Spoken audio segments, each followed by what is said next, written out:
The War in the East. By Trumbull White. Preface. Some striking act in a man's career is necessary to attract general attention to him.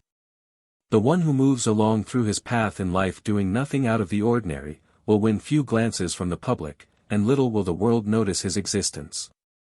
Worthy of the worthiest he may be, but if he does nothing to demonstrate it, how shall the world know his merit or his strength?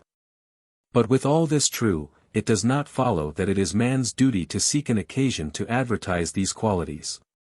Only when the necessity for action arises, then should he act, and then will the world know what his ability and character are. The same is true as to the nations of the earth.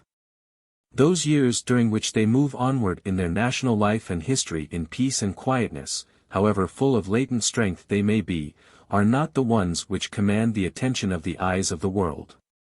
It is the year of supreme test, of struggle, moral or physical, that furnishes crucial testimony what the nation really is. War is always a curse unless it be waged to advance justice and assure more worthy peace. But if such a war be necessary, the progress of it, the results, and the lessons they teach are essential to the student of humanity, in whatever quarter of the globe the battles are. China, Japan and Korea are a strange trinity to most of us in the Western world.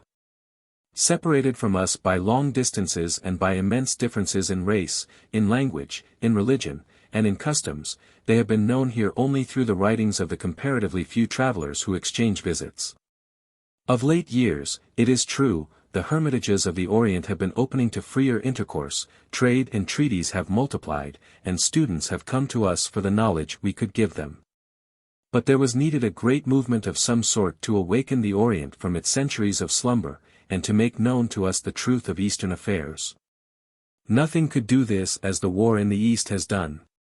We can study its conduct and its results if we will, in a way to teach us more of the characteristics of the three nations than we could learn in any other way. It has been the object of the author in the present volume, to record the facts of the war and its preliminaries so clearly that every seeker for knowledge might trace the lessons for himself. To justify this effort, it is necessary to say no more than that the conflict involves directly nations whose total population includes more than 1/4 of the human race. And the results will affect the progress of civilization in those countries, as well as the commercial and other interests of all the European and American nations. Invertebrate China, with scorn of Western methods, and complacent rest in the belief that all but her own people are barbarians, had to face an inevitable war with Japan, the sprightly, absorbent, adaptive, Western-spirited, whose career in the 20 years since her doors were opened to the call of the American Perry has been the marvel of those who knew it. And the conflict was to be on the soil of the Hermit nation, Korea, the land of morning calm, for centuries the land of contention between the day's beginning and the Middle Kingdom. It is to record the history and description of these realms and peoples in sufficient detail to make plainer the facts of the war that the preliminary chapters are written. The work must speak for itself. The importance of the subjects included in the volume must be the explanation of any inadequacy of treatment. Trumbull White. How do you find this book? Any thoughts about the book or the author? Any suggestion for improvement? Please take a moment to share your thoughts in a comment. If you like it, share it with your friends who might enjoy it as well. Subscribe to keep in touch. Visit CompleteAudiobooks.com for more quality content. Introduction. The unexpected news of war between the Mikado's empire and the Celestial Kingdom has startled the whole world. Thereby considerable light was thrown upon the Oriental world. Japan, up to a very short time ago, through the pen and tongue of poets and artists, who have visited this land, has been thought to be merely a country of beautiful flowers, charming mademoiselles, fantastic parasols, fans and screens. Such misrepresentation has long impressed the Western mind, and the people hardly imagine Japan as a political power, enlightened by a perfect educational system and developed to a high pitch of excellence in naval and military arts. The war in the East is certainly interesting from more than one point of view. Viewing it from the humane standpoint, Japan is, indeed, the true standard-bearer of civilization and progress in the Far East. Her mission is to enlighten the millions of slumbering souls in the celestial kingdom, darkened for generations. Politically, she, with her enterprising genius, youthful courage and alert brain, as well as the art and science of civilization, has lifted herself into the ranks of the most powerful nations of the earth. And compelled the whole of the Western powers to reckon her as a living force, as she has proved her right to a proud place among the chief powers of the world. Commercially, she has demonstrated herself the mistress of the Pacific and Asiatic seas. From the outbreak of the war, all the civilized nations, except England, have sympathized with Japan, especially the people of America have given a strong moral support to Japan, not because this country is the warmest friend of Japan, but because Japan is, today, the propagandist of civilization and humanity in the Far East. At the beginning of the hostilities, a majority of the people had an erroneous idea that the overwhelming population and resources of China would soon be able to crush the island empire of Japan. But they overlooked the fact that in our day it is science, brains and courage, together with the perfected organization of warfare that grasp the palm of victory. Thousands of sheep could do nothing against a ferocious wolf. So the numerical comparison has but little weight. Some sagacious writer compared Japan to a lively swordfish and China to a jellyfish, being punctured at every point. Truly Japan has proved it so. From the sinking of the Kaohsiung transport, up to the present time, Japan has an unbroken series of victories over China.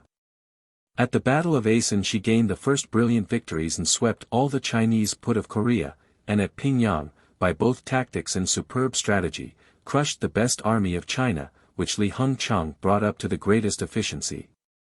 By the aid of many European officers, as if it had been an egg shell.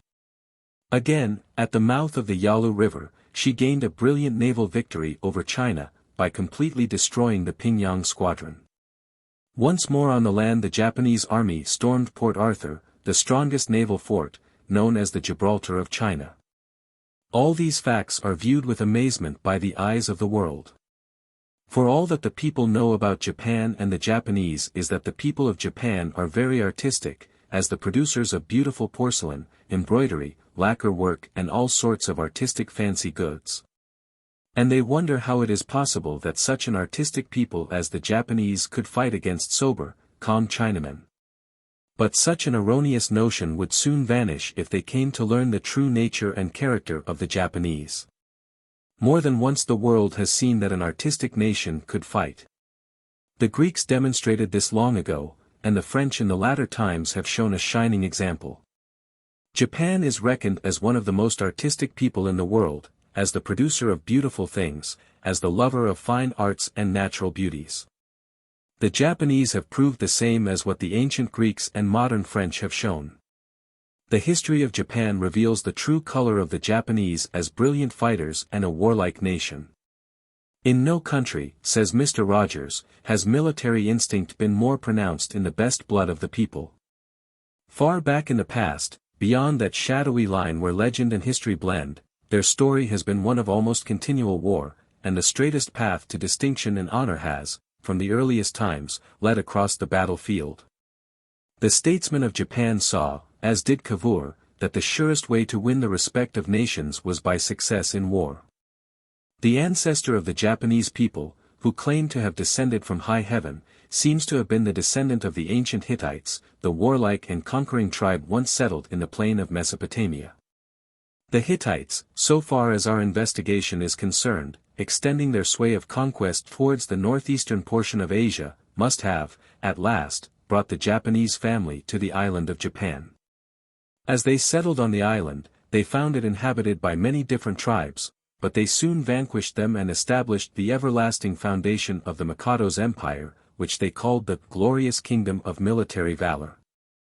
The first Mikado was Jimmu, whose coronation took place 2,554 years ago, long before Alexander the Great thought he had conquered the world and Julius Caesar entered Gaul. The present Mikado is the 122nd lineal descendant of the first Mikado Jimmu. The unbroken dynasty of the Mikado has continued for 25 centuries. The people are brave, adventurous and courageous. Fanatical patriotism for country and strong loyalty towards the Mikado are essential characteristics of the Japanese people. And all these tend to form the peculiar nationality of Japan. Since the establishment of the Mikado's empire, their land has never been defiled by invaders and they have never known how to be subject to a foreign yoke. The history of Japan is the pride of the Japanese people. The Japanese, in an early time, have displayed their superior courage and distinguished themselves from the rest of the Asiatic nations in the point of military affairs. In the year AD 201, the Empress Jingo, the greatest female character in the Japanese history, undertook a gigantic expedition to the Asiatic continent. She assembled an immense army and built a great navy. Placing herself as the commander-in-chief of the invading army, she sailed for the continent. Her victory was brilliant. Korea was at once subjected without any bloodshed. Long since the Japanese power was established on the Asiatic continent. Again in the 16th century, ambitious Taiko, who is known as the Napoleon of Japan, undertook a great continental expedition, to show the military glory of Japan before the world. He found Japan too small to satisfy his immoderate ambition, and sent word to the Emperor of China and the King of Korea that if they would not hear him, he would invade their territory with his invincible army. It was his plan to divide the 400 provinces of China and 8 provinces of Korea among his generals and fiefs, after conquering them. So he assembled his generals and fired their enthusiasm, recounting their exploits mutually achieved. All the generals and soldiers were delighted with the expedition. 50,000 samurai were embarked for the continent and 60,000 reserve was kept ready in Japan as reinforcement. The Japanese army was everywhere victorious. After many battles fought and fortresses stormed, the entire kingdom of Korea was subdued. The capital was taken, the king fled. The Emperor of China sent an army forward against the Japanese and a severe battle was fought. The victorious Japanese were on the point of invading China, when in 1598, the death of Taiko was announced and the Japanese government ordered the invading army to return home. Peace was concluded. Thus the conquest of China was frustrated. The invasion of the Mongolian Tartars is the most memorable event in Japanese history, which excited the utmost patriotism and valor of the nation. The dangers and glories at this time will never be forgotten by the Japanese. In the 13th century, Genghis Khan, who is now identified as Minamoto Yoshitsune or Genghis in Japanese history, who left Japan for Manchuria, began his sway of conquest in Mongolia. The conquest of the whole earth was promised him. He vanquished China, Korea and the whole of Central and Northern Asia, subjected India and overthrew the Caliphate of Baghdad. In Europe, he made subject the entire dominion of Russia and extended the Mongolian Empire as far as the Oder and the Danube. After his death the empire was divided among his 3 sons. Kublai Khan received as his share northeastern Asia. He had completely overthrown the Sung dynasty of China and founded the Mongolian dynasty. He placed the whole of Eastern Asia under his yoke, and then sent envoys to Japan, demanding tributes and homage. The nation of Japan was indignant at the insolent demand, for they were never accustomed to such treatment, and dismissed them in disgrace. 6 embassies were sent and 6 times rejected. Again, the haughty Mongolian prince sent 9 envoys, who demanded a definite answer from the Japanese sovereign. The Japanese reply was given by cutting off their heads. At the sight of imminent foreign invasion, the Japanese were in a great hurry to prepare for war. Once more, and for the last time, Chinese envoys came to demand tribute, again the sword gave the answer. Enraged, the great Mongolian prince prepared a gigantic armada to crush the island of Japan, which had refused homage and tribute to the invincible conqueror. The army, consisting of 100,000 Chinese and Tartars and 7,000 Koreans, aided by 3,500 of armed navy, that seemed to cover the entire seas, sailed for the invasion in August of 1281. The whole nation of Japan now roused with sword in hand and marched against its formidable foe. Reinforcements poured in from all quarters to swell the host of defenders. The fierce Mongolian force could not effect their landing, but were driven into the sea as soon as they reached the shore. Aided by a mighty typhoon, before which the Chinese armada was utterly helpless, the Japanese fiercely attacked the invaders, and after a bloody struggle, they succeeded in destroying the enemy's warships and killing all or driving them into the sea to be drowned.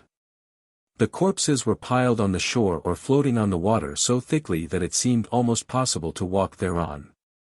Only 3 out of hundreds of thousands of invaders were sent back to tell their emperor how the brave men of Japan had destroyed their armada. The courage of the Japanese is fully manifested in these great events.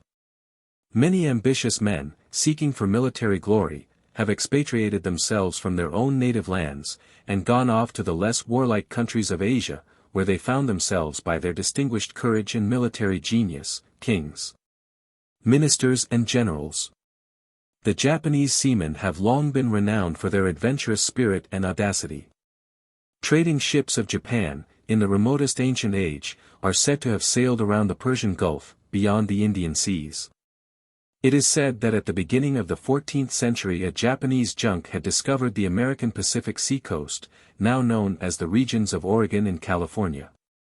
For a long time the Japanese pirates were the mistress of all the eastern seas. China, Siam, Burma and the southern islands had paid tribute to them. The name of the Japanese was, indeed, the terror of the Oriental world, just as the Northmen had been the object of dread to the southern Europeans. A policy, that was adopted by the Japanese people in the 17th century, was an injurious one for its national development. Up to this time, foreign intercourse was free and commerce flourished. Nagasaki, Hirado, Satsuma, and all western seaports were the cosmopolitan cities, where all European and Asiatic tradesmen were found crowded. Unfortunately these foreigners were sources of vice. The avarice and extortion of the foreign traders. Bitter sectarian strife between Dominicans, Franciscans and the Jesuits, and the most cruel intolerance and persecution by the Catholic people, which were vices unknown to the Japanese mind. Political religious plots of the Christians against the Japanese government. The slave trade carried on by the foreign merchants, and the like events, disgusted the Japanese authority, and forced them to believe the exclusion of the vicious foreigners was absolutely necessary to the welfare of Japan. Thus the Japanese resolved to expel all foreigners out of the islands. Tokugawa, the founder of Taikuan shogunate, vigorously enforced this principle and carried it so far that all the Roman Catholics both native and foreign were extinguished and all foreign merchants except a few Dutch were expelled out of the country.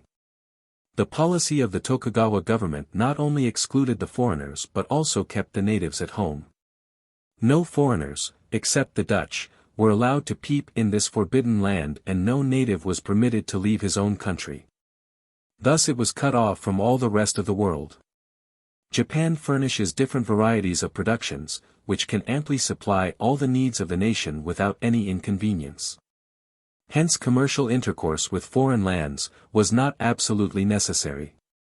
In the course of time she had forgotten all about the outside world and so the world neglected her. The people, however, enjoyed a profound peace by this policy.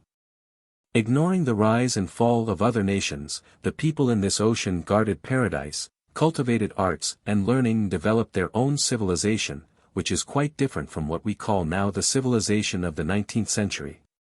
While thus she was enjoying tranquility and cultivating the arts and learning in a secluded corner of the earth, in the Western nations, endless struggles and everlasting contests completely revolutionized the old phases of the earth. The peace and culture of 2 centuries and a half, which Japan has enjoyed, exalted her to the certain state of civilization. But her isolated condition and tranquility lacked the systematic development of army and navy and the arts of international negotiation, which are the weapons vitally important in order to stand on the field of struggle for existence. Suddenly this tranquility that has continued for 250 years, was broken, when in 1853, the war ships of Commodore Perry appeared in the Bay of Yedo. This event threw into great confusion and panicked the whole nation. Japan had no navy and no army to fight with the foreign intruders, nor had she the art of diplomacy, with which to consult in regard to the protection of Japan's interest. Japan stood then with her naked civilization against the armed civilization of Europe. She was forced to make a disadvantageous treaty with the European and American states at the cannon's mouth. In this treaty she conceded her sovereign right to the Western people who live in the realm. Thus Japan entered, infamously, the group of the civilized world. She saw at once that the Western nations were far in advance of her in the art of war and diplomacy, that they have learned from the constant struggle of the past 3 centuries, while she was devoted to arts and learning. She perceived that the so-called civilization of the 19th century is but a disguised form of barbarism of iron and fire, covered with comedy and humanity. And that to exist in the field of struggle for existence she must adopt the same means by which the European nations stand. Hence the whole nation of Japan, since the intercourse with the Western people, has struggled, with the utmost energy, to adopt what is called the 19th century civilization. In 1868 a revolution took place, from which the new Japan suddenly emanated. The French Revolution did not cause greater changes in France than the Revolution of 1868 in Japan. The old feudal regime, in full force, was cast away. The social system was completely reorganized.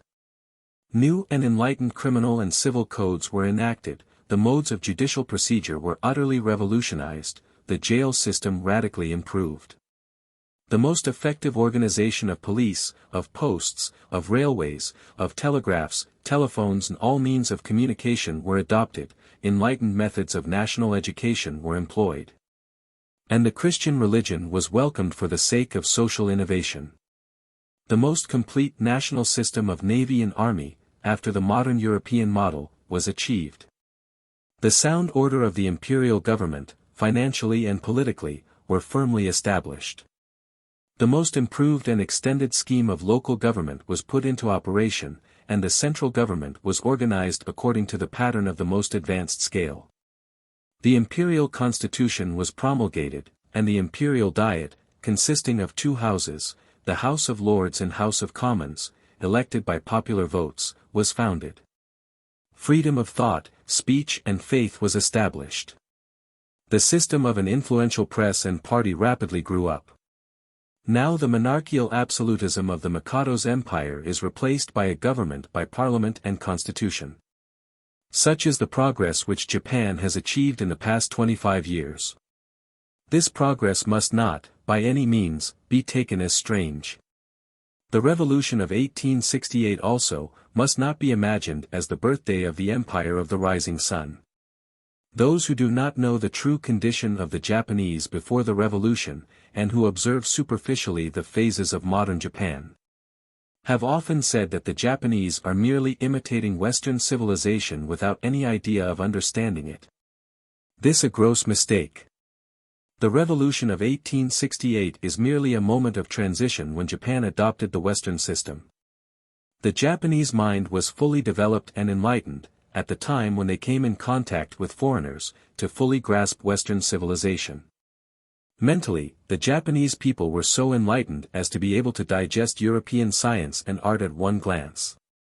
As a clever writer has said, it must be clearly understood that like a skillful gardener, who grafts a new rose or an apple upon a healthy and well-established stock, so did Japan adopt the scientific and civil achievement of the West to an Eastern route, full of vigorous life and latent force. For these causes we have no reason to wonder at the rapid progress which the Japanese have made in the past 25 years. And by all these facts, we have no reason to wonder how the colossal celestial empire, that was thought by the Europeans invincible, came to ask the mercy of Japan. The collision between Japan and China, though it was thought strange to those who are not familiar to Eastern affairs, is not a surprising matter to the person well acquainted with Asiatic politics. Japan had predicted, long ago, that the inevitable conflict of the 2 powers in the Orient must come sooner or later, and the nation has been long prepared for today. She has perceived the weakness and corruption of the Celestial Empire, while the European diplomats were dazzled, in the court of Peking, by an outward appearance of unity, power, and majesty that the huge Middle Kingdom maintained for centuries.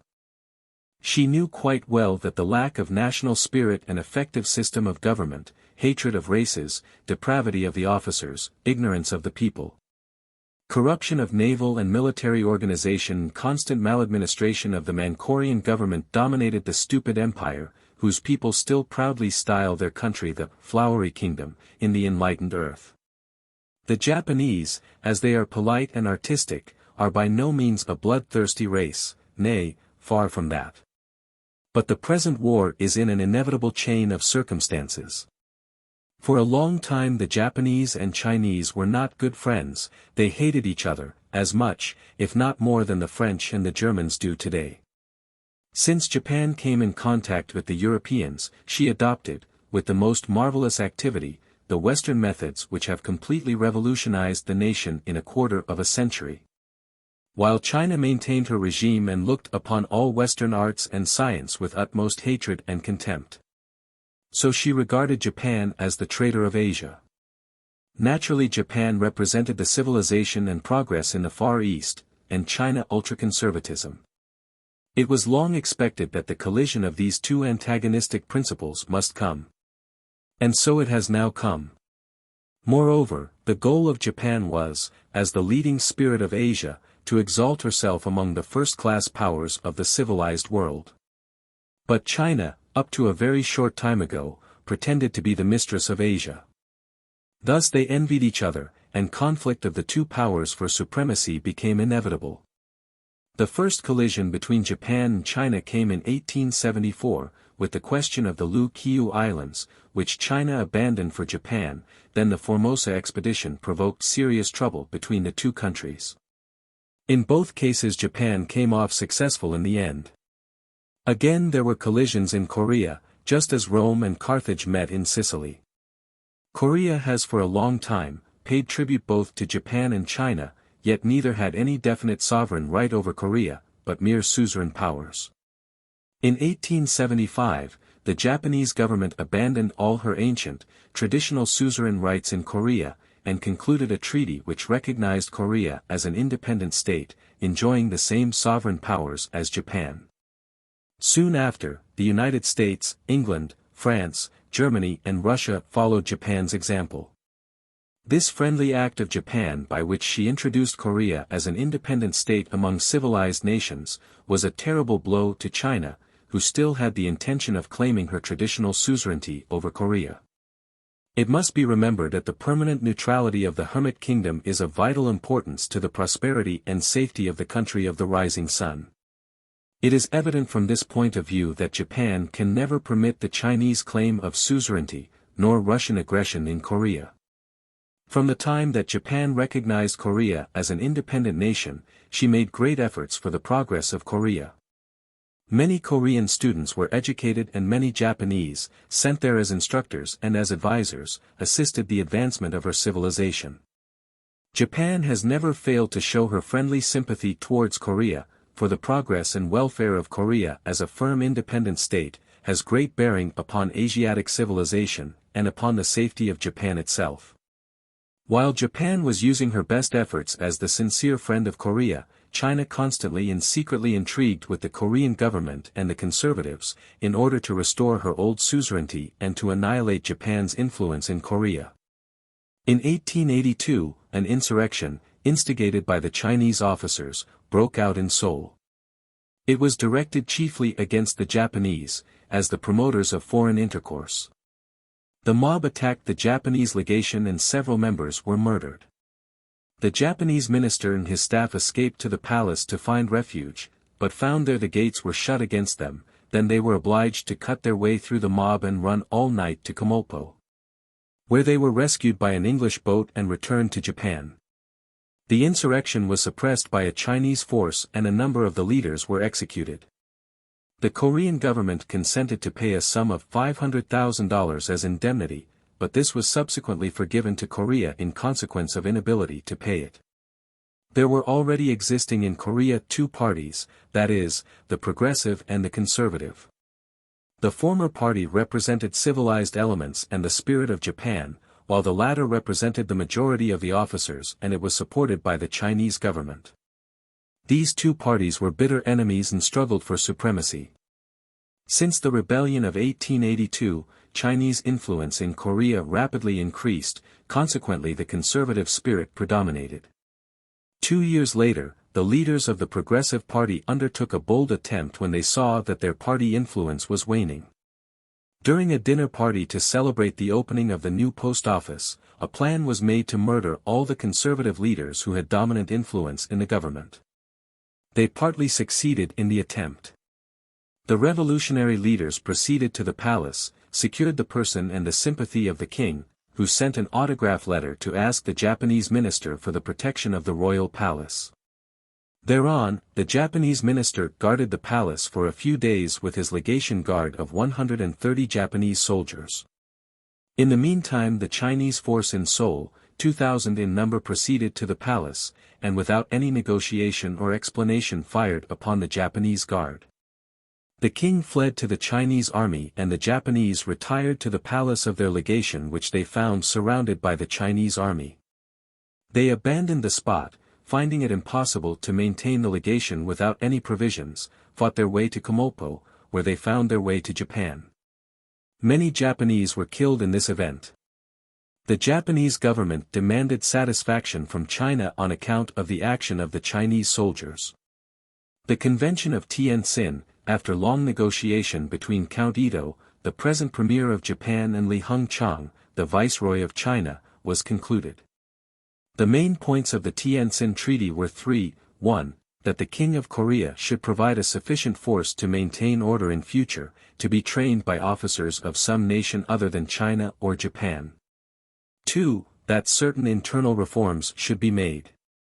3. That if necessary to preserve order and protect their nations, either Japan or China should have the right to dispatch troops to Korea, on giving notice each to the other.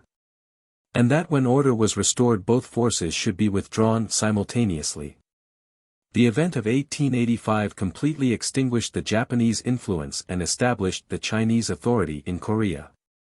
The Chinese minister in Seoul got complete possession of the Korean government, entirely crushed the Revolutionary Party, and organized an ultra-conservative government and appointed ministers at his will.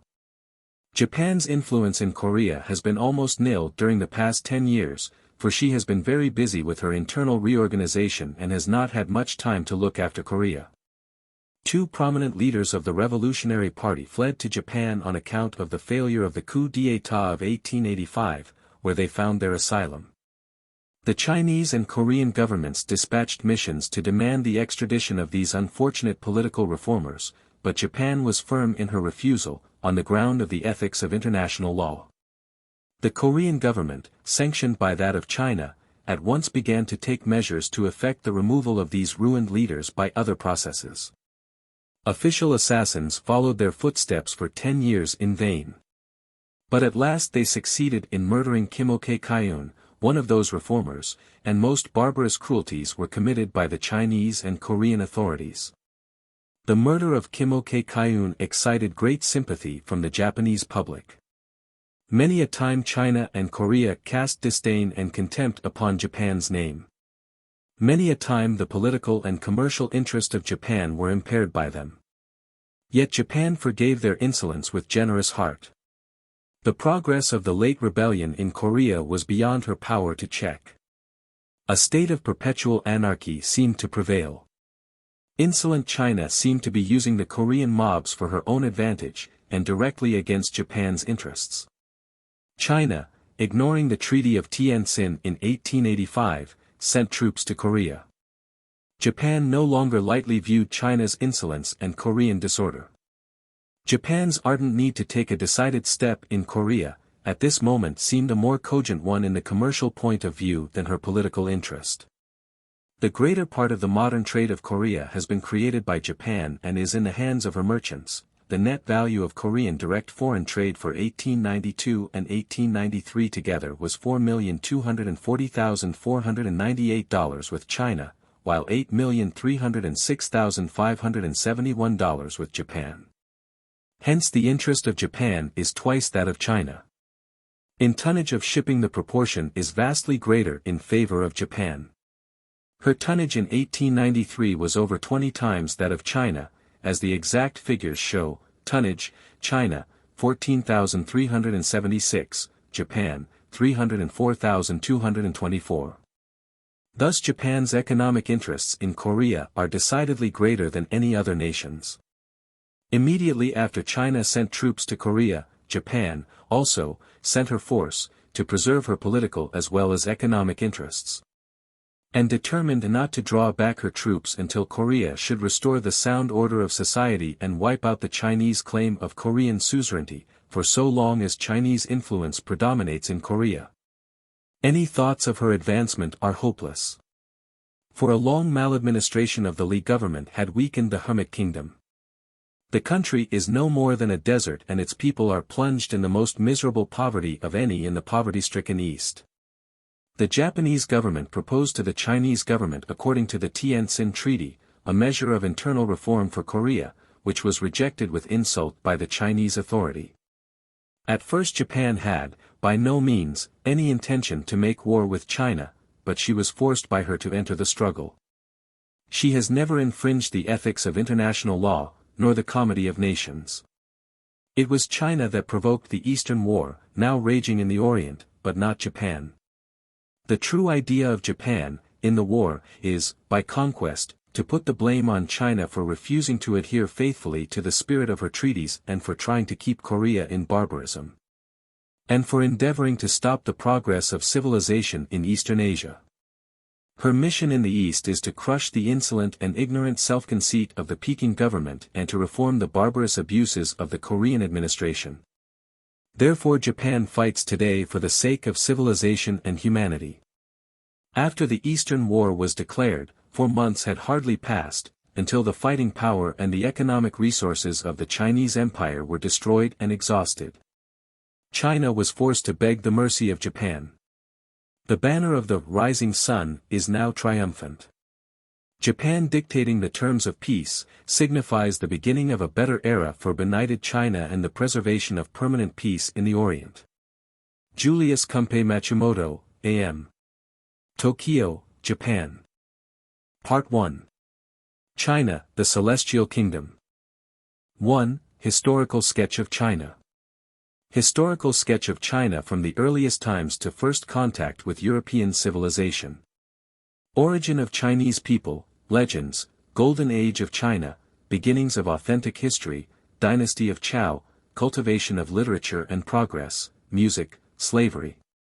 Household habits 3,000 years ago, Confucius and his work, First Emperor of China, burning of books, Han Dynasty, famous men of the period, paper money and printing, invasions of Tartars and Mongols, Sung Dynasty, literary works, famous Chinese poet, literature.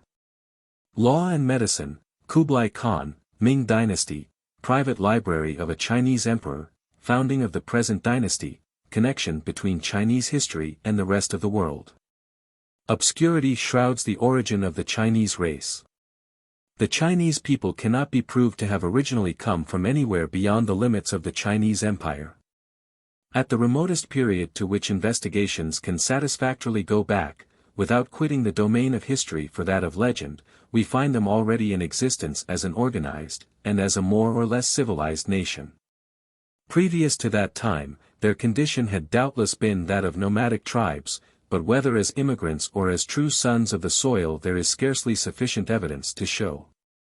Conjecture, however, based for the most part upon coincidences of speech, writing or manners and customs, has been busy with their ultimate origin. And they have been variously identified with the Turks, with the Chaldees, with the earliest inhabitants of Ireland, and with the lost tribes of Israel.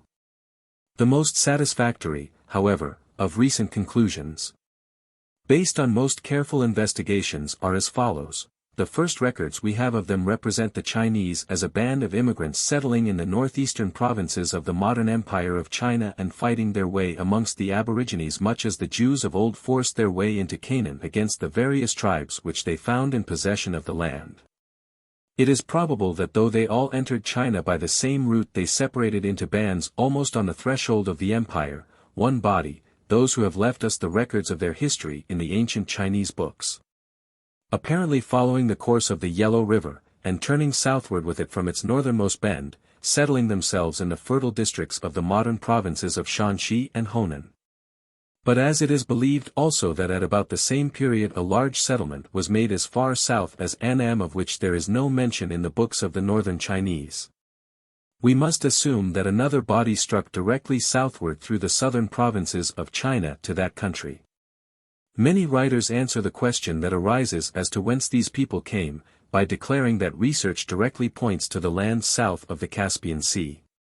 They find many reasons in the study of languages which furnish philological proof of this assertion. And they affirm that in all probability the outbreak in Susiana of possibly some political disturbance in about the 24th or 23rd century BC drove the Chinese from the land of their adoption, and that they wandered eastward until they finally settled in China and the country south of it. Such an emigration is by no means unusual in Asia. We know that the Ottoman Turks originally had their home in northern Mongolia, and we have a record of the movement at the end of last century of a body of 600,000 Kalmucks from Russia to the confines of China. It would appear also that the Chinese came into China possessed of the resources of Western Asian culture. They brought with them a knowledge of writing and astronomy as well as of the arts which primarily minister to the wants and comforts of mankind. According to one native authority, China, that is, the world was evolved out of chaos exactly 3,276,494 years ago. This evolution was brought about by the action of a first cause or force which separated into two principles, active and passive, male and female. Or as some native writers explain it, out of a great egg came a man. Out of the upper half of the egg he created the heavens, and out of the lower half he created the earth. He created 5 elements, earth, water, fire, metal and wood. Out of the vapor from gold he created man, and out of vapor from wood he created woman. Traditional pictures of this first man and first woman represent them wearing for dress, girdles of fig leaves. He created the sun to rule the day, the moon to rule the night, and the stars. Those who care to go deeper into these traditions than the limits of this work permit will find ample material for interesting research in the analogies to Christian history. These principles, male and female, found their material embodiment in heaven and earth and became the father and mother of all things, beginning with man, who was immediately associated with them in a triumvirate of creative powers. Then ensued 10 immense periods, the last of which has been made by some Chinese writers on chronology to end where every sober history of China should begin, namely, with the establishment of the Zhou dynasty 1100 years before the birth of Christ. During this almost immeasurable lapse of time, the process of development was going on, involving such discoveries as the production of fire, the construction of houses, boats and wheeled vehicles, the cultivation of grain, and mutual communication by means of writing. The father of Chinese history chose indeed to carry us back to the court of the Yellow Emperor, BC 2697, and to introduce us to his successors Yao and Shun and to the Great Yu, who by his engineering skill had drained away a terrible inundation which some have sought to identify with Noah's flood. This flood was in Shun's reign. The waters we are told rose to so great a height that the people had to betake themselves to the mountains to escape death. Most of the provinces of the existing empire were inundated. The disaster arose, as many similar disasters, though of less magnitude, have since arisen, in consequence of the Yellow River bursting its bounds, and the Great Yu was appointed to lead the waters back to their channel. With unremitting energy he set about his task, and in 9 years succeeded in bringing the river under his control.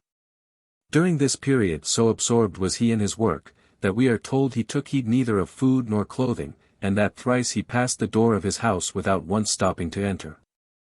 At the completion of his labors he divided the empire into 9 instead of 12 provinces, and tradition represents him as having engraved a record of his toils on a stone tablet on Mount Hung in the province of Hupi.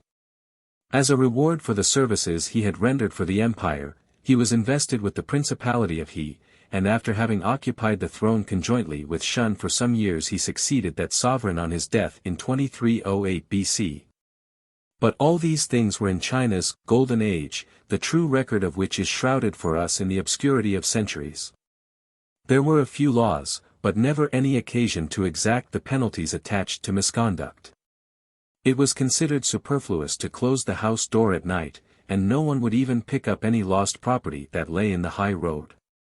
All was virtue, happiness and prosperity, the like of which has not since been known.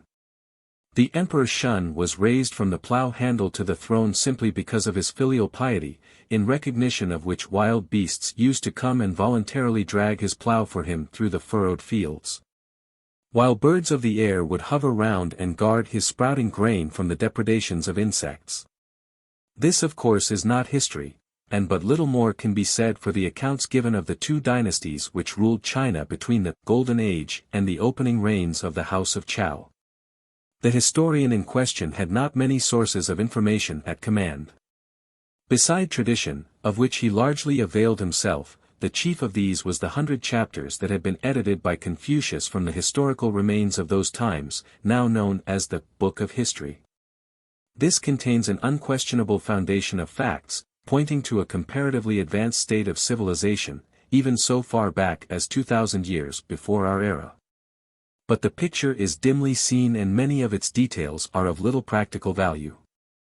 This calculation declares that with you began the dynasty of He which gave place in 1766 BC to the Shang dynasty. The last sovereign of the He line, Qi Kui, is said to have been a monster of iniquity and to have suffered the just punishment for his crimes at the hands of Tang, the prince of the state of Shang, who took his throne from him. In like manner, 640 years later, Wu Wang, the prince of Chao, overthrew Chao Xin, the last of the Shang dynasty, and established himself as the chief of the sovereign state of the empire.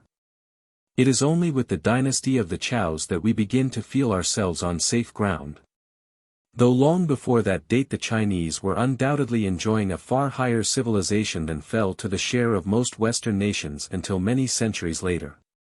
The art of writing had been already fully developed, having passed, if we are to believe native researches, from an original system of knotted chords through successive stages of notches on wood and rude outlines of natural objects down to the phonetic stage in which it exists at the present day. Astronomical observations of a simple kind had been made and recorded and the year divided into months. The rite of marriage had been substituted for capture. And although cowries were still employed and remained in use until a much later date, metallic coins of various shapes and sizes began to be recognized as a more practicable medium of exchange. Music, both vocal and instrumental, was widely cultivated, and a kind of solemn posturing filled the place that has been occupied by dancing among nations farther to the west. Painting, charioteering and archery were reckoned among the fine arts. The crossbow especially being a favorite weapon either on the battlefield or on the chase. The people seem to have lived upon rice and cabbage, pork and fish, much as they do now. They also drank the ardent spirit distilled from rice vulgarly known as samshu, and clad themselves in silk, or their own coarse home stuffs according to the means of each. All this is previous to the dynasty of Chao with which it is now proposed to begin. The Chows rose to power over the vices of preceding rulers, aided by the genius of a certain duke or chieftain of the Chao state, though he personally never reached the imperial throne. It was his more famous son who in B.C. 1122 routed the forces of the last tyrant of the semi-legendary period and made himself master of China. The China of those days consisted of a number of petty principalities clustering round one central state and thus constituting a federation.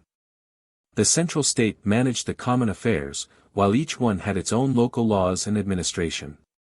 It was in some senses a feudal age, somewhat similar to that which prevailed in Europe for many centuries. The various dukes were regarded as vassals owing allegiance to the sovereign at the head of the imperial state, and bound to assist him with money and men in case of need.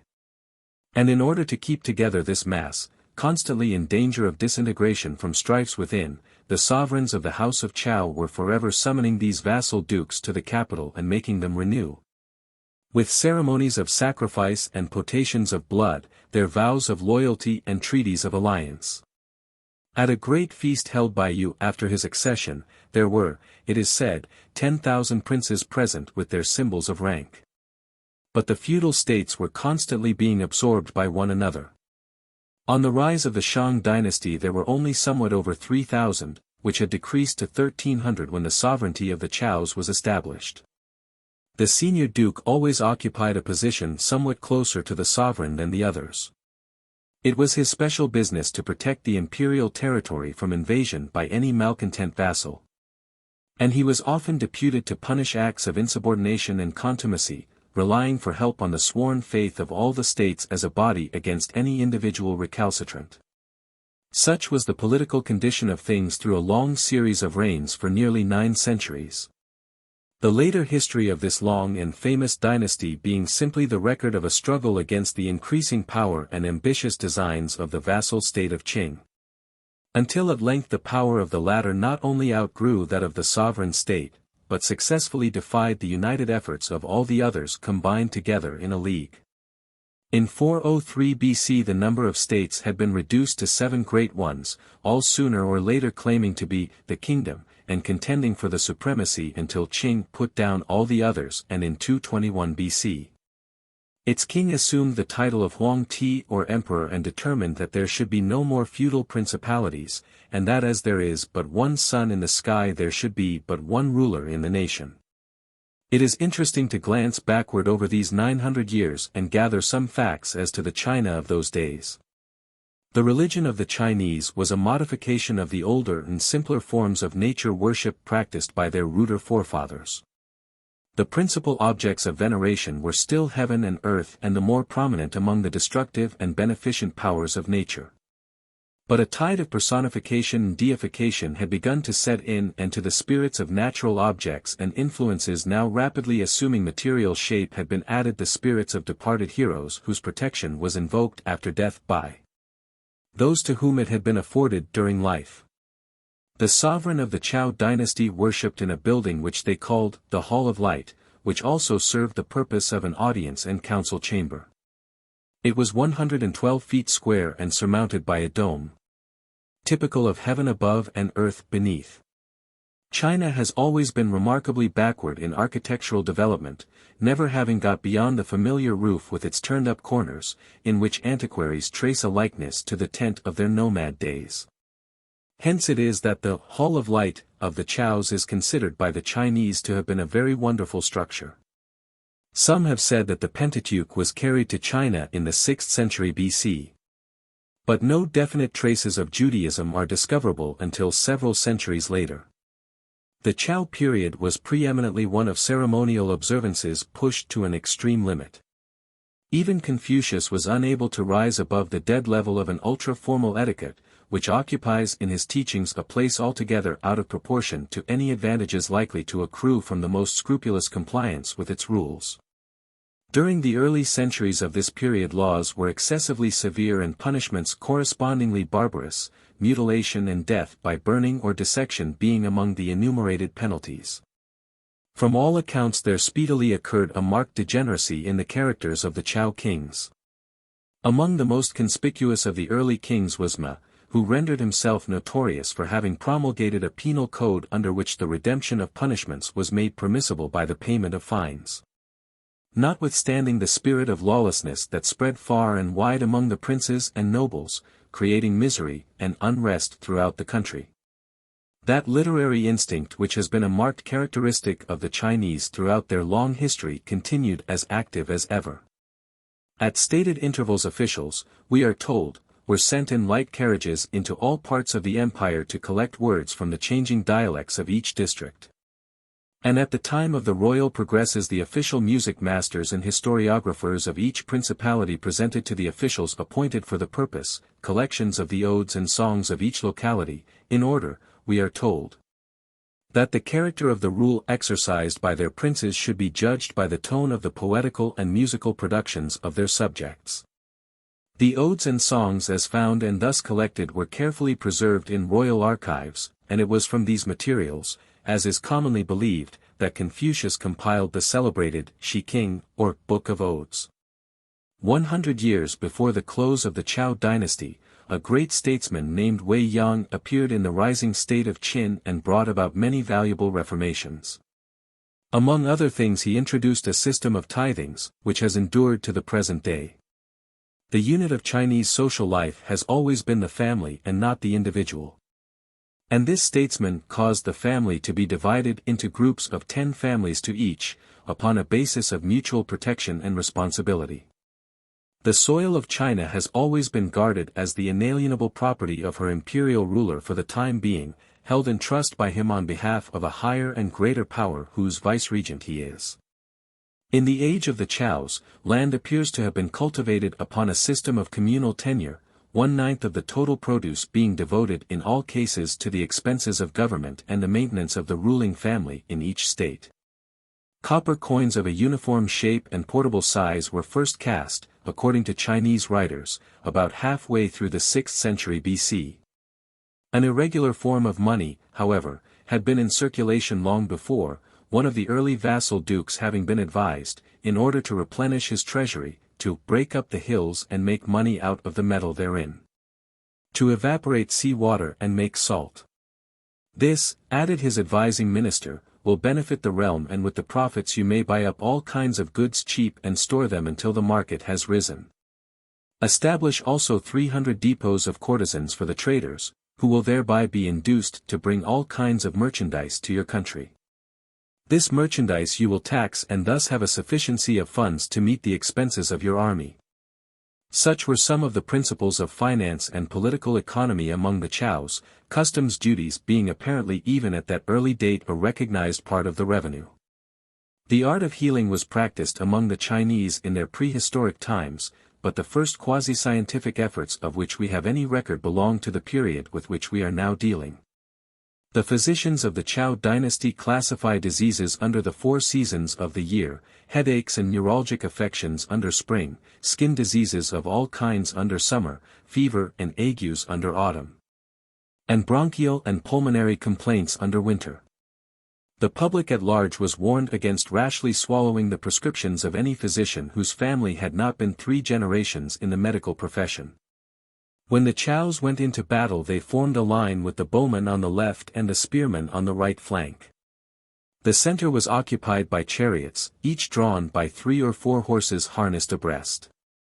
Swords, daggers, shields, iron-headed clubs, huge iron hooks, drums, cymbals, gongs, horns, banners and streamers innumerable were also among the equipment of war.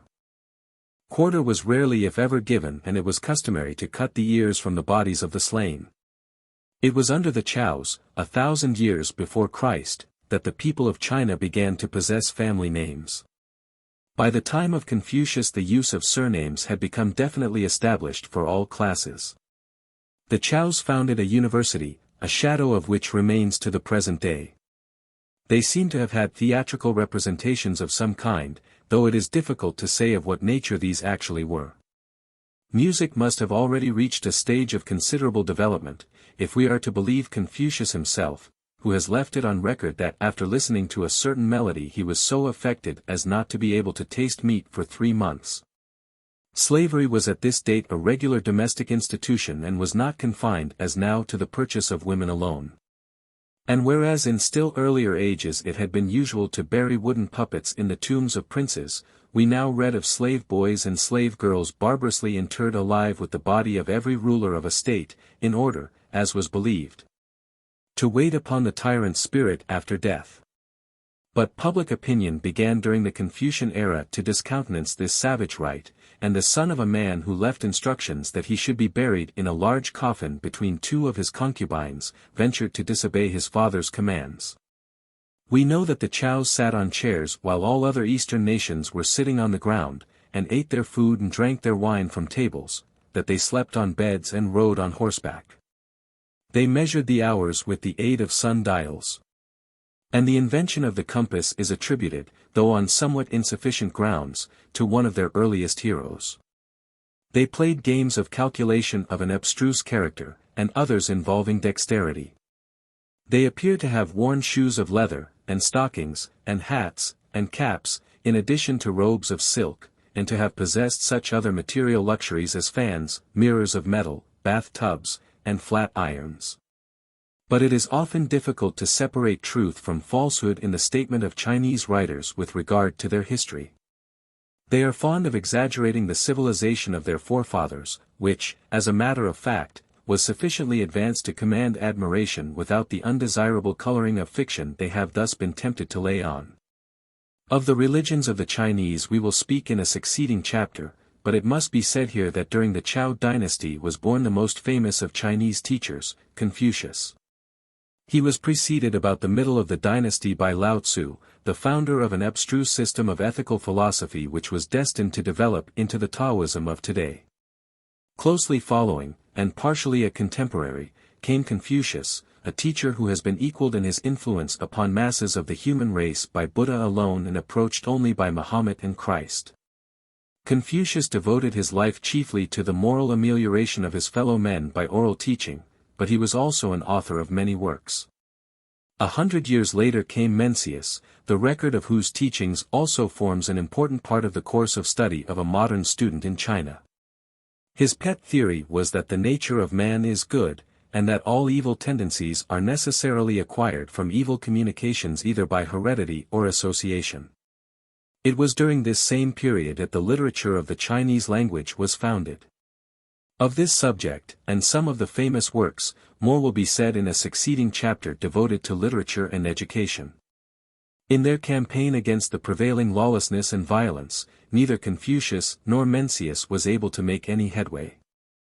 Their preachings fell on deaf ears and their peaceful admonitions were passed unheeded by men who held their fiefs by the strength of their right arms, and administered the affairs of their principalities surrounded by the din of war. The feudal system and the dynasty of the Zhous were tottering when Confucius died, although it was more than 200 years after when Qin acquired the supremacy. The 9 centuries covered by the history of the Zhous were full of stirring incidents in other parts of the world. The Trojan War had just been brought to an end and Aeneas had taken refuge in Italy from the sack of Troy. Early in the dynasty Zoroaster was founding in Persia the religion of the Magi, the worship of fire which survives in the Parsiism of Bombay. Saul was made king of Israel and Solomon built the Temple of Jerusalem.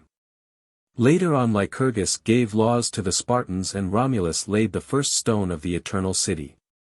Then came the Babylonic captivity, the appearance of Buddha, the conquest of Asia Minor by Cyrus, the rise of the Roman Republic, the defeats of Darius at Marathon and of Xerxes at Salamis, the Peloponnesian War, the retreat of the 10,000. And Roman conquests down to the end of the First Punic War. From a literary point of view the Zhou dynasty was the age of the Vedas in India, of Homer, Aeschylus, Herodotus, Aristophanes, Thucydides, Aristotle and Demosthenes in Greece, and of the Jewish prophets from Samuel to Daniel. And of the Talmud as originally undertaken by the scribes subsequent to the return from the captivity in Babylon. It has been stated that the imperial rule of the Zhous over the vassal states which made up the China of those early days, was gradually undermined by the growing power and influence of one of the latter. The very name of which was transformed into a byword of reproach, so that to call a person, a man of Qin, was equivalent to saying in vulgar parlance, he is no friend of mine. The struggle between the Qins and the rest of the empire may be likened to the struggle between Athens and the rest of Greece, though the end in each case was not the same. The state of Qin vanquished its combined opponents, and finally established a dynasty, short-lived indeed, but containing among the few rulers who sat upon the throne, only about 50 years in all, the name of one remarkable man. The first emperor of the United China. On the ruins of the old feudal system, the landmarks of which his 3 or 4 predecessors had succeeded in sweeping away, Huang Ti laid the foundations of a coherent empire which was to date from himself as its founder. He sent an army of 300,000 men to fight against the Huns.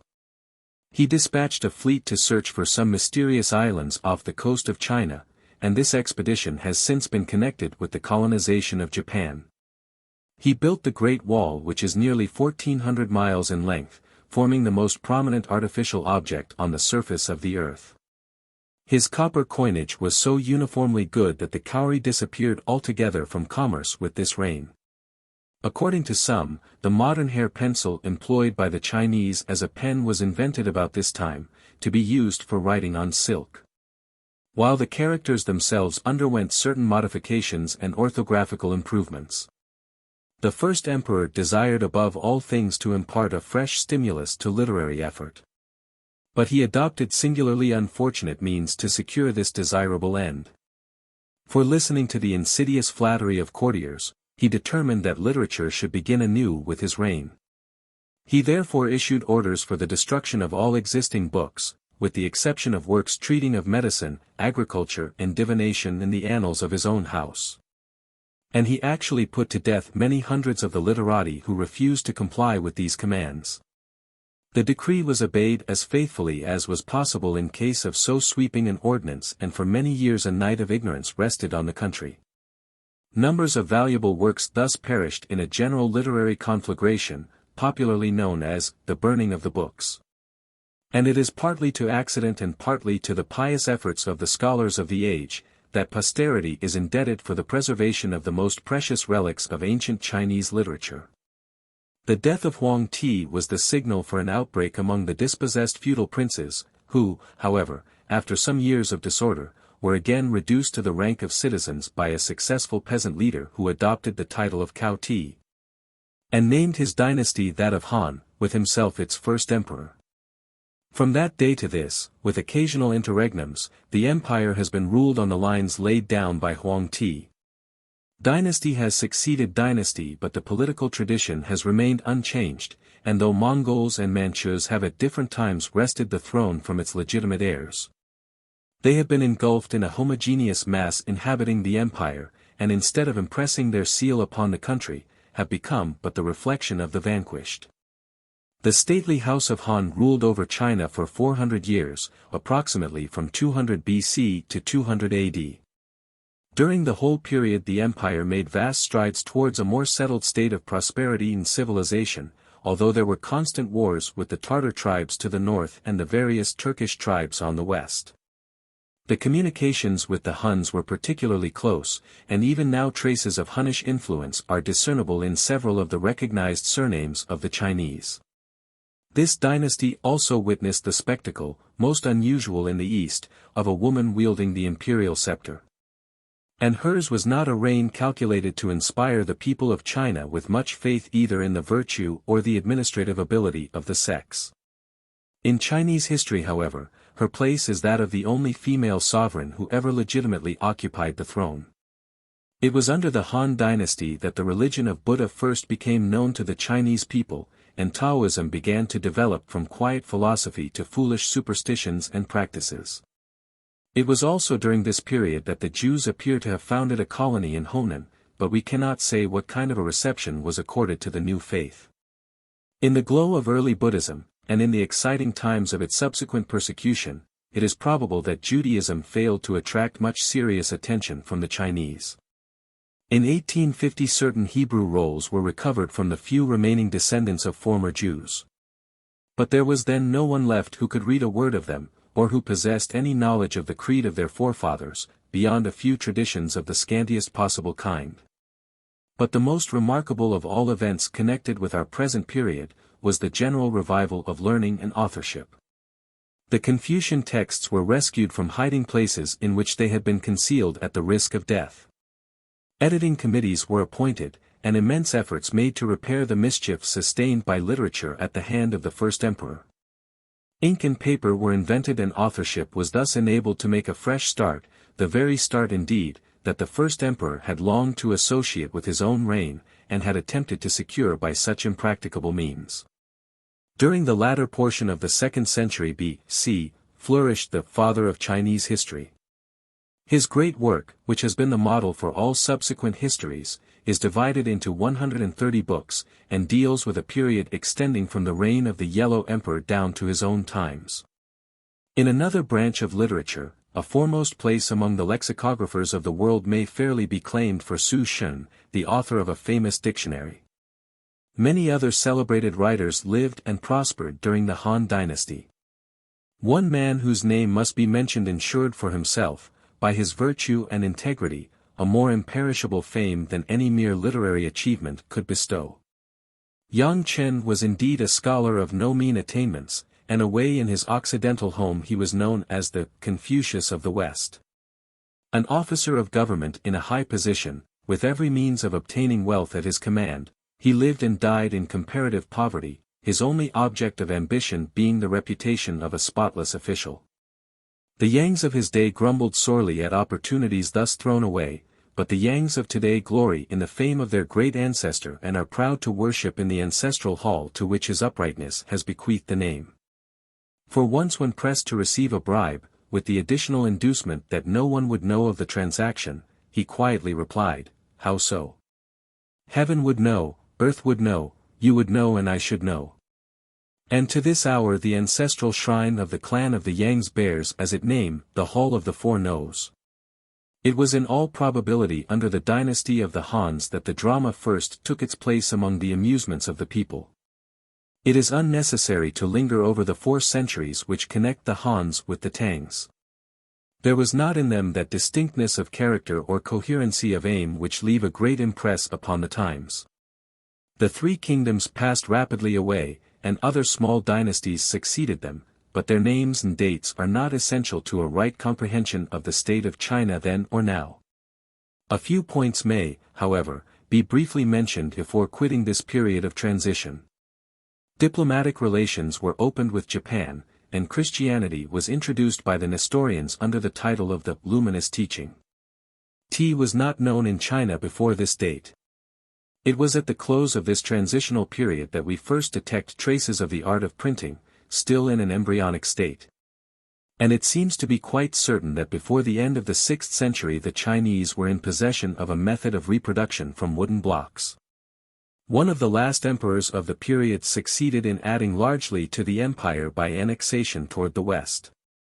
Embassies reached his court from various nations, including Japan and Cochin China, and helped to add to the luster of his reign. The 3 centuries AD 600 to 900, during which the Tang sat upon the throne, form a brilliant epoch in Chinese history, and the southern people of China are still proud of the designation which has descended to them as Men of Tang. Emperor Xuanzong fought against the prevailing extravagance in dress, founded a large dramatic college, and was an enthusiastic patron of literature. Buddhism flourished during this period in spite of edicts against it. Finally, it gained the favor of the emperors and for a time overpowered even Confucianism. It was during the reign of the second emperor of the Tangs and only 6 years after the Hijra that the religion of Muhammad first reached the shores of China. A maternal uncle of the Prophet visited the country and obtained permission to build a mosque at Canton, portions of which may perhaps still be found in the thrice-restored structure which now stands upon its site. The use of paper money was first introduced by the government toward the closing years of the dynasty, and it is near to this time that we can trace back the existence of the modern court circular and daily record of edicts, memorials, etc. Commonly known as the Peking Gazette. Another unimportant transition period, 60 years in duration, forms the connecting link between the houses of Tang and Sung.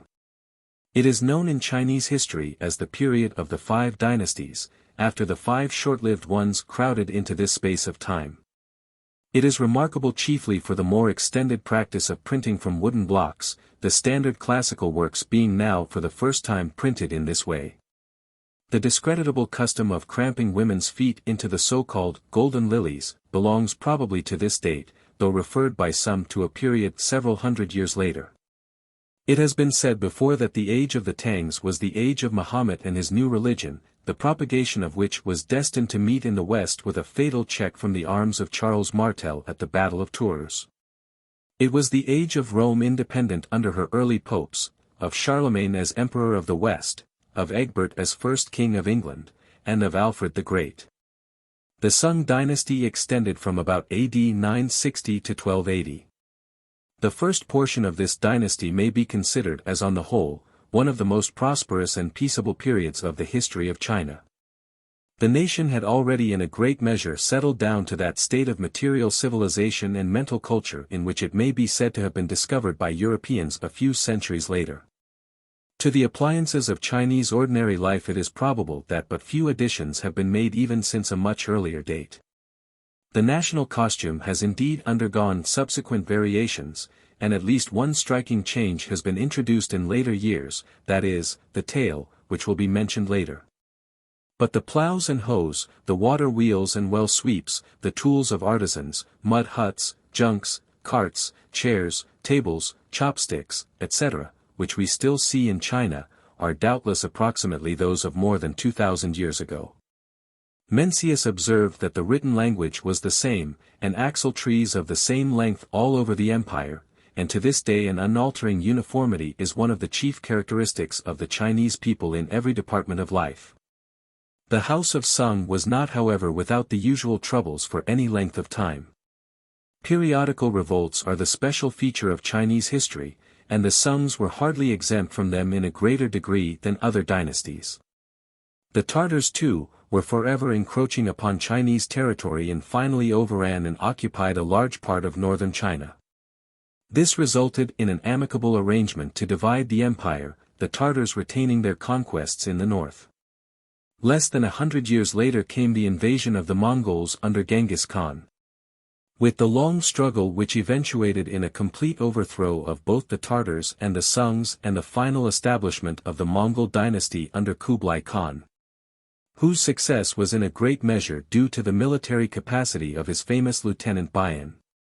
From this struggle one name in particular has survived to form a landmark of which the Chinese are justly proud. It is that of the patriot statesman Wen Tianxiang, whose fidelity to the Sungs no defeats could shake, no promises undermine, and who perished miserably in the hands of the enemy rather than abjure the loyalty which had been the pride and almost the object of his existence. Another name inseparably connected with the history of the Sungs is that of Wang Anshi, who has been styled the innovator, from the gigantic administrative changes or innovations he labored ineffectually to introduce. The chief of these were a universal system of militia under which the whole body of citizens were liable to military drill and to be called out for service in time of need, and a system of state loans to agriculturists in order to supply capital for more extensive and more remunerative farming operations. His schemes were ultimately set aside through the opposition of a statesman whose name is connected even more closely with literature than with politics. Sima Qiang spent 19 years of his life in the compilation of The Mirror of History, a history of China in 294 books, from the earliest times of the Zhou dynasty down to the accession of the House of Sung. A century later this lengthy production was recast in a greatly condensed form under the superintendence of Chu Shi, the latter work at once taking rank as the standard history of China to that date. Chu Shi himself played in other ways by far the most important part among all the literary giants of the Sungs. Besides holding, during a large portion of his life, high official position, with an almost unqualified success, his writings are more extensive and more varied in character than those of any other Chinese author. And the complete collection of his great philosophical works, published in 1713, fills no fewer than 66 books. He introduced interpretations of the Confucian classics, either wholly or partially at variance with those which have been put forth by the scholars of the Han dynasty and received as infallible ever since, thus modifying to a certain extent the prevailing standard of political and social morality. His principle was simply one of consistency. He refused to interpret certain words in a given passage in one sense and the same words occurring elsewhere in another sense. And this principle recommended itself at once to the highly logical mind of the Chinese. Chu Shi's commentaries were received to the exclusion of all others and still form the only authorized interpretation of the classical books, upon a knowledge of which all success at the great competitive examination for literary degrees may be said to entirely depend. It would be a lengthy task to merely enumerate the names in the great phalanx of writers who flourished under the Sungs and who formed an Augustan age of Chinese literature. Exception must however be made in favor of Ouyang Su, who besides being an eminent statesman, was a voluminous historian of the immediately preceding dynasties, an essayist of rare ability, and a poet. And of Su Tungpio, whose name next to that of Chu Shi fills the largest place in Chinese memorials of this period. A vigorous opponent of the innovator, he suffered banishment for his opposition. And again, after his rival's fall, he was similarly punished for further crossing the imperial will. His exile was shared by the beautiful and accomplished girl, Morning Clouds, to whose inspiration we owe many of the elaborate poems and other productions in the composition of which the banished poet beguiled his time, and whose untimely death of consumption, on the banks of their favorite lake, hastened the poet's end, which occurred shortly after his recall from banishment. Buddhism and Taoism had by this time made advances toward tacit terms of mutual toleration. They wisely agreed to share rather than to quarrel over the carcass which lay at their feet. And from that date they have flourished together without prejudice. The system of competitive examinations and literary degrees had been still more fully elaborated, and the famous Child's Primer, the three-character classic, which is even now the first stepping stone to knowledge, had been placed in the hands of schoolboys. The surnames of the people were collected to the number of 438 in all. And although this was admittedly not complete, the great majority of those names which were omitted, once perhaps in common use, have altogether disappeared. It is comparatively rare nowadays to meet with a person whose family name is not to be found within the limits of this small collection. Administration of justice is said to have flourished under the incorrupt officials of this dynasty. The functions of magistrates were more fully defined. While the study of medical jurisprudence was stimulated by the publication of a volume which, although combining the maximum of superstition with the minimum of scientific research, is still the officially recognized textbook on all subjects connected with murder, suicide and accidental death. Medicine and the art of healing came in for a considerable share of attention at the hands of the Songs, and many voluminous works on therapeutics have come down to us from this period. Inoculation for smallpox has been known to the Chinese at least since the early years of this dynasty, if not earlier. The eruption of the Mongols under Genghis Khan, and the comparatively short dynasty which was later on actually established under Kublai Khan, may be regarded as the period of transition from the epoch of the Songs to the epoch of the Mings. For the first 80 years after the nominal accession of Genghis Khan, the empire was more or less in a state of siege and martial law from one end to the other, and then in less than 100 years afterwards the Mongol dynasty had passed away. The story of Sir Marco Polo and his wonderful travels, familiar to most readers, gives us a valuable insight into this period of brilliant courts, thronged marts, fine cities, and great national wealth. At this date the literary glory of the Songs had hardly begun to grow dim. Ma Tuanlin carried on his voluminous work through all the troublous times, and at his death bequeathed to the world the antiquarian researches, in 348 books, which have made his name famous to every student of Chinese literature. Plane and spherical trigonometry were both known to the Chinese by this time, and mathematics generally began to receive a larger share of the attention of scholars. It was also under the Mongol dynasty that the novel first made its appearance, a fact pointing to a definite social advancement, if only in the direction of luxurious reading. Among other points may be mentioned a great influx of Mohammedans, and consequent spread of their religion about this time. The Grand Canal was completed by Kublai Khan, and thus Kamuluk, the Peking of those days, was united by inland water communication with the extreme south of China. The work seems to have been begun by the Emperor Yang Ti 7 centuries previously, but the greater part of the undertaking was done in the reign of Kublai Khan. Hardly so successful was the same emperor's huge naval expedition against Japan, which in point of number of ships and men, the insular character of the enemy's country, the chastisement intended, and the total loss of the fleet in a storm, aided by the stubborn resistance of the Japanese themselves, suggests a very obvious comparison with the object and fate of the Spanish Armada. The age of the Songs carries us from 100 years previous to the Norman conquest down to about the death of Edward III. It was the epoch of Venetian commerce and maritime supremacy, and of the first great lights in Italian literature, Dante, Petrarch and Boccaccio. English, French, German and Spanish literature had yet to develop, only one or two of the earlier writers, such as Chaucer, having yet appeared on the scene.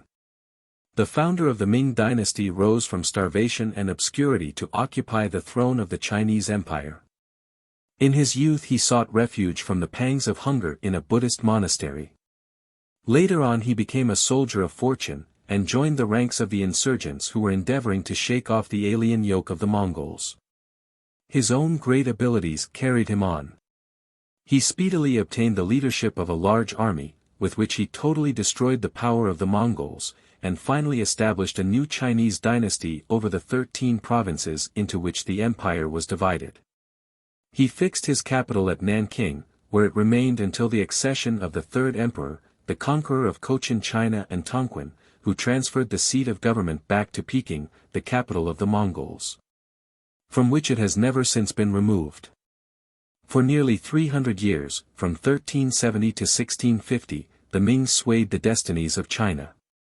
Their rule was not one of uninterrupted peace, either within or without the empire. But it was on the whole a wise and popular rule, and the period which it covers is otherwise notable for immense literary activity and for considerable refinement in manners and material civilization.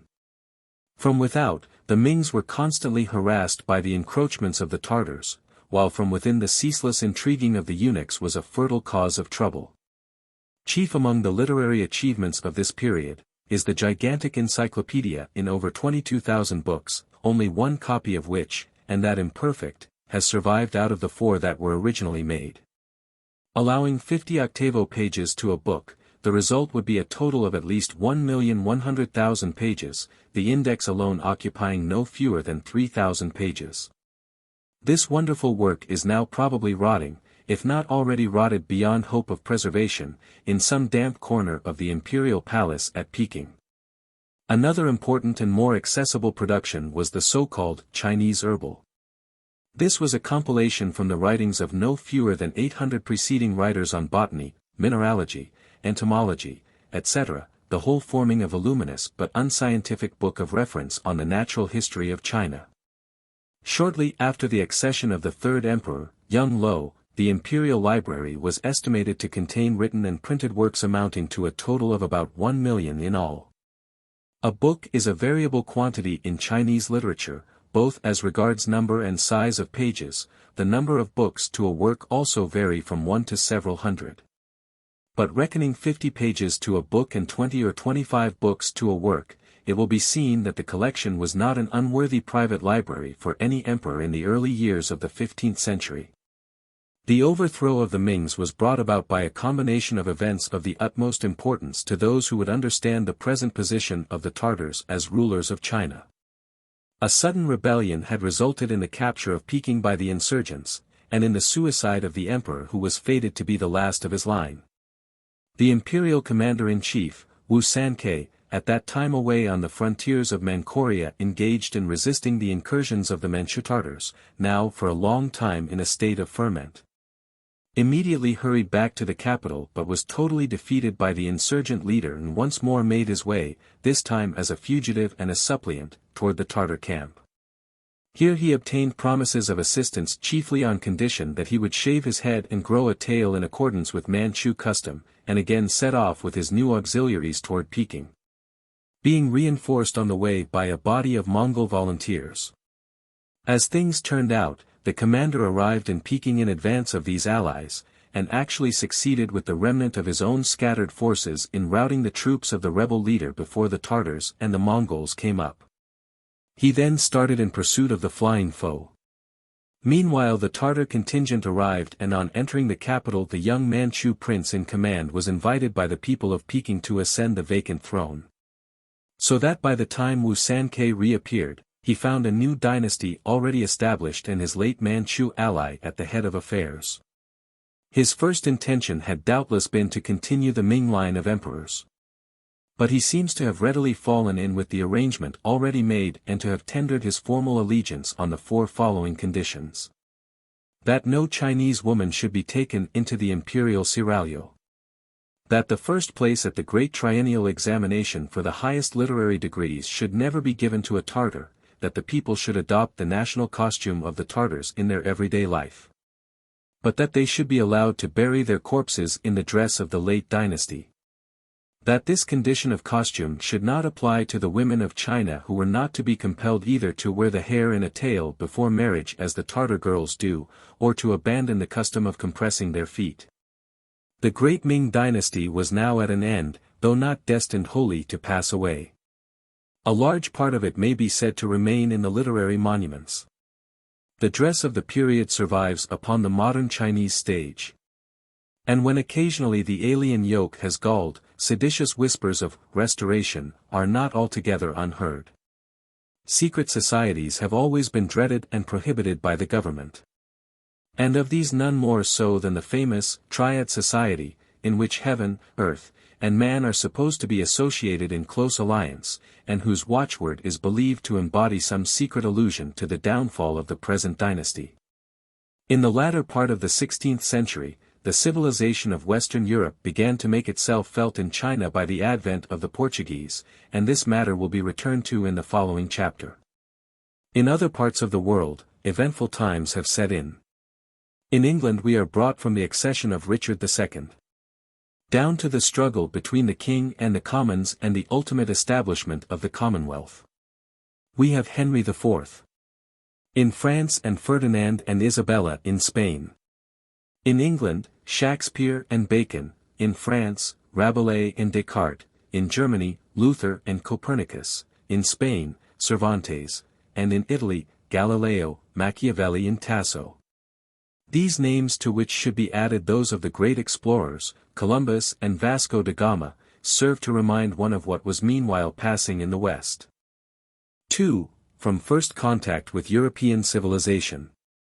From first contact with European civilization to the outbreak of the war. How the Western nations formed the acquaintance of China, first mention of the Orient by Grecian and Roman historians, introduction of Judaism, Nestorian missionaries bring Christianity, Marco Polo's wonderful journey, Roman missionaries in the field, dissensions among Christians discredit their work of the Jesuits, the dynasty of the Qings, splendid literary labors of two emperors, England's first embassy to China, the Opium War, opening the ports of China, treaties with Western nations, the Taiping Rebellion, the later years of Chinese history. The works of several Greek and Roman historians, principally those of Ptolemy and Arrian, who lived in the 2nd century, contain references of a vague character to a country now generally believed to be China. Ptolemy states that his information came from the agents of Macedonian traders, who gave him an account of a journey of 7 months from the principal city of eastern Turkestan, in a direction east inclining a little south. It is probable that these agents belonged to some of the Tartar tribes of Central Asia. They represented the name of this most eastern nation to be Serica, and that on the borders of this kingdom they met and traded with its inhabitants, the Seris. Herodotus speaks of the Isidores as a people in the extreme northeast of Asia. Ptolemy also mentions these tribes as a part of Serica and under its sway. Ammianus Marcellinus, a Roman historian of the 4th century, speaks of the land of the Seris as surrounded by a high and continuous wall. This was about 600 years after the Great Wall of northern China was built. Virgil, Pliny, Ricitus and Juvenal refer to the Seris in connection with the Seric garments which seem to have been made of fine silk or gauze. This article of dress was much sought after in Rome by the wealthy and luxurious, and as late as the 2nd century, is said to have been worth its weight in gold. From the length and description of the route of the traders, the description of the mountains and rivers which they passed, the character of the people with whom they traded and the articles of traffic. The evidence seems almost conclusive that the nation which the Greeks and Romans designated by the name of Serica is that now known to us as China. The particular countries visited by the caravans which brought the silk to Europe, were probably the dependencies or territories of China on the west, or possibly cities within the extreme northwest limit of China proper. The introduction of Judaism into China is evidenced by a Jewish synagogue which existed until quite recently in Kaifengfu, a city in the province of Honan. Connected with this synagogue were some Hebrew manuscripts, and a few worshippers who retained some of the forms of their religion, but very little knowledge of its real character and spirit. There is a great deal of uncertainty as to when the Jews came to China, though they have, no doubt, resided there for many centuries. Nestorian missionaries entered China some time before the 7th century. The principal record which they have left of the success of their missions is the celebrated Nestorian monument in Fanganfu. This monument contains a short history of the sect from the year 630 to 781, and also an abstract of the Christian religion. The missionaries of this sect have left but few records of their labors or of their observations as travelers, but the churches planted by them seem to have existed until a comparatively recent period. The Romish missionaries who entered China in the beginning of the 14th century, found them possessed of considerable influence, not only among the people, but also at court. And met with no little opposition from them in their first attempts to introduce the doctrines of their church. It seems to be true that during the period of nearly 800 years in which Nestorian Christianity maintained its foothold in China, large numbers of converts were made. But in process of time the Nestorian churches departed widely from their first teachings. After the fall of the Mongolian Empire they were cut off from connection with the West. And not having sufficient vitality to resist the adverse influences of heathenism, the people by degrees relapsed into idolatry or took up the new faiths that were introduced. The first Western writer, whose works are extant, who has given anything like full and explicit explanation respecting China is Sir Marco Polo. He went to China in the year 1274, in company with his father and uncle, who were Venetian noblemen. At this time, the independent nomad tribes of Central Asia being united in one government, it was practicable to reach Eastern Asia by passing through the Mongolian Empire. Marco Polo spent 24 years in China, and seems to have been treated kindly and hospitably. After his return to Europe he was taken prisoner in a war with the Genoese, and during his confinement wrote an account of his travels. The description he gives of the vast territories of China, its teeming population, and flourishing cities, the refinement and civilization of its people, and their curious customs, seemed to his countrymen more like a fiction of fairyland than sober and authentic narrative. It is said that he was urged when on his deathbed to retract these statements and make confession of falsehood, which he refused to do. He was undoubtedly one of the most remarkable travelers of any age. During the period of the Mongolian Empire, which comprehended under its sway the greater part of Asia from China on the east to the Mediterranean on the west, an intense desire was kindled in the Roman Church to convert this powerful nation to its faith. Among the first and the most noted of the missionaries sent to China at this time, was John of Mount Corvin, who reached Peking in 1293. He was afterward made an archbishop. From time to time bishops and priests were sent out to reinforce this mission, but they met with indifferent success, and when the Mongols were driven from China the enterprise was abandoned as a complete failure. After the fall of the Mongolian Empire, direct overland communication with Eastern Asia was interrupted, and for about 200 years China was again almost completely isolated from the Western world. The use of the magnetic needle, and improvements in navigation, made a new era in intercourse with the Orient. It is supposed that the first voyage from Europe to China was made by a Portuguese vessel in 1516. From this period commercial intercourse with China became more frequent, and various embassies were sent to the Chinese court by different nations of Europe. Unfortunately, the growing familiarity of the Chinese with Western nations did not increase their respect and confidence in them. This was due partly to the servility of most of the embassies to Peking, but principally, no doubt, to the want of honesty and the general lawlessness of most of the traders from the West. The consequence was that the Chinese became desirous of restricting foreign intercourse, and exercising as strict surveillance over their troublesome visitors as possible. Immediately after connection was established between Europe and the Far East by sea, another and a more successful effort was made by the Roman Church to propagate its faith in the Chinese Empire. This being coincident with the growth of the exchange of business. Francis Xavier, in his attempt to gain an entrance into the country, died on one of the islands of the coast in 1552. Toward the close of the 16th century the Portuguese appeared upon the scene, and from their concession at Macau, at one time the residence of Camoens, opened commercial relations between China and the West. They brought the Chinese, among other things, opium, which had previously been imported overland from India.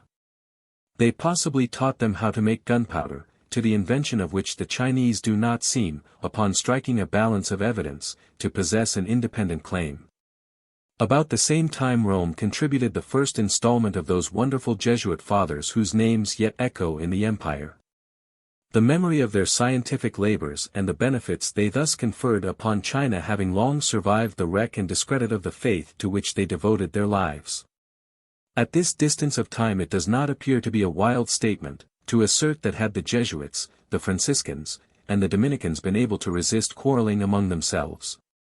And had they rather united to persuade papal infallibility to permit the incorporation of ancestor worship with the rites and ceremonies of the Romish Church, China would at this moment be a Catholic country in Buddhism, Taoism, and Confucianism would long since have receded into the past. Of all these Jesuit missionaries, the name of Matteo Ricci stands by common consent upon the long list. He established himself in Canton in the garb of a Buddhist priest in 1581. He was a man of varied intellectual gifts and extensive learning, united with indomitable energy, zeal and perseverance, and great prudence. In 1601 he reached Peking in the dress of a literary gentleman. He spent many years in China. He associated with the highest personages in the land. He acquired an unrivaled knowledge of the book language, and left behind him several valuable treatises of a metaphysical and theological character, written in such a polished style as to command the recognition and even the admiration of the Chinese. One of his most intimate friends and fellow workers was the well-known scholar and statesman, Su Guangqi, the author of a voluminous compendium of agriculture, and joint author of the large work which introduced European astronomy to the Chinese. He was appointed by the emperor to cooperate with other Jesuit missionaries in reforming the national calendar, which had gradually reached a stage of hopeless inaccuracy. He wrote independently several small scientific works. Also a severe criticism of the Buddhist religion, and finally, not least in importance, a defense of the Jesuits, addressed to the throne, when their influence at court had begun to excite envy and distrust. Su Guangqi forms the sole exception in the history of China of a scholar and a man of means and position on the side of Christianity. The age of the Qings is the age in which we live, but it is not so familiar to some persons as it ought to be that a Tartar and not a Chinese sovereign is now seated on the throne in China. For some time after the accession of the first Manchu emperor, there was considerable friction between the two races. The subjugation of the empire by the Manchus was followed by a military occupation of the country, which survived the original necessity, and has remained part of the system of government until the present day. The dynasty thus founded, partly by accident as it seems, as was related in the last chapter, has remained in power through the entire period of intercourse with Western nations. The title adopted by the first emperor of the line was Shunche. It was during the reign of this sovereign that Adam Schall, a German Jesuit, took up his residence at Peking and that the first Russian embassy, 1656, visited the capital. But in those days the Chinese had not learned to tolerate the idea that a foreigner should enter the presence of the Son of Heaven unless he were willing to perform the prostration known as the Kotiao. And the Russians not being inclined to humor any such presumptuous folly left the capital without opening negotiations. Of the 9 emperors of this line, from the first to the present, the second in every way fills the largest space in Chinese history. Kong Hai, the son of Shunche, reigned for 61 years. This sovereign is renowned in modern Chinese history as a model ruler, a skillful general and an able author. During his reign Thibaut was added to the empire, and the Aleufs were successfully subdued. But it is as a just and considerate ruler that he is best remembered among the people. He treated the early Catholic priests with kindness and distinction, and availed himself in many ways of their scientific knowledge.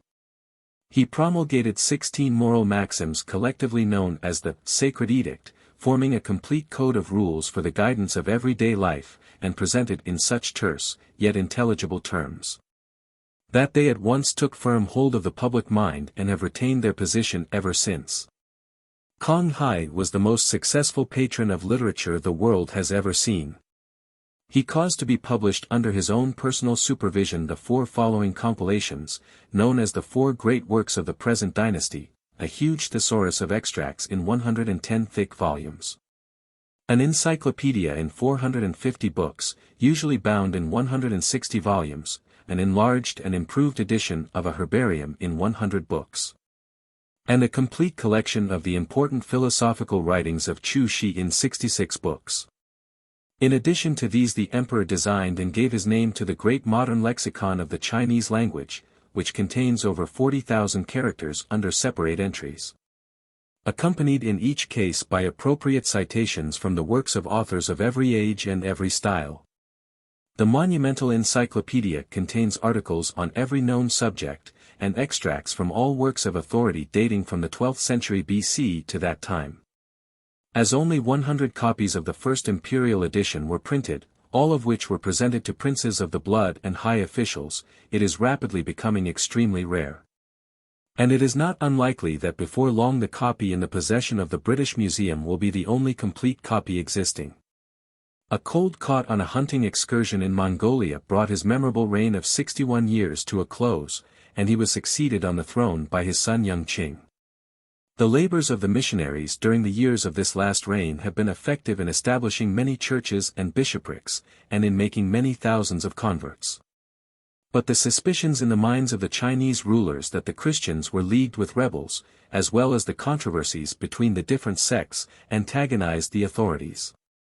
Under the third Manchu emperor, Young Qing, began that violent persecution of the Catholics which continued almost to the present day, and in the year 1723 an edict was promulgated prohibiting the further propagation of this religion in the empire.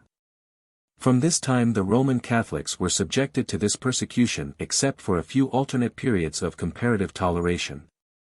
They have retained their position in the face of great difficulties and trials, and since the late treaties with China the number of their converts has rapidly increased.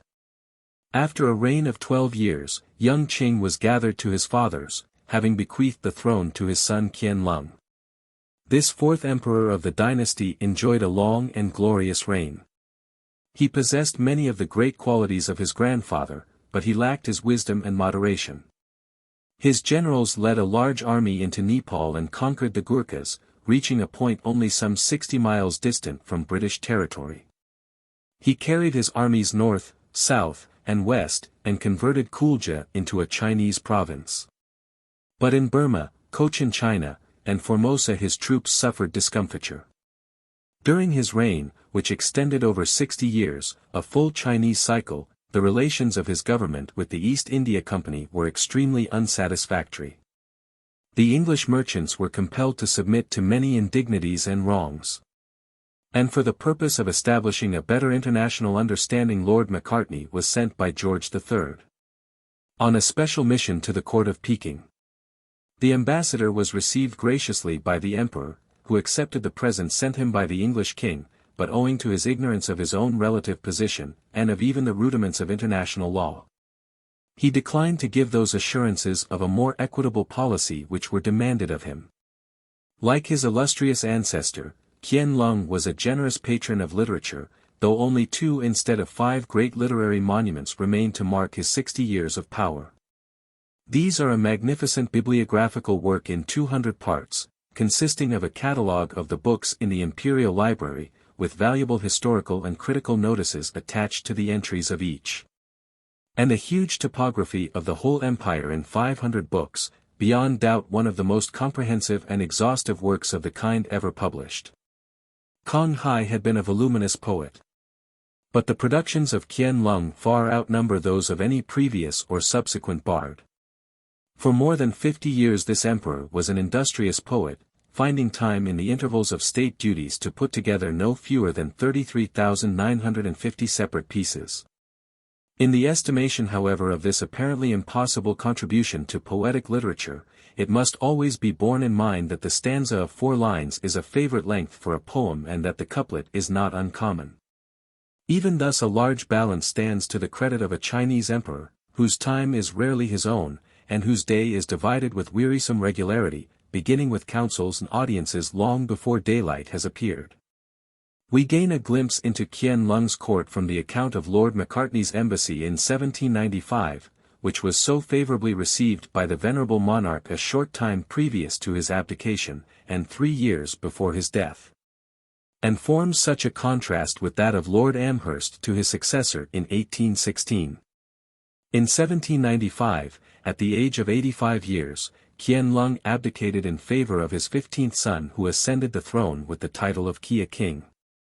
During the reign of Kia King, a second English embassy was sent to Peking, in 1816, to represent to the emperor the unsatisfactory position of the English merchants in China. The envoy, Lord Amherst, was met at the mouth of the Peiho and conducted to Yuan or Summer Palace, where the emperor was residing. On his arrival he was officially warned that only on condition of his performing the Ko Tiao would he be permitted to behold the dragon countenance. This of course was impossible, and he consequently left the palace without having slept a night under its roof. Meanwhile the internal affairs of the country were even more disturbed than the foreign relations. A succession of rebellions broke out in the western and northern provinces and the seaboards were ravaged by pirates. While these disturbing causes were in full play the emperor died, in 1820, and the throne devolved upon Tao Kwang, his second son. It was during the reign of Kia King that Protestant missionaries initiated a systematic attempt to convert the Chinese to Christianity. But the religious toleration of these people, which on the whole has been a marked feature in their civilization of all ages, had been sorely tried by the Catholics and but little progress was made. In another direction some of the early Protestant missionaries did great service to the world at large. They spent much of their time in grappling with the difficulties of the written language, and the publication of Dr. Morrison's famous dictionary and the achievements of Dr. Legge were the culmination of these labors. Under Tao Kwang both home and foreign affairs went from bad to worse. A secret league known as the Triad Society, which was first formed during the reign of Kong Hai, now assumed a formidable bearing, and in many parts of the country, notably in Honan, Guangxi, and Formosa, insurrections broke out at its instigation. At the same time the Mandarins continued to persecute the English merchants, and on the expiration of the East India Company's monopoly in 1834 the English government sent Lord Napier to Canton to superintend the foreign trade at that port. Thwarted at every turn by the presumptuous obstinacy of the Mandarins, Lord Napier's health gave way under the constant vexations connected with his post, and he died at Macau after but a few months' residence in China. The opium trade was now the question of the hour, and at the urgent demand of Commissioner Lin, Captain Elliot, the superintendent of trade, agreed that all opium in the hands of English merchants should be given up to the authorities. On the 3rd of April, 1839, 20,283 chests of opium were, in accordance with this agreement, handed over to the Mandarins, who burnt them to ashes. This demand of Lin's, though agreed to by the superintendent of trade, was considered so unreasonable by the English government that in the following year war was declared against China. The island of Chusan and the Bogue forts on the Canton River soon fell into the English hands, and Commissioner Lin's successor sought to purchase peace by the cession of Hong Kong and the payment of an indemnity of $6 million. This convention was, however, repudiated by the Peking government, and it was not until Canton, Amoy, Ningpo, Shanghai, Chapul and Chinking Fu had been taken by the British troops, that the emperor at last consented to come to terms. Now of course far more onerous. By a treaty made by Sir Henry Pottinger in 1842 the cession of Hong Kong was supplemented by the opening of the 4 ports of Amoy, Puchao Fu, Ningpo, and Shanghai to foreign trade, and the indemnity of $6 million was increased to $21 million. Without noticing the other points at issue and the merits of the dispute concerning them. It is considered by the world at large that one of the blackest pages in the records of the history of civilization is that which tells of the forcing of the opium traffic upon the Chinese by Great Britain. The Chinese people were making most strenuous efforts to abolish the traffic in opium and the habit of its use, which had been introduced from India, and which was rapidly becoming the curse of the nation. But for commercial motives, in this Victorian age of civilization, England sent to force compliance with the demand of her merchants in China that the sale of the drug be legalized. The rapid spread of the use of opium among the hundreds of millions of Chinese, dating from this time, may be charged against England. In the long account which records the oppression and the shame of her dealings with whatever Eastern nation she has played the game of war and colonization and annexation. Death put an end to Tao Kwang's reign in 1850, and his 4th son, Hien Fong, assumed rule over the distracted empire which was bequeathed him by his father. There is a popular belief among the Chinese that 200 years is the natural life of a dynasty. This is one of those traditions which are apt to bring about their own fulfillment, and in the beginning of the reign of Hien Fong the air was rife with rumors that an effort was to be made to restore the Ming dynasty to the throne. On such occasions there are always real or pretended scions of the required family forthcoming. And when the flames of rebellion broke out in Guangxi, a claimant suddenly appeared under the title of Teen Tai, Heavenly Virtue, to head the movement. But he had not the capacity required to play the necessary part, and the affair languished and would have died out altogether had not a leader named Hung Sotsun arose, who combined all the qualities required in a leader of men: energy, enthusiasm, and religious bigotry. As soon as he was sufficiently powerful, he advanced northward into Honan and Hupei, and captured Wuchangfu, the capital of the last-named province, and a city of great commercial and strategical importance. Situated as it is at the junction of the Han River with the Chang. Having made this place secure, he advanced down the river and made himself master of Ganting and the old capital of the empire, Nanking. Here in 1852 he established his throne, and proclaimed the commencement of Taiping dynasty. For himself he adopted the title of Teen Wang, or Heavenly King. For a time all went well with the new dynasty. The Taiping standard was carried northward to the walls of Tientsin and floated over the towns of Qingqingfu and Suqiaofu. Meanwhile the imperial authorities had by their stupidity raised another enemy against themselves. The outrage on the English flag perpetrated on board the Chinese Lorcha Arrow, at Canton in 1857, having been left unredressed by the Mandarins, led to the proclamation of war by England. Canton fell to the arms of General Straubenzee, and Sir Michael Seymour in December of the same year, and in the following spring the Taku forts at the mouth of the Peiho having been taken, Lord Elgin, who had in the meantime arrived as plenipotentiary minister, advanced up the river to Tientsin on his way to the capital. At that city, however, he was met by imperial commissioners, and yielding to their entreaties he concluded a treaty with them which it was arranged should be ratified at Peking in the following year. But the evil genius of the Chinese still pursuing them, they treacherously fired on the fleet accompanying Sir Frederick Bruce, Lord Elgin's brother, proceeding in 1860 to Peking, in fulfillment of this agreement. This outrage rendered another military expedition necessary, and in conjunction with the French government, the English cabinet sent out a force under the command of Sir Hope Grant, with orders to march to Peking. In the summer of 1861 the Allied forces landed at Petang, a village 12 miles north of the Taku forts, and taking these entrenchments in the rear captured them with but a trifling loss. This success was so utterly unexpected by the Chinese, that leaving Tientsin unprotected they retreated rapidly to the neighborhood of the capital.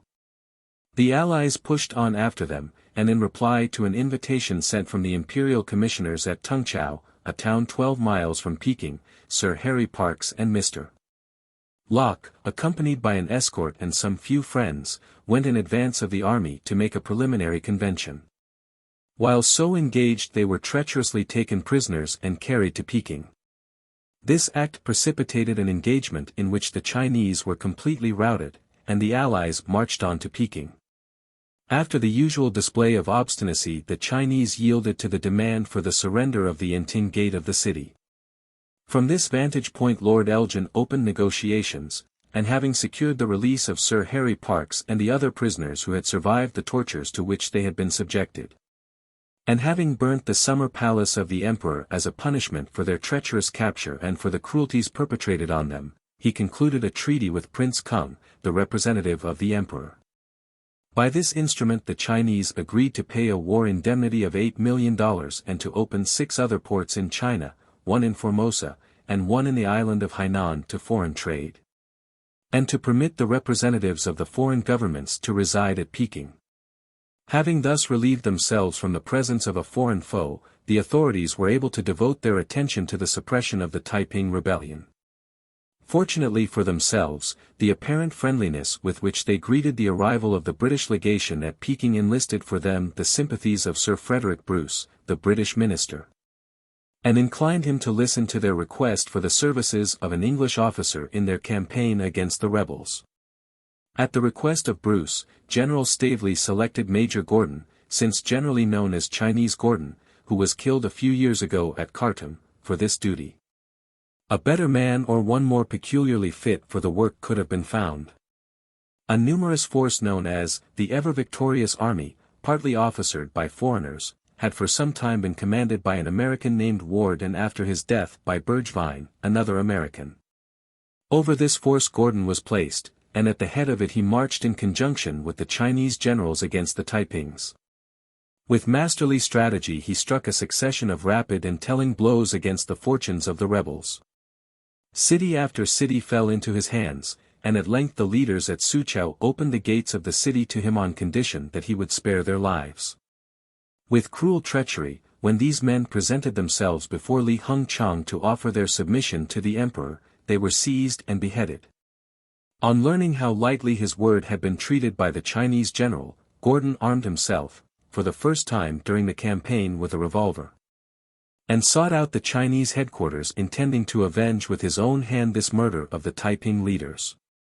But Li Hung-chang having received timely notice of the righteous anger he had aroused took to flight, and Gordon, thus thwarted in his immediate object, threw up his command feeling that it was impossible to continue to act with so orientally minded a colleague.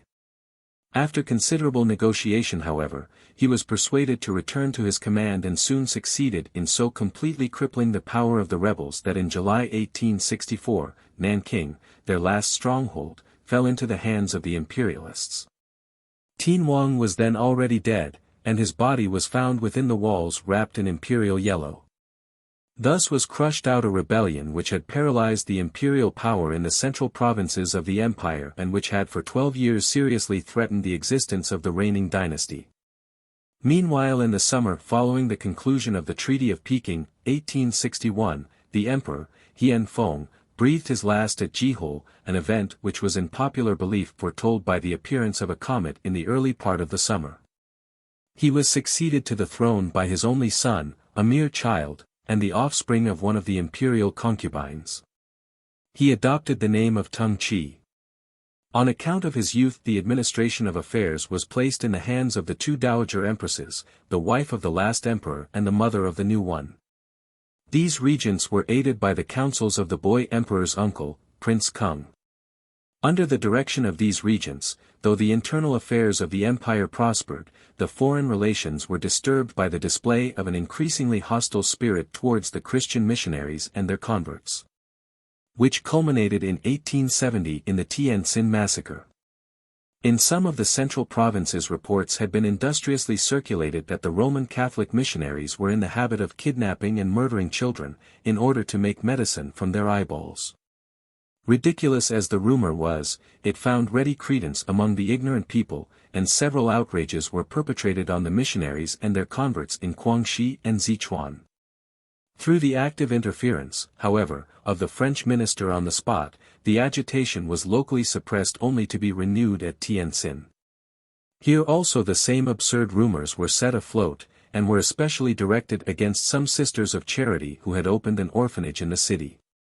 For some days previous to the massacre on the 21st of June, reports increasing in alarm reached the foreign residents that an outbreak was to be apprehended, and 3 times the English consul wrote to Chung Hao, the superintendent of the 3 northern ports, calling upon him to take measures to subdue the gathering passions of the people which had been further dangerously exasperated by an infamous proclamation issued by the prefects. To these communications the consul did not receive any reply, and on the morning of the 21st, a day which had apparently been deliberately fixed for the massacre, the attack was made. The mob first broke into the French consulate and while the consul, M. Fontanier, was with Chung Hao endeavoring to persuade him to interfere, 2 Frenchmen and their wives, and Father Chevrier were there murdered. While returning the consul suffered the same fate. Having thus whetted their taste for blood, the rioters then set fire to the French cathedral, and afterward moved on to the orphanage of the Sisters of Mercy. In spite of the appeals of these defenseless women for mercy, if not for themselves at least for the orphans under their charge, the mob broke into the hospital, killed and mutilated most shockingly all the sisters, smothered from 30 to 40 children in the vault, and carried off a still larger number of older persons to prisons in the city, where they were subjected to tortures of which they bore terrible evidence when their release was at length effected. In addition to these victims, a Russian gentleman with his bride, and a friend, who were unfortunate enough to meet the rioters on their way to the cathedral, were also murdered.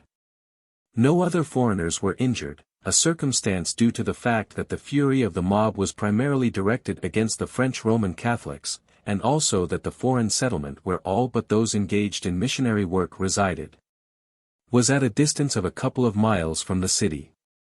When the evil was done, the Chinese authorities professed themselves anxious to make reparation, and Chung Hao was eventually sent to Paris to offer the apologies of the Peking cabinet to the French government. These were ultimately accepted. And it was further arranged that the Tientsin prefect and district magistrate should be removed from their posts and degraded, and that 20 of the active murderers should be executed. By these retributive measures the emperor's government made its peace with the European powers, and the foreign relations again assumed their former friendly footing. The Chinese had now leisure to devote their efforts to the subjugation of the Pantai rebels. This was a great Mohammedan uprising which dated back as far as 1856 and which had for its object the separation of the province of Yunnan into an independent state. The visit of the adopted son of the rebel leader, the Sultan Suleiman, to England, for the purpose of attempting to enlist the sympathies of the English government in the Pantai cause, no doubt added zest to the action of the mandarins, who after a short but vigorous campaign, marked by scenes of bloodshed and wholesale carnage, suppressed the rebellion and restored the province to the imperial sway.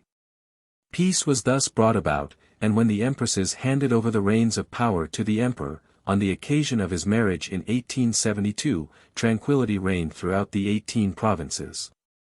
The formal assumption of power proclaimed by this marriage was considered by the foreign ministers a fitting opportunity to insist on the fulfillment of the article in the treaties which provided for their reception by the emperor. And after much negotiation it was finally arranged that the emperor should receive them on the 29th of June, 1873. Very early therefore on the morning of that day, the ministers were astir and were conducted in their sedan chairs to the park on the west side of the palace, where they were met by some of the ministers of state, who led them to the temple of prayer for seasonable weather. Here they were kept waiting for some time while tea and confectionery from the imperial kitchen, by favor of the emperor, were served to them. They were then conducted to an oblong tent made of matting on the west side of the Tsekwang pavilion, where they were met by Prince Kung and other ministers. As soon as the emperor reached the pavilion, the Japanese ambassador was introduced into his presence, and when he had retired the other foreign ministers entered the audience chamber in a body. The emperor was seated facing southward. On either side of his majesty stood, with Prince Kung, several princes and high officers. When the foreign ministers reached the center aisle they halted and bowed one and all together. They then advanced in line a little further and made a second bow, and when they had nearly reached the yellow table on which their credentials were to be deposited they bowed a third time, after which they remained erect. M. Vlangali, the Russian minister, then read a congratulatory address in French, which was translated by an interpreter into Chinese, and the ministers making another reverence respectfully laid their letters of credence upon the yellow table. The emperor was pleased to make a slight inclination of the head towards them, and Prince Kung advancing to the left of the throne and falling upon his knees, had the honor to be informed in Manchu that His Majesty acknowledged the receipt of the letters presented. Prince Kung, with his arms raised according to precedent set by Confucius when in the presence of his sovereign, came down by the steps on the left of the desk, to the foreign ministers, and respectfully repeated this in Chinese. After this he again prostrated himself, and in like manner received and conveyed a message to the effect that His Majesty hoped that all foreign questions would be satisfactorily disposed of. The ministers then withdrew, bowing repeatedly, until they reached the entrance. Thus ended the first instance during the present century of Europeans being received in imperial audience. Whether under more fortunate circumstances the ceremony might have been repeated it is difficult to say, but in the following year the young emperor was stricken down with the smallpox, or enjoyed the felicity of the heavenly flowers, and finally succumbed to the disease on the 12th of January, 1875. With great ceremony the funeral obsequies were performed over the body of him who had been Tung Chi, and the coffin was finally laid in the imperial mausoleum among the eastern hills beside the remains of his predecessors. His demise was shortly afterwards followed by the death of the girl empress he had just previously raised to the throne. For the first time in the annals of the Qing dynasty, the throne was now left without a direct heir. As it is the office of the son and heir to perform regularly the ancestral worship, it is necessary that if there should be no son, the heir should be, if possible, of a later generation than the deceased. In the present instance this was impossible, and it was necessary therefore that the lot should fall on one of the cousins of the late emperor. Saitin, the son of the Prince of Chun, a child not quite 4 years old, was chosen to fill the vacant throne, and the title conferred upon him was Kwang Su, or an inheritance of glory. Scarcely had the proclamation gone forth of the assumption of the imperial title by Kwang Su, when news reached the English legation at Peking of the murder at Manwine, in the province of Yunnan, of Mr. Margary, an officer in the consular service who had been dispatched to meet an expedition sent by the Indian government, under the command of Colonel Horace Brown, to discover a route from Burma into the southwestern provinces of China. In accordance with conventional practice, the Chinese government, on being called to account for this outrage, attempted to lay it to the charge of brigands. But the evidence which Sir Thomas Wade was able to adduce proved too strong to be ignored even by the Peking mandarins, and eventually they signed a convention in which they practically acknowledged their blood guiltiness, under the terms of which some fresh commercial privileges were granted, and an indemnity was paid. At the same time a Chinese nobleman was sent to England to make apology, and to establish an embassy on a permanent footing at the court of St. James.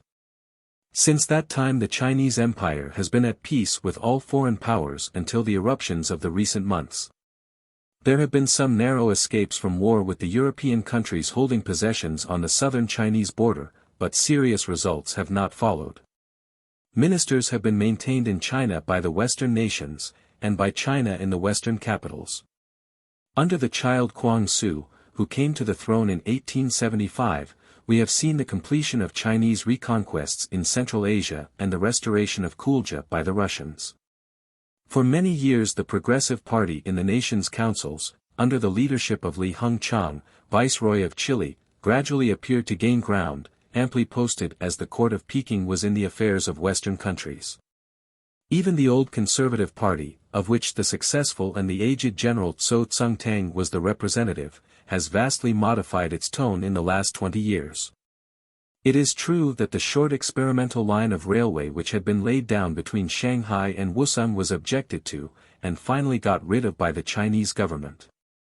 But the reason for this apparently retrograde step arose out of the not very scrupulous means employed by the promoters of the scheme, and out of the very natural dislike of an independent state to be forced into innovations for which it may not be altogether prepared. Since that time several telegraph lines have been constructed, beginning with the first one between Peking and Shanghai, which formed the final connecting link between the capital of the Chinese Empire and the Western civilized world. The freedom of residence has been greatly extended to foreigners living in China. Travel has become safer, and popular hatred towards foreigners not as apparent. Slow as it has been to take effect, nevertheless the influence of closer association with Western civilization has made its impress on the Chinese nation, and the extreme conservatism in many details has been compelled to waver. The stories of the war which are to follow will indicate much of the characteristics of the later-day history of the empire. 3. The Chinese Empire. Origin of the name of China. And what the Chinese call their own country, dependencies of the empire, China and the United States in comparison, their many physical similarities, mountains and plains, the fertile soil, provinces of China, rivers and lakes, climate, fauna and flora, industries of the people, commerce with foreign nations, the cities of China, forms of government and administration. Until recent years the word China was unknown in the empire which we call by that name, but of late it has become more familiar to the Chinese, and in certain regions they are in fact adopting it for their own use, owing to the frequency with which they hear it from the foreigners with whom they are doing business. The name was no doubt introduced in Europe and America from the nations of Central Asia who speak of the Chinese by various names derived from that of the powerful Qing family, who held sway many centuries ago. The names which the Chinese use in speaking of themselves are various. The most common one is Chung Kuo, the Middle Kingdom. This term grew up in the feudal period as a name for the royal domain in the midst of the other states, or for those states as a whole in the midst of the uncivilized countries around them. The assumption of universal sovereignty, of being the geographical center of the world, and also the center of light and civilization that have been so injurious to the nation, appear in several of the most ancient names. In the oldest classical writings the country is called the Flowery Kingdom, flowery presenting the idea of beautiful, cultivated, and refined. The terms Heavenly Flowery Kingdom, and Heavenly Dynasty are sometimes used, the word heavenly presenting the Chinese idea that the empire is established by the authority of heaven, and that the emperor rules by divine right.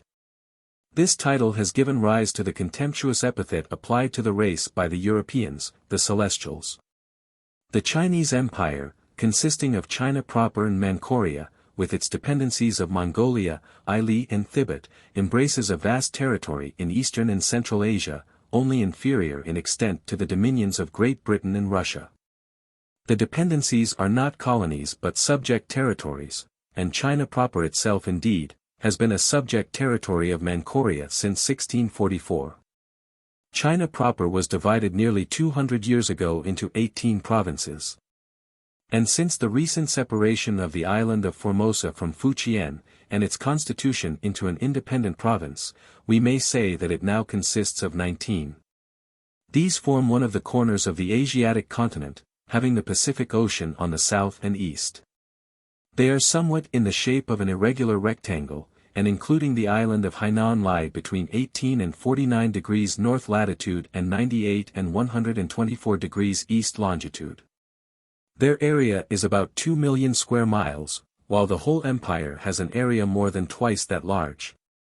In giving a correct general idea of China one cannot perhaps do better than to institute a comparison between it and the United States, to which it bears a striking resemblance. It occupies the same position in the eastern hemisphere that the United States does in the western. Its line of sea coast on the Pacific resembles that of the United States on the Atlantic, not only in length but also in contour. Being found within almost the same parallels of latitude, it embraces almost the same variety of climate and production. A river as grand as the Mississippi, flowing east, divides the empire into nearly 2 equal parts, which are often designated as north of the river and south of the river.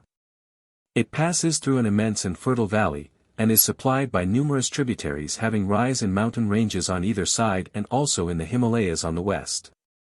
The area of China proper is about 2/3 that of the states of the American Union. The resemblance holds also in the artificial divisions. While our country is divided into more than 40 states, China is divided into 19 provinces.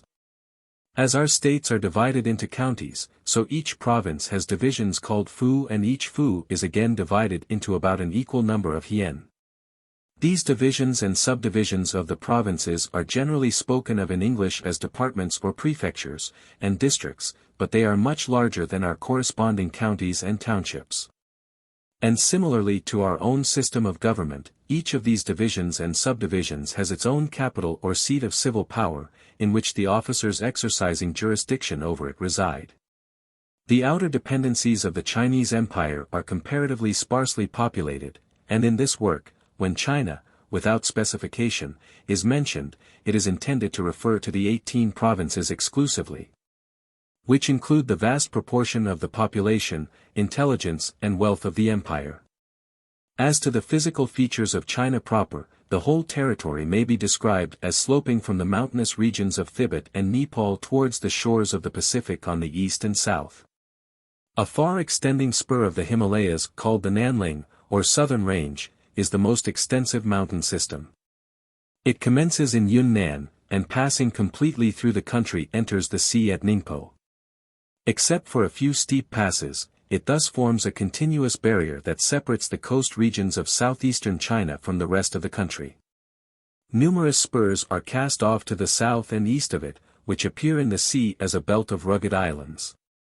On the borders of Tibet to the north and west of this range, the country is mountainous, while to the east and from the Great Wall on the north to the Payong Lake in the south, There is the Great Plain comprising an area of more than 200,000 square miles and supporting in the 5 provinces contained in it more than 175 million people.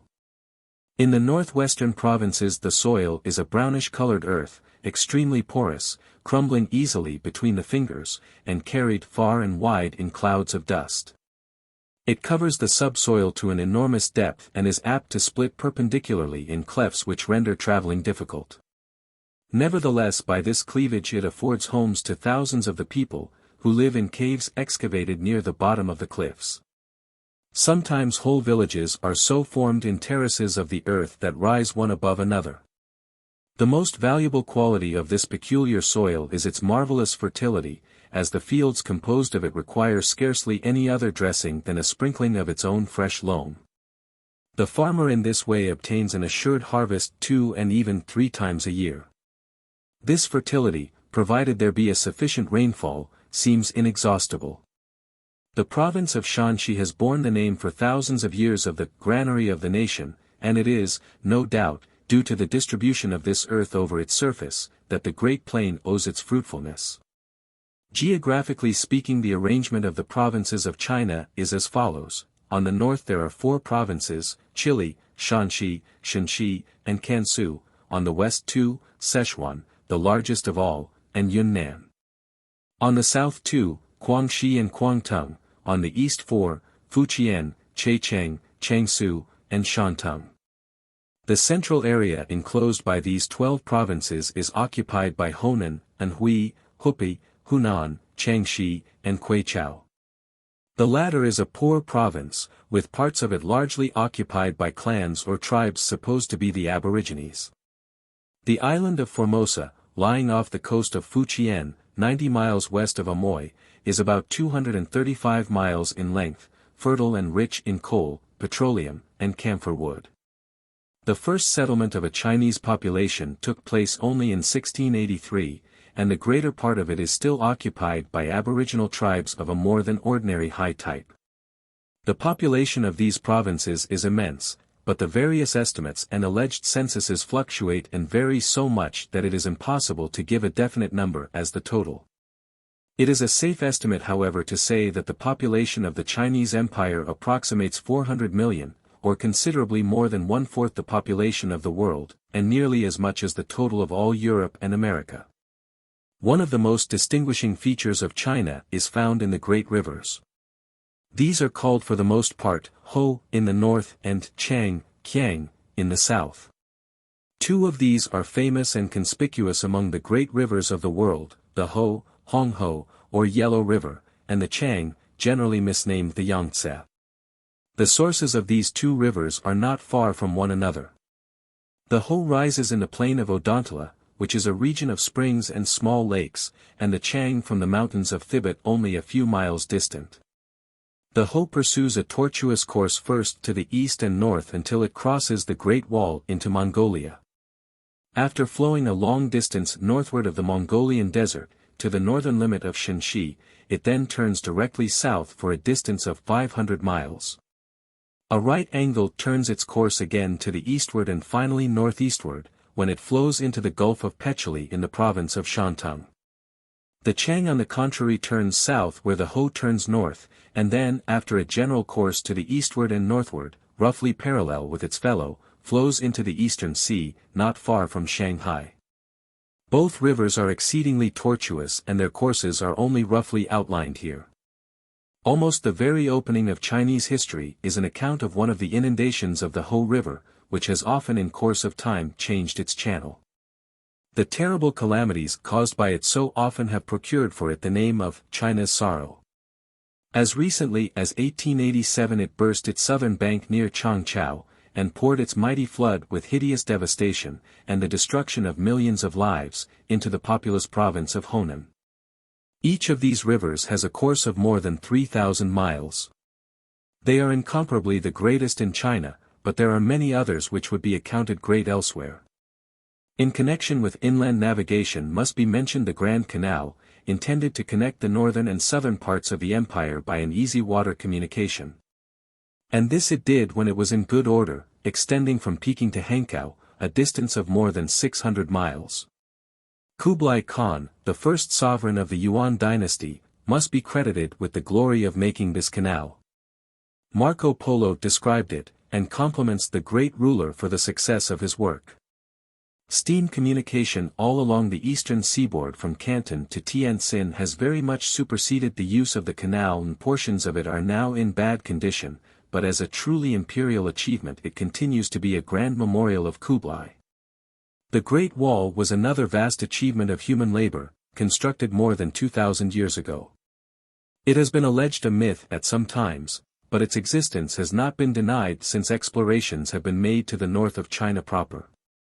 It was not as useful as the canal, and it failed to answer the purpose for which it was intended, a defense against the incursions of the northern tribes.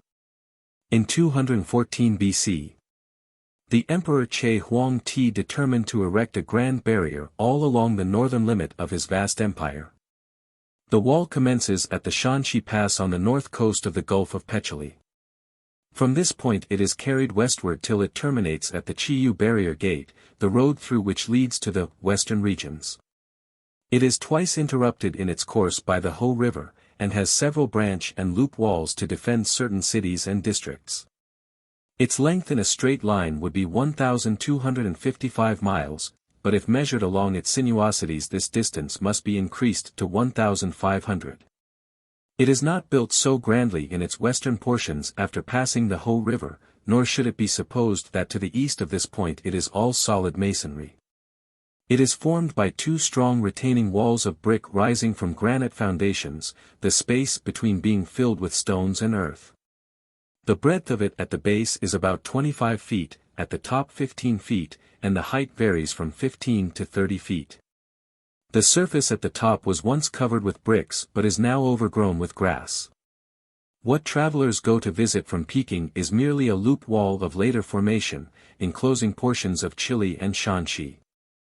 China includes many lakes, but they are not so commanding in size as the rivers. There are but three which are essential to mention.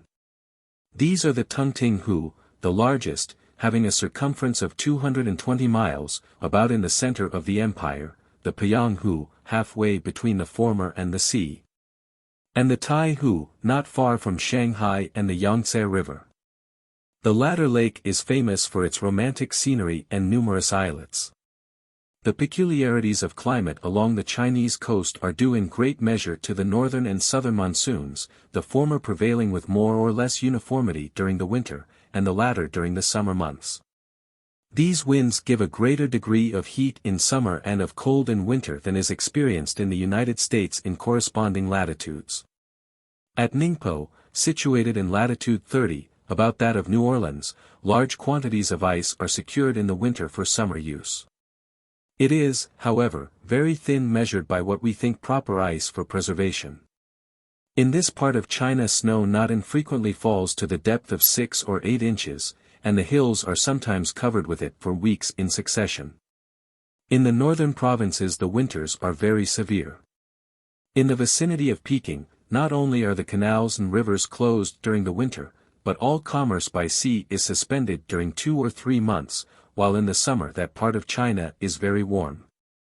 The period of the change of the monsoon, when the two opposite currents are struggling with each other, is marked by a great fall of rain and by the cyclones which are so much dreaded by mariners on the Chinese coast. The southern monsoon gradually loses its force in passing northward, and is not very marked above latitude 32, though its influence is decidedly felt in July and August. With the exception of the summer months the climate of the northern coast of China is remarkably dry, that of the southern coast is damp most of the year, especially during the months of May, June, and July. In different parts of the country almost every variety of climate can be found, hot or cold, moist or dry, salubrious or malarial. The ports which were at first opened as places of residence for foreigners were unfortunately among the most unhealthful of the empire, not so much from the enervating effects of their southerly latitude as from their local miasmatic influences. Being situated in the rice-producing districts and surrounded more or less by stagnant water during the summer months. Under the later treaties which opened new ports in the north, as well as interior cities, foreigners have been permitted to live in regions whose climates will compare favorably with most parts of our own country.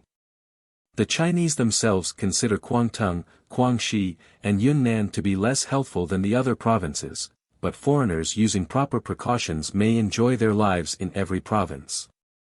The Chinese are essentially an agricultural people, and from time immemorial they have held agriculture in the highest esteem as being the means by which the soil has been induced to supply the primary wants of the empire, food. Of course, the climate and the nature of a district determine the kind of farming appropriate to it. Agriculturally, China may be said to be divided into two parts by the Chang. South of that river, speaking generally, the soil and climate point to rice as the appropriate crop, while to the north lie vast plains which as clearly are best designed for growing wheat, barley, oats, Indian corn and other cereals. Culinary or kitchen herbs, mushrooms, and aquatic vegetables, with ginger and a variety of other condiments, are everywhere produced and widely used. From Formosa there comes sugar, and the cane thrives also in the southern provinces. Oranges, pomegranates, peaches, plantains, pineapples, mangoes, grapes, and many other fruits and nuts are supplied in most markets. The cultivation of opium is constantly on the increase. Of course, the use of tea as a beverage is a national characteristic. The plant does not grow in the north, but is cultivated extensively in the western provinces and in the southern. The infusion of the leaves was little if at all drunk in ancient times, but now its use is universal. Fujian, Hubei, and Hunan produce the greater part of the black teas. The green comes chiefly from Zhejiang and Anhui. Both kinds comes from Guangdong and Sichuan. Next to silk, if not equally with it, tea is China's most valuable export. From rice and millet the Chinese distill alcoholic liquors, but they are very sparingly used, and it is a compliment to the temperate inclinations of the people, that immediately upon the opening of tea houses many years ago, the places for selling liquor found themselves empty of business and were soon compelled to close. Birds and animals are found in great variety, though the country is too thickly peopled and well cultivated to harbor many wild and dangerous beasts. One occasionally hears of a tiger that has ventured from the forest and been killed or captured, but the lion was never a denizen of China and is only to be seen rampant in stone in front of temples. The rhinoceros, elephant, and tapir are said still to exist in the forests and swamps of Yunnan. But the supply of elephants at Peking for the carriage of the emperor when he proceeds to the great sacrificial altars has been decreasing for several reigns. Both the brown and the black bear are found, and several varieties of the deer family, of which the musk deer is highly valued. Among the domestic animals the breed of horses and cattle is dwarfish and no attempts seem to be made to improve them. The ass is a more lively animal in the north than it is in European countries or America, and receives much attention. About Peking one is struck by many beautiful specimens of the mule. Princes are seen riding on mules, or drawn by them in handsome litters, while their attendants accompany them on horseback. The camel is seen only in the north. Many birds of prey abound, including mynahs, crows, and magpies. The people are fond of songbirds, especially the thrush, the canary, and the lark. The lovely gold and silver pheasants are well known, and also the mandarin duck, the emblem to the Chinese of conjugal fidelity. Many geese too are reared and eaten, while the ducks are artificially hatched. The number of pigs is enormous and fish are a plentiful supply of food. The people are very fond of flowers and are excellent gardeners, but their favorites are mostly cultivated in pots instead of in beds. Silk, linen, and cotton furnish abundant provision for the clothing of the race. China was no doubt the original home of silk. The mulberry tree grows everywhere and silkworms flourish as widely. In all provinces some silk is produced, but the best is furnished from Guangdong, Sichuan, and Zhejiang. From the 23rd century BC and earlier, the care of the silkworm and the spinning and weaving of its produce have been the special work of women. As it is the duty of the sovereign to turn over a few furrows in the spring to stimulate the people to their agricultural tasks, so his consort should perform an analogous ceremony with her silkworms and mulberry trees. The manufactures of silk are not inferior to or less brilliant than any that are produced in Europe, and nothing can exceed the embroidery of the Chinese. The cotton plant appears to have been introduced some 800 years ago from eastern Turkestan and is now cultivated most extensively in the basin of the Chang River. The well-known Nanking is named for Nanking, a center for its manufacture.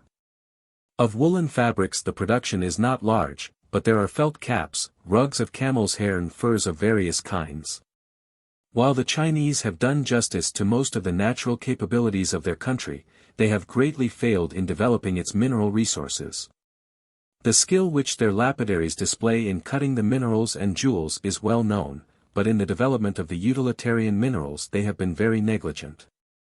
The coal fields of China are enormous, but the majority of them can hardly be said to be more than scratched. Immense deposits of iron ore are still untouched. Copper, lead, tin, silver, and gold are known to exist in many places, but little has been done to make the stores of them available. More attention has been directed to their mines since their government and companies began to have steamers of their own, and a scheme has been approved by the government for working the gold mines in the valley of the Amur River. With the government once conscious of its mineral wealth, there is no limit to the results which it may bring about. The commerce of China with the Western nations has been constantly on the increase for many years. The number of vessels entering and clearing at the various treaty ports is now between 30,000 and 35,000 annually, and the value of the whole trade, import and export, approximates $300 million annually. Of course the two principal exports are tea and silk. About half of the trade is done by means of vessels under the British flag, and nearly half of the remainder are vessels of foreign type, but owned by Chinese and sailing under the Chinese flag. The capitals of the different divisions of the empire are all walled cities, and these form a striking feature of the country. There are important distinctions between the cities of the third class, most of which are designated as Hien, a few as Chio and others as Ting. Though varying considerably in size, these different cities present nearly the uniform appearance. They are surrounded by walls from 20 to 35 feet in height, and are entered by large arched gateways which open into the principal streets and are shut and barred at night. These walls are from 20 to 25 feet thick at the base and somewhat narrower at the top. The outside is of solid masonry from 2 to 4 feet thick, built of hewn stone, or bricks backed with earth, broken tiles, etc. There is generally a lighter stone facing on the inside. The outside is surmounted by a parapet with embrasures generally built of brick. The circumferences of the provincial cities vary from 8 to 15 miles. Those of the Fu cities from 4 to 10 miles, and those of the Hien cities from 2 or 3 to 5 miles. Some of the larger and more important cities contain a smaller one, with its separate walls, enclosed within the larger outside walls. This is the Tartar or military city. It is occupied exclusively by Tartars with their families, forming a colony or garrison, and numbering generally several thousand soldiers. In times of insurrection and rebellion the emperor depends principally upon these Tartar colonies to hold possession of the cities where they are stationed. In such emergencies the inhabitants of these enclosed Tartar cities, knowing that their lives and the lives of their families are at stake, defend themselves with great desperation. The provincial capitals contain an average population of nearly 1 million inhabitants. The Fu cities from 100,000 to 600,000 or even more, while the cities of the third class, which are much more numerous, generally contain several tens of thousands. The most of these towns of different classes have outgrown their walls, and frequently 1/4 or even 1/3 of the inhabitants live in the suburbs, which in some cases extend 3 or 4 miles outside the walls in different directions. Property is less valuable in these suburbs, not only because it is removed from the business parts of the city, but also because it is more liable to be destroyed in times of rebellion. All the names to be found on even our largest maps of China, are the names of walled cities, and many of those of the third class are not down for want of space. The total number of these cities is more than 1,700. From the number and size of the cities of China it might be inferred that they contain the greater portion of the inhabitants of the empire. This is however by no means the case. The Chinese are mainly an agricultural people and live for the most part in the almost innumerable villages which everywhere dot its fertile plains. A detached or isolated farmhouse is seldom seen. The country people live in towns or hamlets for the sake of society and mutual protection. Most of the cities, even the smaller ones, have thousands of these villages under their jurisdiction. In the more populous parts of China will frequently be found, within a radius of 3 or 4 miles, from 150 to 200 of these villages. The estimate of population made on a previous page gives an average population of about 300 persons to the square mile, while that of Belgium and some other European countries is greater. Perhaps no country in the world is more fertile and capable of supporting a dense population than China. Every available spot of ground is brought under cultivation, and nearly all the land is made use of to provide food for man, pasture fields being almost unknown. The masses of China eat very little animal food, and what they do eat is mostly pork and fowls, the raising of which requires little or no waste of ground. The comparatively few horses and cattle and sheep which are found in the country are kept in stables, or graze upon the hill tops, or are tethered by the sides of canals. Taking these facts into consideration, that an extended and exceedingly fertile country under the highest state of cultivation, is taxed to its utmost capacity to supply the wants of a frugal and industrious people. The estimate of population need not excite incredulity. Nearly all of the cities marked on our maps of the coast of China, are now open ports for traffic and residence of foreigners. The most northerly of these is Nyechuang in the most southern Pakhoi, while between these familiar names are those of Canton, Swatow, Amoy, Fuzhou, Ningpo, Shanghai, Tientsin and several others. Interior cities that have been opened to foreigners include a number on the Chang River, the one farthest inland being Aichang. Peking is also accessible to foreigners, and several ports on the islands of Hainan and Formosa are opened by treaty. The population of these cities cannot be told with much exactness, as the Chinese census can scarcely claim accuracy. But the largest cities, such as Canton and Peking, are generally credited, in common with several others even smaller, with passing the million mark. The Chinese government is one of the great wonders of history. It presents today the same character which it possessed more than 3,000 years ago, and which it has retained ever since, during a period which covers the authentic history of the world. The government may be described as being in theory a patriarchal despotism. The emperor is the father of his people, and just as in a family the father's law is supreme, so the emperor exercises complete control over his subjects, even to the extent of holding, under certain recognized conditions, their lives in his hands. But from time immemorial it has been held by the highest constitutional authorities that the duties existing between the emperor and his people are reciprocal. And that though it is the duty of the people to render a loyal and willing obedience to the emperor, so long as his rule is just and beneficent, it is equally incumbent upon them to resist his authority, to depose him, and even to put him to death, in case he should desert the paths of rectitude and virtue. As a matter of fact, however, it is very difficult to say what extent of power the emperor actually wields. The outside world sees only the imperial bolts, but how they are forged or whose is the hand that shoots them none can tell. The most common titles of the emperor are Huangshang, the august lofty one, and Tiantsc, the son of heaven. He lives in unapproachable grandeur, and is never seen except by members of his own family and high state officers, save once a year when he gives audience to few foreign diplomats.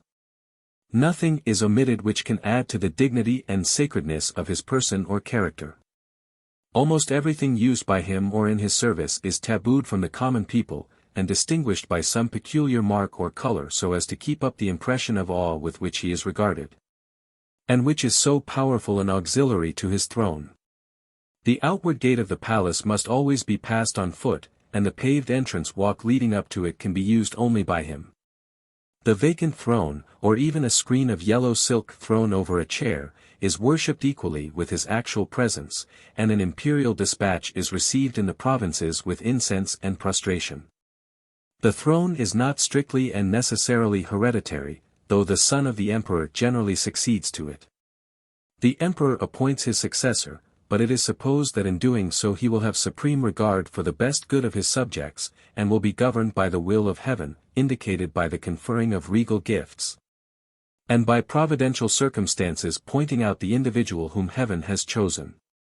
Of course, in the case of unusually able men, such as the second and fourth rulers of the present dynasty, their influence is more felt than that of less energetic rulers. But the throne of China is so hedged in with ceremonials and so padded with official etiquette that unless its occupant be a man of supreme ability he cannot fail to fall under the guidance of his ministers and favorites. In governing so large a realm, of course it is necessary for the emperor to delegate his authority to numerous officers who are regarded as his agents and representatives in carrying out the imperial will. What they do the emperor does through them. The recognized patriarchal character of the government is seen in the familiar expressions of the people, particularly at times when they consider themselves injured or aggrieved by their officers, when they are apt to say, "A strange way for parents to treat their children." The government of the empire, omitting the regulation of the imperial court and family, or the special Manchu department, is conducted from the capital, supervising, directing, controlling the different provincial administrations, and exercising the power of removing from his post any official whose conduct may be irregular or dangerous to the state. There is the Grand Cabinet, the Privy Council of the Emperor, in whose presence it meets daily to transact the business of the state, between the hours of 4 o'clock and 6 a.m. Its members are few and hold other offices. There is also the Grand Secretariat, formerly the Supreme Council, but under the present dynasty very much superseded by the Cabinet. It consists of 4 Grand and 2 Assistant Grand Secretaries, half of them Manchus and half Chinese. The business on which the Cabinet deliberates comes before it from the 6 boards or lupiu. These are departments of long standing in the government, having been modeled on much the same plan during the ancient dynasties. At the head of each board are 2 presidents, called Shangshu, and 4 vice-presidents called Shilang, alternately a Manchu and a Chinese. There are 3 subordinate grades of officers in each board, with a great number of minor clerks, and their appropriate departments for conducting the details of the general and peculiar business coming under the cognizance of the board.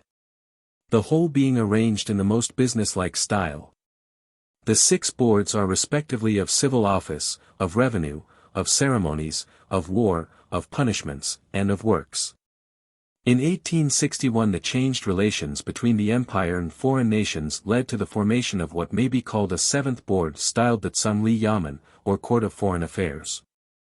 There is also another important department which must be mentioned, the censorate, members of which exercise a supervision over the board, and are entrusted with the duty of exposing errors and crimes in every department of government. Distributed through the provinces they memorialized the emperor on all subjects connected with the welfare of the people and the conduct of the government. Sometimes they do not shrink even from the dangerous task of criticizing the conduct of the emperor himself. The different boards are all charged with the superintendence of the affairs of the 18 provinces into which the empire is divided. 15 of these provinces are grouped into 8 viceroyalties, and the remaining 3 are administered by a governor. Each province is autonomous, or nearly so, and the supreme authorities, whether viceroys or governors, are practically independent so long as they act in accordance with the very minute regulations laid down for their guidance. The principal function of the Peking government is to see that these regulations are carried out, and in case they should not be to call the offending viceroy or governor to account. Below the governor-general or governor of a province, are the lieutenant governor, commonly called the treasurer, the provincial judge, the salt comptroller, and the grain intendant. The provinces are further divided for the purposes of administration into prefectures, departments, and districts. Each has its officers, magistrates, and a whole host of petty underlings. The rank of the different officials in these provinces is indicated by a knob or button on the top of their caps. In the 2 highest it is made of red coral, in the 3rd it is clear blue, in the 4th it is lapis lazuli, in the 5th of crystal, in the 6th of an opaque white stone, and in the 3 lowest it is yellow, of gold or gilt.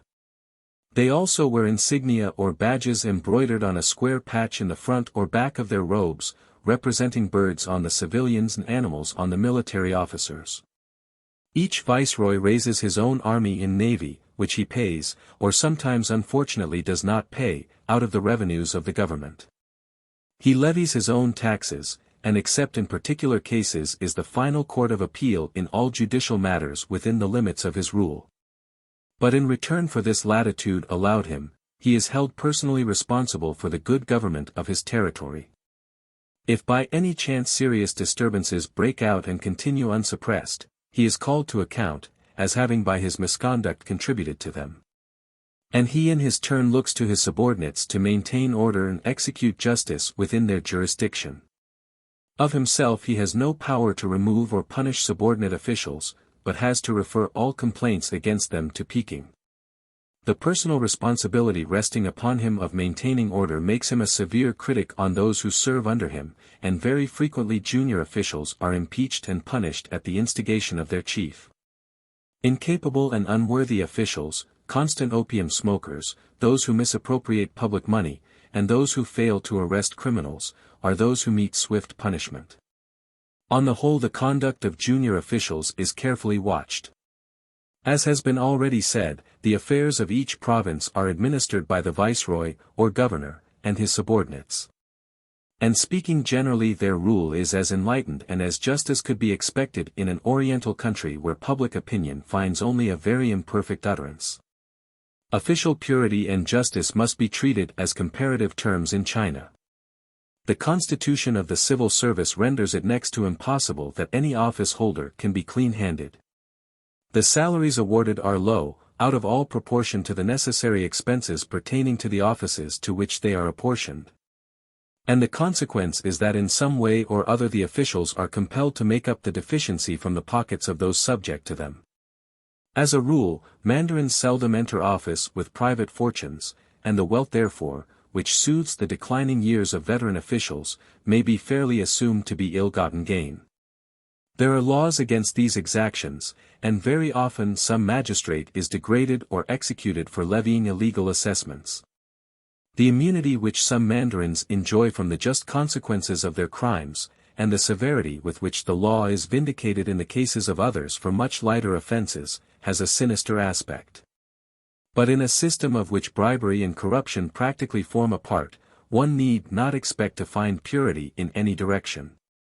And it is not too much to say that the whole civil service is, judged by an American standard, corrupt to the core. The people however are lightly taxed and they readily submit to limited extortion so long as the rule of the mandarin is otherwise just and beneficent. How rarely does a mandarin earn the respect and affection of the people is obvious from the great parade which is made on the departure from their posts of the very occasional officials who are fortunate enough to have done so. Archdeacon Gray relates that during his residence of a quarter of a century at Canton he only met one man who had entitled himself to the regret of the people at his departure. When the time came for this man to leave the city, the people rose in multitudes to do him honor and begged for him to return if he could. A somewhat similar scene occurred at Tientsin in 1861, on the departure of the most benevolent prefect that the city had ever seen. The people accompanied him beyond the gate on his road to Peking with every token of honor and finally begged from him his boots, which they carried back in triumph and hung up as a memento in the temple of the city god. Going to the opposite extreme, it sometimes happens that the people, goaded into rebellion by a sense of wrong, rise in arms against some particularly obnoxious mandarin and drive him from the district. But the Chinese are essentially unwarlike, and it must be some act of gross oppression to stir their blood to fever heat. A potent means of protection against oppression is granted to the people by the appointment of imperial censors throughout the empire, whose duty it is to report to the throne all cases of misrule, injustice, or neglect on the part of the mandarins which come to their knowledge. The same tolerance which is shown by the people towards the shortcomings and ill deeds of the officials, is displayed by these men in the discharge of their duties. Only aggravated cases make them take their pens in hand, but when they do, it must be confessed that they show little mercy. Neither are they respecters of persons. Their lash falls alike on all from the emperor on his throne to the police runners in magisterial courts. Nor is their plain speaking more amazing than the candor with which their memorials affecting the characters of great and small alike are published in the Peking Gazette. The gravest charges, such as of peculation, neglect of duty, injustice, or incompetence, are brought against mandarins of all ranks and are openly published in the official paper.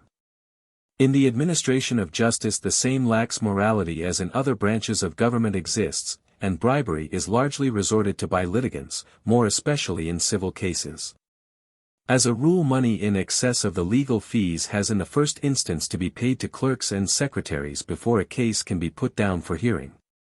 And the decision of the presiding mandarin is too often influenced by the sums of money which find their way into his purse from the pockets of either suitor. But the greatest blot on Chinese administration is the inhumanity shown to both culprits and witnesses in criminal procedure. Tortures of the most painful and revolting kind are used to extort evidence, and punishments scarcely more severely cruel are inflicted on the guilty parties. Flogging with bamboos, beating the jaws with thick pieces of leather, or the ankles with a stick, are some of the preliminary tortures applied to witnesses or culprits who refuse to give the evidence expected of them. Further refinements of cruelty are reserved for hardened offenders by means of which infinite pain and often permanent injury are inflicted. It follows as a natural consequence that in a country where torture is thus resorted to the punishments inflicted on criminals must be proportionately cruel.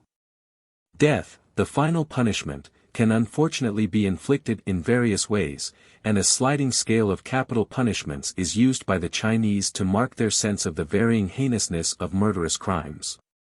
For parricide, matricide and wholesale murders, the usual sentence is that of lingche, or ignominious and slow death.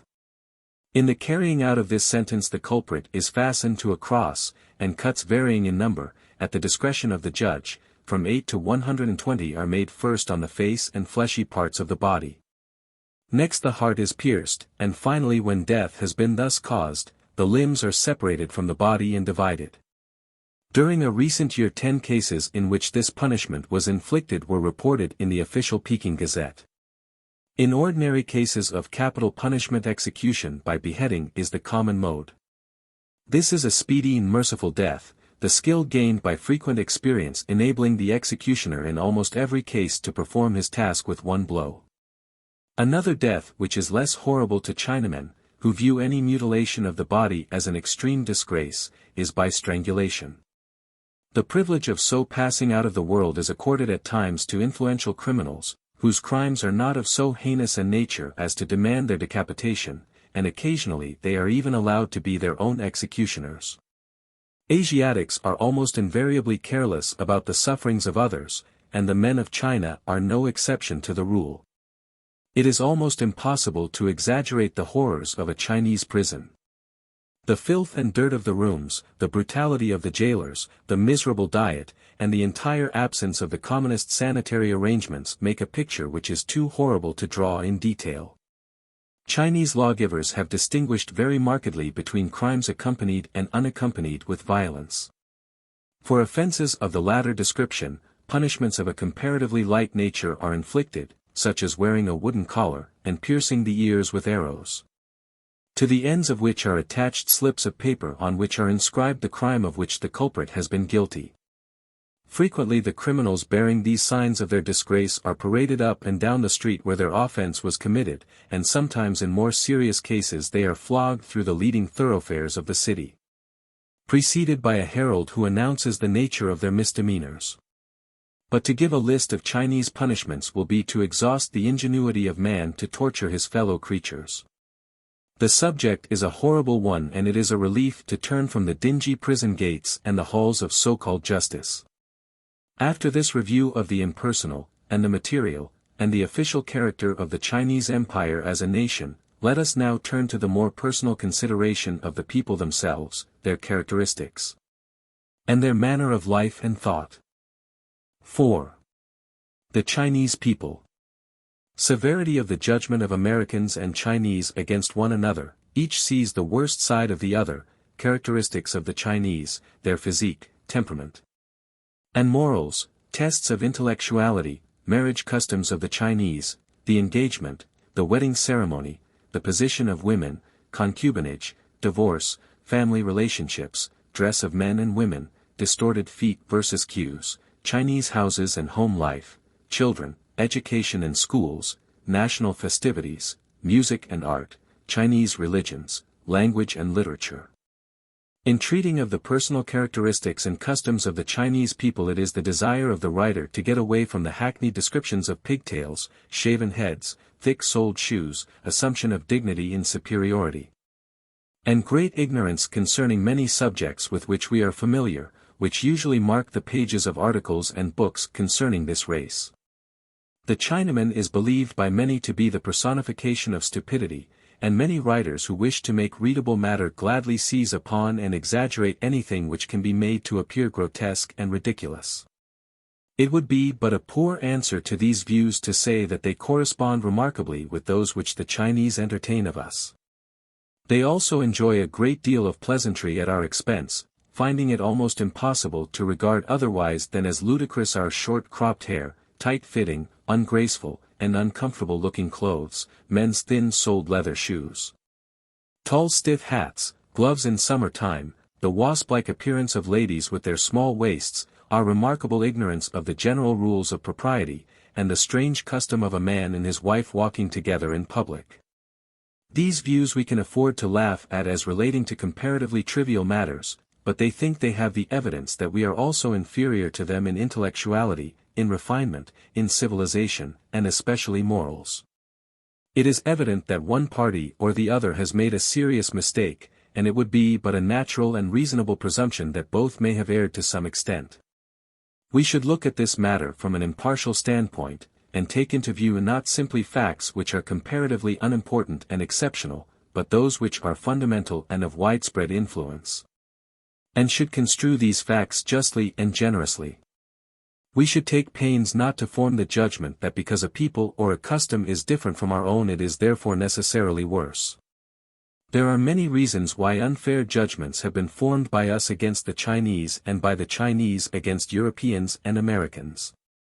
Each nation is apt to see the worst side of the other. It so happens that the Chinese who have come to America are almost all from the southern provinces and from the lower classes of the worst part of the empire. We have formed many of our impressions from our observation of these low-class adventurers. They on the other hand have not received the treatment here which would cause them to carry back to China kindly opinions of Americans. In China the same or similar conditions have existed. In the open ports, where a large foreign commerce has sprung up, an immense number of Chinese congregate from the interior. Many of them are adventurers who come to these places to engage in the general scramble for wealth. The Chinamen of the best class are, as a matter of fact, not the most numerous in the open ports. Moreover, foreign ideas and customs prevail to a great extent in these foreign communities, and the natives, whatever they might have been originally, gradually become more or less denationalized, and present a modified type of their race. The Chinese being every day brought into contact with drunken sailors and unscrupulous traders from the West, new lessons are constantly learned from them in the school of duplicity and immorality. The Chinese of this class are no fitting type of the race. It is an accepted fact that the great seaports of the world, where international trade holds sway, are the worst centers of vice, and no estimate of a people formed from these cities can be just. The Chinese as a race are of a phlegmatic and impassive temperament, and physically less active and energetic than European and American nations. Children are not fond of athletic and vigorous sports, but prefer marbles, kite flying, and quiet games of ball or spinning tops. Men take an easy stroll for recreation, but never a rapid walk for exercise and are seldom in a hurry or excited. They are also characteristically timid and docile.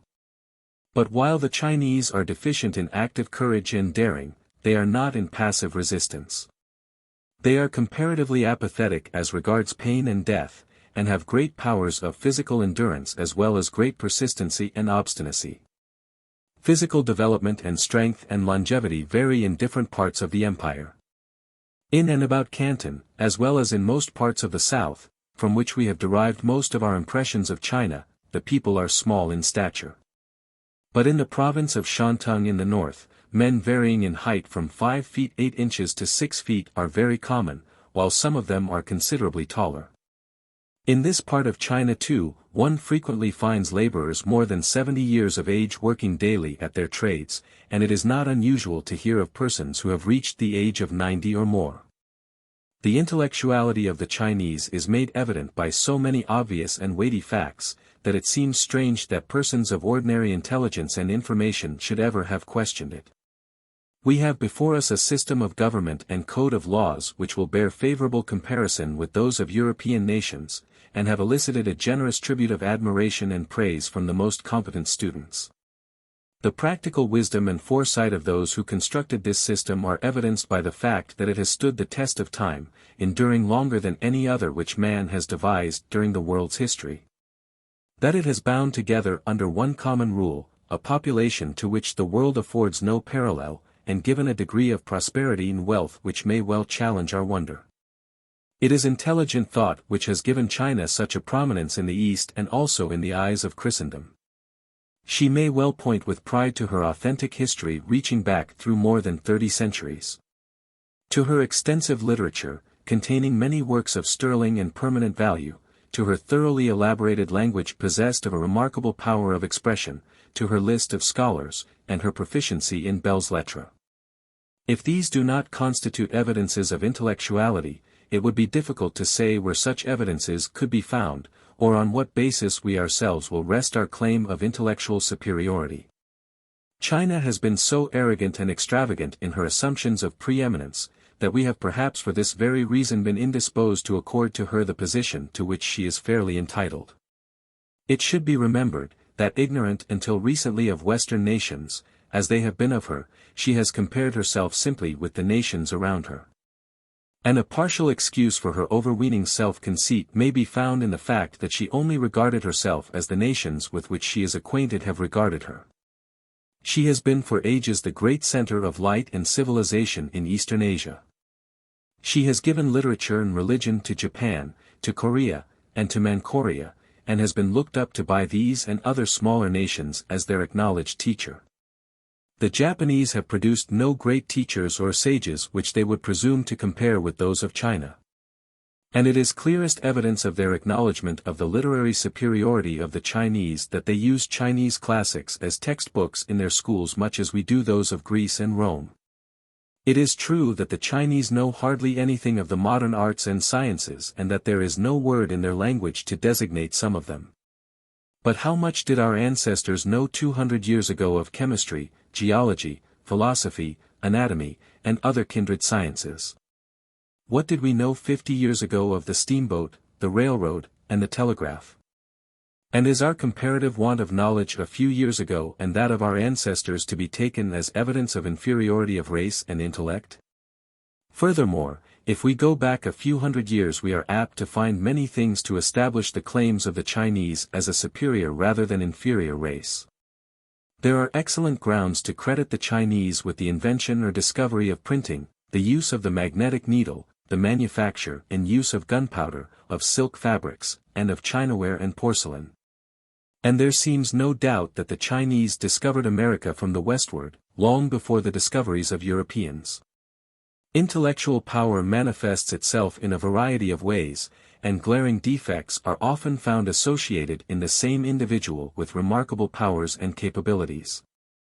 As particular faculties both of mind and body are often cultivated and developed at the expense of others. Chinese education has very little regard to the improvement of the reasoning powers, and Chinese scholars are deficient in logical acumen and very inferior to the Hindus in this respect. But in developing and storing the memory they are without a rival.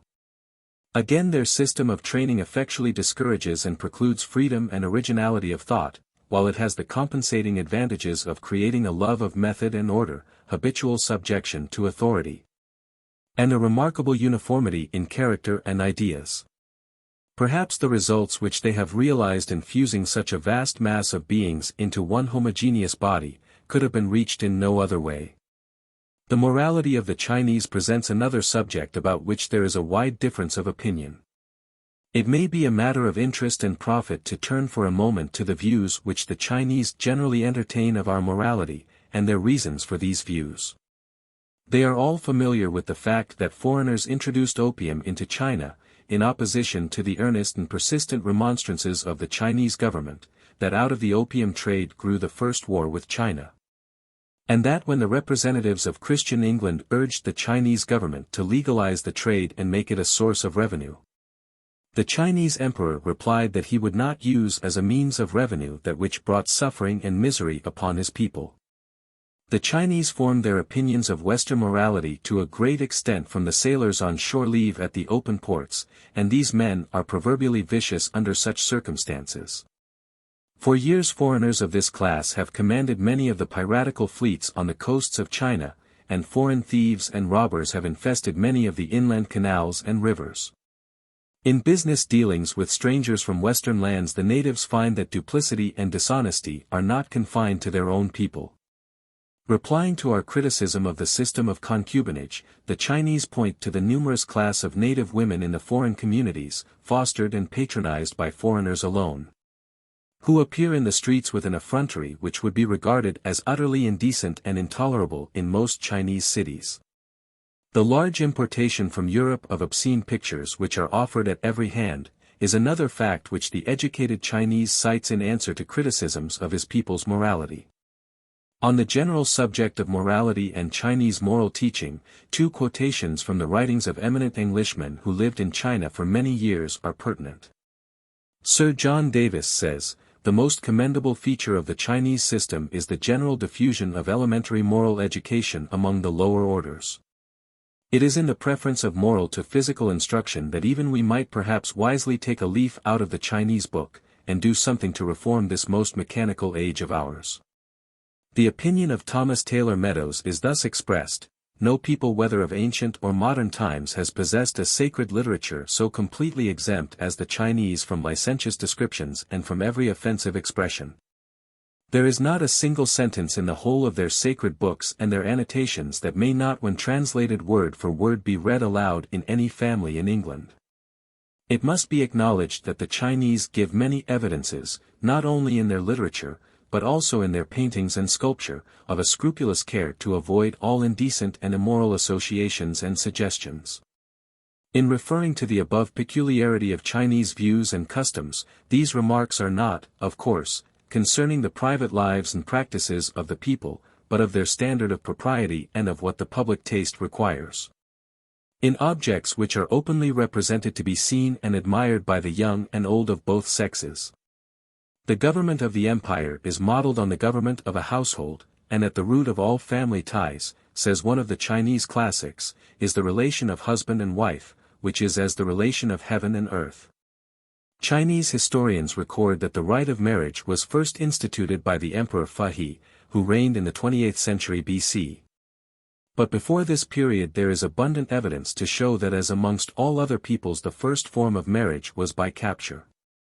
At the present day marriage is probably more universal in China than in any other civilized country in the world, for it is regarded as something indispensable and few men pass the age of 20 without taking to themselves a wife. To die without leaving behind a son to perform the burial rites and to offer up the fixed periodical sacrifices at the tomb, is one of the most direful fates that can overtake a Chinaman, and he seeks to avoid it by an early marriage. Like every other rite in China, that of marriage is fenced in with a host of ceremonies. In a vast majority of cases the bridegroom never sees his bride until the wedding night, it being considered a grave breach of etiquette for young men and maidens to associate together or even to see one another. Of course it does occasionally happen that either by stealth or chance a pair become acquainted.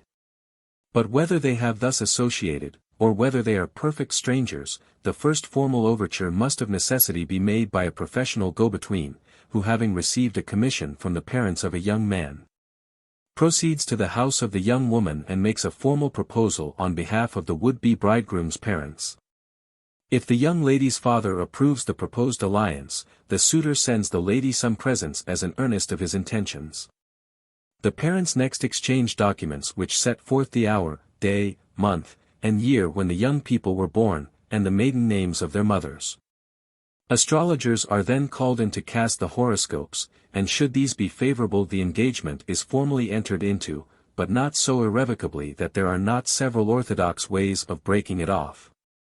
But should things go smoothly, the bridegroom's father writes a formal letter of agreement to the lady's father, accompanied by presents, consisting in some cases of sweetmeats and a live pig, and in others of a goose and gander, which are regarded as emblems of conjugal fidelity. 2 large cards are also prepared by the bridegroom, and on these are written the particulars of the engagement. One is sent to the lady and the other he keeps. She in return now makes a present to the suitor according to his rank and fortune. Recourse is then again had to astrologers to fix a fortunate day for the final ceremony, on the evening of which the bridegroom's best man proceeds to the house of the lady and conducts her to her future home in a red sedan chair, accompanied by musicians who enliven the procession by wedding airs. At the door of the house the bride alights from her sedan, and is lifted over a pan of burning charcoal laid on the threshold by 2 women of luck, whose husbands and children must be living. In the reception room the bridegroom awaits his bride on a raised dais, at the foot of which she humbly prostrates herself.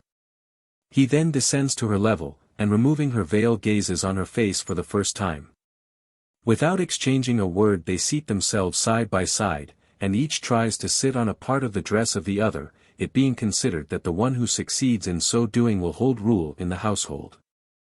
This trial of skill over, the pair proceed to the hall, and there before the family altar worship heaven and earth and their ancestors. They then go to dinner in their apartment, through the open door of which the guests scrutinize and make their remarks on the appearance and demeanor of the bride. This ordeal is the more trying to her, since etiquette forbids her to eat anything, a prohibition which is not shared by the bridegroom, who enjoys the dainties provided as his appetite may suggest. The attendants next hand to each in turn a cup of wine, and having exchanged pledges, the wedding ceremonies come to an end. In some parts of the country it is customary for the bride to sit up late into the night answering riddles which are propounded to her by the guests. In other parts it is usual for her to show herself for a time in the hall, whither her husband does not accompany her, as it is contrary to etiquette for a husband and wife ever to appear together in public. For the same reason she goes to pay the customary visit to her parents on the 3rd day after the wedding alone, and for the rest of her wedded life she enjoys the society of her husband only in the privacy of her apartments. The lives of women in China, and especially of married women, are such as to justify the wish often expressed by them that in their next state of existence they may be born men. Even if in their baby days they escape the infanticidal tendencies of their parents, they are regarded as secondary considerations compared with their brothers. The philosophers from Confucius downward have all agreed in assigning them an inferior place to men. When the time comes for them to marry, custom requires them in 9 cases out of 10, as we have seen, to take a leap in the dark, and that wife is fortunate who finds in her husband a congenial and faithful companion. There is but one proper wife in the family, but there is no law against a man's having secondary wives or concubines, and such connections are common enough wherever the means of a family are sufficient for their support. The concubine occupies in the family an inferior position to the wife, and her children, if she has any, belong by law to the wife. There are 7 legal grounds for divorcing a wife: disobedience to her husband's parents, not giving birth to a son, dissolute conduct, jealousy, talkativeness, thieving, and leprosy. These grounds however may be nullified by the 3 considerations if her parents be dead. If she has passed with her husband through the years of mourning for his parents, and if he has become rich from being poor.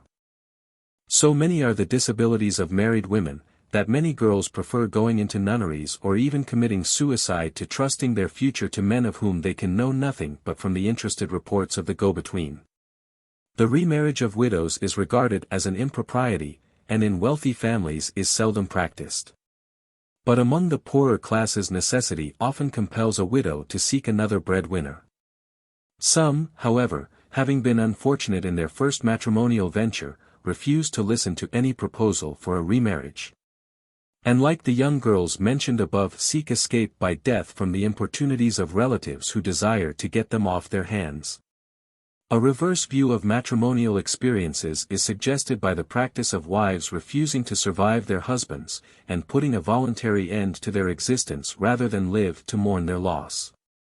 Such devotion is regarded by the people with great approbation, and a deed of suicide is generally performed in public and with great punctiliousness. The picture here given of married life in China has been necessarily darkly shaded, since it is, as a rule, only in its unfortunate phases, that it affords opportunity for remark. Without doubt there are many hundreds of thousands of families in China which are entirely happy. Happiness is after all a relative term, and Chinese women, knowing no higher status, are as a rule content to run the risk of wrongs which would be unendurable to an American woman, and to find happiness under conditions which are fortunately unknown in Western countries. The family tie in China is strong and the people are clannish. They seldom change their place of residence, and most of them live where their ancestors have lived for many generations. One will frequently find the larger portion of a small village bearing the same name, in which case the village often takes its name from the family. Books on filial piety and the domestic relations recommend sons not to leave their parents when married, but to live together lovingly and harmoniously as one family. This theory is carried out in practice to some extent, in most instances. In the division of property some regard is had to primogeniture, but different sons share nearly equally. The eldest simply has a somewhat larger portion and certain household relics and valuables. The position of woman is intermediate between that which she occupies in Christian and in other non-Christian countries. The manner in which they regard their lot may be inferred from the fact related on a previous page, that the most earnest desire and prayer in worshipping in Buddhist temples is, generally, that they may be men in the next state of existence. In many families girls have no individual names, but are simply called No. 1, 2, 3, 4, etc. When married they are Mr. So-and-so's wife, and when they have sons they are such and such a boy's mother.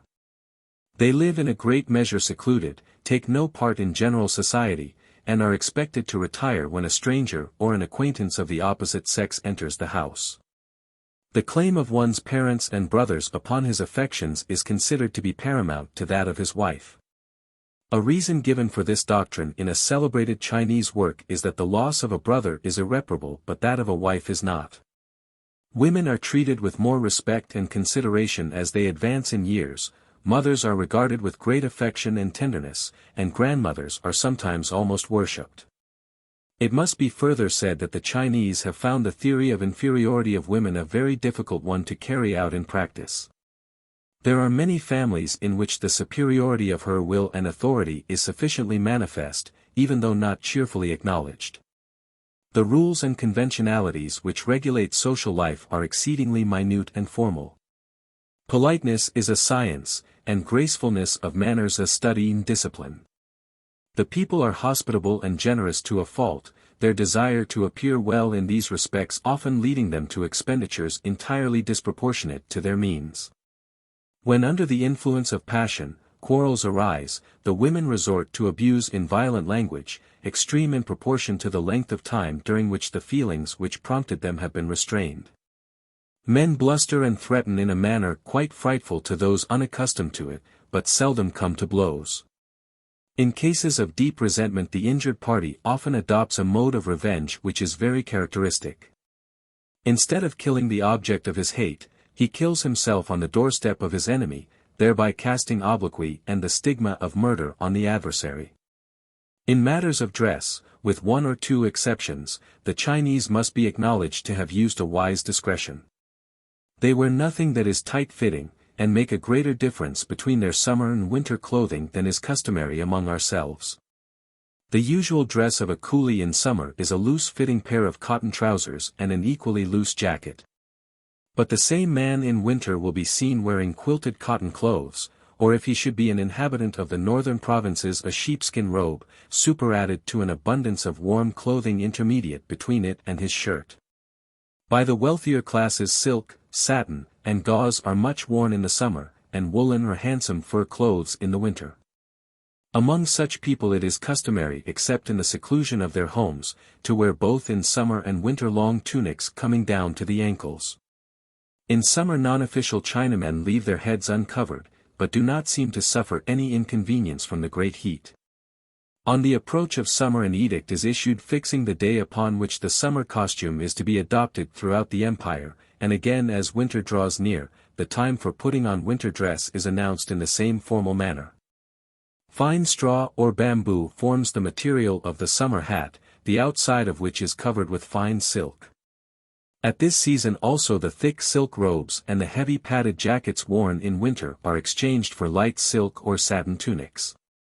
The winter cap has a turned-up brim and is covered with satin with a black cloth lining, and as in the case of the summer cap a tassel of red silk covers the entire crown. The wives of mandarins wear the same embroidered insignia on their dresses as their husbands, and their style of dress as well as that of Chinese women generally bears a resemblance to that of the men. They wear a loose-fitting tunic which reaches below the knee, and trousers which are drawn in at the ankle after the bloomer fashion. On state occasions they wear a richly embroidered petticoat coming down to the feet, which hangs square both before and behind and is pleated at the sides like a Highlander's kilt. The mode of doing the hair varies in almost every province. At Canton the women plaster their back hair into the shape of a teapot handle, and adorn the sides with pins and ornaments.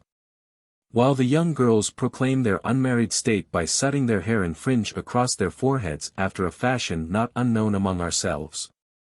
In most parts of the country, flowers, natural when obtainable and artificial when not so, are largely used to deck out the headdresses, and considerable taste is shown in the choice of colors and the manner in which they are arranged. Thus far there is nothing to find fault with in female fashions in China, but the same cannot be said of the way in which they treat their faces and feet. In many countries the secret art of removing traces of the ravages of time with the appliances of the toilet table has been and is practiced. But by an extravagant and hideous use of pigments and cosmetics, the Chinese girl not only conceals the fresh complexion of youth, but produces those very disfigurements which furnish the only possible excuse for artificial complexions. Their poets also have declared that a woman's eyebrows should be arched like a rainbow or shaped like a willow leaf, and the consequence is that wishing to act up to the idea thus pictured. China women with the aid of tweezers remove all the hairs of their eyebrows which straggle the least out of the required line, and when the task becomes impossible even with the help of these instruments, the paint-brush or a stick of charcoal is brought into requisition. A comparison of one such painted lily with the natural healthy complexion, bright eyes, laughing lips, and dimpled cheeks of a Canton boat girl, for example, is enough to vindicate nature's claim to superiority over art 1,000-fold. But the chief offense of Chinese women is in their treatment of their feet. Various explanations are current as to the origin of the custom of deforming the women's feet. Some say that it is an attempt to imitate the peculiarly shaped foot of a certain beautiful empress, others that it is a device intended to restrain the gaddying about tendencies of women. But however that may be, the practice is universal except among the Manchus and the Hakka population at Canton, who have natural feet. The feet are first bound when the child is about 5 years old and the muscles of locomotion have consequently had time to develop. A cotton bandage 2 or 3 inches wide is wound tightly about the foot in different directions. The 4 smaller toes are bent under the foot, and the instep is forced upward and backward. The foot therefore assumes the shape of an acute triangle, the big toe forming the acute angle and the other toes, being bent under the foot, becoming almost lost or absorbed. At the same time, the shoes worn having high heels, the foot becomes nothing but a club and loses all elasticity. The consequence is that the women walk as on pegs, and the calf of the leg having no exercise shrivels up. Though the effect of this custom is to produce real deformity and a miserable tottering gait, even foreigners naturally come to associate it with gentility and good breeding, and to estimate the character and position of women much as the Chinese do, by the size of their feet. The degree of severity with which the feet are bound differs widely in the various ranks of society. Country women and the poorer classes have feet about half the natural size, while those of the genteel or fashionable class are only about 3 inches long. Women in the humbler walks of life are therefore often able to move about with ease. Most ladies on the other hand are practically debarred from walking at all and are dependent on their sedan chairs for all locomotion beyond their own doors. But even in this case habit becomes a second nature and fashion triumphs over sense. No mother, however keen may be her recollection of her sufferings as a child, or however conscious she may be of the inconveniences and ills arising from her deformed feet, would ever dream of saving her own child from like immediate torture and permanent evil. Further, there is probably less excuse for such a practice in China than in any other country, for the hands and feet of both men and women are naturally both small and finely shaped. The Chinese insist upon it that the custom of compressing women's feet is neither in as bad taste nor so injurious to the health as that of foreign women in compressing the waist. The male analogue of the women's compressed feet in the shaven forepart of the head and the braided queue. The custom of thus treating the hair was imposed on the people by the first emperor of the present dynasty, in 1644. Up to that time the Chinese had allowed the hair to grow long, and were in the habit of drawing it up into a tuft on the top of the head. The introduction of the queue at the bidding of the Manchurian conqueror was intended as a badge of conquest, and as such was at first unwillingly adopted by the people. For nearly a century the natives of outlying parts of the empire refused to submit their heads to the razor, and in many districts the authorities rewarded converts to the new way by presents of money. As the custom spread, these bribes were discontinued, and the converse action of treating those who refused to conform with severity, completed the conversion of the empire. At the present day every Chinaman who is not in open rebellion to the throne, shaves his head with the exception of the crown where the hair is allowed to grow to its full length. This hair is carefully braided, and falls down the back forming what is commonly known as the pigtail. Great pride is taken, especially in the South, in having as long and as thick a queue as possible, and when nature has been niggardly in her supply of natural growth, the deficiency is supplemented by the insertion of silk in the plate. The staff of life in China is rice. It is eaten and always eaten, from north to south and from east to west, on the tables of the rich and poor, morning, noon, and night. Except among the very poor people in some of the northern non-rice producing provinces where millet takes its place. In all other parts the big bowl of boiled rice forms the staple of the meal eaten by the people, and it is accompanied by vegetables, fish and meat, according to the circumstances of the household. Among many people, however, there is a disinclination to eat meat, owing to the influence of Buddhism. The difference in the quality and expense of the food of the rich from that of the poor, consists principally in the concomitants eaten with the rice or millet. The poor have simply a dish of salt vegetables or fish, which costs comparatively little. The rich have pork, fowls, eggs, fish and game prepared in various ways. Before each chair is placed an empty bowl and 2 chopsticks, while in the middle of the table stands the dishes of food. Each person fills his basin from the large dishes, or is supplied by the servants, and holding it up to his chin with his left hand he transfers its contents into his mouth with his chopsticks with the utmost ease. The chopsticks are held between the first and second and third fingers, and constant practice enables a Chinaman to lift up and hold the minutest atoms of food, oily and slippery as they often are, with the greatest ease. To most foreigners their skillful use is well nigh impossible. To the view of the Chinese the use of chopsticks is an evidence of superior culture. And the use of such barbarous instruments as knives and forks, and cutting or tearing the meat from the bones on the table instead of having the food properly prepared and severed into edible morsels in the kitchen, evidences a lower type of civilization. The meats most commonly eaten are pork, mutton, and goat's flesh, beside ducks, chickens, and pheasants, and in the north deer and hares. Beef is never exposed for sale in the Chinese markets. The meat of the few cattle which are killed is disposed of almost clandestinely. There is a strong and almost universal prejudice against eating beef, and the practice of doing so is declaimed against in some of the moral tracts. Milk is hardly used at all in the 18 provinces, and in many places our practice of drinking it is regarded with the utmost disgust. It must be confessed that in some parts of the country less savory viands find their place on the dinner table. In Canton, for example, dried rats have a recognized place in the poulterers' shops and find a ready market. Horse flesh is also exposed for sale, and there are even to be found dog and cat restaurants. The flesh of black dogs and cats, and especially the former is preferred as being more nutritive. Frogs form a common dish among the poor people and are, it is needless to say, very good eating. In some parts of the country locusts and grasshoppers are eaten. At Tientsin men may commonly be seen standing at the corners of the streets frying locusts over portable fires, just as among ourselves chestnuts are cooked. Ground grubs, silkworms and water snakes are also occasionally treated as food. The sea, lakes, and rivers abound in fish, and as fish forms a staple food of the people, the fisherman's art has been brought to a great degree of perfection. The same care as in the production of fish is extended to that of ducks and poultry.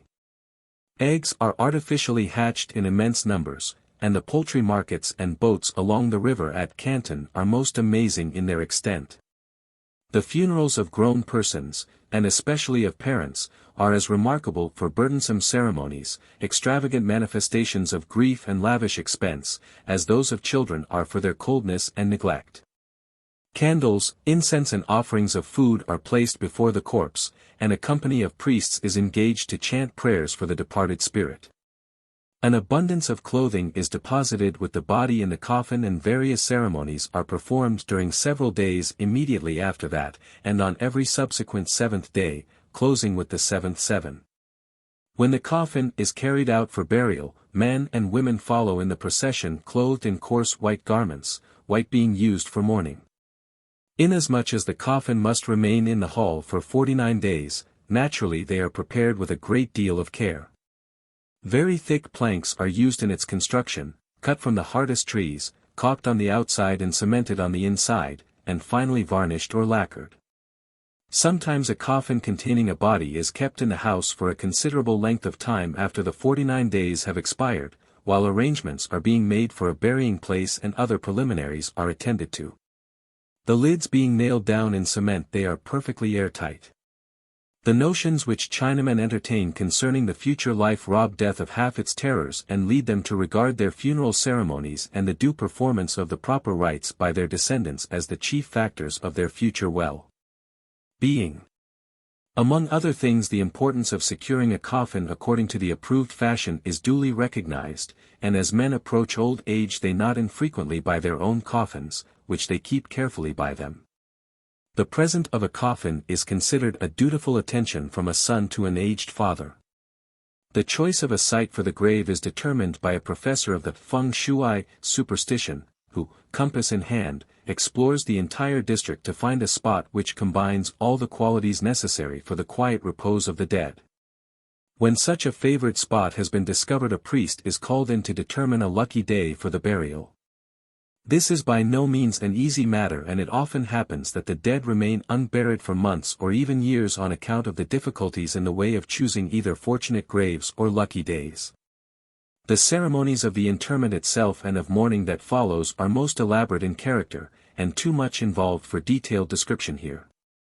But universal as the practice of burying may be said to be in China, there are exceptions to it. The Buddhist priests as a rule prefer cremation, and this custom, which came with the religion they profess from India, has at times found imitators among the laity. In Formosa the dead are exposed and dried in the air. And some of the Motse tribes of central and southern China bury their dead, it is true, but after an interval of a year or more, having chosen a lucky day, they disinter them. On such occasions they go accompanied by their friends to the grave, and having opened the tomb they take out the bones, and having brushed and washed them clean they put them back wrapped in cloth. The necessity in the Chinese mind that their bones must rest in the soil of their native land with their ancestors, has made to exist some peculiar practices among the colonizing Chinese in the United States and other countries. The bones of those who die thus far away from home are carefully preserved by their countrymen and shipped back, sometimes after many years, to find a resting place in the Middle Kingdom. It is a curious circumstance that in China, where there exists such a profound veneration for everything old, there should not be found any ancient buildings or old ruins. That there is an abundant supply of durable materials for building is certain, and for many centuries the Chinese have been acquainted with the art of brick making, yet they have reared no building possessing enduring stability. Not only does the ephemeral nature of the tent, which would indicate their original nomadic origin and recollection of old tent homes, appear in the slender construction of Chinese houses, but even in shape they assume a tent-like form. Etiquette provides that in houses of the better class a high wall shall surround the building, and that no window shall look outward. Consequently, streets in the fashionable parts of cities have a dreary aspect. The only breaks in the long line of dismal wall are the front doors, which are generally closed, or if not, movable screens bar the sight of all beyond the door. Passing around one such screen one finds himself in a courtyard which is laid out as a garden or paved with stone. From this courtyard one reaches, on either side, rooms occupied by servants or directly in front, another building. Through this latter another courtyard is reached, in the rooms surrounding which the family live, and behind this again are the women's apartments, which not infrequently give exit to a garden at the back. Wooden pillars support the roofs of the buildings, and the intervals between these are filled up with brick work. The window frames are wooden, over which is pasted either paper or calico, or sometimes pieces of talc to transmit the light. The doors are almost invariably folding doors, the floors either stone or cement, and ceilings are not often used, the roof being the only covering to the rooms. Carpets are seldom used, more especially in southern China, where also stoves for warming purposes are known. In the north, where in the winter the cold is very great, portable charcoal stoves are employed and small chafing dishes are carried about from room to room. Delicate little hand stoves, which gentlemen and ladies carry in their sleeves, are very much in vogue. In the colder latitudes a raised platform or dais is built in the room, of brick and stone, under which a fire is kindled with a chimney to carry off the smoke. The whole substance of this dais becomes heated and retains its warmth for several hours. This is the almost universal bed of the north of China. But the main dependence of the Chinese for personal warmth is on clothes. As the winter approaches, garment is added to garment and furs to quilted vestments, until the wearer assumes an unwieldy and exaggerated shape. Well-to-do Chinamen seldom take strong exercise, and they are therefore able to bear clothes which to a European would be unendurable. Of the personal comfort obtainable in a house, Chinamen are strangely ignorant. Their furniture is of the hardest and most uncompromising nature. Chairs made of a hard black wood, angular in shape, and equally unyielding divans, are the only seats known to them. Their beds are scarcely more comfortable, and their pillows are oblong cubes of bamboo or other hard material.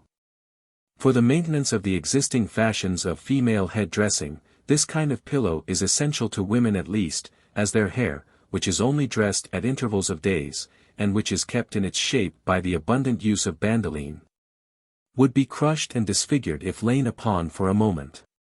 Women, therefore, who make any pretension of following the fashion, are obliged to sleep at night on their backs, resting the nape of the neck on the pillow and thus keeping the head and hair free from contact with anything. The ornaments in the houses of the well-to-do are frequently elaborate and beautiful. Their wood carvings, cabinets, and ornamental pieces of furniture, and the rare beauty of their bronzes and porcelain, are of late years well known and much sought for in our own country. Tables are nearly uniform in size, furnishing a seat for one person on each of the four sides, and tables are multiplied sufficiently to accommodate whatever number requires to be served. When guests are entertained, the two sexes eat separately in different rooms, but in ordinary meals the members of the family of both sexes sit down together with much less formality. The streets in the towns differ widely in construction in the northern and southern portions of the empire. In the south they are narrow and paved, in the north they are wide and unpaved, both constructions being suited to the local wants of the people. The absence of will traffic in the southern provinces makes wide streets unnecessary, while by contracting their width the sun's rays have less chance of beating down on the heads of passers, and it is possible to stretch awnings from roof to roof. It is true that this is done at the expense of fresh air, but even to do this is a gain. Shops are all open in front, the counters forming the only barrier. The streets are crowded in the extreme, and passage is necessarily slow. This inconvenience is avoided in the wide streets of the cities of the north, but these streets are so ill kept that in wet weather they are mud and in dry they are covered inches deep in dust. Of the large cities of the north and south, Peking and Canton may be taken as typical examples, and certainly, with the exception of the palace, the walls, and certain imperial temples. The streets of Peking compare very unfavorably with those of Canton. The walls surrounding Peking are probably the finest and best kept in the empire. In height they are about 40 feet and the same in width. The top, which is defended by massive battlements, is well paved and is kept in excellent order.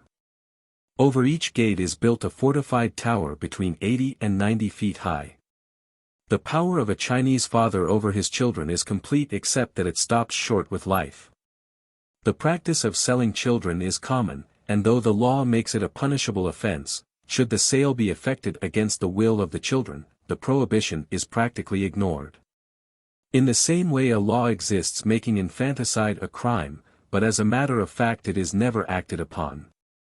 And in some parts of the country, more especially in the provinces of Jiangxi and Fujian, this most unnatural offense prevails among the poorer classes to an alarming extent. Not only do the people acknowledge the existence of the practice, but they even go the length of defending it.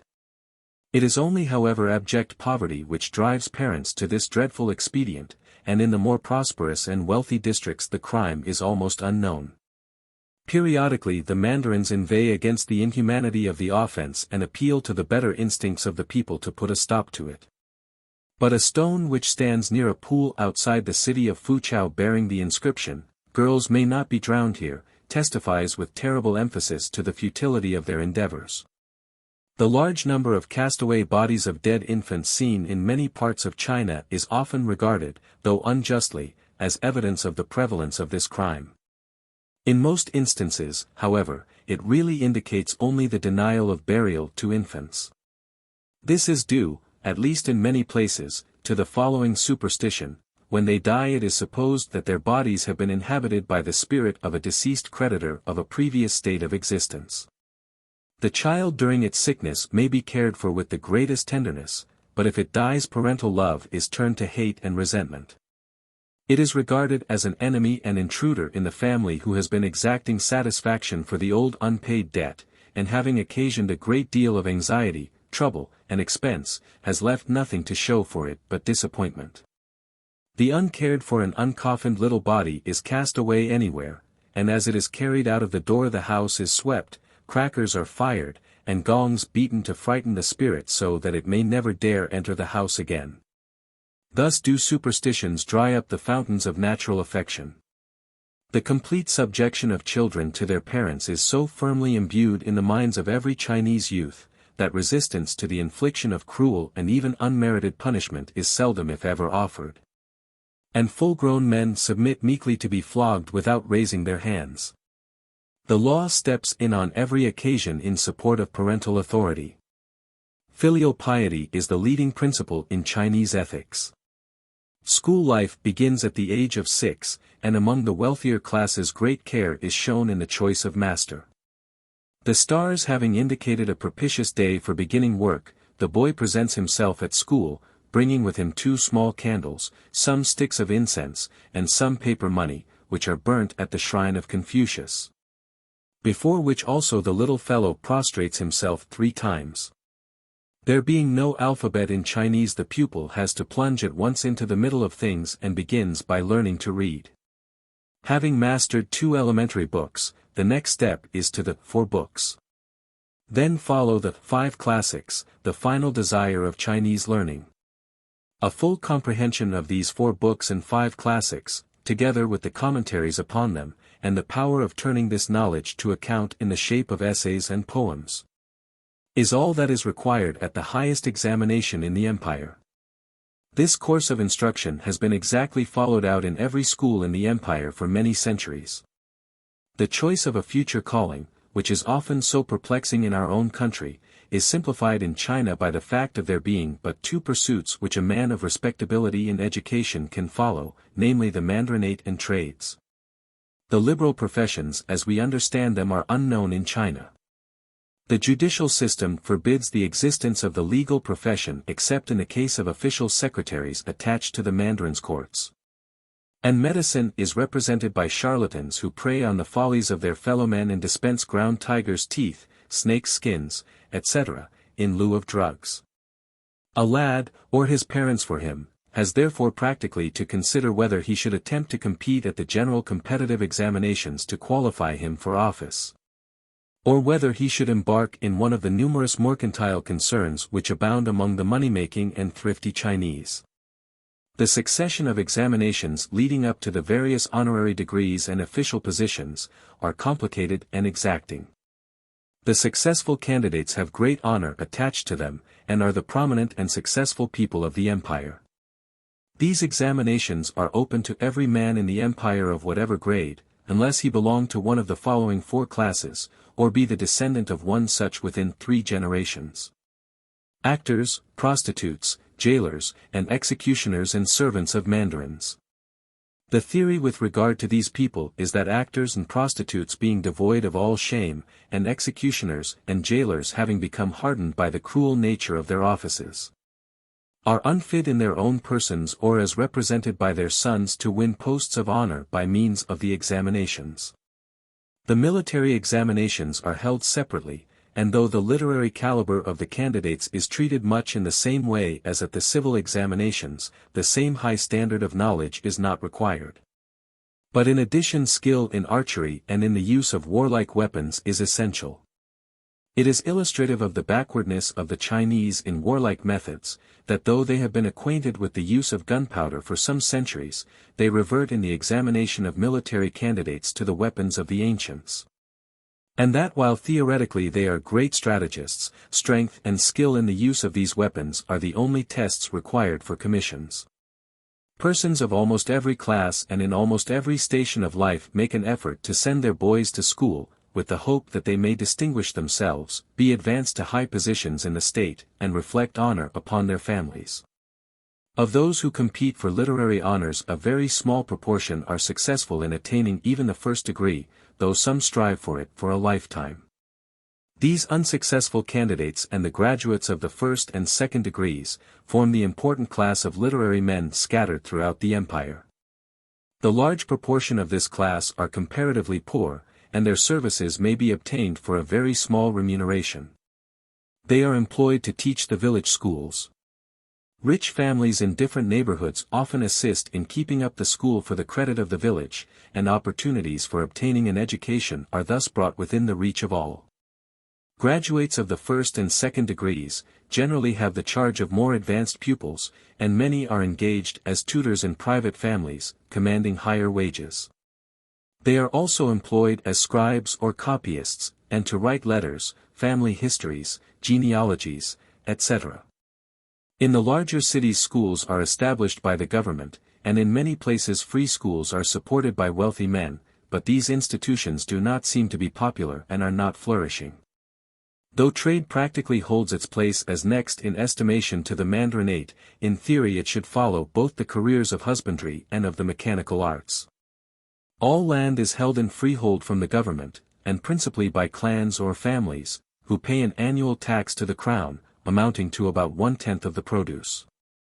As long as this tax is paid regularly, the owners are never dispossessed, and properties thus remain in the hands of clans and families for many generations. In order that farming operations shall be properly conducted, there are established in almost every district agricultural boards, consisting of old men learned in husbandry. By these veterans a careful watch is kept over the work done by the neighboring farmers, and in the case of any dereliction of duty or neglect of the prescribed modes of farming, the offender is summoned before the district magistrate, who inflicts the punishment which he considers proportionate to the offense. The appliances of the Chinese for irrigating the fields and winnowing the grain are excellent, but those for getting the largest crops out of the land are of a rude and primitive kind.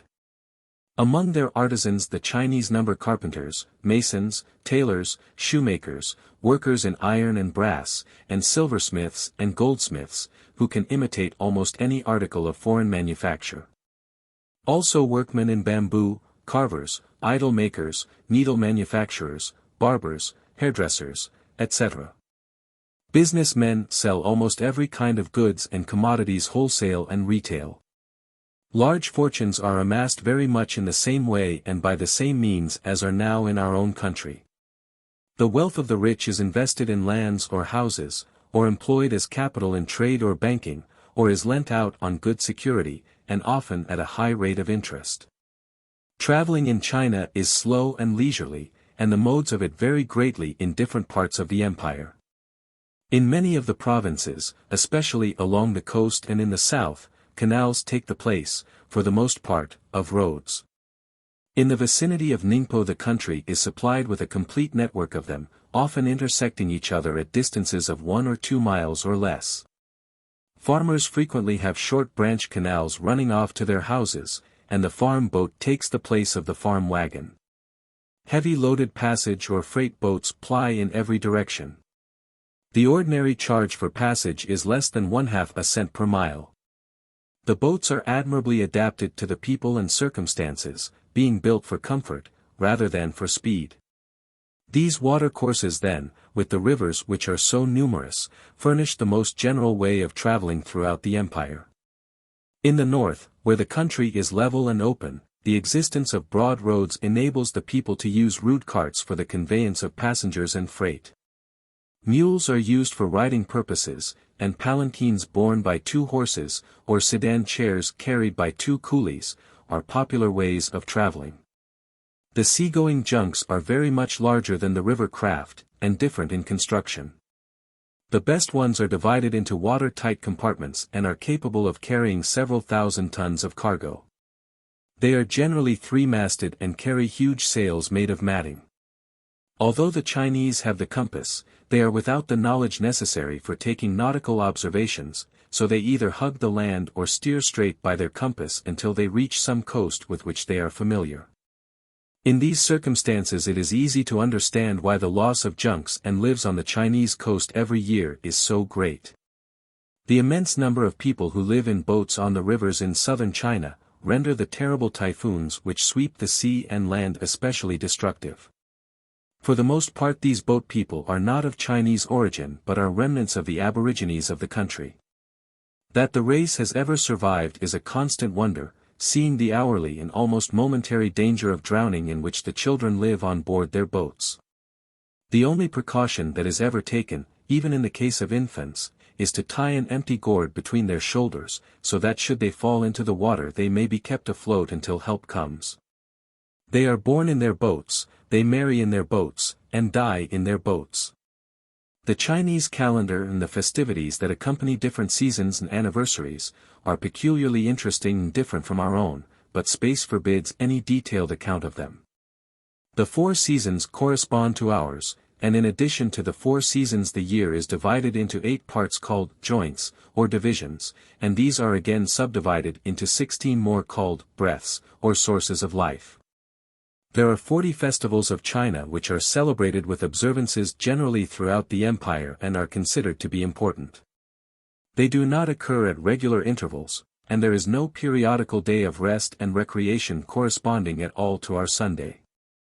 The festivities of the New Year exceed all others in their prominence and continuance, and in the universality and enthusiasm with which they are observed.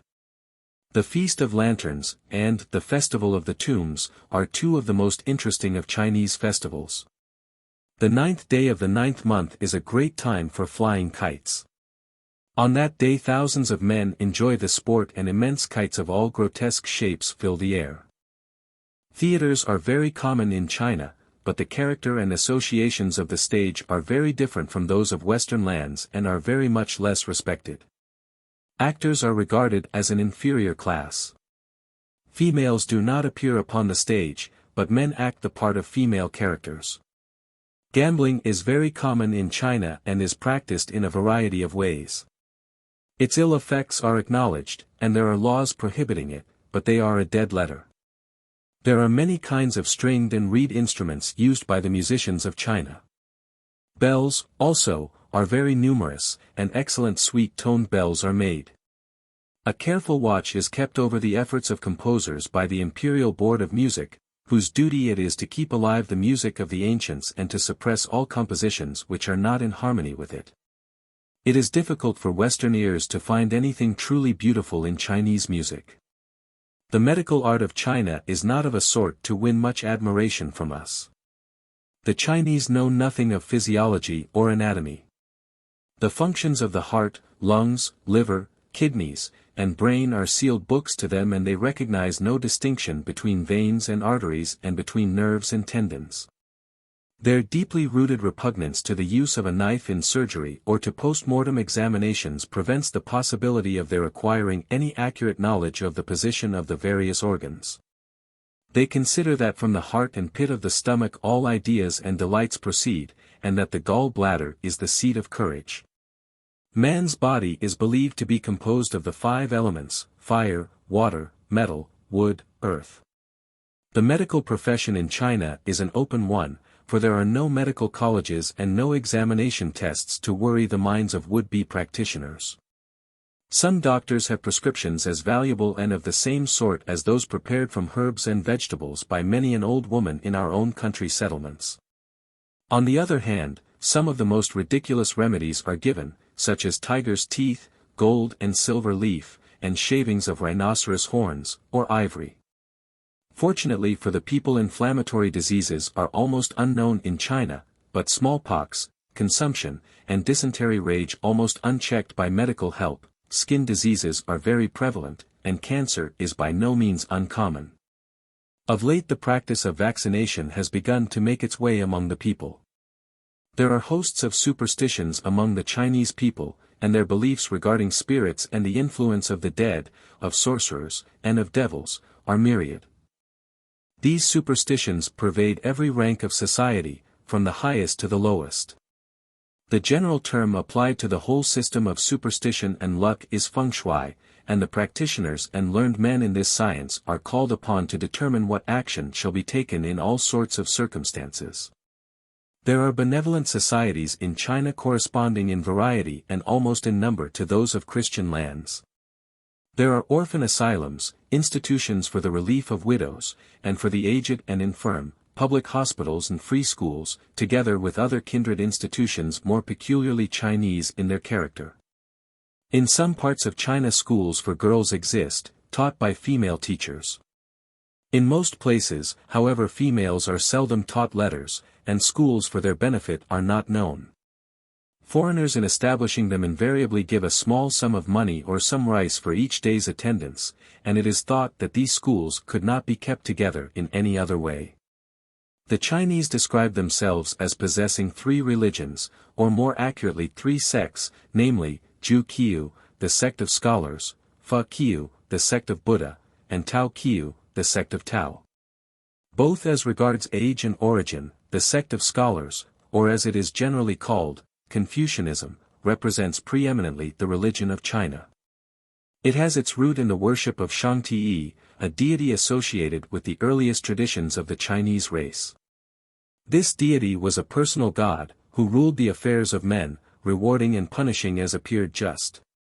But during the troublous times which followed the first sovereigns of the Zhou dynasty, the belief in a personal deity grew dim, until when Confucius began his career there appeared nothing strange in his atheistic teachings. His concern was with man as a member of society, and the object of his teaching was to lead him into those paths of rectitude which might best contribute to the happiness of the man, and to the well-being of the community of which he formed a part.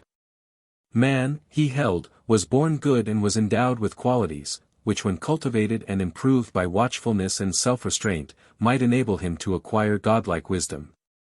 In the system of Confucius there is no place for a personal god. Man has his destiny in his own hands to make or mar. Neither had Confucius any inducement to offer to encourage men in the practice of virtue, except virtue itself. He was a matter-of-fact, unimaginative man, who was quite content to occupy himself with the study of his fellow men, and was disinclined to grope into the future. Succeeding ages, recognizing the loftiness of his aims, eliminated all that was impracticable and unreal in his system, and held fast to that part of it that was true and good. They clung to the doctrines of filial piety, brotherly love, and virtuous living. It was admiration for the emphasis which he laid on these and other virtues, which has drawn so many millions of men unto him and has adorned every city of the empire with temples built in his honor. Side by side with the revival of the Ju Qiu, under the influence of Confucius, grew up a system of a totally different nature, which when divested of its esoteric doctrines and reduced by the practically minded Chinamen to a code of morals, was destined in future ages to become affiliated with the teachings of the sage. This was Taoism, which was founded by Lao Tzu, who was a contemporary of Confucius. The object of his teaching was to induce men, by the practice of self-abnegation, to reach absorption in something which he called Tao, and which bears a certain resemblance to the nirvana of the Buddhists. The primary meaning of Tao is, the way, the path, but in Lao Tzu philosophy it was more than the way, it was the waygoer as well. It was an eternal road, along it all beings and things walked. It was everything and nothing, and the cause and effect of all. All things originated from Tao, conformed to Tao, and to Tao at last returned. It was absorption into this, mother of all things, that Lao Tzu aimed at.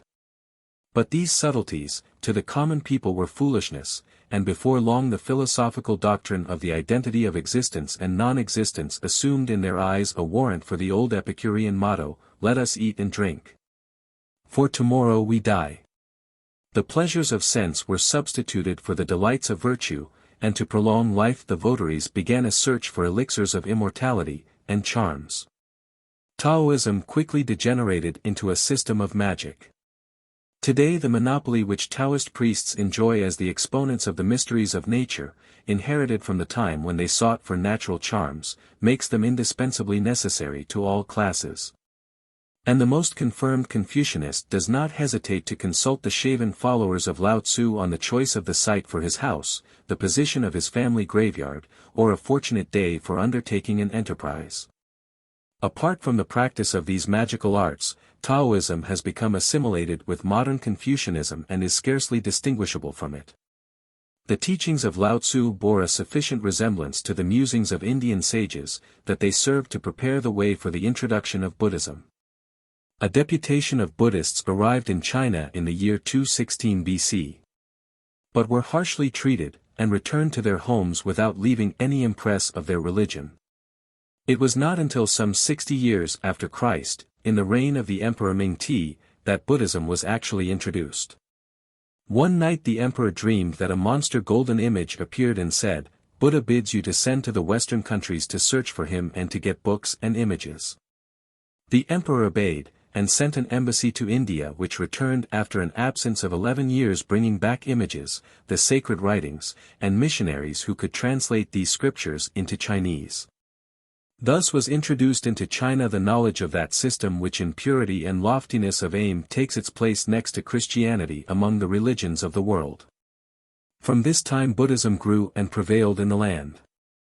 The Buddhism of China is not, however, exactly that of India. The Chinese believe in a material paradise, which is obviously inconsistent with the orthodox belief in nirvana. Like the other faiths of China, Orthodox Buddhism could not entirely satisfy the people. Like the Jews of old they were eager after signs, and self-interest made their spiritual rulers nothing loath to grant them their desire. From the mountains and monasteries came men who claimed to possess the elixir of immortality, and proclaimed themselves adepts in witchcraft and sorcery.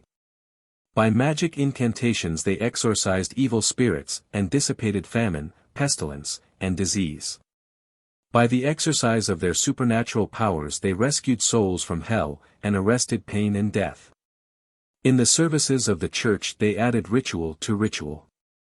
By such means they won their way among the people, and even sternly orthodox Confucianists make use of their services to chant the liturgies of the dead. But while superstition compels even the wise and the learned to pay homage to this faith, there is scarcely an educated man who would not repudiate a suggestion that he is a follower of Buddha. And though the common people throng the temples to buy charms and consult astrologers, they yet despise both the priests and the religion they profess. But Buddhism has after all been a blessing rather than a curse in China. It has to a certain extent lifted the mind of the people from the too exclusive consideration of mundane affairs, to the contemplation of a future state. It has taught them to value purity of life more highly, to exercise self-constraint and to forget self, and to practice charity towards their neighbors. It will be seen that no clearly defined line of demarcation separates the three great sects of China. Each in its turn has borrowed from the others, until at the present day it may be doubted whether there are to be found any pure Confucianists, pure Buddhists, or pure Taoists. Confucianism has provided the moral basis on which the national character of the Chinese rests, and Buddhism and Taoism have supplied the supernatural element wanting in that system. Speaking generally then, the religion of China is a medley of the three great sects which are now so closely interlaced that it is impossible either to classify or enumerate the members of each creed. The only other religion of importance in China is Mohammedanism, which is confined to the southwestern and northwestern provinces of the empire. In this faith also the process of absorption in a national mixture of beliefs is making headway. And since the suppression of the Pantai rebellion in Yunnan, there has been a gradual decline in the number of the followers of the prophet. The speech and the written composition of the Chinese differ more than those of any other people. The former addresses itself, like all other languages, to the mind through the ear, the latter speaks to the mind through the eye, not as words but as symbols of ideas. All Chinese literature might be understood and translated though the student of it could not name a single character. The colloquial speech is not difficult of acquisition, but the written composition is slow of learning by foreigners. Pidgin English is a mixed Chinese, Portuguese and English language, which is a creation of the necessities of communication between Chinese and foreigners at the open ports. While neither party had the time or means or wish to acquire an accurate knowledge of the language of the other. Pidgin is a Chinese attempt to pronounce our word business, and the materials of the lingo are nearly all English words similarly represented or misrepresented. The idiom on the other hand is entirely that of colloquial Chinese. Foreigners master it in a short time so as to carry on long conversations by means of it, and to transact important affairs of business. This jargon is passing away. Chinese who know English and English who know Chinese are increasing in number from year to year. In the first two chapters, containing a sketch of Chinese history, mention has been made of the greater literary works produced in the early centuries of the empire, and the calamity of the burning of the books has been described. Of the famous classics which are yet cherished we will not speak again here. After the revival of literature, and the encouragement given to it by the successors of the emperor who destroyed the libraries of the empire, the tide has flowed onward in an ever-increasing volume. Checked only at times by one of those signal calamities often overtaking the imperial libraries of China. It is noteworthy that however ruthlessly the libraries and intellectual centers have been destroyed, one of the first acts of the successful founders of succeeding dynasties has been to restore them to their former completeness and efficiency. The Chinese divide their literature into four departments: classical, philosophical, historical and belles lettres. The 9 classics, of which we have already spoken as being the books studied by every Chinese student, form but the nucleus of the immense mass of literature which has gathered around them. The historical literature of China is the most important branch of the national literature.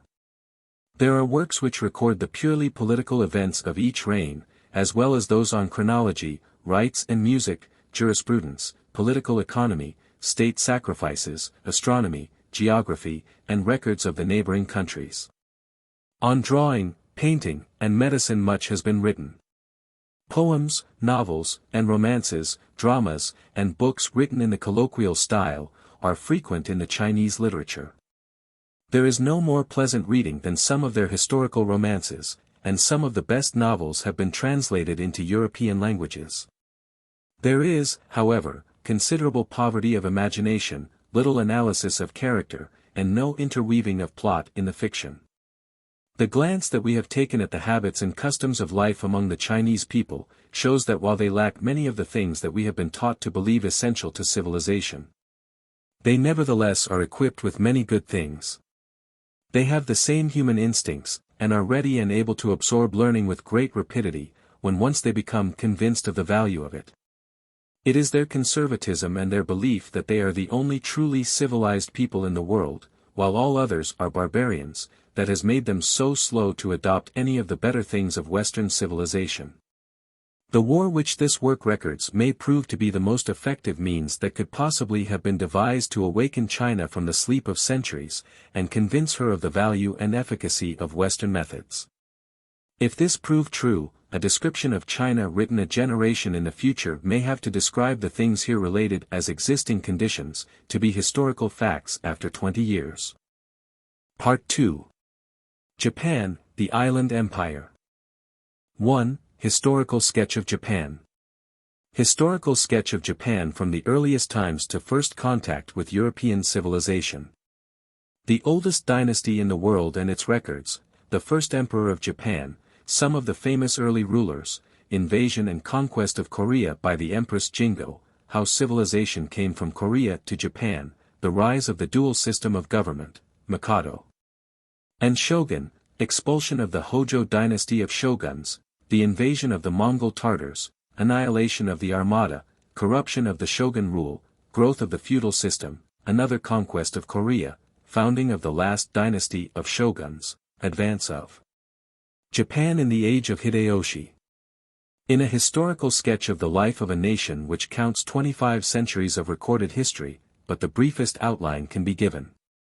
The scope of such a work as this does not admit of minute historical details. When it is said that traditions exist carrying back the history for a number of years which requires several hundred ciphers to measure, the effort to relate even an outline becomes almost appalling.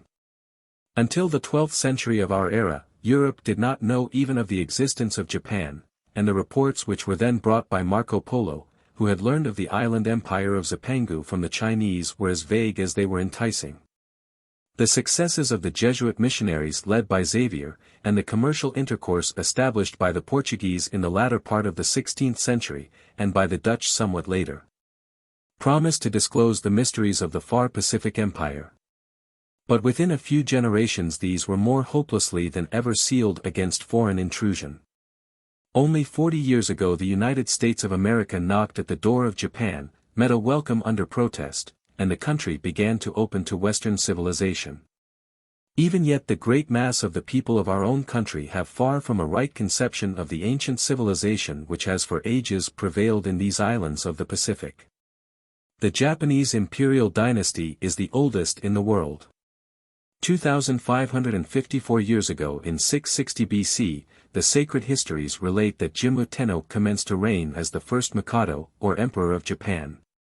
The sources of Japanese history are rich and solid, historical writings forming the largest and most important divisions of their voluminous literature. The period from about the 9th century until the present time is treated very fully, while the real history of the period prior to the 8th century of the Christian era is very meager. It is nearly certain that the Japanese possessed no writing until the 6th century AD. Their oldest extant composition is the Kojiki, or Book of Ancient Traditions. It may be called the Bible of the Japanese. It comprises 3 volumes, composed AD 711 to 712, and is said to have been preceded by 2 similar works about 100 years earlier, but neither of these have been preserved.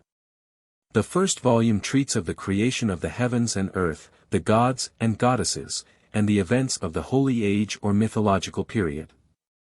The second and third give the history of the Mikados from the year I, 660 BC, to the year 1280 of the Japanese era. It was first printed in the years AD 1624 to 1642.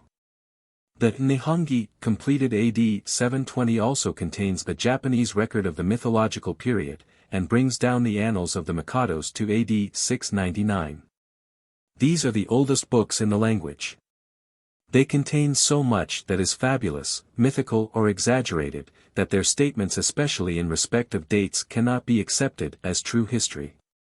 A succession of historical works of apparent reliability illustrate the period between the 8th and the 11th centuries, and still better ones treat of the medieval period from the 11th to the 16th century. The period from 1600 to 1853 is less known than others in earlier times, because of mandates that existed forbidding the production of contemporary histories. Whatever may be the actual fact, Jimmu Tenno is popularly believed to have been a real person and the first emperor of Japan. He is deified in the Shinto religion, and in thousands of shrines dedicated to him the people worship his spirit. In one official list of Mikados he is named as the first. The reigning emperor refers to him as his ancestor, from whom he claims unbroken descent as the 123rd member of this dynasty. The 7th day of April is fixed as the anniversary of his ascension to the throne, and that day is a national holiday on which the birth, the accession and death of this national hero are still annually celebrated. Then one may see flags flying from both public and private buildings, and hear the reverberations of a royal salute fired by the ironclad navy of modern Japan from Krupp guns, and by the military in French uniforms from Remington rifles. The era of Jimmu is the starting point of Japanese chronology, and the year 1 of the Japanese era is that upon which he ascended the throne at Kashiwabara. In the beginning there existed, according to one interpretation of the somewhat perplexing Shinto mythology, chaos, which contained the germs of all things. From this was evolved a race of heavenly beings and celestial kami, of whom Izanagi, a male, and Izanami, a female, were the last individuals. Other authorities on Shinto maintain that infinite space and not chaos existed in the beginning. Others again that in the beginning there was one God. However, all agree as to the appearance on the scene of Izanagi and Izanami, and it is with these we are here concerned. For by their union were produced the islands of Japan, and among their children were Amaterasu, the sun goddess, and her younger brother, Susanoo, afterward appointed god of the sea. On account of her bright beauty the former was made queen of the sun, and had given to her a share on the government of the earth. To Ninigi no Mikoto, her grandson, she afterward consigned absolute rule over the earth, sending him down by the floating bridge of heaven upon the summit of the mountain Kurishimiyama. He took with him the 3 Japanese regalia, the sacred mirror, now in one of the Shinto shrines of Ise, the sword, now treasured in the temple of Atsuta, near Nagoya, and the ball of rock crystal in possession of the emperor. On the accomplishment of the descent, the sun and the earth receded from one another, and communication by means of the floating bridge ceased. Jimmu Tenno, the first historic emperor of Japan, was the great-grandson of Ninigi no Mikoto. According to the indigenous religion of Japan, therefore, a religion which even since the adoption of Western civilization has been patronized by the state, the Mikados are directly descended from the sun goddess, the principal Shinto divinity. Having received from her the 3 sacred treasures, they are invested with authority to rule over Japan as long as the sun and moon shall endure. Their minds are in perfect harmony with hers. Therefore they cannot err and must receive implicit obedience. Such is the traditional theory as to the position of the Japanese emperors, a theory which was advanced in its most elaborate form, as recently as the last century, by Motori, a writer on Shinto. Which of late years has no doubt been much modified or even utterly discarded by many of the more enlightened among the people. Even yet, however, it is far from having been abandoned by the masses. The Mikados being thus regarded as semi-divinities, it is not surprising that the very excess of veneration showed them tended more and more to weaken their actual power. They were too sacred to be brought much into contact with ordinary mortals, too sacred even to have their divine countenances looked upon by any but a select few. Latterly it was only the nobles immediately around him that ever saw the Mikado's face. Others might be admitted to the imperial presence, but it was only to get a glimpse from behind a curtain of a portion of the imperial form, less or more according to their rank. When the Mikado went out into the grounds of his palace in Kyoto, matting was spread for him to walk upon. When he left the palace precincts he was borne in a sedan chair, the blinds of which were carefully drawn down. The populace prostrated themselves as the procession passed, but none of them ever saw the imperial form. In short, the Mikados ultimately became virtual prisoners. Theoretically gifted with all political knowledge and power, they were less the masters of their own actions than many of the humblest of their subjects. Although nominally the repositories of all authority, they had practically no share in the management of the national affairs.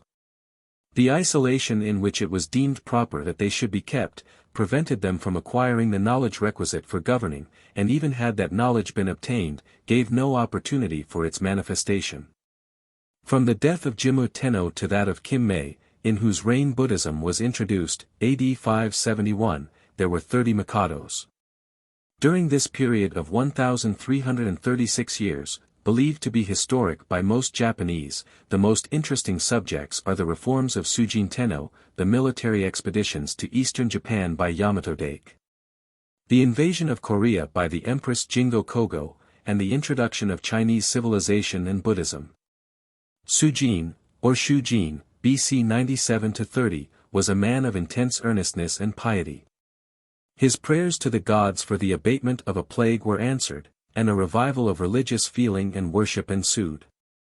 He introduced many forms in the practices of religion and the manners of life. He appointed his own daughter priestess of the shrine and custodian of the symbols of the three holy regalia, which had hitherto been kept in the palace of the Mikado. This custom has continued to the present time, and the shrines of Uji in Ise, which now hold the sacred mirror, are always in charge of a virgin princess of imperial blood. The whole life of Sujin was one long effort to civilize his half-savage subjects. He regulated taxes, established a periodical census, and encouraged the building of boats. He may also be called the father of Japanese agriculture, since he encouraged it by edict and example, ordering canals to be dug, watercourses provided, and irrigation to be extensively carried on. The energies of this pious Mikado were further exerted in devising a national military system whereby his peaceably disposed subjects could be protected, and the extremities of his realm extended. The eastern and northern frontiers were exposed to the assaults of the wild tribes of Ainos, who were yet unsubdued. Between the peaceful agricultural inhabitants and the untamed savages a continual border war existed. A military division of the empire into 4 departments was made, and a shogun or general appointed over each. The half-subdued inhabitants in the extremes of the realm needed constant watching, and seem to have been as restless and treacherous as the Indians on our own frontiers. The whole history of the extension and development of the Mikado's empire is one of war and blood, rivaling that of our own country in its early struggles with the Indians. This constant military action and life in a camp resulted, in the course of time, in the creation of a powerful and numerous military class, who made war professional and hereditary.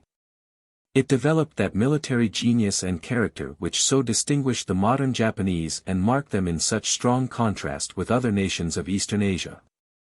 Towards the end of the 1st century AD, Yamato Dake, son of the Emperor Keiko, reduced most of the Ainos of the north to submission. These savages fought much after the manner of the North American Indian, using their knowledge of woodcraft most effectually, but the young prince with a well-equipped army embarked on a fleet of ships and reaching their portion of the island, fought them until they were glad to surrender. It was in the 3rd century that the Empress Jingo invaded and conquered Korea. In all Japanese tradition or history, there is no greater female character than this empress. She was equally renowned for her beauty, piety, intelligence, energy and martial valor. To this woman belongs the glory of the conquest of Korea, whence came letters, religion and civilization to Japan. Tradition is that it was directly commanded her by the gods to cross the water and attack Korea. Her husband, the emperor, doubting the veracity of this message from the gods, was forbidden by them any share in the enterprise. Jingo ordered her generals and captains to collect troops, build ships, and be ready to embark. She disguised herself as a man, proceeded with the recruiting of soldiers and the building of ships, and in the year 201 AD was ready to start. Before starting, Jingo issued these orders for her soldiers: no loot. Neither despise a few enemies nor fear many. Give mercy to those who yield but no quarter to the stubborn. Rewards shall be apportioned to the victors, punishments shall be meted to the deserters. It was not very clear in the minds of these ancient filibusters where Korea was, or for what particular point of their horizon they were to steer. They had no chart or compass. The sun, stars and the flight of birds were their guide. None of them before had ever known of the existence of such a country as Korea, but the same gods that had commanded the invasion protected the invaders, and in due time they landed in southern Korea.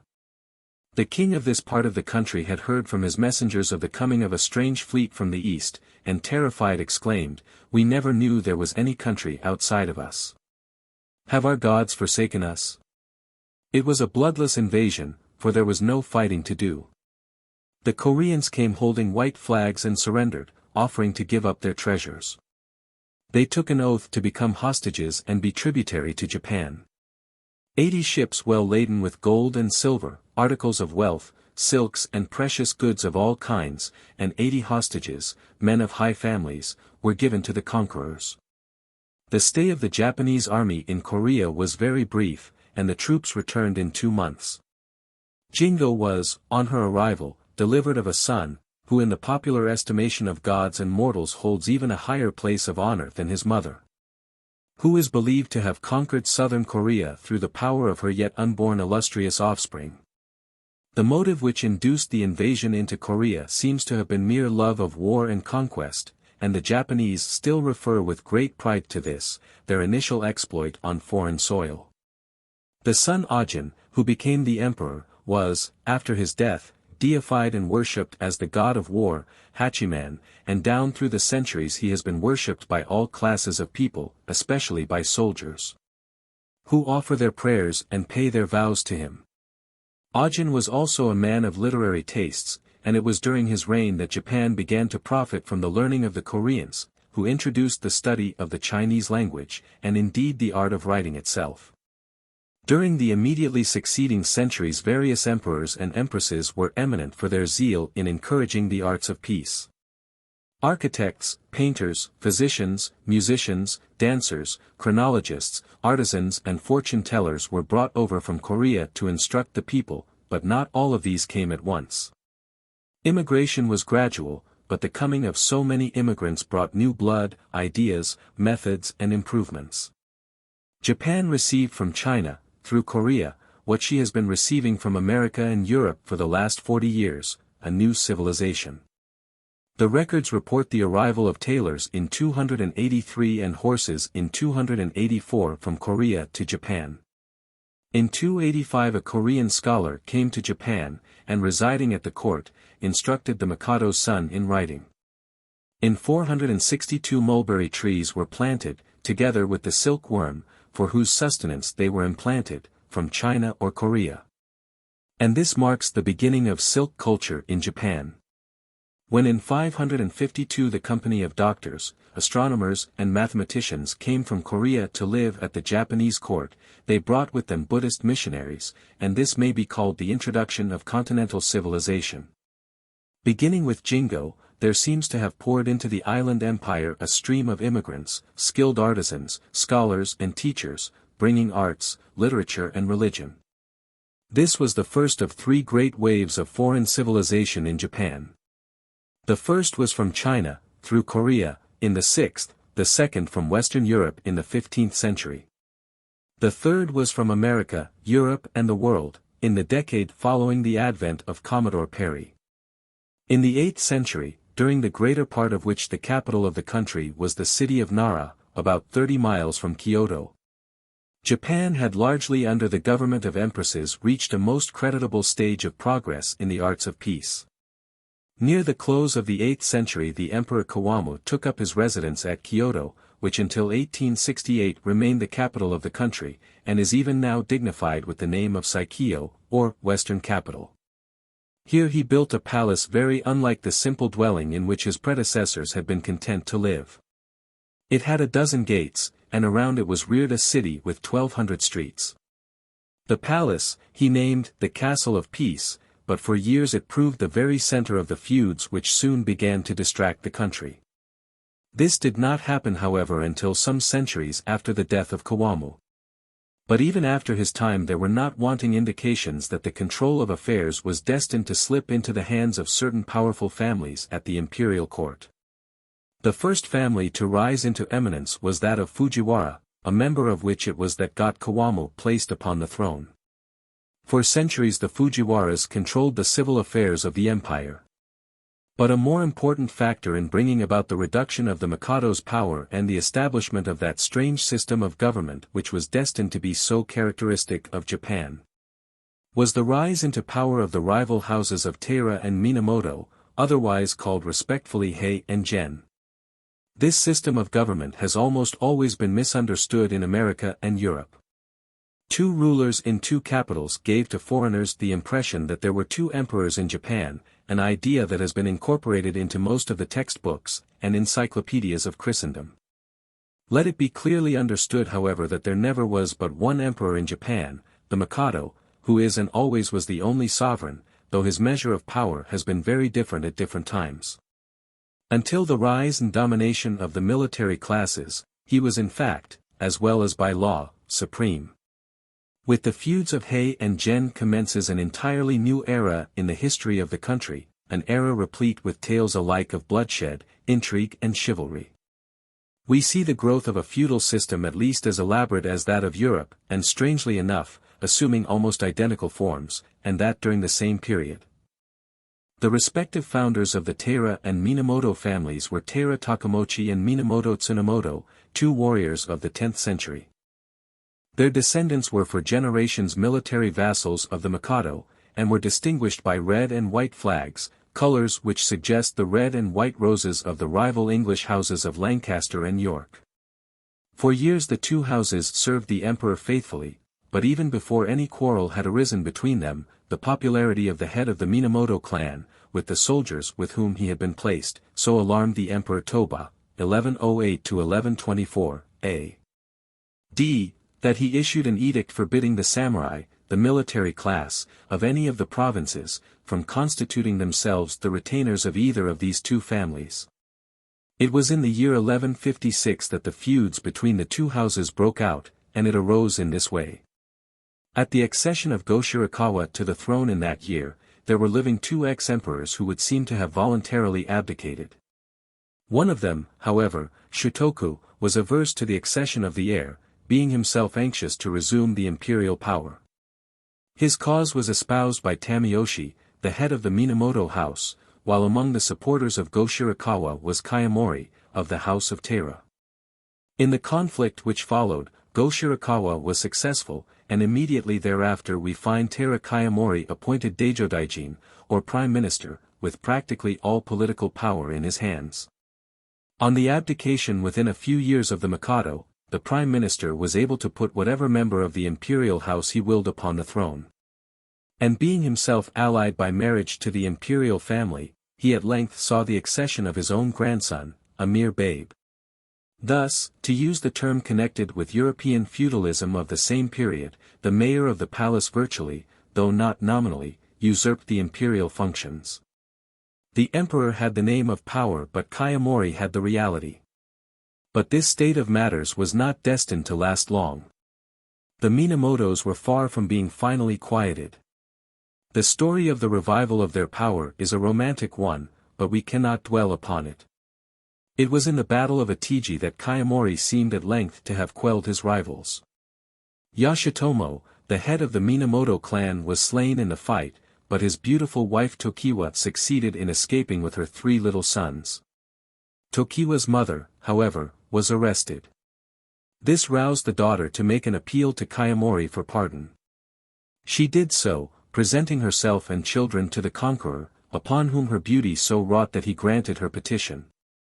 He made her his concubine, and notwithstanding the remonstrances of his retainers, also spared the children who were sent to a monastery, there to be trained for the priesthood.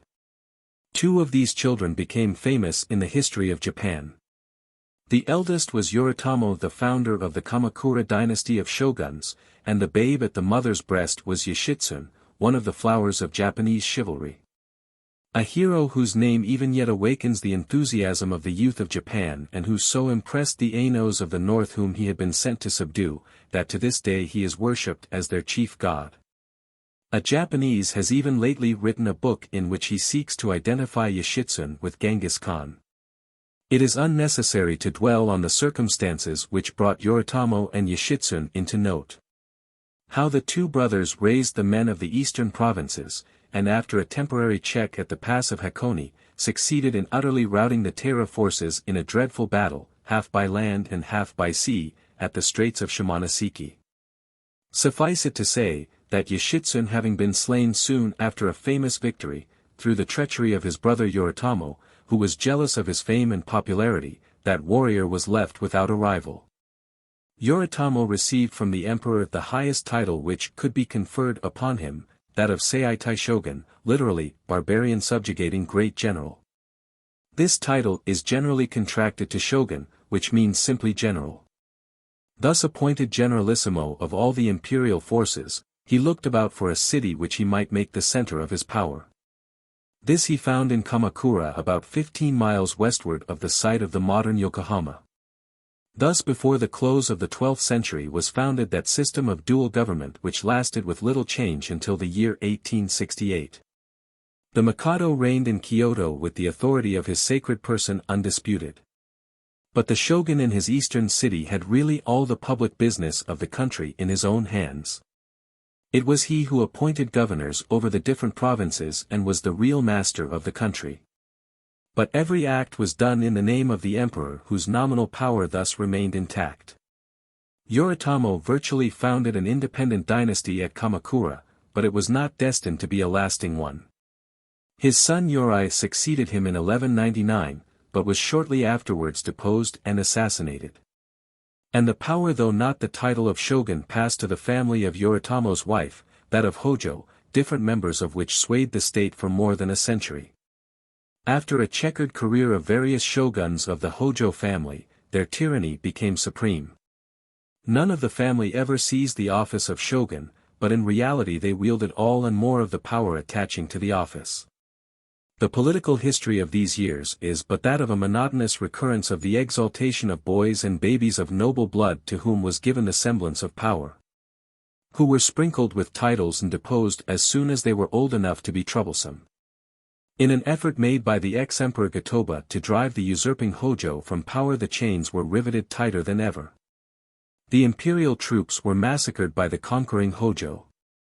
The estates of all who fought on the emperor's side were confiscated and distributed among the minions of the usurpers. The exiled emperor died of a broken heart. The nominal Mikado of Kyoto and the nominal shogun at Kamakura were set up, but the Hojo were the keepers of both. The oppression, the neglect of public business and the carousals of the usurpers became intolerable. Armies were raised spontaneously to support the emperor and the Ashikaga leader in their revolt against the existing evils. All over the empire the people rose against their oppressors and massacred them. The Hojo domination, which had been paramount for nearly 150 years, was utterly broken. The Hojo have never been forgiven for their arbitrary treatment of the Mikados. Every obloquy is cast upon them by Japanese historians, dramatists, poets, and novelists, and yet there is another side to the story. It must be conceded that the Hojos were able rulers and kept order and peace in the empire for more than a century. They encouraged literature and the cultivation of the arts and sciences. During their period the resources of the country were developed, and some branches of useful handicraft and fine arts were brought to a perfection never since surpassed. To this time belongs the famous image carver, sculptor and architect, Anki, and the lacquer artists who are the bold masters in this branch of art. The military spirit of the people was kept alive, tactics were improved, and the methods of governmental administration simplified. During this period of splendid temples, monasteries, pagodas, colossal images and other monuments of holy zeal, Hojo Sadatoki erected a monument over the grave of Kayamori at Hyogo. Hojo Tokumune raised and kept in readiness a permanent war fund so that the military expenses might not interfere with the revenue reserved for ordinary government expenses. To his invincible courage, patriotic pride, and indomitable energy are due the vindication of the national honor and the repulse of the Tartar invasion. During the early centuries of the Christian era, Japan and China kept up friendly intercourse, exchanging embassies on various missions, but chiefly with the mutual object of bearing congratulations to an emperor upon his accession to the throne. The civil disorders in both countries interrupted these friendly relations in the 12th century, and communication ceased. When the acquaintance was renewed in the time of the Hojo, it was not on so friendly a footing. In China the Mongol Tartars had overthrown the Sung dynasty and had conquered the adjacent country. Through the Koreans the Mongol emperor, Kublai Khan, at whose court Marco Polo and his uncles were then visiting, sent letters demanding tribute and homage from Japan. Chinese envoys came to Kamakura, but Hojo Tokumune, enraged at the insolent demands, dismissed them in disgrace. 6 embassies were sent, and 6 times rejected. An expedition from China consisting of 10,000 men was then sent against Japan. They landed, were attacked, their commander was slain, and they returned, having accomplished nothing. The Chinese emperor now sent 9 envoys to announce their purpose to remain until a definite answer was returned to their master. They were called to Kamakura, and the Japanese reply was given by cutting off their heads. The Japanese now began to prepare for war on land and sea. Once more Chinese envoys came to demand tribute. These were decapitated. Meanwhile the armada was preparing. Great China was coming to crush the little strip of land that refused homage to the invincible conqueror. The army numbered 100,000 Chinese and Tartars, and 7,000 Koreans in ships that whitened the sea. They numbered 3,500 in all. It was in July, 1281, that the sight of the Chinese junks greeted the watchers on the hills of Daizefu. Many of the junks were of immense proportion, larger than the natives of Japan had ever seen, and armed with the engines of European warfare which their Venetian guests had taught the Mongols to construct and work. The naval battle that ensued was a terrible one. The Japanese had small chance of success in the water, owing to the smallness of their boats, but in personal valor they were much superior, and some of their deeds of bravery are inspiringly interesting. Nevertheless the Chinese were unable to effect a landing, owing to the heavy fortifications along the shore. The whole nation was now roused. Reinforcements poured in from all quarters to swell the hosts of defenders. From the monasteries and temples all over the country went up unceasing prayer to the gods to ruin their enemies and save the land of Japan. The emperor and ex-emperor went in solemn state to the chief priest of Shinto, and writing out their petitions to the gods sent him as a messenger to the shrines of Ise. It is recorded as a miraculous fact that at the hour of noon as the sacred envoy arrived at the shrine and offered a prayer, the day being perfectly clear, a streak of cloud appeared in the sky that soon overspread the heavens. Until the dense masses portended a storm of awful violence. One of those cyclones called by the Japanese typhoon, of appalling velocity and resistless force, such as whirl along the coast of Japan and China during late summer and early fall of every year, burst upon the Chinese fleet. Nothing can withstand these maelstorms of the air. We call them typhoons. Iron steamships of thousands of horsepower are almost unmanageable in them. The helpless Chinese junks were crushed together, impaled on the rocks, dashed against the cliffs or tossed on land like corks on the spray. Hundreds of the vessels sank. The corpses were piled on the shore or floating on the water so thickly that it seemed almost possible to walk thereon. The vessels of the survivors in large numbers drifted or were wrecked upon Taka Island, where they established themselves and cutting down trees began building boats to reach Corea. Here they were attacked by the Japanese, and after a bloody struggle, all the fiercer for the despair on the one side and the exultation on the other, were all slain or driven to the sea to be drowned except 3. Who were sent back to tell their emperor how the gods of Japan had destroyed their armada. This was the last time that China ever attempted to conquer Japan, whose people boast that their land has never been defiled by an invading army. They have ever ascribed the glory of the destruction of the Tartar fleet to the interposition of the gods of Ise, who thereafter received special and grateful adoration as the guardian of the seas and the winds. Great credit and praise were given to the lord of Kamakura, Hojo Tokumian, for his energy, ability and valor.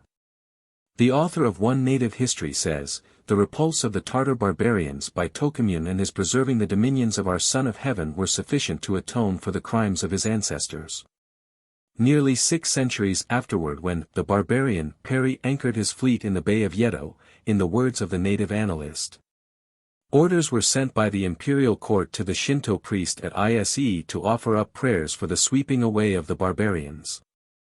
Millions of earnest hearts put up the same prayers their fathers had offered, fully expecting the same result. To this day the Japanese mother hushes her fretful infant by the question, "Do you think the Mongols are coming?" This is the only serious attempt at invasion ever made by any nation upon the shores of Japan. The internal history of Japan during the period of time covered by the actual or nominal rule of the Ashikaga family, from 1336 until 1573, except the very last years of it, is not very attractive to a foreign reader. It is a confused picture of intestinal war. It was by foul means that Ashikaga Tokugi, one of the generals who overthrew the Hojos, attained the dignity of shogun, and a period of more than 2 centuries, during which his descendants held sway at Kamakura, was characterized by treachery, bloodshed and almost perpetual warfare. The founder of this line secured the favor of the Mikado Go-Daigo, after he was recalled from exile, upon the overthrow of the military usurpation. Ashikaga soon seized the reins in his own hands. The Mikado fled in terror, and a new Mikado was declared in the person of another of the royal family. Of course this man was willing to confer upon Ashikaga, his supporter, the title of shogun. Kamakura again became a military capital. The duarchy was restored, and the War of the Northern and Southern Dynasties began, to last 56 years. The act by which more than any other the Ashikagas earned the curses of posterity, was the sending of an embassy to China in 1401, bearing presents, acknowledging in a measure the authority of China, and accepting in return the title of Nippon-o, or King of Japan. This, which was done by Ashikaga Yoshimitsu, the third of the line, was an insult to the national dignity for which he has never been forgiven. It was a needless humiliation of Japan to her arrogant neighbor and done only to exalt the vanity and glory of the usurper, who, not content with adopting the style and equipage of the Mikado, wished to be called a king and yet dared not usurp the imperial throne. Japan of all the Asiatic nations seems to have brought the feudal system to the highest state of perfection. While in Europe the nations were engaged in throwing off the feudal yoke and inaugurating modern government, Japan was riveting the fetters which stood intact until 1871. The daimyos were practically independent chieftains, who ruled their own provinces as they willed, and the more ambitious and powerful did not hesitate to make war upon the neighboring clans. There were on all sides struggles for preeminence in which the fittest survived, annexing to their own territories those of the weaker class which they had subdued. Nor was it merely rival clans that were disturbing the country. The Buddhist clergy had acquired immense political influence, which they were far from scrupulous in using. Their monasteries were in many cases castles, from which themselves living amid every kind of luxury, they tyrannized over the surrounding country. The history of these often reads strikingly like that of the corresponding institutions in Europe during the Middle Ages. Indeed, the hierarchical as well as the feudal development of Europe and Japan have been wonderfully alike. Probably the 3 names most renowned in Japan are Nobunaga, Hideyoshi, and Ieyasu. The second and third of these were generals subordinate to the first, who deposed the Ashikaga shoguns, persecuted the Buddhists, encouraged the Jesuits, and restored to a great extent the supremacy of the Mikado. The Buddhists look on this leader as an incarnate demon sent to destroy their faith. He was a Shintoist, with bitter hatred for the Buddhists, and never lost an opportunity to burn property of his enemies or butcher priests, women, and children of that faith. These who have just been named, by their prowess and the strength of their armies, rose to highest positions among the daimyos. When these 3 great men appeared, the country was in a most critical state. The later Ashikaga shoguns had become as powerless as the Mikado himself in the management of affairs. Nobunaga first rose into note. By successive victories, he became ruler of additional provinces, and his fame became so great that the emperor committed to him the task of tranquilizing the country. He deposed first one usurping shogun and then another, and thus came an end to the domination of the Ashikagas. Nobunaga was now the most powerful man in the country, and was virtually discharging the duties of shogun though he never obtained the title. Hideyoshi became virtual lord of the empire, after the assassination of Nobunaga. He rose from the ranks of the peasants to the highest position in Japan under the emperor. Having in connection with Nobunaga and Ieyasu reduced all the Japanese clans into subjection, he looked abroad for some foreign power to subdue. The immoderate ambition of Hideyoshi's life was to conquer Korea, and even China. Under the declining power of Ashikaga, all tribute from Korea had ceased and the pirates who ranged the coast scarcely allowed any trade to exist. We have seen how it was from Korea that Japan received Chinese learning and the arts of civilization, and Koreans swelled the number of Mongol Tartars who invaded Japan with the armada.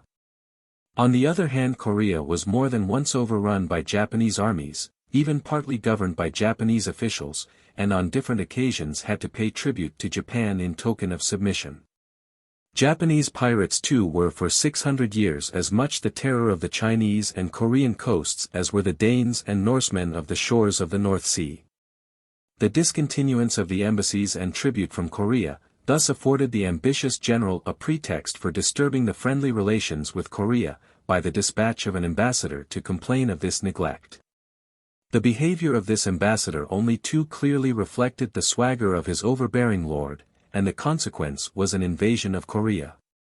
Hideyoshi promised to march his generals and army to Peking, and divide the soil of China among them. He also scorned the suggestion that scholars versed in Chinese should accompany the expedition. Said he, "This expedition will make the Chinese use our literature." Korea was completely overrun by Hideyoshi's forces, although the commander himself was unable to accompany the expedition, owing to his age and the grief of his mother. Further details of this invasion will be found later in the historical sketch of Korea. It may be said here, however, that the conquest terminated ingloriously, and reflects no honor on Japan. The responsibility of the outrage upon a peaceful nation rests wholly upon Hideyoshi. The Koreans were a mild and peaceable people, wholly unprepared for war. There was scarcely a shadow of provocation for the invasion, which was nothing less than a huge filibustering scheme. It was not popular with the people or the rulers, and was only carried through by the will of the military leader. The sacrifice of life on either side must have been great, and all for the ambition of one man. Nevertheless, a party in Japan has long held that Korea was by the conquests of the 3rd and 16th centuries a part of the Japanese Empire. And the reader will see how 1772 and again in 1775 the cry of, "On to Korea," shook the nation like an earthquake. After the deaths of Nobunaga and Hideyoshi, Tokugawa Ieyasu was left the virtual ruler of Japan. At first he governed the country as regent, but his increasing popularity awoke the jealousy of the partisans of Hideyori, the son of Hideyoshi, who was nominated as his successor, as well as of Nobunaga's family. These combined to overthrow him, and the consequence was the Great Battle of Sekigahara, fought in 1600, in which Ieyasu came off completely victorious. 3 years later, he was appointed by the emperor shogun. Like Yoritomo, he resolved to select a city as the center of his power, and that which seemed to him most suitable was not Kamakura, which ere this had lost much of its glory, but the little castle town of Yedo, about 35 miles farther north. Here he and his successors, and the dynasty he founded, swayed the destinies of Japan from 1603 until the restoration in 1868. It is not difficult to account for the tone of admiration and pride with which a modern Japanese speaks of the age of Taiko. There are many who hold that Hideyoshi, or Taiko, was the real unifier of the empire. Certain it is that he originated many of the most striking forms of national administration. In his time the arts and sciences were not only in a very flourishing condition, but gave promise of rich development. The spirit of military enterprise and internal national improvement was at its height. Contact with the foreigners of many nations awoke a spirit of inquiry and intellectual activity. But it was on the seas that genius and restless activity found their most congenial field. This era is marked by the highest production in marine architecture, and the extent and variety of commercial enterprise. The ships built in this century were twice the size and vastly the superior in model of the junks that now hug the Japanese shores or ply between China and Japan. The pictures of them preserved to the present day, show that they were superior in size to the vessels of Columbus, and nearly equal in sailing qualities to the contemporary Dutch and Portuguese galleons. They were provided with ordnance, and a model of a Japanese breech-loading cannon is still preserved in Kyoto.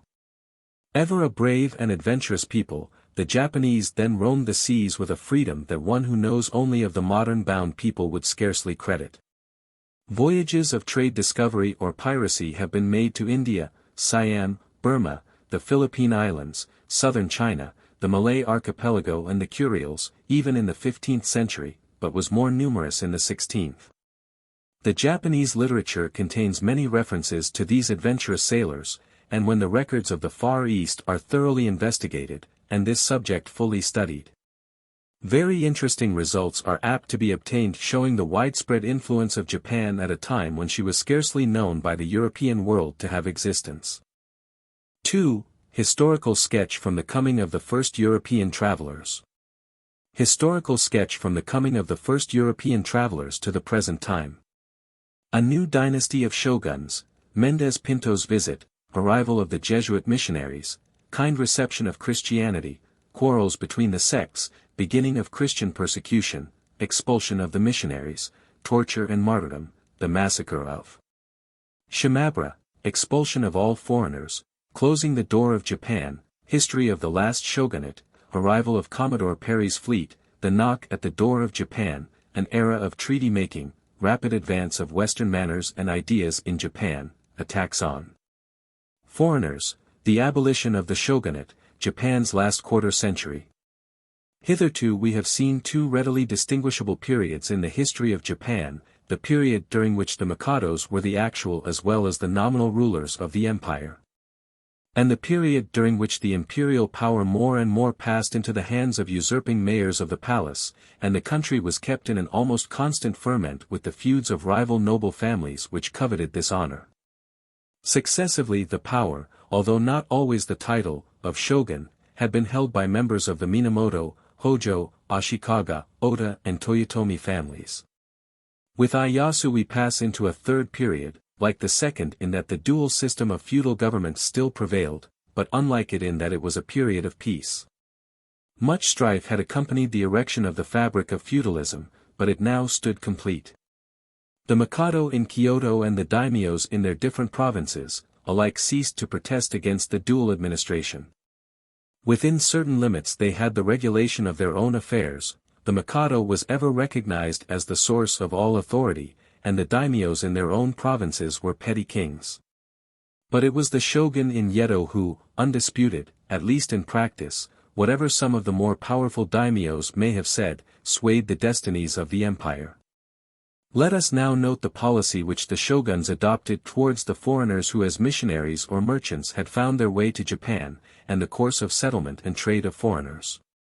It seems now certain that when Columbus set sail from Spain to discover a new continent, it was not America he was seeking, but the land of Japan. Marco Polo, the Venetian traveler, had spent 17 years, 1275 to 1292, at the court of the Tartar Emperor Kublai Khan, and while in Peking had heard of a land lying to the eastward, called in the language of the Chinese, Zipangu, from which our modern name Japan has been corrupted. Columbus was an ardent student of Polo's book, which had been published in 1298. He sailed westward across the Atlantic to find this kingdom. He discovered not Japan, but an archipelago in America on whose shores he eagerly inquired concerning Zipangu. Following this voyage, Vasco da Gama and a host of other brave Portuguese navigators sailed into the Orient and came back to tell of densely populated empires enriched with the wealth that makes civilization possible, and of which Europe had scarcely heard. Their accounts fired the hearts of the zealous who longed to convert the heathen, aroused the cupidity of traders who thirsted for gold, and kindled the desire of monarchs to found empires in Asia. Mendez Pinto, a Portuguese adventurer, seems to have been the first European who landed on Japanese soil. On his return to Europe he told so many wonderful stories that by a pun on his Christian name he was dubbed the Mendacious. His narrative was, however, as we now know, substantially correct. Pinto while in China had got on board a Chinese junk, commanded by a pirate. They were attacked by another corsair, their pilot was killed, and the vessel was driven off the coast by a storm. They made for the Lu Kiu Islands, but unable to find a harbor, put to sea again. After 23 days beating about, they sighted the islands of Tanegashima and landed. The name of the island, Island of the Seed, was significant. The arrival of these foreigners was a seed of troubles innumerable. The crop was priestcraft of the worst type, political intrigue, religious persecution, the Inquisition, the slave trade, the propagation of Christianity by the sword, sedition, rebellion, and civil war. Its harvest was garnered in the blood of 60,000 Japanese. The native histories recount the first arrival of Europeans in 1542, and note that year as the one in which firearms were first introduced. The pirate trader who brought Pinto to Japan cleared 1,200% on his cargo, and the 3 Portuguese returned to China loaded with presents. The new market attracted hundreds of Portuguese adventurers to Japan, who found a ready welcome. The missionary followed the merchant. Already the Portuguese priests and Franciscan friars were numerous in India. 2 Jesuits and 2 Japanese who had been converted at Goa, headed by Xavier, landed at Kagoshima in 1549. Xavier did not have great success, and in a short time left Japan disheartened. He had, however, inspired others who followed him, and their success was amazingly great. The success of the Jesuit missionaries soon attracted the attention of the authorities. Organ Tin, a Jesuit missionary in Kyoto, writing of his experiences, says that he was asked his name and why he had come to Japan. He replied that he was the Padre Organ Tin and had come to spread religion. He was told that he could not be allowed at once to spread his religion, but would be informed later on. Nobunaga accordingly took counsel with his retainers as to whether he would allow Christianity to be preached or not. One of these strongly advised not to do so, on the ground that there were already enough religions in the country, but Nobunaga replied that Buddhism had been introduced from abroad and had done good in the country. And he therefore did not see why Christianity should not be granted a trial. Organ Tin was consequently allowed to erect a church and to send for others of his order, who, when they came, were found to be like him in appearance. Their plan of action was to care for the sick, and so prepare the way for the reception of Christianity, and then to convert every one and make the 36 provinces of Japan subject to Portugal. In this last clause we have an explanation of the policy which the Japanese government ultimately adopted towards Christianity and all foreign innovations. Within 5 years after Xavier visited Kyoto, 7 churches were established in the vicinity of the city itself, while scores of Christian communities had sprung up in the southwest. In 1581 there were 200 churches and 150,000 native Christians. In 1583 an embassy of 4 young noblemen was dispatched by the Christian daimyos to the Pope to declare themselves vassals of the Holy See. They returned after 8 years, having had audience of Philip II of Spain, and kissed the feet of the Pope at Rome. They brought with them 17 Jesuit missionaries, an important addition to the list of religious instructors. Spanish mendicant friars from the Philippine Islands, with Dominicans and Augustinians, also flocked into the country, teaching and zealously proselyting.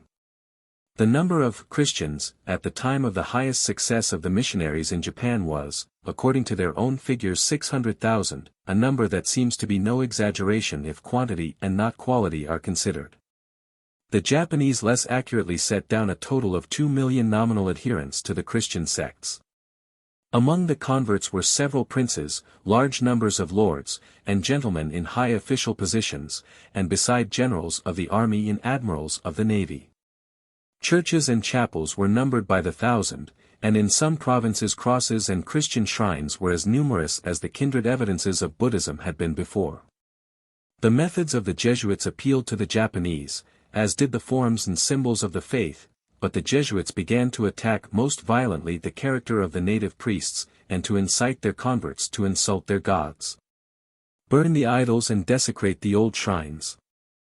As the different orders, Jesuits, Franciscans and Augustinians increased, they began to clash. Political and religious war was almost universal in Europe at the same time, and the quarrels of the various nationalities followed the buccaneers, pirates, traders and missionaries to the distant seas of Japan.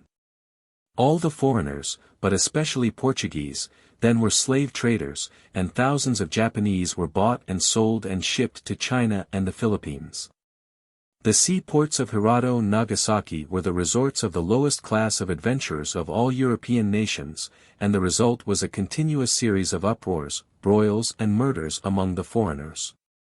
Such a picture of foreign influence and of Christianity as the Japanese saw it was not calculated to make a permanently favorable impression on the Japanese mind. Latterly Nobunaga had somewhat repented of the favor he had shown to the new religion, though his death occurred before his dissatisfaction had manifested itself in any act of repression. Hideyoshi had never been well disposed to Christianity, but other matters prevented him from at once meddling with the policy of his predecessors. In 1588 he ventured to issue an edict commanding the missionaries to assemble at Hirado, an island off the west coast of Kyushu, and prepared to leave Japan, and the missionaries obeyed. But as the edict was not enforced, they again returned to the work of evangelization in private as vigorously as ever, averaging 10,000 converts a year. The Spanish mendicant friars pouring in from the Philippines, openly defied Japanese laws. This aroused Hideyoshi's attention and his decree of expulsion was renewed. Some of the churches were burned. In 1596 6 Franciscan and 3 Jesuit priests with 17 Japanese converts were taken to Nagasaki and there burned. When Hideyoshi died, affairs seemed to take a more favorable turn, but only for a few years. Ieyasu was as much opposed to Christianity as Hideyoshi, and his hatred of the new religion was intensified by his partiality for Buddhism. The new daimyos, carrying the policy of their predecessors as taught them by the Jesuits, but reversing its direction, began to persecute their Christian subjects, and to compel them to renounce their faith. The native converts resisted, even to blood and the taking up of arms.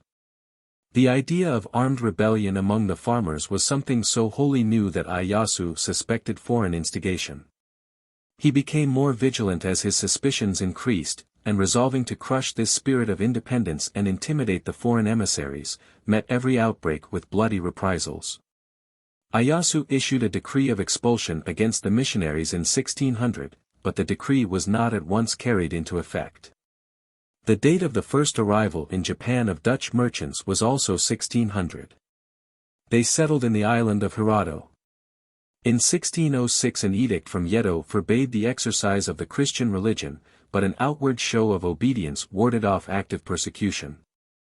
4 years later the Spanish friars again aroused the wrath of the government by defying its commands and exhorting the native converts to do likewise. In 1611 Ieyasu obtained documentary proof of what he had long suspected, the existence of a plot on the part of the native converts and the foreign emissaries to reduce Japan to the position of a subject state.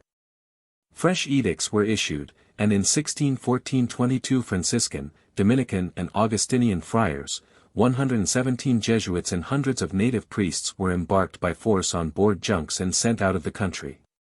The next year the shogun pushed matters to an extreme with Hideyori, who was entertaining some Jesuit priests, and laid siege to the castle of Osaka. A battle of unusual ferocity and bloody slaughter raged, ending in the burning of the citadel and the total defeat and death of Hideyori and thousands of his followers. The Jesuit fathers say that 100,000 men perished in this brief war. The exiled foreign friars kept secretly returning, and the shogun pronounced sentence of death against any foreign priest found in the country.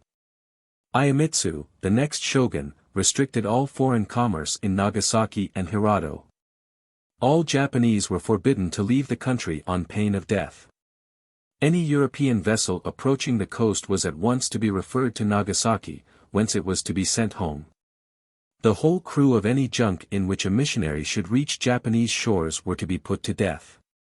And the better to remove all temptation to go abroad, it was decreed that no ships should be constructed above a certain size and with other than the open sterns of coasting vessels. Fire and sword were used to extirpate Christianity and to paganize the same people who in their youth were Christianized by the same means. Thousands of the native converts fled to China, Formosa and the Philippines. The Christians suffered all sorts of persecutions and tortures that savage ingenuity could devise. Yet few of the natives quailed or renounced their faith. They calmly let the fire of wood, cleft from the crosses before which they once prayed, consume them. Mothers carried their babes to the fire or the edge of the precipice rather than leave them behind to be educated in pagan faith. If any one doubt the sincerity and fervor of the Christian converts of today, or the ability of the Japanese to accept a higher form of faith, or their willingness to suffer for what they believe, he has but to read the accounts of various witnesses to the fortitude of the Japanese Christians of the 17th century. The persecution reached its climax in the tragedy of Shimabara in 1637. The Christians arose in arms by tens of thousands, seized an old castle, repaired it and fortified it, and raised the flag of rebellion. The armies of veterans sent to besiege it expected an easy victory, and sneered at the idea of having any difficulty in subduing these farmers and peasants. It took 2 months by land and water, however, of constant attack before the fort was reduced, and the victory was finally gained only with the aid of Dutch cannon furnished under compulsion by the traders of Deshima. After great slaughter the intrepid garrison surrendered, and then began the massacre of 37,000 Christians. Many of them were hurled into the sea from the top of the island rock of Takabokoshima, by the Dutch named Papenburg, in the harbor of Nagasaki. The result of this series of events was that the favorable policy adopted by Ieyasu in regard to foreign trade was completely reversed. No foreigners were allowed to set foot on the soil of Japan, except Chinese and a few Dutch merchants. The Dutch gained the privilege of residing in confinement on the little island of Deshima, a piece of made land in the harbor of Nagasaki. Here under degrading restrictions and constant surveillance lived less than a score of Hollanders, who were required every year to send a representative to Yedo to do homage to the shogun. They were allowed 1 ship per annum to come from the Dutch East Indies for the exchange of the commodities of Japan for those of Holland. Says Dr. Griffiths in his study of this era of Japanese history, after nearly 100 years of Christianity and foreign intercourse. The only apparent results of this contact with another religion and civilization were the adoption of gunpowder and firearms as weapons, the use of tobacco and the habit of smoking, the making of sponge cake.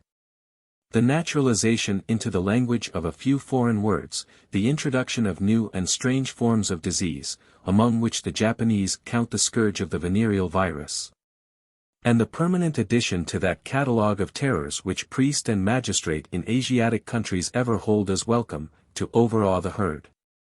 For centuries the mention of that name would bait the breath, blanch the cheek and smite with fear as with an earthquake shock. It was the synonym of sorcery, sedition, and all that was hostile to the purity of the home and the peace of society. All over the empire, in every city, town, village and hamlet, by the roadside, ferry, or mountain pass. At every entrance to the capital, stood the public notice boards on which with prohibitions against the great crimes that disturbed the relations of society's government was one tablet written with a deeper brand of guilt. With a more hideous memory of blood, with a more awful terror of torture, than when the like superscription was affixed at the top of a cross that stood between 2 thieves on a little hill outside Jerusalem. Its daily and familiar sight startled ever and anon the peasants who clasped hands and uttered a fresh prayer, the bonze, or Buddhist priest, to add new venom to his maledictions, the magistrate to shake his head. And to the mother a ready word to hush the crying of her fretful babe. That name was Christ. So thoroughly was Christianity or the corrupt sect supposed to be eradicated before the end of the 17th century, that its existence was historical, remembered only as an awful scar on the national memory. No vestiges were supposed to be left of it, and no knowledge of its tenets was held save by a very few scholars in Yedo, trained experts who were kept as a sort of spiritual bloodhounds to scent out the adherents of the accursed creed. It was left to our day since the recent opening of Japan, for them to discover that a mighty fire had been smoldering for over 2 centuries beneath the ashes of persecutions. As late as 1829 7 persons, 6 men and an old woman, were crucified in Osaka on suspicion of being Christians and communicating with foreigners. When the French brethren of the Mission Apostolique of Paris came to Nagasaki in 1860, they found in the villages around them over 10,000 people who held the faith of their fathers of the 17th century.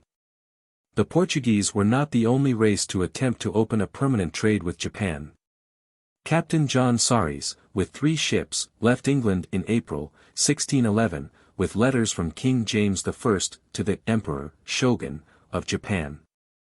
Landing at Hirado he was well received, and established a factory in charge of Richard Cox. The captain and a number of the party visited Yedo and other cities and obtained from the shogun a treaty defining the privileges of trade, and signed Minamoto Ieyasu. After a tour of 3 months Saris arrived at Hirado again, having visited Kyoto, where he saw the splendid Christian churches and Jesuit palaces. After discouraging attempts to open a trade with Siam, Korea and China, and hostilities having broken out between them and the Dutch, the English abandoned the project of permanent trade with Japan, and all subsequent attempts to reopen it failed. Will Adams, who was an English pilot, and the first of his nation in Japan, arrived in 1607 and lived in Yedo till he died 13 years later. He rose into favor with the shoguns and the people by the sheer force of a manly, honest character. His knowledge of shipbuilding, mathematics, and foreign affairs made him a very useful man. Although treated with kindness and honor, he was not allowed to leave Japan. He had a wife and daughter in England. Adams had a son and daughter born to him in Japan, and there are still living Japanese who claim descent from him. One of the streets of Yedo was named after him, and the people of that street still hold an annual celebration on the 15th of June in his honor. The history of the 2 centuries and a half that followed the triumphs of Ieyasu is that of profound peace and stern isolation. We must pass rapidly in review of them. This great shogun took pains to arrange the empire after the appointment to the office, in such a way that the shoguns of the Tokugawa family, the dynasty which he founded, should have strictest power and most certain descent. His sons and daughters were married where they would be most powerful in influence with the great families of daimyos. It must not be forgotten that Ieyasu and his successor were both in theory and in reality vassals of the emperor, though they assumed protection of the imperial person.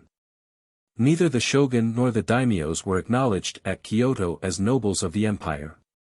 The lowest kyuj, or noble, was above the shogun in rank. The shogun could obtain his appointment only from the Mikado.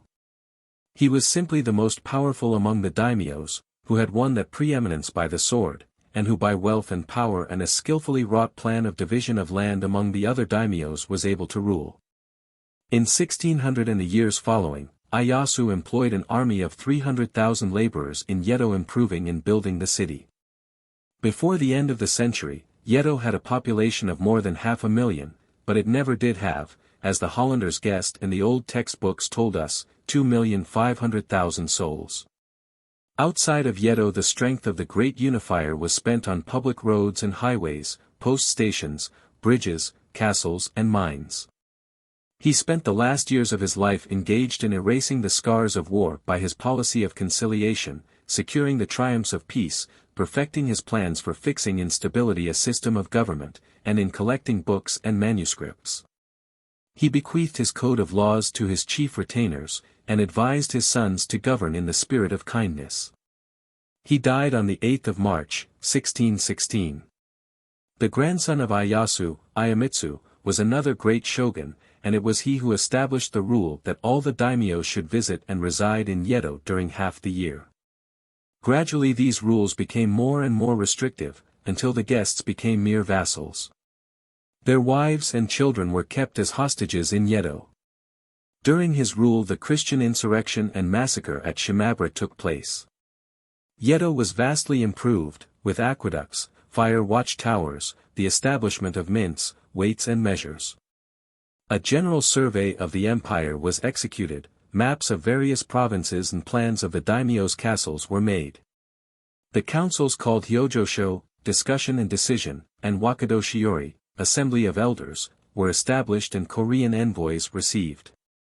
The height of pride and ambition which this shogun had already reached, is seen in the fact that in a letter of reply to Korea he is referred to as tycoon, a title never conferred by the Mikado on anyone. Nor had Ieyamitsu any legal right to it. It was assumed in a sense honorary or meaningless to any Japanese, unless highly jealous of the Mikado's sovereignty, and was intended to overawe the Koreans.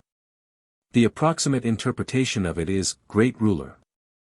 Under the strong rule of the Tokugawa shoguns, therefore, the long-distracted Japanese empire at length enjoyed 2.5 centuries of peace and prosperity. The innate love of art, literature, and education, which almost constant warfare had prevented from duly developing among the people, had now an opportunity of producing fruit. And as it had shown itself in former intervals of rest, so was it now. Under the patronage of Ieyasu was composed the Dai Nihon Shur, the first detailed history of Japan.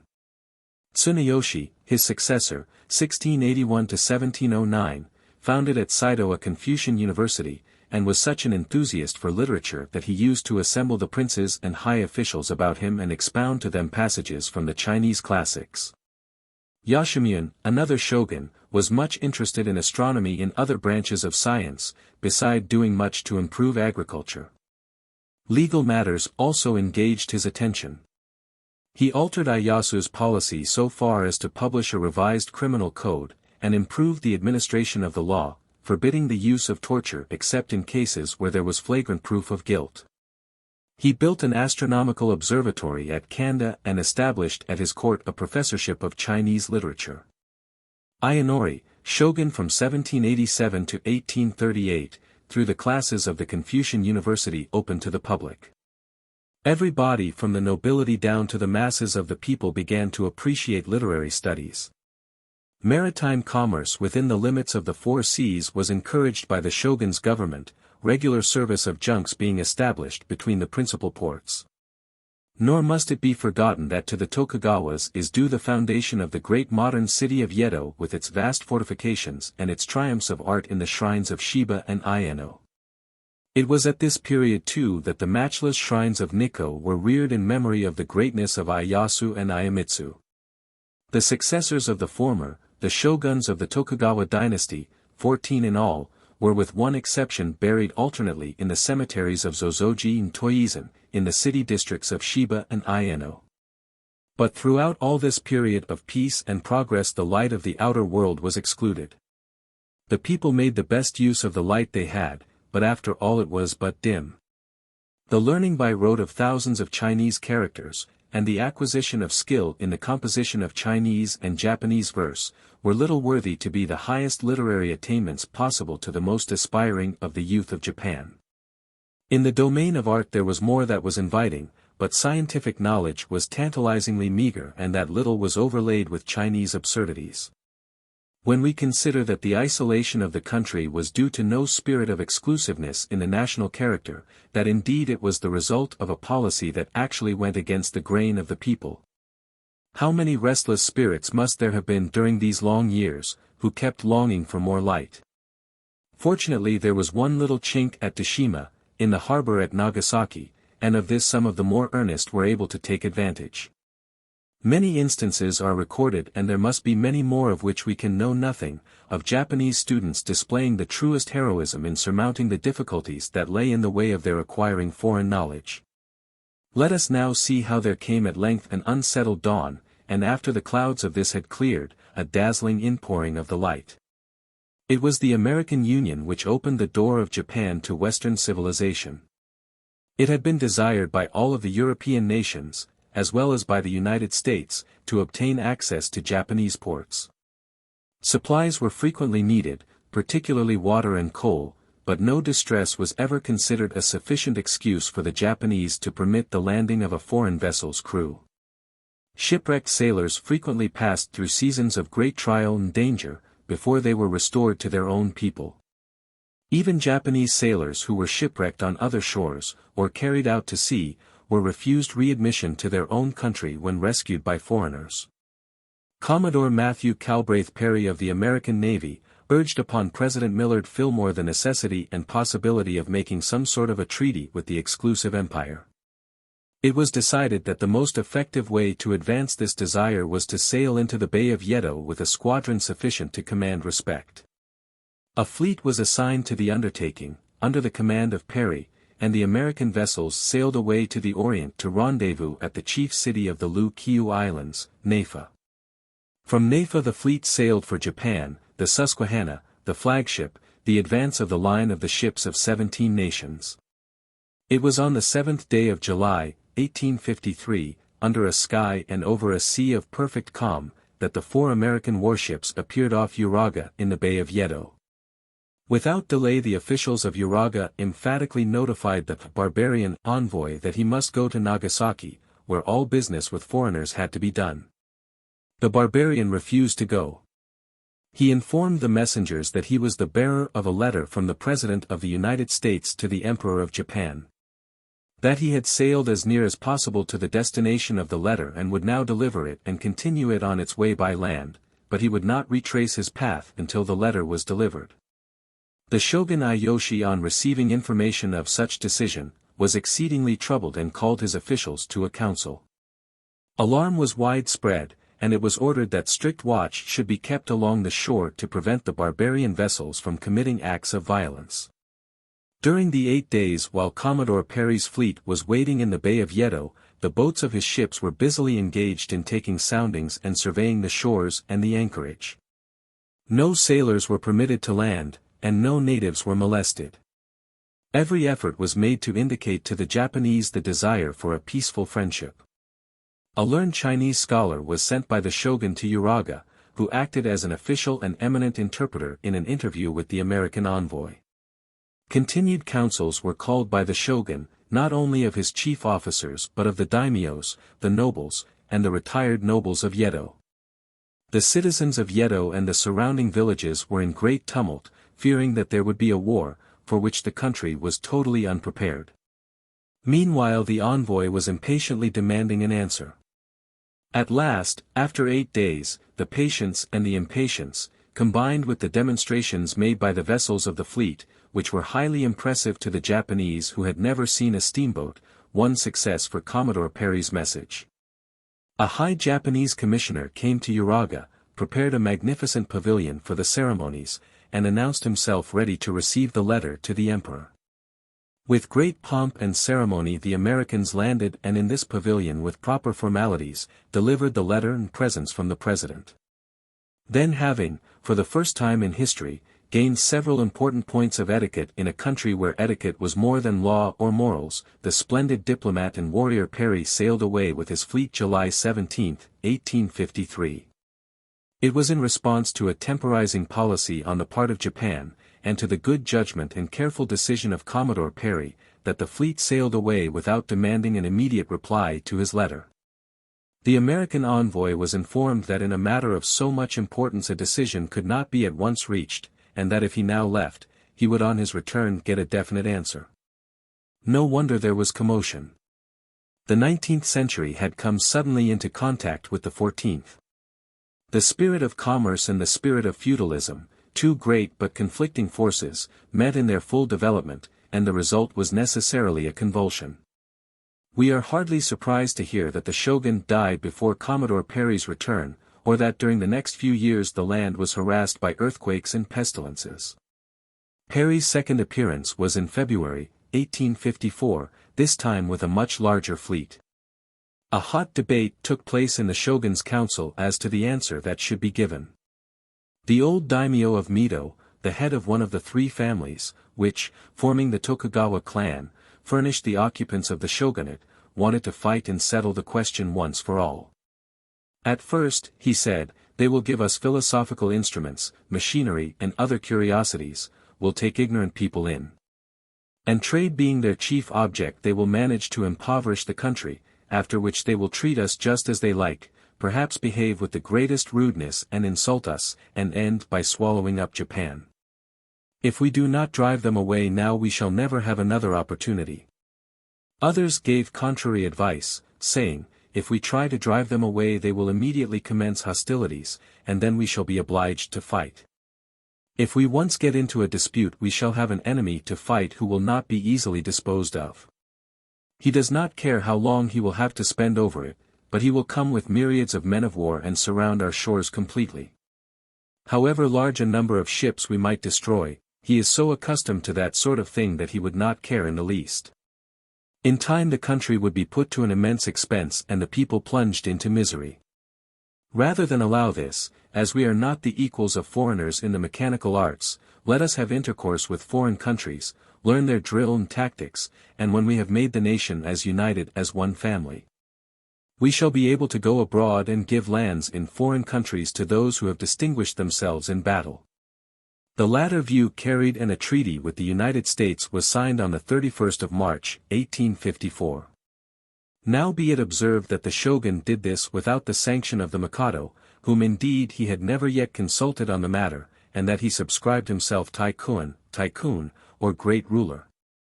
A title to which he had no right and which if it meant anything at all involved an assumption of the authority of supreme ruler in the empire.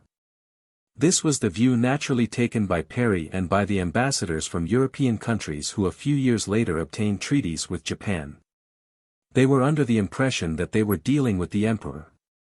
And hearing of the existence of another potentate living in an inland city, surrounded with a halo of national veneration, they conceived the plausible but erroneous theory that the tycoon was the temporal sovereign. And this mysterious Mikado the spiritual sovereign of the country.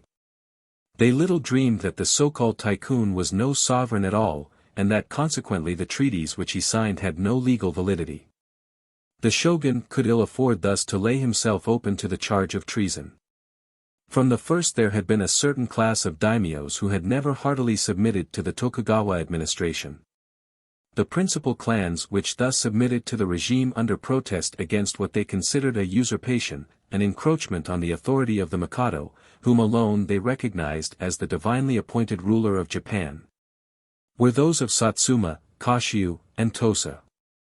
As the years of peace cast their spell over the nation, making the people forgetful of war and transforming the descendants of Ieyasu into luxurious idlers, much more like impotent mikados than successors of the energetic soldier and lawgiver. Their hopes more and more arose that an opportunity would be given them to overthrow the shogunate and bring about the unification of the empire at the hands of the Mikado. Their time had now come.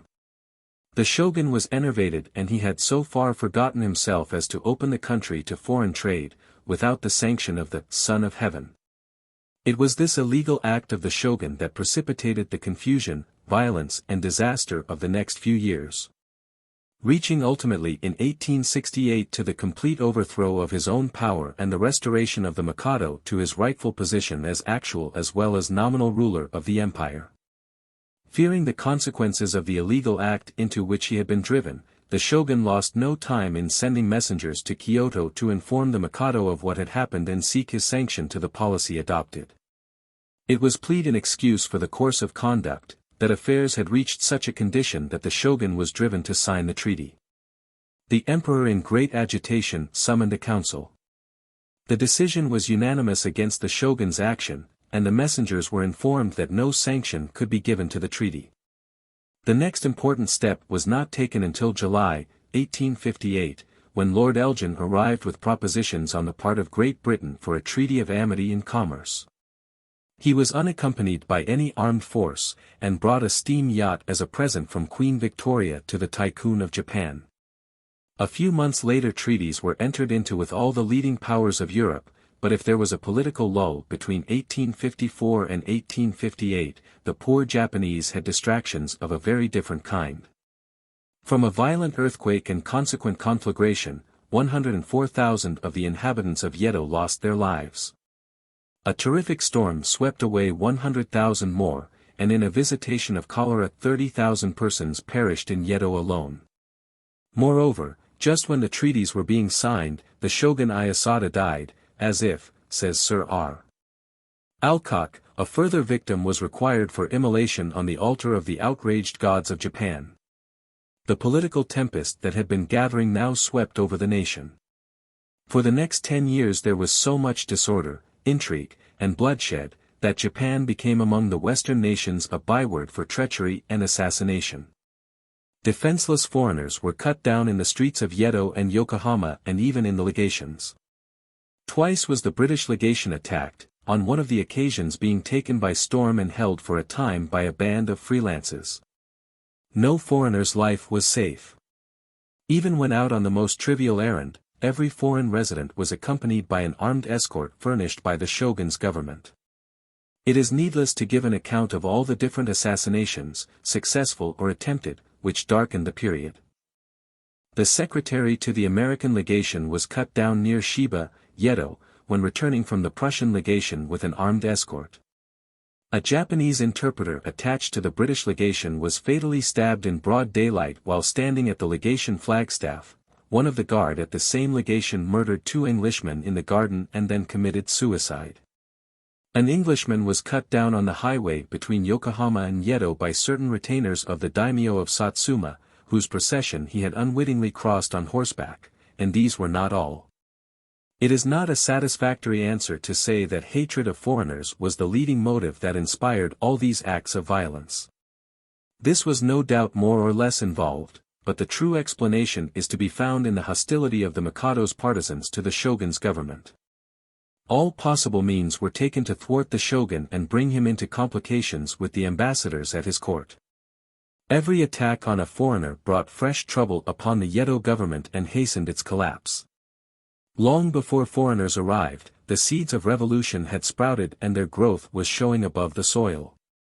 It is to the state of political parties and of feudalism at this epoch in Japanese history, and not to mere ill will against foreigners, that this policy of intrigue and assassination must be ascribed.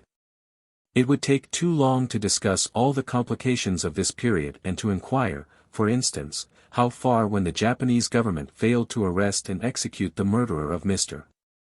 Richardson, the British were justified in demanding an indemnity of $500,000 from the shogun and $125,000 from the daimyo of Satsuma, or in enforcing their demands with a threatened bombardment of Yedo and an actual bombardment of Kagoshima. It is out of our scope here to inquire into the shelling of the batteries of the daimyo of Kashio, at Shimonoseki, in turn by the Americans, British, French and Dutch, the men of Kashio having fired upon some Dutch, American, and French vessels that had entered the straits against the prohibition of the Japanese. An indemnity of $3 million was also exacted and distributed among these nations. Such stern measures doubtless appeared to the foreign ambassadors necessary to prevent the expulsion or even the utter extermination of foreigners. Whether their policy was mistaken or not, certain it is that they can have had no adequate conception of the difficulties with which the shogun had to contend. The position of that ruler was one of such distraction as might well evoke for him the pity of every disinterested onlooker. Do as he would, he could not escape trouble. On the one side were the Mikado's partisans ever growing in power and in determination to crush him, and on the other were the equally irresistible foreigners with their impatient demands and their alarming threats. He was as helpless as a man between a wall of rock and an advancing tide. The internal difficulties of the country were increased by dissensions which broke out in the imperial court. The clans of Satsuma and Kashio had been summoned to Kyoto to preserve order. For some reason the former were relieved of this duty, or rather privilege, and it therefore devolved exclusively upon the Kashio men. Taking advantage of their position, the Kashio men persuaded the Mikado to undertake a progress to the province of Yamato, there to proclaim his intention of taking the field against foreigners. But this proposal roused the jealousy of the other clans at the imperial court, as they feared that the men of Kashio were planning to obtain possession of the Mikado's person and thus acquire preeminence. The intended expedition was abandoned, and the men of Kashio, accompanied by Sanjo, afterward Prime Minister of the reformed government, and 6 other nobles who had supported them, were banished from Kyoto. The ill feeling thus occasioned between Kashio and Satsuma, was fomented by an unfortunate incident which occurred at Shimonoseki early in 1864. The former clan recklessly fired upon a vessel, which being of European build they mistook for a foreign one, but which really belonged to Satsuma. Thus Kashio was in disfavor both with the shogun and with the Mikado, and in this year we have the strange spectacle of these two rulers leaguing their forces together for its punishment. August 20, 1864, the Kashio men advanced upon Kyoto, but were repulsed with much slaughter, only however after the greater part of the city had been destroyed by fire. The rebellion was not at once quelled. Indeed the Kashio samurai were proving themselves more than a match for the troops which the shogun had sent against them, when at length the imperial court ordered the fighting to be abandoned. Simultaneously with the Kashio rebellion the shogun had to meet an insurrection by the daimyo of Mito, in the east. His troubles no doubt hastened his death, which took place at Osaka in September, 1866, shortly before the war against Kashio terminated. Then there succeeded Keiki, the last of the shoguns. It should be noted, however, that before this the Mikado's sanction had been obtained to the foreign treaties. In November, 1865, British, French, and Dutch squadrons came to anchor off Hyogo, of which the foreign settlement of Kobe is now a suburb, and sent letters to Kyoto demanding the imperial consent. The nearness of such an armed force was too great an argument to be withstood, and the demand was granted. Little more than a year after his accession to the shogunate, Keiki resigned. In doing so he proved himself capable of duly appreciating the national situation. Now that foreigners had been admitted, it was more necessary than ever that the government should be strong, and this, it was seen, was impossible without the abolition of the old dual system. He had secured the Mikado's consent to the treaties, on the condition that they should be revised, and that Hyogo should never be opened as a port of foreign commerce. But the end had not yet come. On the same day when the shogunate was abolished, January 3, 1868, the forces friendly to the Tokugawas were dismissed from Kyoto, and the guardianship of the imperial palace was committed to the clans of Satsuma, Tosa, and Geishu. This measure gave Keiki great offense, and availing himself of a former order of the court which directed him to continue the conduct of affairs, he marched with his retainers and friends to Osaka and sent a request to the Mikado that all Satsuma men who had any share in the government should be dismissed.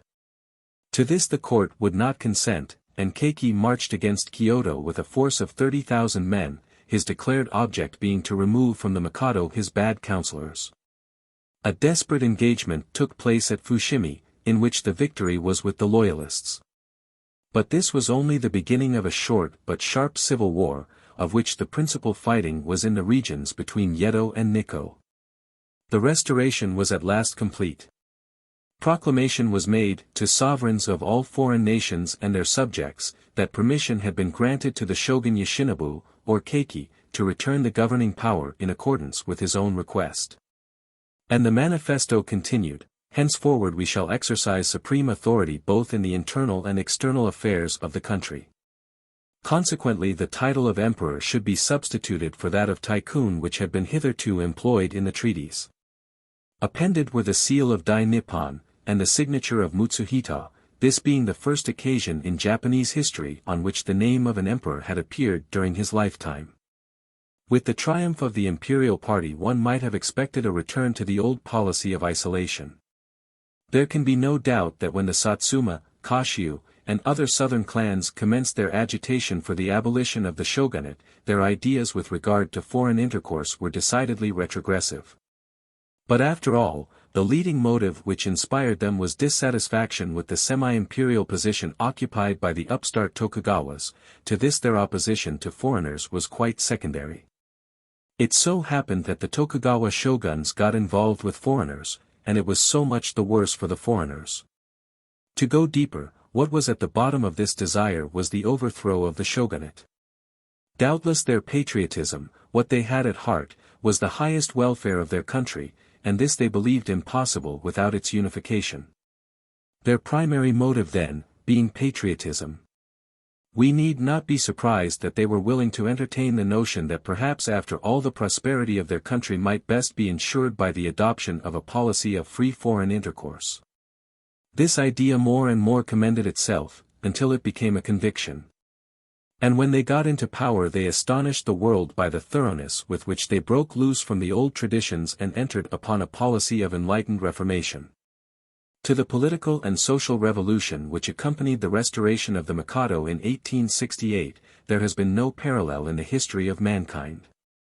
One of the first acts of the Mikado after the restoration, was to assemble the Kogs and daimyos and make oath before them that a deliberative assembly should be formed, and all measures be decided upon by public opinion. That impartiality and justice should form the basis of his action, and that intellect and learning should be sought for throughout the world in order to establish the foundations of the empire. In the midsummer of 1868, the Mikado, recognizing Yedo as really the center of the nation's life, made it the capital of the empire and transferred his court thither. But the name Yedo, being distasteful on account of its associations with the shogunate, was abolished, and the city renamed Tokyo, or Eastern Capital.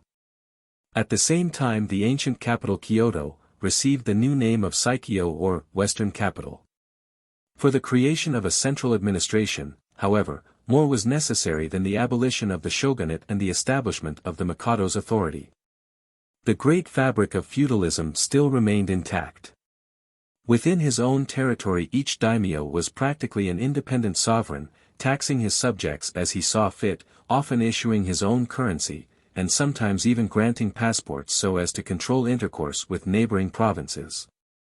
Here was a formidable barrier to the consolidation of the empire. But the reformers had the courage and the tact necessary to remove it. The first step towards the above revolution was taken in 1869, when the daimyos of Satsuma, Kashiu, Hizen, and Tosa addressed a memorial to the Mikado requesting his authorization for the resignation of their fiefs into his hands. Other nobles followed their example, and the consequence was the acceptance by the Mikado of control over the land and revenues of the different provinces, the names of the clans however being still preserved. And the daimyos allowed to remain over them as governors, each with 1/10 of the former assessment of his territory as rental. By this arrangement the evil of too suddenly terminating the relation between the clans and their lords was sought to be avoided, but it was only temporary. In 1871 the clan system was totally abolished, and the country redivided for administrative purposes, with officers chosen irrespectively of hereditary rank or clan connection. But the payment of hereditary pensions and allowances of the ex-daimyos and ex-samurai proved such a drain upon the national resources that in 1876 the reformed government found it necessary to compulsorily convert them into capital sums.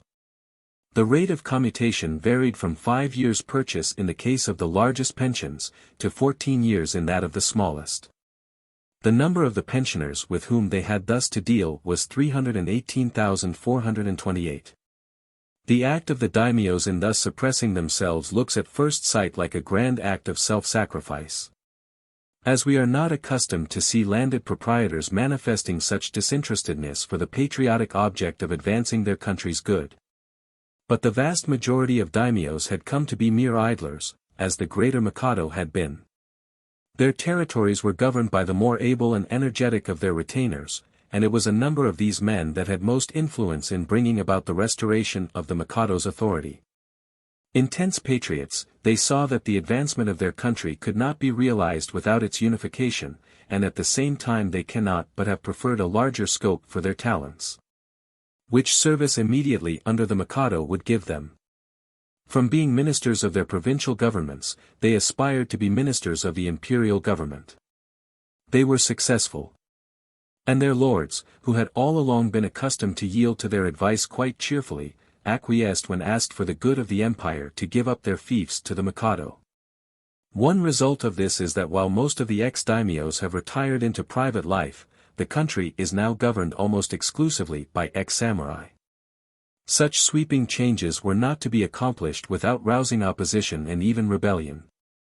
The government incurred much risk in interfering with the ancient privileges of the samurai. It is not surprising that several rebellions had to be put down during the years immediately succeeding 1868. Dr. William Elliot Griffiths, in his exhaustive and interesting work, The Mikado's Empire, discusses at length the change of Japan from feudalism to its present condition, the abolition of the shogunate, and the rebellions that followed that event. He declares that popular impression to be wrong which suggests that the immediate cause of the fall of the shogun's government, the restoration of the Mikado to supreme power, and the abolition of the dual and feudal systems, was the presence of foreigners on the soil of Japan. The foreigners and their ideas were the occasion, not the cause, of the destruction of the dual system of government. Their presence served merely to hasten what was already inevitable. The history of Japan from the abolition of feudalism in 1871 up to the present time, is a record of advance in all the arts of Western civilization. The Mikado, Mutsuhito, has shown himself to be much more than a petty divinity, a real man. He has taken a firm stand in advocacy of the introduction of Western customs, wherever they were improvements. The Imperial Navy, dockyards, and machine shops have been a pride to him. He has withdrawn himself from medieval seclusion and assumed divinity, and has made himself accessible and visible to his subjects. He has placed the Empress in a position like to that occupied by the consorts of European monarchs, and with her he has adopted European attire. In the latter part of June, 1872, the Mikado left Tokyo in the flagship of Admiral Akamatsu, and made a tour throughout the south and west of his empire. For the first time in 12 centuries the Emperor of Japan moved freely and unveiled among his subjects. Again in the same year Japan challenged the admiration of Christendom. The coolie trade, carried on by Portuguese at Macau, in China, between the local kidnappers and Peru and Cuba, had long existed in defiance of the Chinese government. Thousands of ignorant Chinese were yearly decoyed from Macau and shipped in sweltering shipholds, under the name of passengers.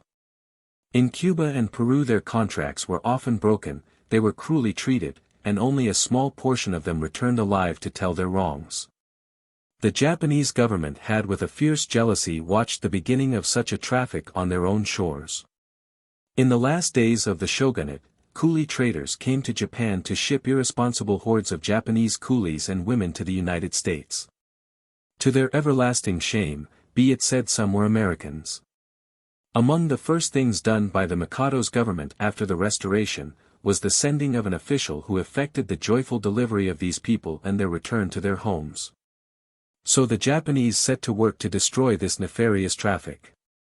The Peruvian ship Maria Luz, loaded with Chinese, entered the port of Yokohama.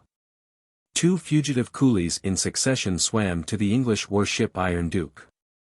Hearing the piteous story of their wrongs, Mr. Watson, the British charge d'affaires, called the attention of the Japanese authorities to these illegal acts in their waters. A protracted inquiry was instituted and the coolies landed. The Japanese refused to force them on board against their will, and later shipped them to China, a favor which was gratefully acknowledged by the Chinese government. This act of a pagan nation achieved a grand moral victory for the world and humanity. Within 4 years the coolie traffic, which was but another name for the slave trade, was abolished from the face of the earth, and the coolie prisons of Macau were in ruins. Yet the act of freeing the Chinese coolies in 1872 was done in the face of clamor and opposition, and a rain of protests from the foreign consuls, ministers, and a part of the press. Abuse and threats and diplomatic pressure were in vain. The Japanese never wavered, but marched straight to the duty before them, the liberation of the slaves. The British charge and the American consul, Colonel Charles O. Shepard, alone gave hearty support and unwavering sympathy to the right side. During the same year, 1872, 2 legations and 3 consulates were established abroad, and from that time forward the number has been increasing until the representatives of Japan's government are found all over the world. Scores of daily newspapers and hundreds of weeklies have been furnishing the country with information and awakening thought. The editors are often men of culture or students returned from abroad. The Korean War project had, in 1872, become popular in the cabinet and was the absorbing theme of the army and navy. During the Tokugawa period Korea had regularly sent embassies of homage and congratulation to Japan. But not relishing the change of affairs in 1868, disgusted at the foreignizing tendencies of the Mikado's government, incensed at Japan's departure from Turanian ideals, and emboldened by the failure of the French and American expeditions, Korea sent insulting letters taunting Japan with slavish truckling to the foreign barbarians, declared herself an enemy, and challenged Japan to fight. About this time a Liu Qiu junk was wrecked on eastern Formosa. The crew was killed by the savages, and, it is said, eaten. The Liu Qiuans appealed to their tributary lords at Satsuma, who referred the matter to Tokyo. English, Dutch, American, German, and Chinese ships have from time to time been wrecked on this cannibal coast, the terror of the commerce of Christendom. Their warships vainly attempted to chastise the savages. Soyajima, with others, conceived the idea of occupying the coast, to rule the wild tribes, and of erecting lighthouses in the interests of commerce. China laid no claim to eastern Formosa, all trace of which was omitted from the maps of the Middle Kingdom. In the spring of 1873, Soyajima went to Peking and there, among other things granted him, was an audience with the Chinese emperor. He thus reaped the results of the diplomatic labors of half a century. The Japanese ambassador stood upright before the dragon face and the dragon throne, robed in the tight black dress coat, trousers, and linen of Western civilization, bearing the congratulations of the young Mikado of the Sunrise Kingdom to the youthful emperor of the Middle Kingdom. In the Tsungli Yamen, Chinese responsibility over eastern Formosa was disavowed, and the right of Japan to chastise the savages granted. A Japanese junk was wrecked on Formosa, and its crew stripped and plundered while Soyajima was absent in China. This event piled fresh fuel on the flames of the war, feeling now popular even among the unarmed classes. Japan at this time had to struggle with opposition within and without, to every move in the direction of advancement in civilization. Says Griffiths, at home were the stolidly conservative peasantry backed by ignorance, superstition, priestcraft, and political hostility. On their own soil they were fronted by aggressive foreigners who studied all Japanese questions through the spectacles of dollars and cents and trade, and whose diplomatists too often made the principles of Shylock their system. Outside, the Asiatic nations beheld with contempt, jealousy and alarm the departure of one of their number from Turanian ideas, principles, and civilization. China with ill-concealed anger, Korea with open defiance taunted Japan with servile submission to the foreign devils. For the first time the nation was represented to the world by an embassy at once august and plenipotentiary. It was not a squad of petty officials or local nobles going forth to kiss a toe, to play the part of figureheads, or stool pigeons, to beg the aliens to get out of Japan, to keep the scales on foreign eyes, to buy gunboats, or to hire employees. A noble of highest rank, and blood of immemorial antiquity, with 4 cabinet ministers, set out to visit the courts of the 15 nations having treaties with Dai Nippon. They were accompanied by commissioners representing every government department, sent to study and report upon the methods and resources of foreign civilizations. They arrived in Washington February 29, 1872, and for the first time in history a letter signed by the Mikado was seen outside of Asia. It was presented by the ambassadors, robed in their ancient Yamato costume, to the President of the United States on the 4th of March, Mr. Aronori Mori acting as interpreter. The first president of the Free Republic, and the men who had elevated the ETA to citizenship stood face to face in fraternal accord. The 123rd sovereign of an empire in its 26th centennial saluted the citizen ruler of a nation whose century aloe had not yet bloomed. On the 6th of March they were welcomed on the floor of Congress. This day marked the formal entrance of Japan upon the theater of universal history. In its subordinate objects the embassy was a signal success. Much was learned of Christendom. The results at home were the splendid series of reforms which marked the year 1872 as epochal. But in its prime object the embassy was an entire failure. One constant and supreme object was ever present, beyond amusement or thirst for knowledge. It was to ask that in the revision of the treaties the extraterritoriality clause be stricken out, that foreigners be made subject to the laws of Japan. The failure of the mission was predicted by all who knew the facts.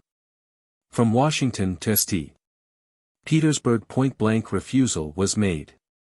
No Christian governments would for a moment trust their people to pagan edicts and prisons. While Japan slandered Christianity by proclamations, imprisoned men for their beliefs, knew nothing of trial by jury, of the habeas corpus writ, or of modern jurisprudence. In short, while Japan maintained the institutions of barbarism, they refused to recognize her as a peer among nations. At home the watchword was progress. Public persecution for conscience' sake vanished. All the Christians torn from their homes and exiled and imprisoned in 1868 were set free and restored to their native villages. Education advanced rapidly, public decency was improved, and the standards of Christendom attempted. While in Europe Iwakura and his companions in the embassy kept cognizant of home affairs. With eyes opened by all that they had seen abroad, mighty results, but of slow growth, they saw their country going too fast. Behind the war project lay an abyss of ruin. On their return the war scheme brought up in a cabinet meeting was rejected. The disappointment of the army was keen and that of expectant foreign contractors pitiable. The advocates of war among the cabinet ministers resigned and retired to private life. Assassins attacked Iwakura, but his injuries did not result fatally. The spirit of feudalism was against him. On the 17th of January, the ministers who had resigned sent in a memorial praying for the establishment of a representative assembly in which the popular wish might be discussed. Their request was declined. It was officially declared that Japan was not ready for such institutions. Hizen, the home of one of the great clans of the coalition of 1868, was the chief seat of disaffection. With perhaps no evil intent, Ito, who had been the head of the Department of Justice, had returned to his home there and was followed by many of his clansmen. Scores of officials and men assembled with traitorous intent, and raised the cry of, "On to Korea." The rebellion was annihilated in 10 days. A dozen ringleaders were sent to kneel before the blood pit. The national government was vindicated and sectionalism crushed. The Formosan affair was also brought to a conclusion. 1,300 Japanese soldiers occupied the island for 6 months, conquering the savages wherever they met, building roads and fortifications. At last the Chinese government in shame began to urge their claims on Formosa and to declare the Japanese intruders. For a time war seemed inevitable. The man for the crisis was Okubo, a leader in the cabinet, the master spirit in crushing the rebellion, and now an ambassador at Peking. The result was that the Chinese paid in solid silver an indemnity of $700,000 and the Japanese disembarked. Japan single-handed, with no foreign sympathy, but with positive opposition, had in the interests of humanity rescued a coast from terror and placed it in a condition of safety. In the face of threatened war, a nation having but 1/10 the population, area, or resources of China, had abated not a jot of its just demands nor flinched from battle. The righteousness of her cause was vindicated. The Korean affair ended happily. In 1875 Kuroda Kiyotaka with men of war entered Korean waters. Patience, skill, and tact were crowned with success. On behalf of Japan a treaty of peace, friendship, and commerce was made between the two countries February 27, 1876. Japan thus peacefully opened this last of the Hermit nations to the world. The rebellions which we have mentioned were of a mild type compared with that which in 1877 shook the government to its foundations. In the limits of our space it is impossible to enter deeply into the causes of the Satsuma Rebellion. Its leader, Seigo Takamori, was one of the most powerful members of the reformed government until 1873 when he resigned as some of his predecessors had done, indignant at the peace policy which was pursued. A veritable Cincinnatus, he seems to have won the hearts of all classes around him by the Spartan simplicity of his life and the affability of his manner. And there was none more able or more willing to come to the front when duty to his country called him. It is 1,000 pities that such a genuine patriot should have sacrificed himself through a mistaken notion of duty. Ambition to maintain and extend the military fame of his country seems to have blinded him to all other more practical considerations. The policy of Okubo and the rest of the majority in the cabinet, with its regard for peace and material prosperity, was in his eyes unworthy of the warlike traditions of old Japan. But we cannot follow out the story of this famous rebellion, how Seigo established a private school in his native city of Kagoshima for the training of young Shizoku in military tactics. How the reports of the policy of the government more and more dissatisfied him, until a rumor that Okubo had sent policemen to Kagoshima to assassinate him precipitated the storm that had been brewing. This report was not supported by satisfactory evidence, although the Kagoshima authorities extorted a so-called confession from a policeman. Okubo was too noble to be guilty of such an act.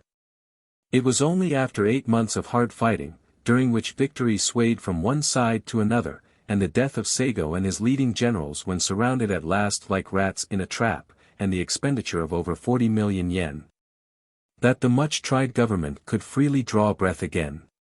The people of Satsuma believe that Seigo's spirit has taken up its abode in the planet Mars, and that his figure may be seen there when that star is in the ascendant. By this time railways, telegraphs, lighthouse service, and a navy were well under construction in native works. 2 national exhibitions were held, one in 1877 and the second in 1881. The latter particularly was a pretentious one and a great success. In 1879 Japan annexed the Ryukyu Islands, bringing their king to Tokyo, there to live as a vassal, and reducing the islands to the position of a prefecture in spite of the warlike threats of China. In the same year occurred the visit to Japan of General Grant while he was on his tour around the world. The famous American was entertained most enthusiastically by the citizens of Tokyo for some 2 weeks in July. The enthusiasm awakened by his visit among the citizens was remarkable. Arches and illuminations were on every hand for miles. The entertainment provided by the Japanese for their distinguished guests at any time is so unique when seen by Western eyes that it is always impressive and delightful. 3. Limits and possessions of the Japanese Empire. The islands and their situation, the famous mountain Fujiyama, rivers and canals, ocean currents and their effect on the Japanese climate, Japan not a tropical country, flora and fauna, the important cities, strange history of Yokohama, commerce, mining, agricultural products, ceramic art, government of the realm. The Empire of Japan is a collection of islands of various dimensions, numbering nearly 4,000, and situated to the east of the Asiatic continent. Only 4 of these however, are of size sufficient to entitle them to considerable fame, and around these a sort of belt of defense is formed by the thousands of islets. Dai Nippon is the name given by the natives to their beautiful land, and from this expression, which means Great Japan, our own name for the empire has been taken. Foreign writers have very often blundered in calling the largest island Nippon or Niffon. This more properly applies to the entire empire, while the main island is named in the military geography of Japan, Hondo. This word itself means main land. The other 3 important islands are Kyushu, the most southeasterly of all, Shikoku, which lies between the latter and Hondo, and Yeso, which is the most northerly of the chain. Japan occupies an important position on the surface of the globe, measured by political and commercial possibilities. Its position is such that its people may not unreasonably hope to form a natural link between the Occident and the Orient. Lying in the Pacific Ocean, in the temperate zone and not in the torrid, as many have the thought, it bends like a crescent off the continent of Asia. In the extreme north, near the island of Saghalien, the distance from the mainland of Asia is so short that it is little more than a day's sail in a junk. At the southern extremity, where Kyushu draws nearest to the Korean peninsula, the distance to the mainland is even less. Between this crescent of islands and the Asiatic mainland is enclosed the Sea of Japan. For more than 4,000 miles eastward stretches the Pacific Ocean, with no stopping point for steamers voyaging to San Francisco unless they diverge far from their course for a call at Honolulu. The island connections of Japan are numerous. To the south are the Ryukyu Islands, which have been annexed to Japan, and still farther the great island of Formosa.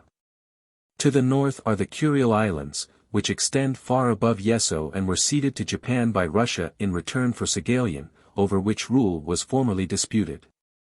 The chain is almost continuous, although broken and irregular, to Kamchatka, and thence prolonged by the Aleutian Islands in an enormous semicircle to Alaska and our own continent.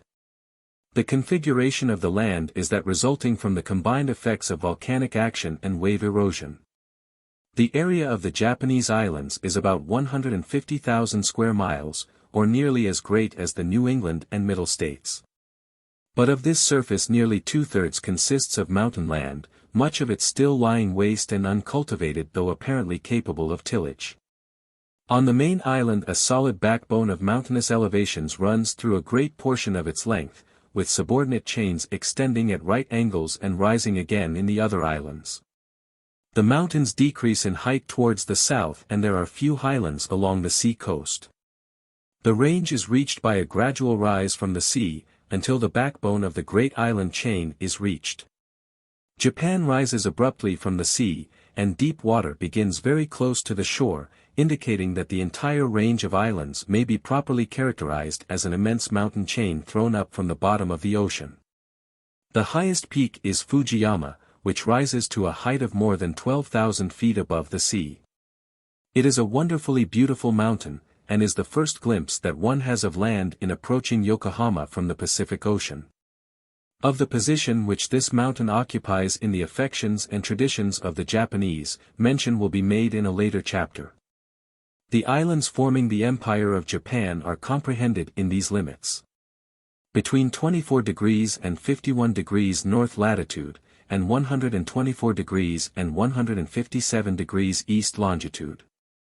That is, speaking roughly, it lies diagonally in and north of the subtropical belt, and has northern points corresponding with Paris and Newfoundland, and southern ones corresponding with Cairo and the Bermuda Islands.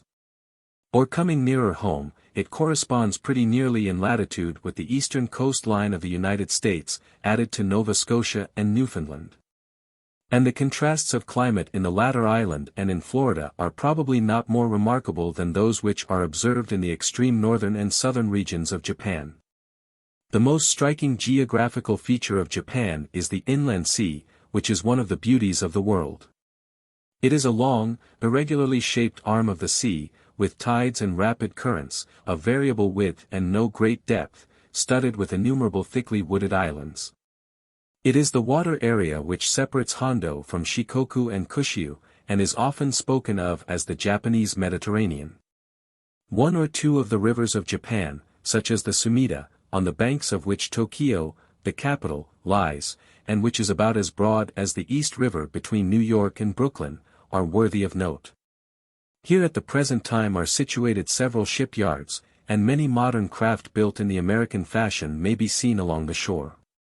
Here it may be mentioned that any particular appellation given to a river in Japan holds good only for a limited part of its course, so that it changes its name perhaps 4 or 5 times in flowing a few hundred miles. Indeed, the river which passes through the city of Osaka changes its name 4 times within the city limits. Most of the larger rivers in the mainland run a course tending almost north and south. The general contour of the land is such that they must be short, but this direction gives them the greatest length possible. There are brief periods of excessively heavy rain, and they are often then in fierce flood, carrying everything before them and leaving great plains of water-worn stones and gravel around their mouths. There are many picturesque waterfalls which attract travelers and command the admiration of native artists and poets. The rivers at a short distance from their outlets are rendered navigable chiefly by the courage and expertness of the boatmen, who are among the most daring and skillful in the world. Till recently little has been done to deepen river channels or protect their banks, except in the interest of agriculture.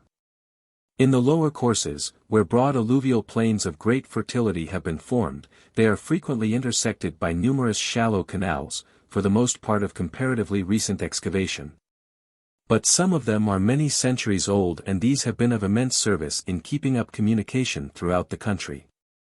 In spite of their shallowness and rapid silting, some of the rivers of Japan are capable of being improved so as to admit of the passage of steam vessels of the largest size. And there are fine natural inlets and spacious bays which form harbors of great excellence. The Japanese coast is usually steep and even precipitous. Its chief natural features, such as sunken rocks, capes, straits, entrances to bays and harbors and the mouths of rivers are now well marked with beacons or lighthouses of modern construction. The tides are not great, and in Yedo Bay the rise is only about 4 feet on an average. In spring tides it rarely exceeds 6 feet, and in general the height of the flood tide is never very great. Navigation in summer is somewhat dangerous and difficult, owing to the mists and fogs which are deemed by its sailors to be the great scourge of Japan.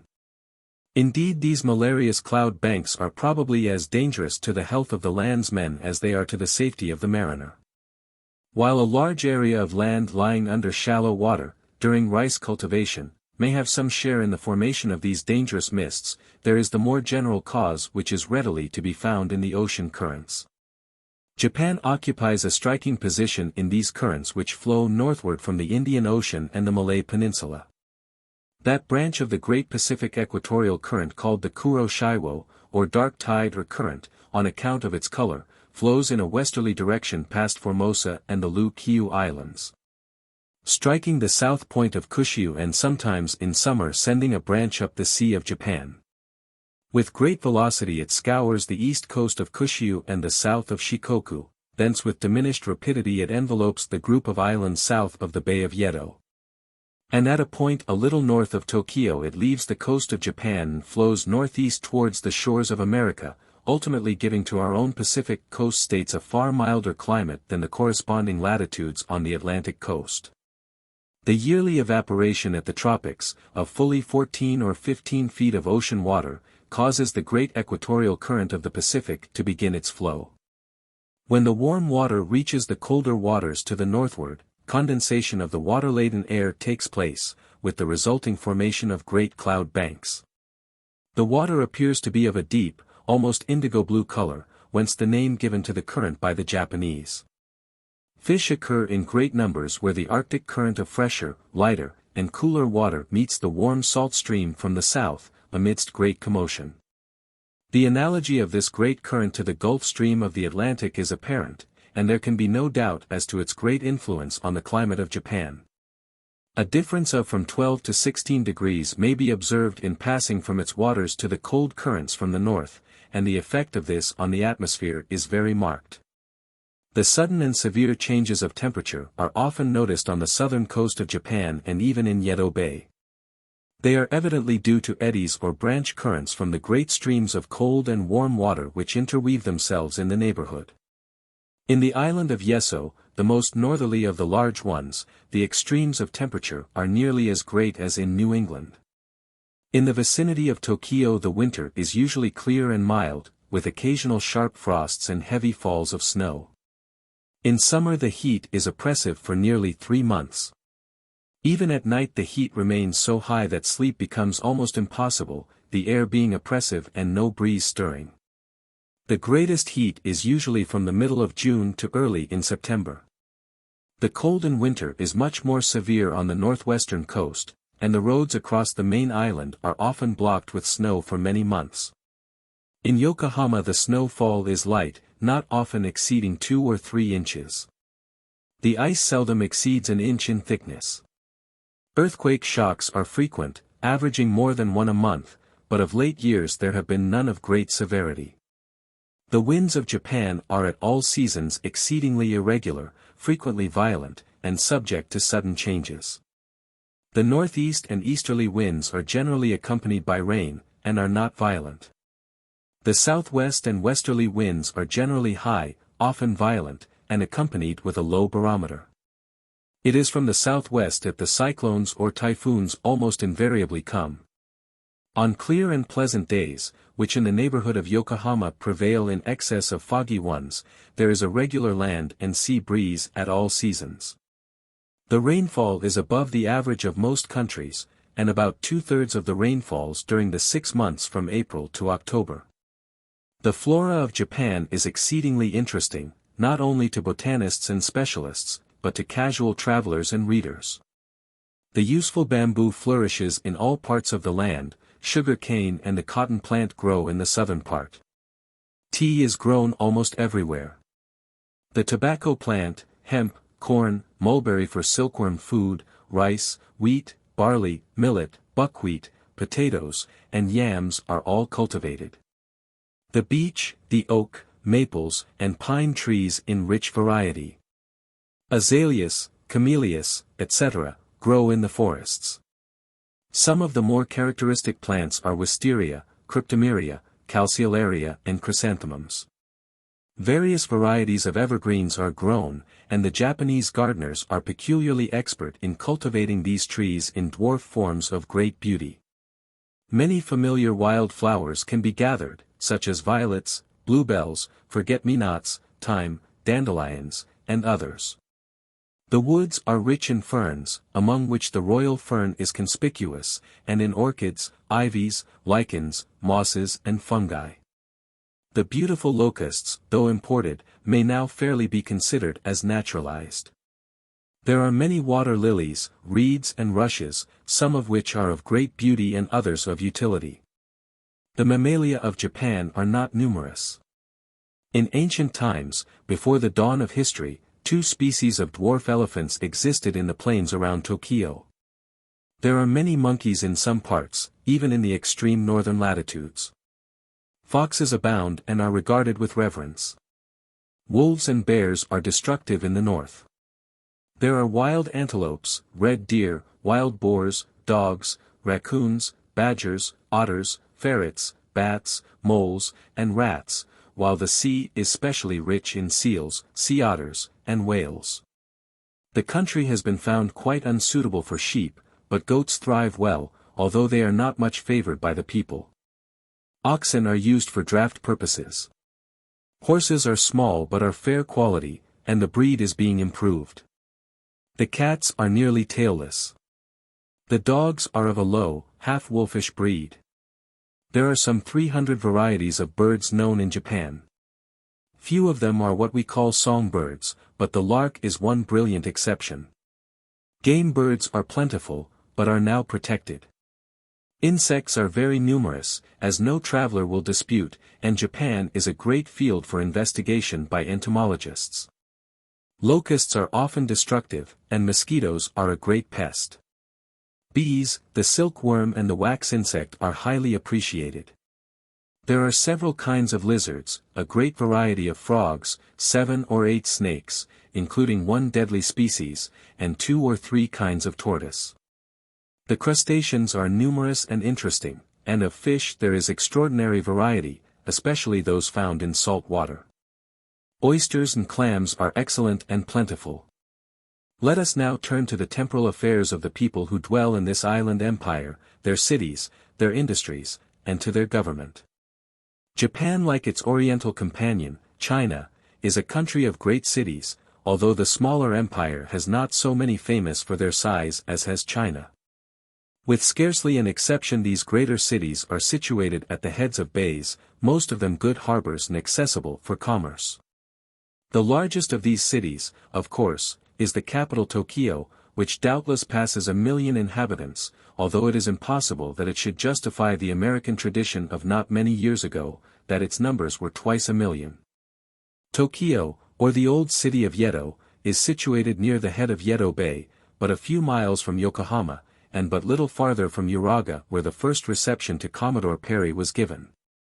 Among the other more important cities on the sea coast are Nagasaki, Yokohama, Hakodate, Hyogo, Osaka, Hiroshima, and Kanagawa. Nagasaki is situated on the southwest coast of the island of Kyushu, and is built in the form of an amphitheater. The European quarter in the east, stands upon land reclaimed from the sea at considerable labor and expense. Decima, the ancient Dutch factory, lies at the foot, and behind it is the native part of the town. The whole is sheltered by high wooden mountains. The city of Nagasaki was almost the first which attracted the attention of foreigners, partly from its being already known by name from the Dutch colony established there. Partly because it was the nearest point to China and a port of great beauty. And also because before the political revolution which overthrew the power of the shogunate, the daimyos of the south were there enabled, owing to its distance from Yedo, to transact foreign affairs in their own way unmolested. This comparative importance did not last long, for affairs soon began to be concentrated in Yokohama, and the opening of the ports of Hyogo and Osaka further reduced it to a secondary rank among commercial towns. It is still, however, a busy place, and a great portion of the navigation of the Japanese seas passes by its beautiful port. But it is not a town of the future, and will be supplanted in prosperity to considerable extent by the more northern cities. Yokohama, situated on the Gulf of Yedo, owes its rise and importance to the merchants who came to seek their fortunes in the Empire of the Rising Sun immediately after the signature of the treaties which threw open the coasts of Japan to adventurous foreigners. When Perry, with his augmented fleet, returned to Japan in February, 1854, the Japanese found him as inflexibly firm as ever. Instead of making the treaty at Uraga, he must take it nearer Yedo. Yokohama was the chosen spot, and there on the 8th of March, 1854, were exchanged the formal articles of convention between the United States and Japan. By the Treaty of Yokohama, Shimoda was one of the ports open to Americans. Before it began to be of much service, the place was visited by an earthquake and tidal wave, which overwhelmed the town and ruined the harbor. The ruin of Shimoda was the rise of Yokohama. By a new treaty, Kanagawa, 3 miles across the bay from Yokohama, was substituted for Shimoda. The Japanese government decided to make Yokohama the future port. Their reasons for this were many. Kanagawa was on the line of the great highway of the empire, along which the proud daimyos and their trains of retainers were continually passing. With the antipathy to foreigners that existed, had Kanagawa been made a foreign settlement, its history would doubtless have had many more pages of assassination and incendiarism than did Yokohama. Foreseeing this, even though considered by the foreign ministers a violation of treaty agreements, the Japanese government immediately set to work to render Yokohama as convenient as possible for trade, residence and espionage. They built a causeway nearly 2 miles long across the lagoons and marshes to make it of easy access. They built granite piers, custom house and officers' quarters, and dwellings and storehouses for the foreign merchants. After a long quarrel over which should be the city, the straggling colony of diplomats, missionaries, and merchants of Kanagawa finally pulled up their stakes and joined the settlement of Yokohama. Yokohama was settled in a squatter-like and irregular manner, and the ill effects of it are seen to this day. When compared with Shanghai, the foreign metropolis of China, it is vastly inferior. The town grew slowly at first. Murders and assassinations of foreigners were frequent during the first few years. Diplomatic quarrels were constant, and threats of bombardment from some foreign vessel in the harbor of frequent occurrence. A fire which destroyed nearly the whole foreign town seemed to purify the place municipally, commercially, and morally. The settlement was rebuilt in a more substantial and regular manner. As the foreign population grew, banks, newspaper offices, hospitals, post offices, and consulate buildings reappeared in a new dignity.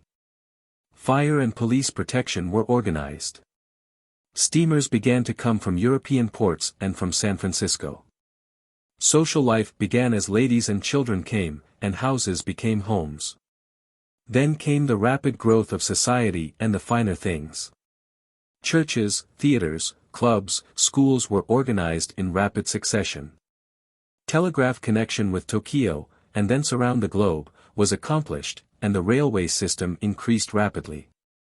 Within the 35 years of the life of Yokohama, it has grown from a fishing village of a few hundred to a city of 50,000 people. Its streets are lighted with gas and electricity. Its stores are piled full of rare silks, bronzes and curios. At present the foreign population of Yokohama numbers about 2,000 residents. In addition to these the foreign transient population, made up of tourists and officers and sailors of the Navy, and the merchant marine, numbers between 3,000 and 6,000. Several daily newspapers, beside weeklies and monthlies, printed in English, furnish mediums of communication and news. Yokohama has become and will remain the great mercantile center of American and European trade in Japan.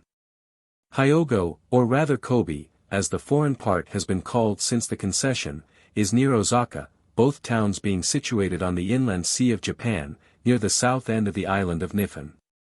Kobe is a considerable foreign settlement, with many fine houses and spacious warehouses. Osaka, which contains more than 500,000 inhabitants, is one of the chief trading cities of Japan, and an immense proportion of the merchandise imported into the empire passes through it. The commerce between Japan and Western nations, European and American, increases year by year. England enjoys the profits from more than half of the total interchange, the United States is second, with a large portion of the remainder, and the rest of the commerce is divided among Germany, France, Holland, Norway, and Sweden. It is impossible to obtain figures recent enough to be a satisfactory index of the total volume of commerce annually, but it is now very many millions of dollars a year. Japan exports tobacco, rice, wax, tea, silks, and manufactured goods, such as curios, bronzes, lacquerware, etc. The principal imports of Japan are cotton goods, manufactures of iron, machinery of all sorts, woolen fabrics, flour, etc. Mining in Japan is seldom carried on by modern methods, and the mineral wealth has not been developed as it will be within a few years. In almost every portion of Japan are found ores of some kind, and there is scarcely a district in which there are not traces of mines having been worked. No mines can be worked without special license of the government, and foreigners are excluded from ownership in any mining industry. Japan seems to be fairly well, though not richly, provided with mineral wealth. The mines include those for gold, silver, copper, lead, iron, tin, plumbago, antimony, arsenic, marble, sulfur, alum, salt, coal, petroleum, and other minerals. The annual export of tea amounts to nearly 30 million pounds, of which considerably more than half is shipped from Yokohama. All Japanese tea is green and the United States is the chief customer for it. The exact area of Japan is not known, though it is computed at nearly 150,000 square miles, with a population of more than 200 persons to a square mile. The number of acres under cultivation is about 9 million, or 1/10 of the entire area. Not 1/4 of the fertile portion of Japan is yet under cultivation. Immense portions of good land await the farmer's plow and seed to return rich harvests. For centuries the agricultural art has been at a standstill. Population and acreage have increased, but the crop in bulk and quantity remains the same. The true wealth of Japan consists in her agricultural and not in her mineral and manufacturing resources. The government and intelligent classes seem to be awakening to this fact. The islands are capable of yielding good crops and adapted to support the finest breeds of cattle. With these branches of industry increased to the extent that they deserve, the prosperity of the empire will show constant increase. The ceramic art of Japan and the art of the lacquer worker are two that have helped to make Japanese wares famous in the Western world. The various wares of porcelain and faience are made in Japan in quality and art inferior to none in the world. Since the restoration to power of the Mikado in 1868, the government of Japan has been growing nearer and nearer into the forms of Western monarchical governments. In a prior chapter the promise of the young Mikado to advance the freedom of his people, and ultimately to adopt constitutional forms of rule, has been quoted. In the later years he has been aiming for the fulfillment of this promise. Supporting him, the party of progressionists, largely influenced by contact with European and American civilization, urge on every reform. The present government is simply the modernized form of the system established more than 1,000 years ago, when centralized monarchy succeeded simple feudalism. After the emperor comes the Dai-jo Quan, which is practically a supreme cabinet, and following this, 3 other cabinets of varying powers and duties. The Council of Ministers is made up of the heads of departments, the Foreign Office, Home Office, Treasury, Army, Navy, Education, Religion, Public Works, Judiciary, Imperial Household, and Colonization. The Dai-jo Quan directs the 3 imperial cities and the 68 ken or prefectures. The provinces are now merely geographical divisions. In the course of the efforts to bring the Japanese forms of government more into harmony with those of Europe and America, many important changes have been made. A system of nobility was devised, and titles were granted to those who were considered to be entitled to them, whether by birth or achievement. The 4 or 5 ranks included in this system closely follow the English models. The judiciary, too, has been remodeled in many details to make it approach the Western system. The methods of procedure are gradually conforming nearer and nearer to our own, as well as the names and jurisdiction of the courts. The Japanese people have been exceedingly anxious of late years to expunge the extraterritoriality clause which appears in the treaties with all Western nations. It provides, in effect, that offenses by a foreigner against a Japanese shall be judged in a consular court presided over by the consul of that country whence the foreigner comes. In other words, Japanese courts have no jurisdiction over the doings of foreigners having consuls in that country. This provision has become very obnoxious to the Japanese people, placing them on a level, as it does, with barbaric and semi-barbaric countries, where like provisions hold. This has been one of the potent factors in influencing Japan to adopt Western legal methods. Recent treaties which have been drawn with the United States and with England provide that this clause shall be expunged, and if they are finally agreed upon we may soon see Japan more absolutely independent than she has yet been. In 1890 a constitution was granted to Japan by the emperor, and a few months later legislative bodies for the first time began deliberation in Tokyo. The powers of this parliament are constantly increasing. The war between China and Japan has been a strong influence to weld the people of opposing political faiths into harmony, and in parliament conservatives and radicals alike have risen in patriotism, and have been glad to cast votes for every measure that would hold up the hands of those who were bearing the battles. With a government drawing for itself lines parallel with those of enlightened Western nations, increasing the freedom of its people, the power of the people's legislators, and the honesty of the people's courts, Japan has every right to name herself as worthy of a place in full brotherhood with the family of civilized nations. 4. Personal characteristics of the Japanese people. Difference of opinion as to the true significance of their rapid adoption of Western civilization, physique of man and woman, two great classes of the population, the samurai, the agricultural laborer, wedding ceremonies, elopements, Japanese babies, sports of childhood and of age, dress of man and woman, food, homes of the people, family life, art, science, medicine, music, language and literature, religion. In such a state of transition are the Japanese people themselves, as truly as the government, that it is difficult to describe their personal characteristics. Different observers reach different conclusions as to their personality.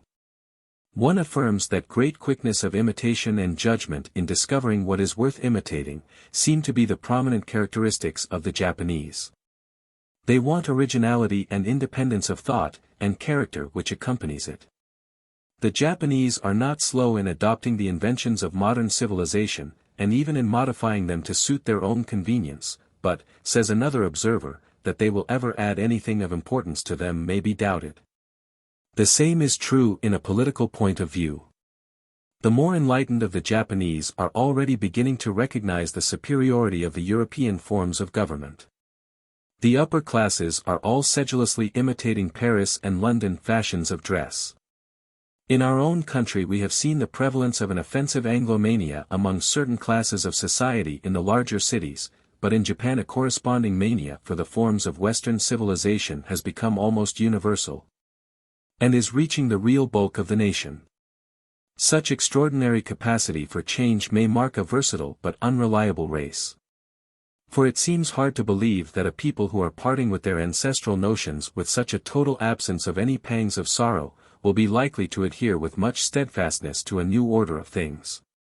On the other hand, other students of this movement take it to be only a most gratifying indication that Japan was a nation which had outgrown its narrow limits of thought and learning, ready to adopt whatever was good, and yearning for it when the opportunity came, with a strength that made rapid assimilation of ideas entirely proper, and no sign of instability. It is to be hoped that the latter interpretation is the right one. In moral character the average Japanese is frank, honest, faithful, kind, gentle, courteous, confiding, affectionate, filial, and loyal. Love of truth for its own sake, chastity, and temperance are not characteristic virtues. A high sense of honor is cultivated by the samurai. In spirit the average artisan and farmer is lamb-like. In intellectual capacity the actual merchant is mean, and his moral character low. He is beneath the Chinaman in this respect. The male Japanese is far less overbearing and more chivalrous to woman than any other Asiatic.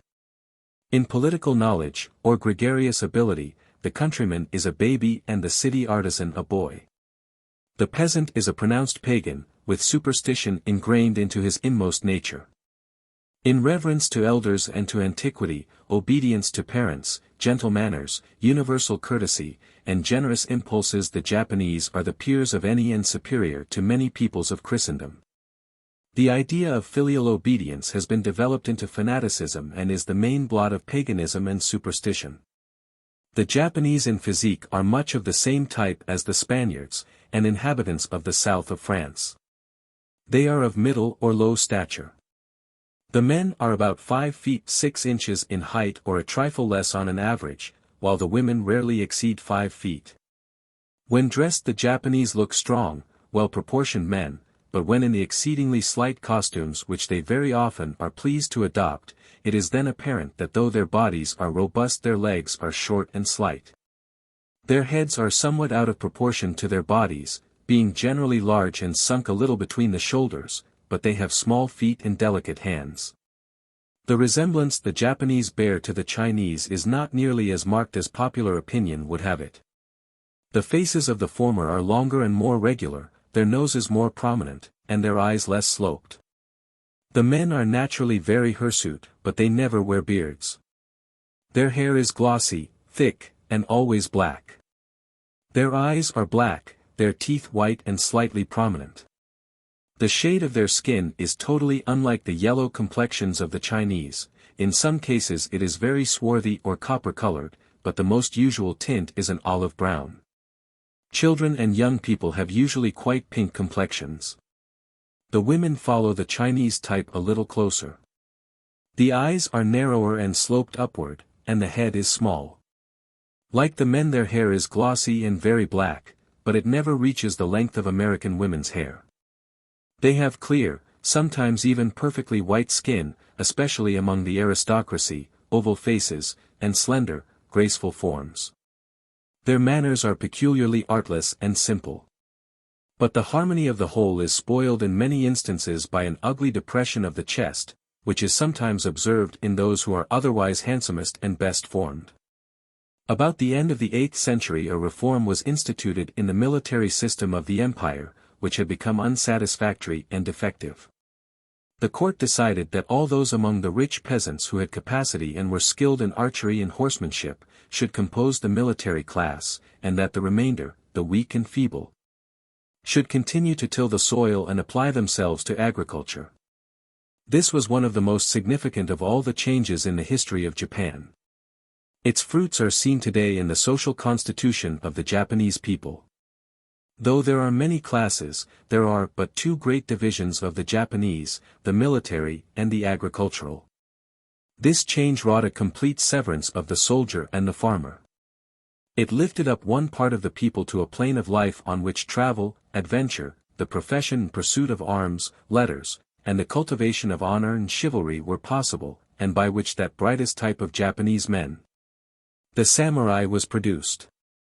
This is the class which for centuries has monopolized arms, polite learning, patriotism, and intellect of Japan. They are the men whose minds have been open to learn, from whom sprung the ideas that once made and later overthrew the feudal system, which wrought the mighty reforms that swept away the shogunate in 1868 and restored the Mikado to ancient power. Who introduced those ideas that now rule Japan, and sent their sons abroad to study the civilization of the West. To the samurai Japan looks today for safety in war and progress in peace. The samurai is the soul of the nation. In other lands the priestly and the military castes were formed, in Japan one and the same class held the sword and the pen. The other class, the agricultural, remained unchanged. Left to the soil to till it, to live and die upon it, the Japanese farmer has remained the same today that he was then. Like the wheat, that for successive ages is planted as wheat, sprouts, beards and fills as wheat, the peasant with his horizon bounded by his rice fields and watercourses or the timbered hills. His intellect laid away for safe keeping in the priest's hands, is the son of the soil. He cares little who rules him unless he is taxed beyond the power of flesh and blood to bear, or an over-meddlesome official policy touches his land to transfer, sell or divide it. Then he rises to rebel. In time of war he is a disinterested and a passive spectator and he does not fight. He changes masters with apparent unconcern. Amidst all the ferment of ideas induced by the contact of Western civilization with Asiatic within the last 4 decades, the farmer stolidly remains conservative. He knows not nor cares to hear of it and hates it because of the heavier taxes it imposes upon him. The domestic solemnities of the Japanese, marriage especially, are made the subjects of deep and careful meditation. In the upper classes marriage is arranged between 2 young people when the bridegroom has reached his 20th and the bride her 16th year. The will of the parents is almost without exception the dominating power in the matrimonial arrangements, which are carried out according to agreement among the relatives. But love affairs of a spontaneous kind form a large element in the romantic literature of Japan. The wedding is preceded by a betrothal, which ceremony offers an occasion for the members of both families to meet one another. And it not unfrequently happens that the future couple then learn for the first time the wishes of their parents respecting their union. If perchance the bridegroom-elect is not satisfied with the choice, the young woman returns home again. With the introduction of other Western ideas, this inconvenient custom is little by little falling into disuse. Nowadays, if a young man wishes to marry into a family of good position or one which it would be advantageous to his prospects to enter, he endeavors first to see the young lady, and then if she pleases him he sends a mediator. Chosen usually from amongst his married friends, and the betrothal is arranged without any further obstacle. Even more American-like than this, however, there are many instances, and the number is constantly increasing, in which the match is the result of mutual affection, and sometimes elopements are known to occur among the best families. When things are carried through conventionally, the betrothal and wedding are usually solemnized on the same day and without the assistance of any minister of worship. The customary ceremonies are all of a homely nature, but at the same time are extremely complicated and numerous. Upon the day fixed, the trousseau of the young bride and all the presents she has received, are brought to the home of the bridegroom, where the ceremony is to be performed, and arranged in the apartments set apart for the affair. The bride arrives soon afterward, dressed in white and escorted by her parents. The groom, arrayed in gala costume, receives her at the entrance of the house, and conducts her into the hall where the betrothal takes place. Here grand preparations have been made. The altar of the domestic gods has been decorated with images of the patron saints of the family and with different plants, each having its symbolical meaning. When all have taken their places according to the recognized form of precedence, the ceremony is begun by two young girls, who hand around unlimited quantities of sake to the guests. These two damsels are surnamed the male and female butterfly, the emblems of conjugal felicity, because according to popular notion butterflies always fly about in couples. The decisive ceremony is tinged with a symbolism which has a considerable touch of poetry in it. The two butterflies, holding between them a two-necked bottle, approach and offer it to the engaged couple to drink together from the two mouths of the bottle till it is emptied. Which signifies that husband and wife must drain together the cup of life whether it contain nectar or gall. They must share equally the joys and sorrows of existence. The Japanese is the husband of one wife only, but he is at liberty to introduce several concubines under the family roof. This is done in all classes of society, especially amongst the daimyos. It is asserted that in many of the noble families the legitimate wife not only evinces no jealousy, but has even a certain pleasure in seeing the number of her household thus augmented, as it supplies her with so many additional servants. In the middle classes, however, the custom is often the cause of bitter family dissensions. The heavy expenses of the marriage ceremonies often occasion considerable domestic strife and misery, at least if they are celebrated according to all the established conventionalities. Debts are then incurred which perhaps the young couple are unable to meet, so that when other expenses grow, and trouble or misfortune overtake them, they are speedily plunged into the deepest distress and indigence. The natural consequence of these arbitrary customs is the increase of runaway matches. The elopement, however, is usually wisely winked at by the parents, who feign great lamentation and anger, then finally assemble their neighbors, pardon their recreant children, and circulate the inevitable sake. And the marriage is considered as satisfactory as if performed with all the requisite formalities. The birth of a child is another occasion for the meeting of the whole circle of relations, and the consumption of a great many more bumpers of sake. The baptism of the young Japanese citizen takes place 30 days later, when the infant is taken to the temple of the family divinity to receive its first name. The father has previously written 3 different names upon 3 separate slips of paper, which are handed over to the officiating bonze or priest. The latter throws them into the air, and the piece of paper which in falling first touches the ground contains the name which is to be given to the child. There are no godparents, but several friends of the family declare themselves the infant's protectors and make it several presents, among which is a fan if it be a boy, or a pot of rouge if a girl. The Japanese child is early taught to endure hardships, and is subjected from its infancy to all the small miseries of life, so far as may be thought wise for its training. The mother nurses it till it is 2 years of age, and carries it continually about with her attached to her back for convenience. The children are daintily pretty, chubby, rosy, sparkling-eyed. The children's heads are shaved in all curious fashions, some with little topknots, and others with bald spots. The way the babies are carried is an improvement upon the Indian fashion. He is lugged on the back of his mother or his sister, maybe scarcely older than himself, either strapped loosely but safely, with his head just peering above the shoulder of the bearer, or else enclosed in a fold of the garment she wears. It is a popular belief among travelers that Japanese babies are the best in the world and never cry, but the Japanese themselves claim no such distinction for the little ones, very proud of them though they are, and affirm that they have their fits of temper as well as American babies. Education is not forced too early upon the children, but nature is allowed its own way during the first years of childhood. Toys, pleasures, fetes of all kinds, are liberally indulged in. One writer has said that Japan is the paradise of babies. Not only is this true but it is also a very delightful abode for all who love play. The contrast between the Japanese and Chinese character in this respect is radical. The whole character, manners, and even the dress of the sedate and dignified Chinaman, seems to be in keeping with that aversion to rational amusement and athletic exercises which characterize that adult population. In Japan, on the contrary, one sees that children of the larger growth enjoy with equal zest, games which are the same or nearly the same as those of the little ones. Certain it is that the adults do all in their power to provide for the children their full quota of play and harmless sports. A very noticeable change has passed over the Japanese people since the recent influx of foreigners, in respect of their love of amusements.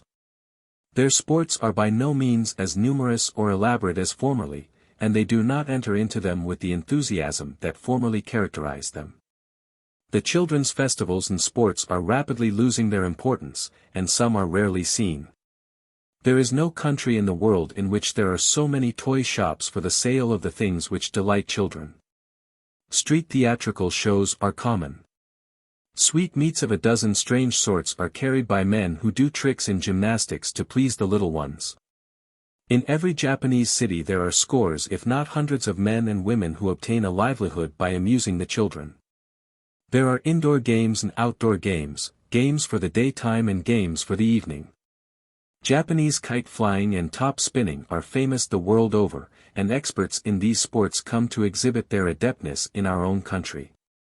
In the northern provinces, where the winters are severe, Japanese boys have the same sports with snow and ice, coasting, sliding, fighting mimic battles with snowballs, that are known to our own American boys. Dinners, tea parties, and weddings, keeping store, and playing doctor, are imitated in Japanese children's games. On the third day of the third month is held the wonderful Feast of Dolls, which is the day especially devoted to the girls, and to them it is the greatest day in the year. The greatest day in the year for the boys is on the 5th day of the 5th month, when they celebrate what is known as the Feast of Flags. A Japanese attains his majority at 15 years of age. As soon as this time has arrived he takes a new name, and quietly discards the pleasures of infancy for the duties of a practical life. His first care, if he belong to the middle classes, is the choice of a trade or profession. The opportunities for this choice are much greater than in China, just as the scope of Japanese learning and life has increased in the last quarter century. Practically all of the businesses and trades that we know in our own country are today known in Japan, those which were not there before, having crept in with the advent of the foreigners. The Japanese young man, if he is to be a merchant or to learn a trade, serves an apprenticeship for a period sufficient to fit him for the mastery of his work, and then it is he provides himself with a wife. The dress of the Japanese is changing in harmony with the introduction of other foreign habits. Custom has always obliged married women to shave their eyebrows and blacken their teeth, but of late years the practice has been decreasing and now it does not prevail among the better classes and in the larger cities. They have also made a most immoderate use of paint, covering their brow, cheeks, and neck with thick coats of rouge and white. Some have even gone so far as to gild their lips, but the more modest have been content to color them with carmine, and the excessive use of paints is diminishing. The kiraman, a kind of long, open dressing gown, is worn by everyone, men and women alike. It is a little longer and of better quality for the women, who cross it in front and confine it by a long wide piece of silk or other material tied in a quaint fashion at the back. The men keep theirs in its place by tying a long straight scarf around them.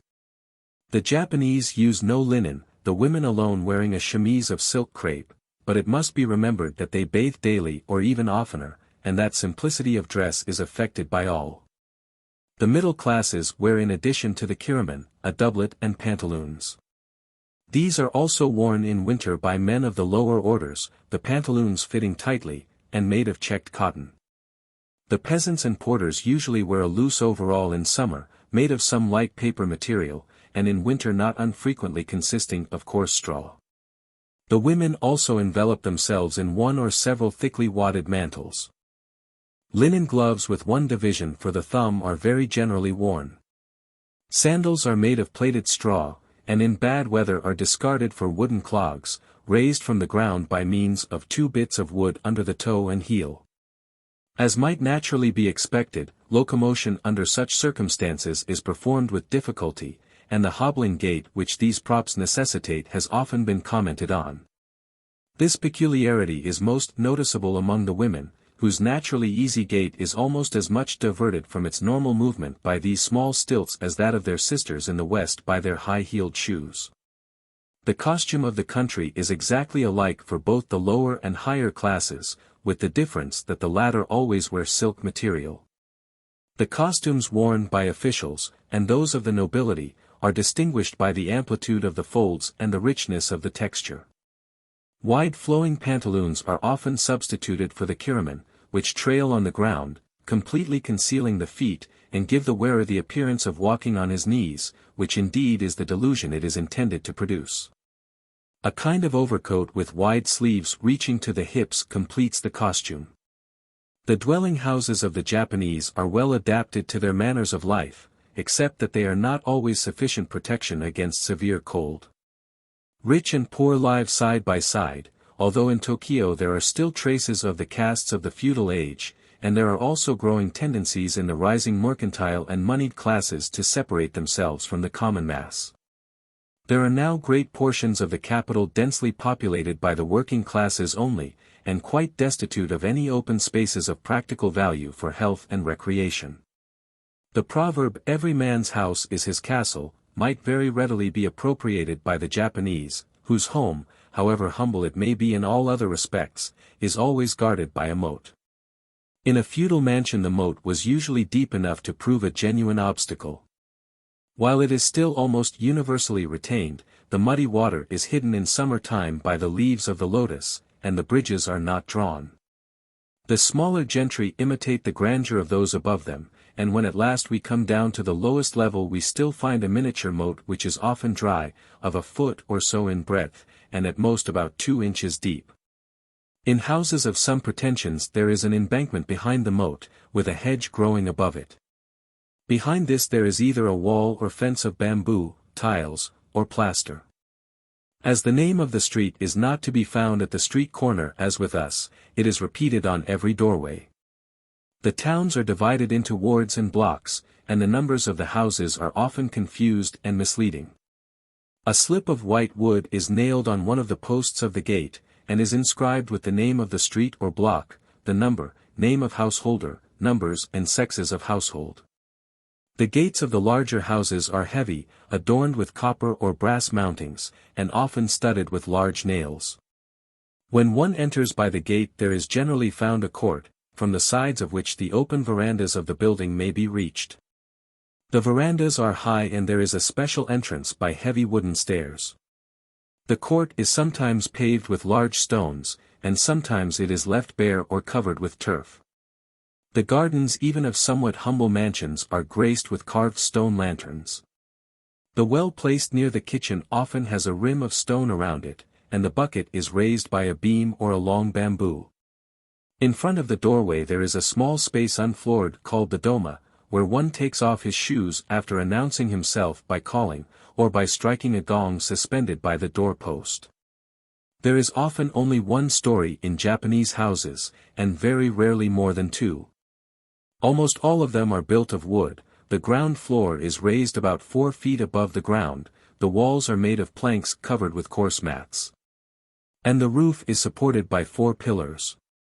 In a 2-storied house the second story is generally built more solidly than the first, experience having shown that the edifice can thus better resist the shock of an earthquake.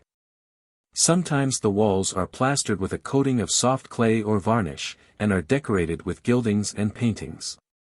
The stair to the second story is very steep. The ceilings are composed of very thin, broad planks, and are lower than we are accustomed to, but it must be remembered that the people do not sit on chairs and have no high beds or tables. Doorways, or rather the grooved lintels in which the screen doors slide, are very low, and the Japanese, who are always bowing, seem to enjoy having an unusual number of them to pass through in extensive houses. No room is completely walled in, but each one opens on one or more sides completely into the garden, the street, or the adjoining room. Sliding shutters, with tissue paper windows, the carpentry of which is careful and exact, move in wooden grooves almost on a level with the floor, which is covered with padded woven mats of rushes. As a protection against the severities of the weather, rain shutters are also used. All Japanese dwellings have a cheerful, well-cared-for appearance, which in a great measure is the result of 2 causes. First, that everyone is bound constantly to renew the paper coverings of the outside panels, and next that the frequent fires which each time make immense ravages often render it necessary to reconstruct an entire district. In the interior the houses are generally divided into 2 suites of apartments, the one side being apportioned to the women as private rooms, and the other side being used for the reception rooms. These apartments are all separated from one another by partitions made of slight wooden frames, upon which small square bits of white paper are pasted. Or else a kind of screen is used which can be moved at pleasure and the room enlarged or contracted according as the occasion requires. Towards nightfall these screens are usually folded up so as to allow a free passage of air throughout the house. The mats of rushes or rice straw which carpet the floors are about 3 inches thick, and are soft to the touch. They are of uniform size, about 6 feet by 3, and this fact dominates all architecture in Japan. Estimates for building houses and the cutting of wood rest upon this traditional custom. The inhabitants never soil them with their boots but always walk barefooted about the house. The mat in Japan answers the purpose of all ordinary furniture, and takes the place of our chairs, tables, and beds. For writing purposes only do they use a low round table about a foot high, which is kept in a cupboard and only brought out when a letter has to be written. This they do kneeling before the table, which they carefully put away again when the letter is finished. The meals are laid upon square tables of very slender dimensions, around which the whole family gather, sitting on their heels. In the walls are recesses with sliding doors into which the bedding is thrust in the daytime. At bedtime out of these recesses are taken the soft cotton stuffed mattresses and the thick coverlets of silk or cotton which have been rolled up all day, and these are spread upon the mats. The Japanese pillows are of wood, with the upper portion stuffed or padded, and in form something like a large flat iron. Sometimes each one contains a little drawer in which the ladies put their hairpins. When a Japanese has taken off his day garments he rests his head on this wooden pillow and composes himself to sleep.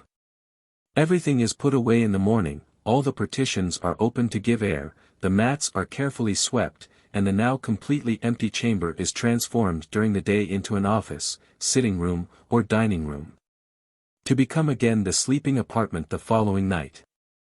Clothes are kept in plated bamboo boxes usually covered with black or dark green waterproof paper.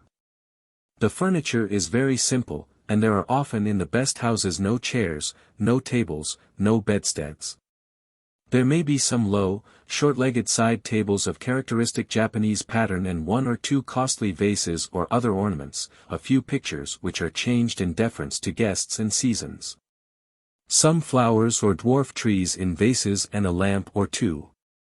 There are, however, 2 pieces of furniture which are to be found in the houses of every class. These are the brazier and the pipe box, for the Japanese is a great tea drinker and a constant smoker. Every hour in the day his hot water must be ready for him, and the brazier kept burning both day and night both in summer and winter. The principal meal takes place about the middle of the day, and after it the family indulge themselves with several hours' sleep, so that at this time the streets are almost deserted. In the evening they have another meal, and then devote the rest of the time till bedtime to all kinds of amusements. In the highest Japanese circles the dinner hour is sometimes enlivened by music from an orchestra stationed in an adjoining room. In summer a well-planned Japanese house is the very ideal of coolness, grace and comfort. In winter it is the extreme of misery. There are no fireplaces and there is unmitigated ventilation. People keep themselves warm by holding themselves close over some morsels of red-hot charcoal in a brazier, and frostbite is very common. At night, when cold winds blow, a heating apparatus is put beneath the heavy cotton coverlets. It often gets overturned, a watchman from his ladder-like tower sees afar off a dull red glow, bells begin to clang, and soon the city is in an uproar of excitement over another conflagration. In a few hours a great fan-shaped gap has appeared in the city.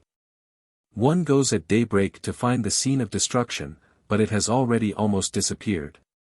Crowds of carpenters have rushed in, and have already done much to erect on the hot and smoking ruins wooden houses nearly as good as those swept away by the fire of the night before. The yashikis or palaces in which the people of rank reside, are nothing more than ordinary houses grouped together and surrounded by whitewashed outhouses, with latticed windows of black wood. These outhouses serve a twofold purpose, as habitations for the domestics, and as a wall of the enclosure. Always low, and usually rectangular, they look very much like warehouses or barracks. The palace of the sovereign has, however, a certain character of its own. It is a perfect labyrinth of courts and streets formed by the many separate houses, pavilions, and corridors or simple wooden partitions. The roofs are supported by horizontal beams varnished white, or gilded at the extremities, and decorated with small pieces of sculpture, many of which are very beautiful works of art. The ancient palace of the tycoons is remarkable for boldness and richness of outline. Everything breathes a spirit of the times when the power and prosperity of the shogunate was at its height. Upon the ceilings of gold, sculptured beams cross each other in squares, the angles where they meet being marked by a plate of gilt bronze of very elegant design. The greatest novelties in the eyes of foreigners are the gardens attached to every house. The smallest tradesman has his own little plot of ground where he may enjoy the delights of solitude, take his siesta, or devote himself to copious potations of tea and sake. These gardens are often of exceedingly small size. They consist of a quaint collection of dwarf shrubs, miniature lakes full of goldfish, Lilliputian walks in the middle of diminutive flower beds, tiny streams over which are little green arches to imitate bridges. And finally arbors or bowers beneath which a rabbit might scarcely find room to nestle. The Japanese are as strict in the observance of etiquette at a funeral as at their marriage ceremonies. The rites take place both at the time of the actual interment, and afterwards at the festivals celebrated in honor of the gods on these occasions. There are two kinds of funerals, interment and cremation. Most of the Japanese make known during life either to the heir or to some intimate friend their wishes respecting the mode of the disposal of their remains. When the father or mother in a family is seized with a mortal illness and all hope of recovery is past and the end approaching, the soiled garments worn by the dying person are removed and exchanged for perfectly clean ones. The last wishes of the dying one are then recorded on paper. As soon as life has departed all the relations give way to lamentations, the body is carried into another room, covered with a curtain and surrounded by screens. In the higher classes the body is watched for 2 days, but in the lower it is buried a day after death. Contrary to the customs at marriage ceremonies, the bonzes or priests preside over all the funeral rites. It is they who watch beside the dead until the time for interment. This is usually carried out by men who make it their profession. The corpse is placed in a coffin, somewhat of the shape of a round tub, in a squatting position, with the head bowed, the legs bent under, and the arms crossed. The lid of the coffin is then fastened down by wooden pegs.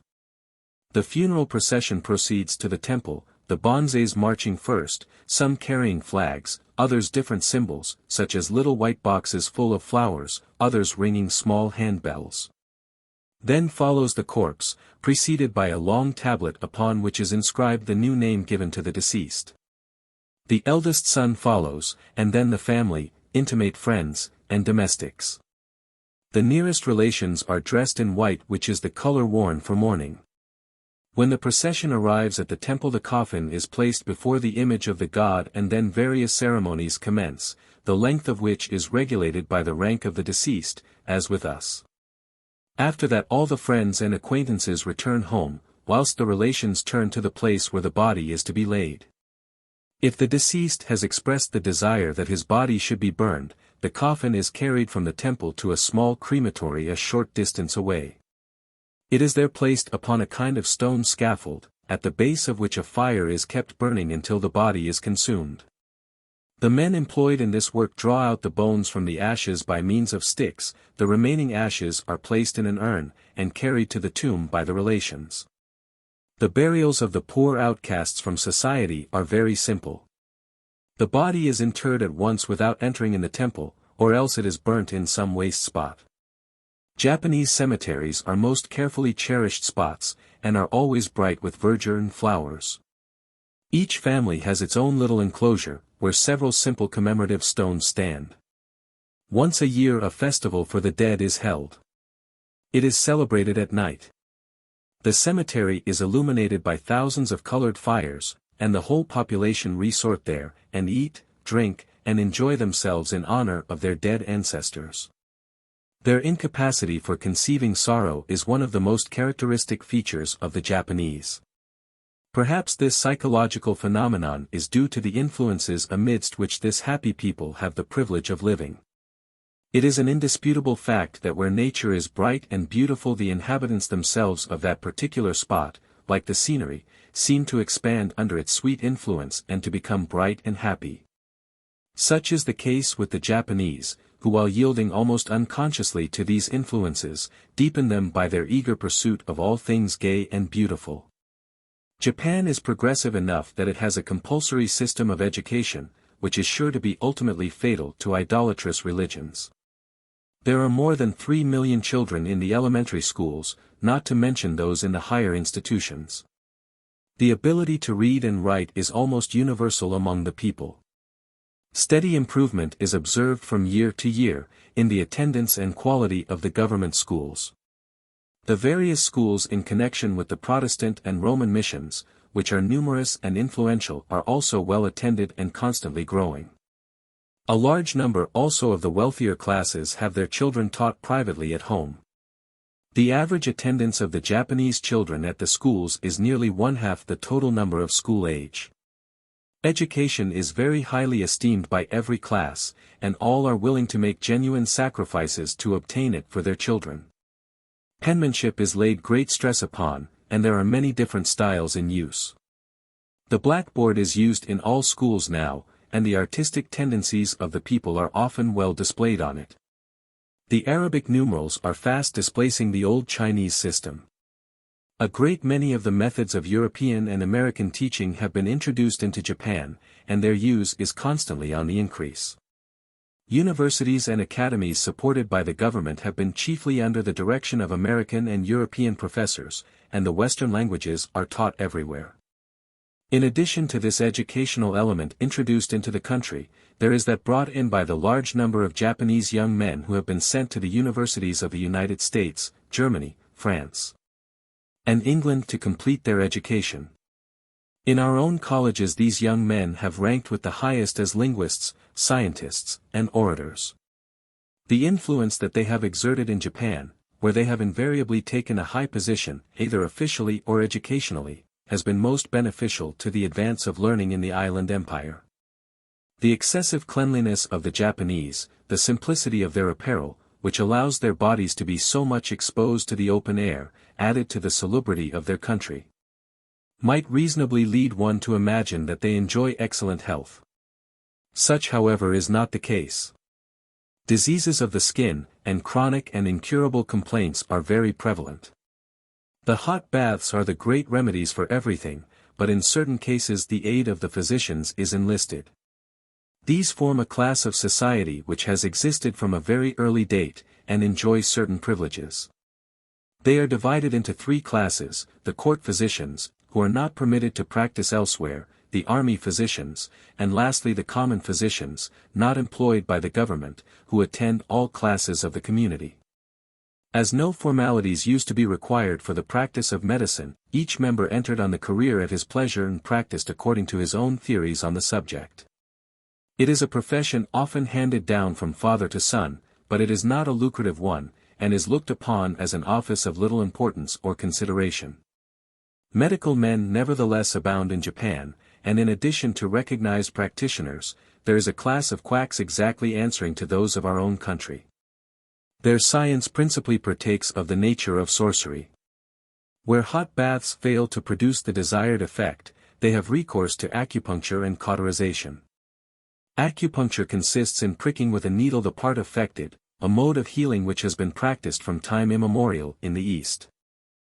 After the skin has been stretched sufficiently tight, the needle is thrust in perpendicularly either by rolling between the fingers or by a direct gentle pressure, or else by striking it lightly with a small hammer made for the purpose. Cauterization is performed with little cones called moxas, formed of dried wormwood leaves, and prepared in such a manner as to consume slowly. One or more of these is applied to the diseased part and set alight. The mode of cauterizing wounds has frequently the effect of strongly exciting the nervous system, but does not seem to improve the general health of the patient materially. The National University of Tokyo has a medical department in connection with it, which teaches medical science according to our own Western methods. Hospitals exist in the large cities of Japan which are similarly equipped to those of our own country, and are under the direction of physicians and surgeons, most of whom are either Europeans and Americans, or Japanese who have been educated in medical colleges abroad. Many young women of Japan have come to America to take courses in nursing in our great hospitals and training schools, and on their return to Japan are spreading the knowledge they have thus gained.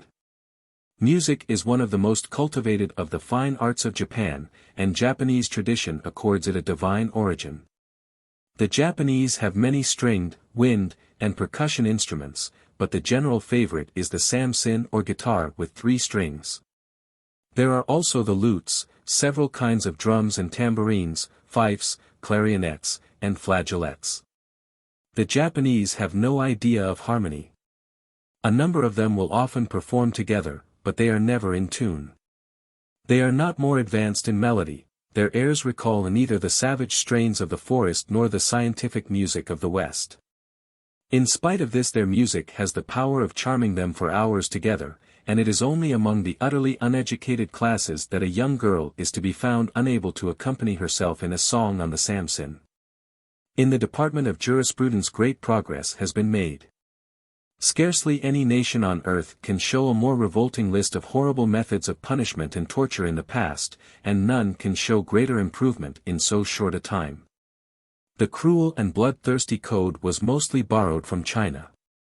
Since the Restoration, revised statutes and regulations have greatly decreased the list of capital punishments, reformed the condition of prisons, and made legal processes more in harmony with mercy and justice.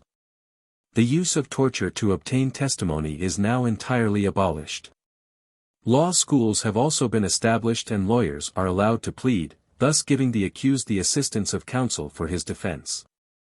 The Japanese tongue has for a long time been regarded merely as an offshoot of the Chinese language, or at any rate as being very nearly connected with it. Study, however, and the comparison of the two languages has rectified this error. Japanese understand Chinese writing because the Chinese characters form part of the numerous kinds in use in Japan. This is easily understood when it is remembered that Chinese characters represent neither letters nor meaningless sounds, which are only the constituent parts of a word, but are words themselves, or rather the ideas that these words express. Consequently, the same ideas can be communicated although expressed by different words to anyone who is acquainted with the signification of the characters. The Japanese language is very soft and agreeable to the ear, but travelers declare that no one born out of the country could possibly pronounce some of the words. They have a system of 48 syllabic signs, which can be doubled by means of signs added to the consonants, which modify the sound, and render it harder or softer. This system, it is said, dates from the 8th century and can be written in 4 different series of characters. Japanese literature comprises books on science, biography, geography, travels, philosophy, and natural history, as well as poetry, dramatic works, romances, and encyclopedias. The latter seem to be little more than picture books, with explanatory notes, arranged like other Japanese dictionaries, sometimes alphabetically, but more often quite fancifully and without any attempt at scientific classification. The poets of Japan strive to express the most comprehensive ideas in the fewest possible words, and to employ words with double meanings for the sake of typical allusions. They also delight in descriptions or similes furnished by the scenery, or the rich variety of natural productions with which they are surrounded. Of their older books on science none are of any value but those which treat of astronomy. The proof of their progress in this science is afforded by the fact that almanacs, which were at first brought from China, have now become very general and are composed in Japan. The Japanese, until Western education began to have its influence over them, had only a slight knowledge of mathematics, trigonometry, mechanics, or engineering. History and geography are very fairly cultivated. Reading is the favorite recreation of both sexes in Japan. The women confine themselves to the perusal of romances, and those works on etiquette and kindred subjects prepared for them. Every young girl who can afford it has her subscription to a library, which for the sum of a few copper coins per month furnishes her with as many books, ancient and modern, as she can devour. Except for their titles, these productions seem all formed on one pattern. In the choice of their characters and their subjects the authors seem by no means desirous of breaking through the narrow limits within which prejudice and custom have confined them. The ancient religion of the Japanese is called Kami no Michi, Way, or Doctrine of the Gods. The Chinese form of the same is Shinto, and from this foreigners have called it Shintoism. In its purity the chief characteristic of this religion is the worship of ancestors and the deification of emperors, heroes, and scholars. The adoration of the personified forces of nature enters largely into it. It employs no idols, images, or effigies in its worship, and teaches no doctrine of the immortality of the soul. Shinto has no moral code, and no accurately defined system of ethics or belief. The leading principle of its adherents is imitation of the illustrious deeds of their ancestors, and they are to prove themselves worthy of their descent by the purity of their lives. The priests of Shinto are designated according to their rank. Sometimes they receive titles from the emperor, and the higher ranks of the priesthood are court nobles. Ordinarily they dress like other people, but are robed in white when officiating, or in court dress when in court. They marry, rear families, and do not shave their heads. The office is usually hereditary. After all the research of foreign scholars, many hesitate to decide whether Shinto is a native Japanese product or whether it is not closely allied with the ancient religion of China which existed before the period of Confucius. The weight of opinion inclines to the latter belief. The Kojiki is the Bible of Shintoism. It is full of narrations, but it lays down no precepts, teaches no morals or doctrines, prescribes no ritual. Shinto has very few of the characteristics of a religion as understood by us. The most learned native commentators and exponents of the faith expressly maintain the view that Shinto has no moral code. Motori, the great modern revivalist of Shinto, teaches with emphasis that morals were invented by the Chinese because they were an immoral people, but in Japan there was no necessity for any system of morals. As every Japanese acted aright if he only consulted his own heart. The duty of a good Japanese, he says, consists in obeying the commands of the Mikado without questioning whether these commands are right or wrong. It was only immoral people like the Chinese who presumed to discuss the character of their sovereign. The opinion of most scholars from America and Europe, studying Shinto on its own soil, has been that the faith was little more than an influence for reducing the people to a condition of mental slavery. Its influence is weakening every year. The outlines of Buddhism in its Chinese forms have been indicated in a foregoing chapter.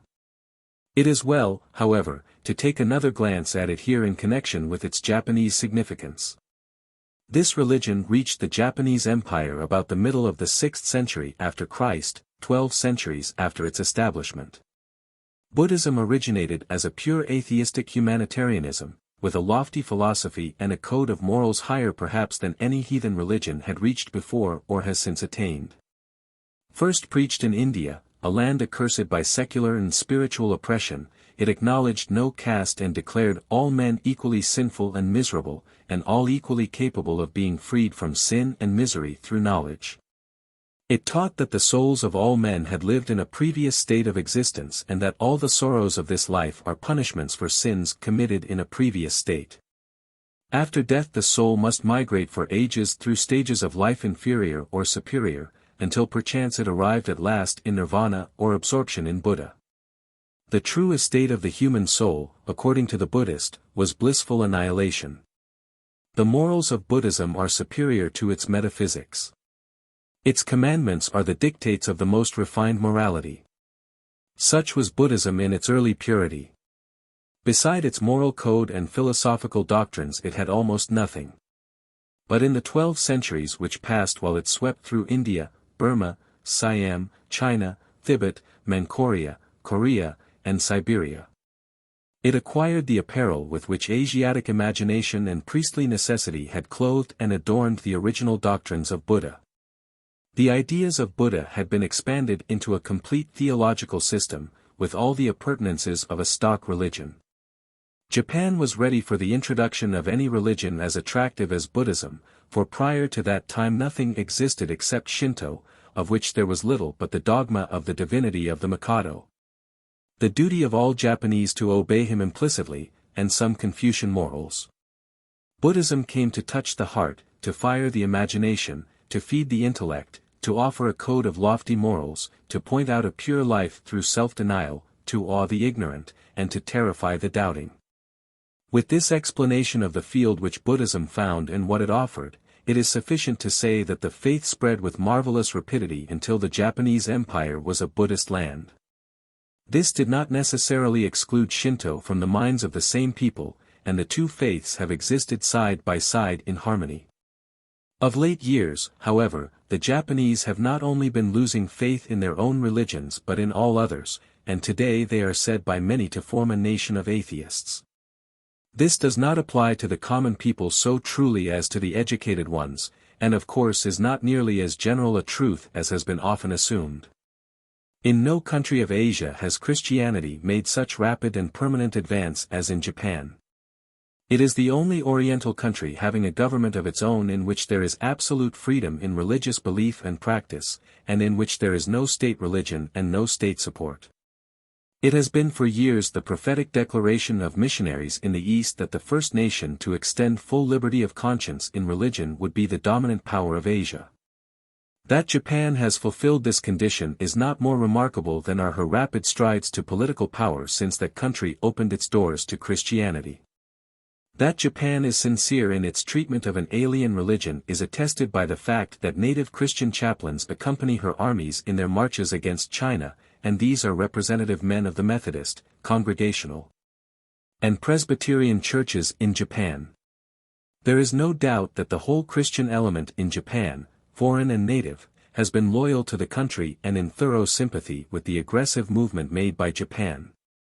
The sympathy between Korea and Japan has been greatly strengthened by the active support rendered Presbyterian missionaries in Korea by the whole Christian body in Japan. The work of Mr. Johnson, a Presbyterian missionary in Korea, made him an advisor of the king, and this assisted in leading the latter rather towards Japan than towards China. The cornerstone of Japan's position today is religious toleration. All that the Christian missionaries have asked in Asia is equal privilege with other religions, and these they have had in Japan. History is only repeating itself, and the results of religious toleration in Europe centuries ago are being duplicated in Asia in 1895. The student of Asiatic life, on coming to Japan, is cheered and pleased on contrasting the position of women in Japan with that in other countries.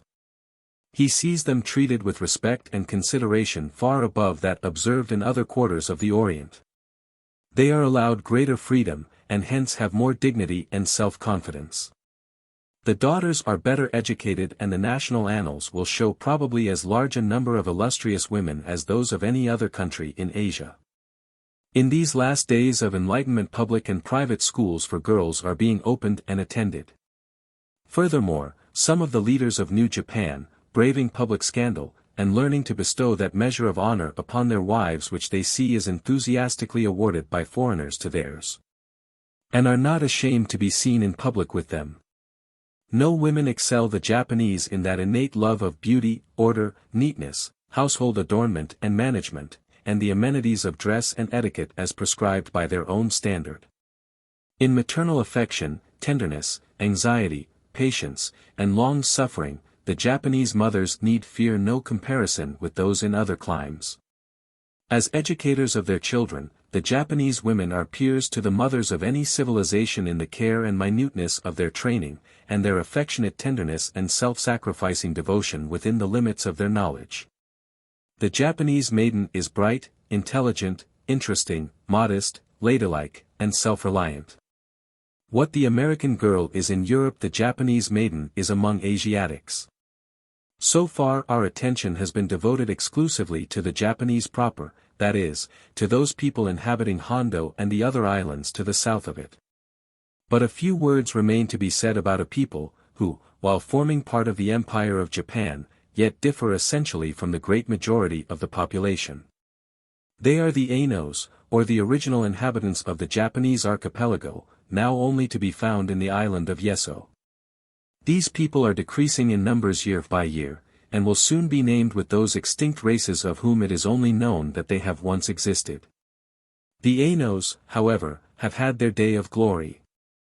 In olden times, several centuries before our era, they were masters of all the north part of the island of Hondo, and their power equaled that of the Japanese. But little by little their influence diminished, and they were driven before the Japanese, and finally confined to the island of Yeso. There the Japanese pursued them and a long war ensued, but finally reduced them to complete submission about the 14th century. Since then the state of servitude in which their conquerors have held them has been such as to stifle even the instinct of progress within them, so that in the 19th century they offer the image of a people hardly past its first infancy. The origin of the Ainos is unknown. They themselves are perfectly ignorant of their own history, and they have no written documents existing which could throw light upon their past. It is most probable that they originally came from the far interior of the Asiatic continent, for they bear not the slightest resemblance to any of their neighbors in the tribes scattered along the eastern coasts of the north of Asia.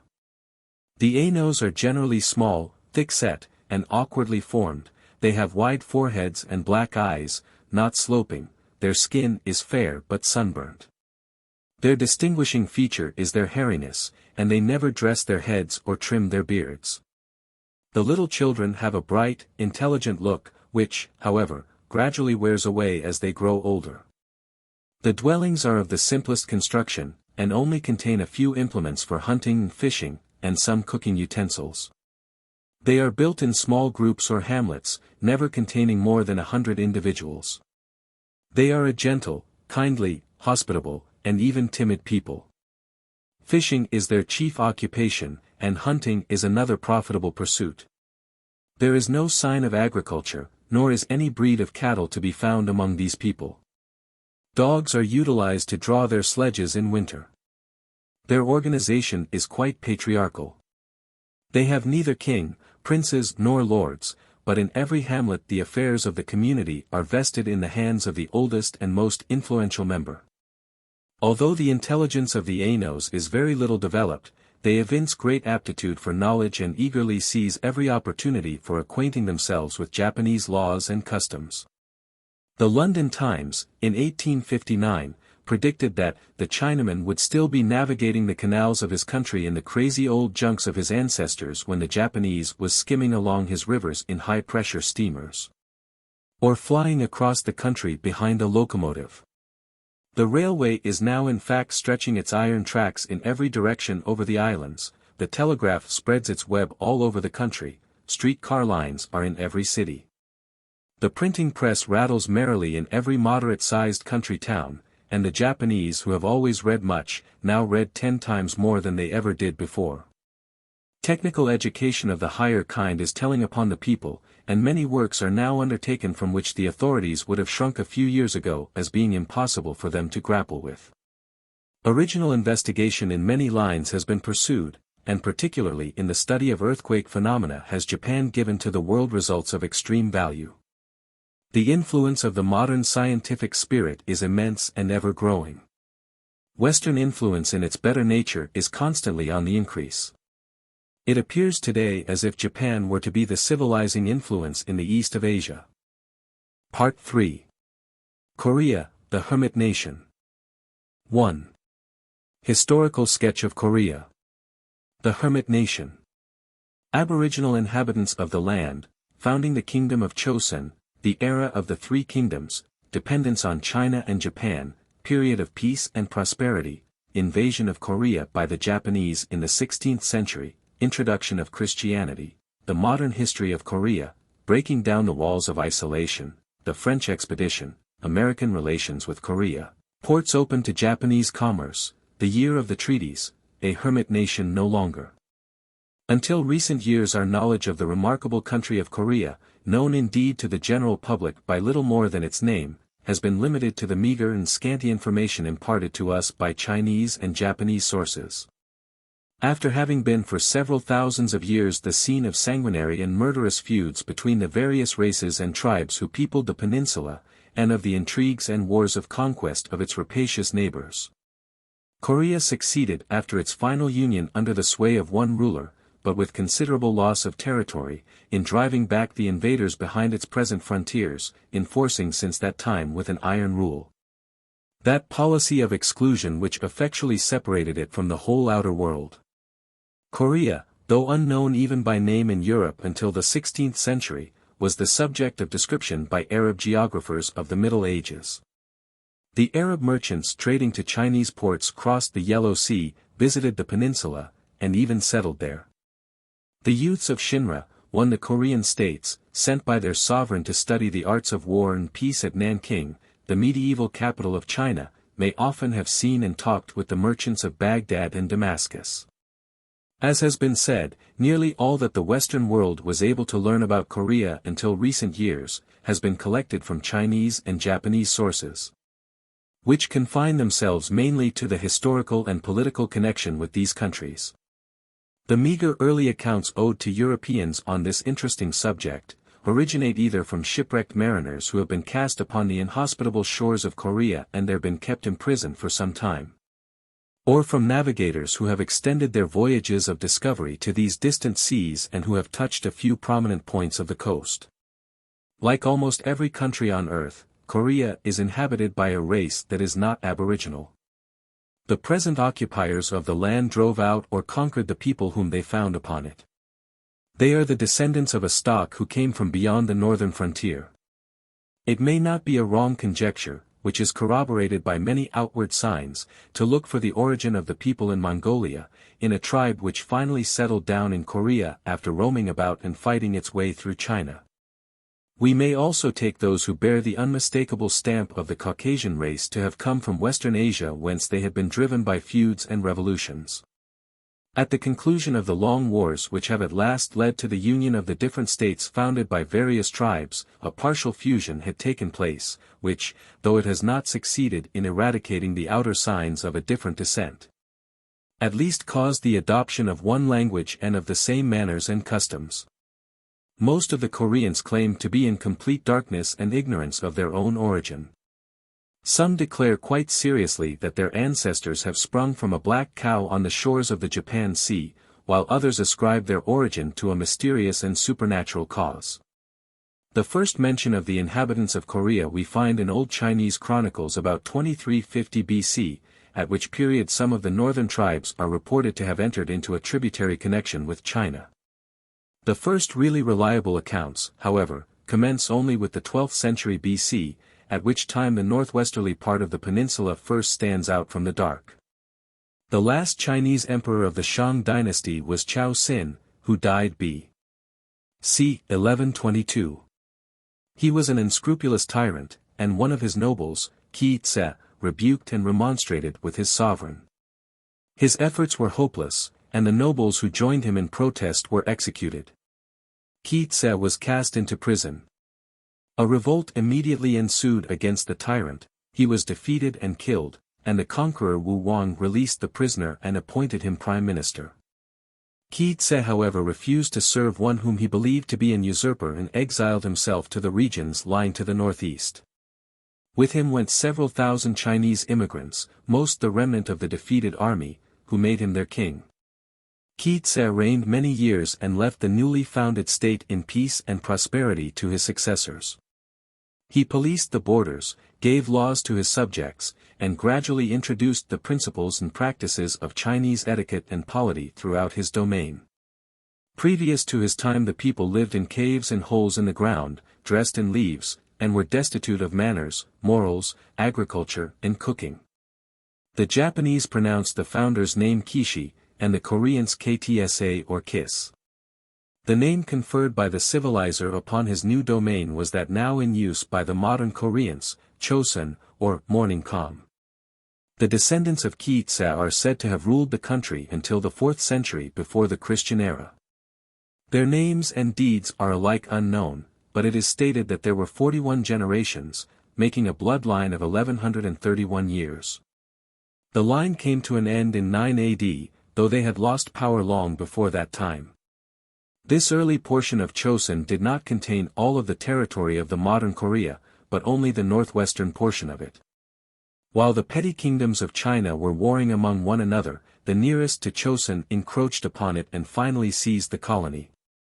This was not to be permanent however, and there ensued a series of wars, each force becoming alternately successful. The territory of Chosun grew in area and the kingdom increased in wealth, power and intelligence under the rule of King Wei-man, who assumed the authority 194 BC. Thousands of Chinese gentry fleeing before the conquering arms of the Han usurpers settled within the limits of the new kingdom, adding greatly to its prosperity. In 107 BC, after a war that had lasted 1 year, a Chinese invading army finally conquered the kingdom of Chosun and annexed it to the Chinese Empire. The conquered territory included the north half of the present Kingdom of Korea. Things remained in this condition until about 30 BC.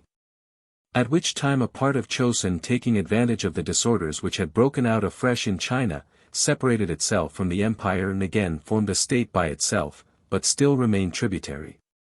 While the other portions of the old kingdom for some time longer remained under Chinese rule, until they also joined the portion that had been freed. Up to this period Chosun, forming the northwest of the present Korea, had been the only part of that country that had become more closely connected with China. The tracts to the northeast, southwest and south were occupied by different independent tribes, and little more is known of them than that they were ruled by chiefs of their own clan. In course of time 3 kingdoms, Korai, Hyuksai, and Shinra, were formed out of these various elements, subsisting by the side of Chosun, at a later date fighting either beside or against China, and almost incessantly at feud with each other. Until Shinra gained the predominance about the middle of the 8th century A.D. and kept the same up to the 16th century. It was then supplanted in the leading position by Korai, which united under its supremacy all those parts of Korea which had hitherto been separate, and constituted the whole into a single state. Like the 3 kingdoms of England, Scotland and Wales, these Korean states were distinct in origin, were conquered by a race from without, received a rich infusion of alien blood, struggled in rivalry for centuries, and were finally united under one nation with one flag and one sovereign. Hyuksai was for a while the leading state in the peninsula. Buddhism was introduced from Tibet in 384 AD. And to this state more than any other part of Korea, Japan owes her first impulses towards the civilization of the West. The kingdom prospered until the decade from 660 to 670, when it was overrun and practically annihilated by an army of Chinese, despite the aid of 400 junks and a large body of soldiers sent from Japan to the aid of Korea. Korea of course took its turn in struggling with the Dragon of China. Early in the 7th century China had been defeated, and for a generation peace prevailed. But the Chinese coveted Korean territory and again an invading fleet attacked the country. It took years to complete the conquest, but finally all Korea with its 5 provinces, its 176 cities and its 4 or 5 millions of people, was annexed to the Chinese Empire. Shinra, in the southwest of the peninsula, was probably the most advanced of all of the states. It was from this kingdom that the tradition reached Japan which tempted the Amazonian queen of Japan, Jingo, to her invasion and conquest. The king of Shinra submitted and became a declared vassal of Japan, but in all probability Shinra was far superior to the Japan of that early day in everything except strength. From this kingdom came a stream of immigrants which passed into Japan carrying all sorts of knowledge and an improved civilization. It is well to remember from this point that the Japanese always laid claim to the Korean peninsula and to Shinra especially as a tributary nation. They supported that claim not only whenever embassies from the two nations met at the court of China, but they made it a more or less active part of their national policy.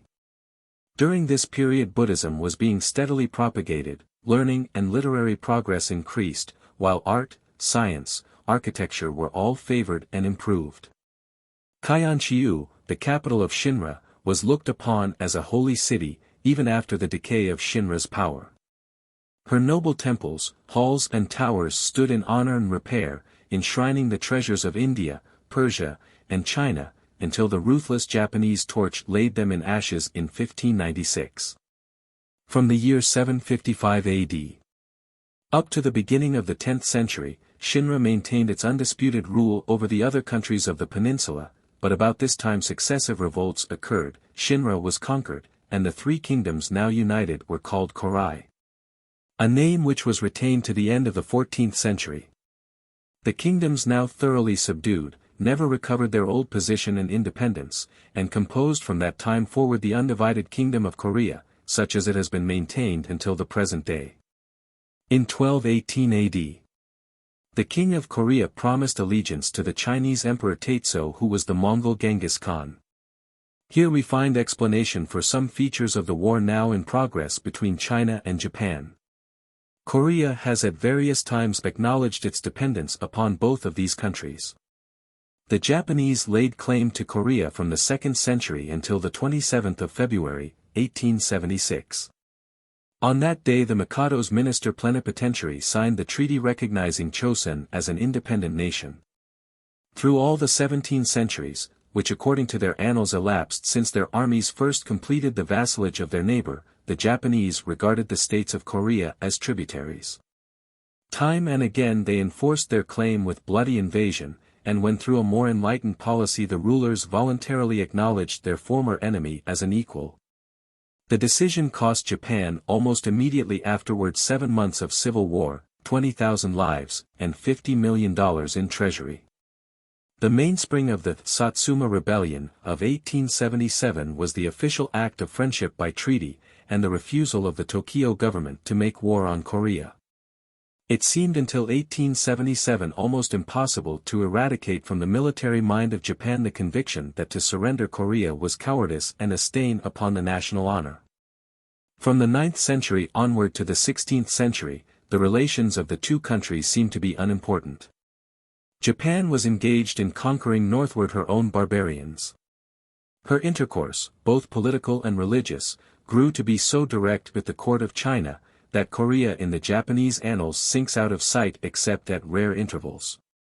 Neon increased in wealth and civilization, while Chosen remained stationary or retrograde.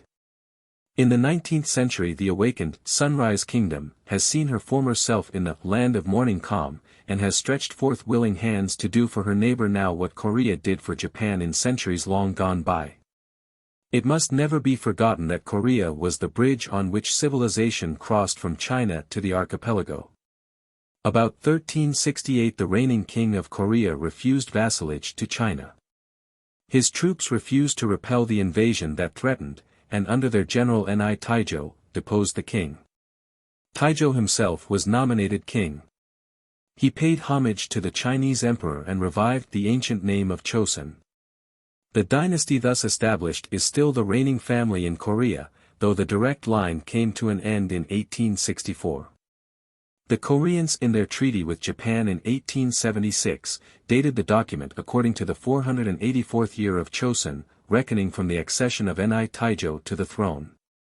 One of the first acts of the new dynasty was to change the location of the national capital to the city of Hanyang, situated on the Han River about 50 miles from its mouth.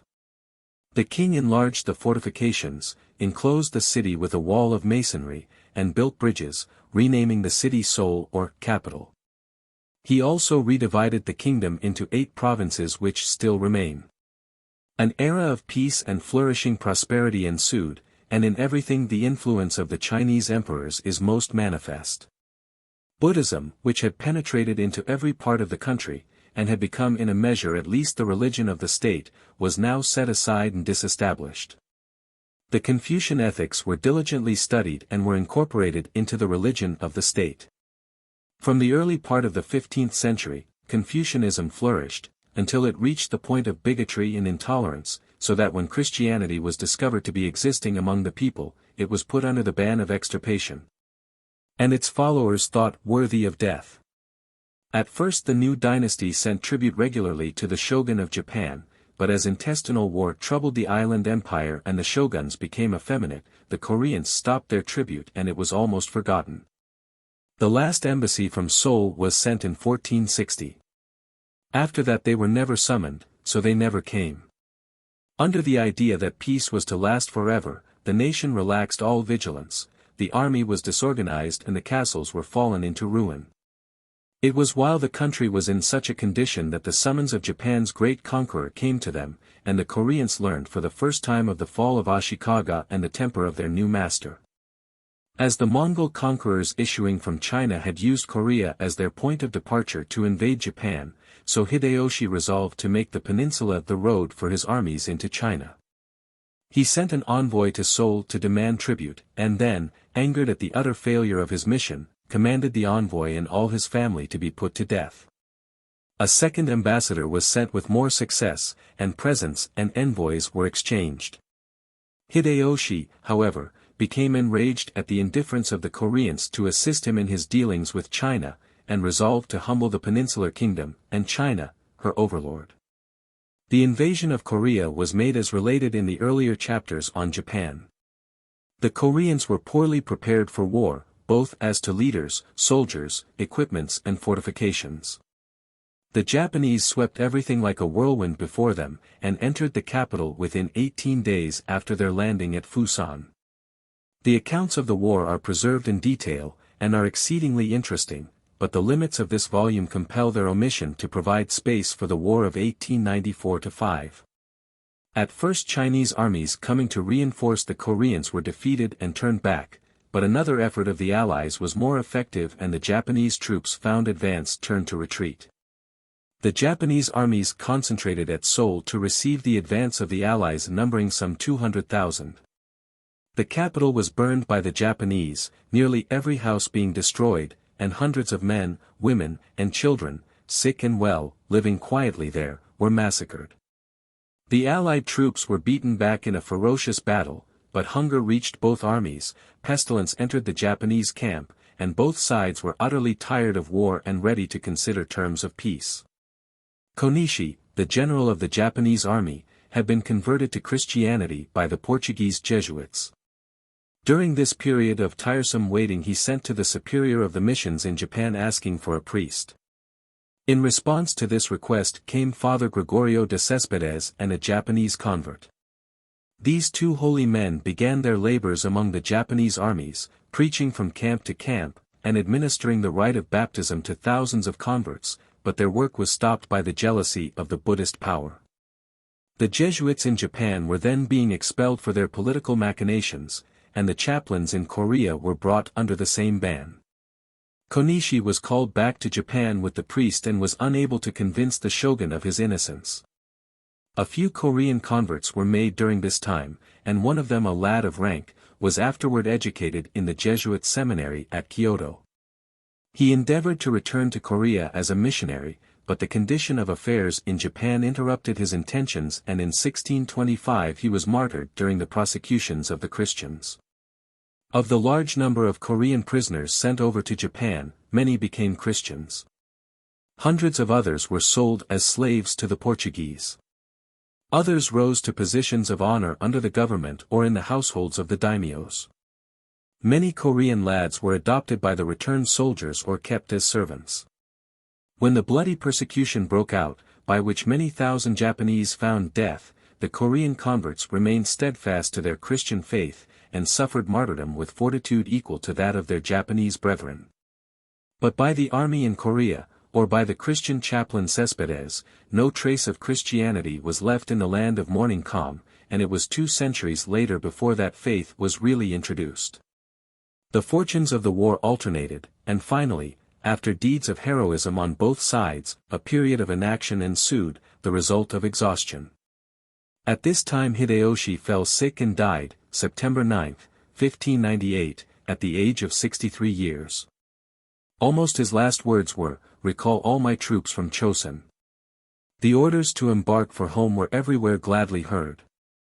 It is probable that the loss of life in the campaigns of this war was nearly 1/3 Thus ended one of the most needless, unprovoked, cruel, and desolating wars that ever cursed Korea. More than 200,000 human bodies were decapitated to furnish the ghastly material for the Gir Tomb mound in Kyoto. More than 185,000 Korean heads were gathered for mutilation, and 30,000 Chinese, all of which were despoiled of ears and noses. It is probable that 50,000 Japanese left their bones in Korea. Since the invasion the town of Fusan, as before, had been held and garrisoned by the retainers of the daimyo of Tsushima. At this port all the commerce between the two nations took place. From an American point of view, there was little trade done between the two countries, but on the strength of even this small amount Earl Russell in 1862 tried to get Great Britain included as a co-trader between Japan and Korea. He was not, however, successful.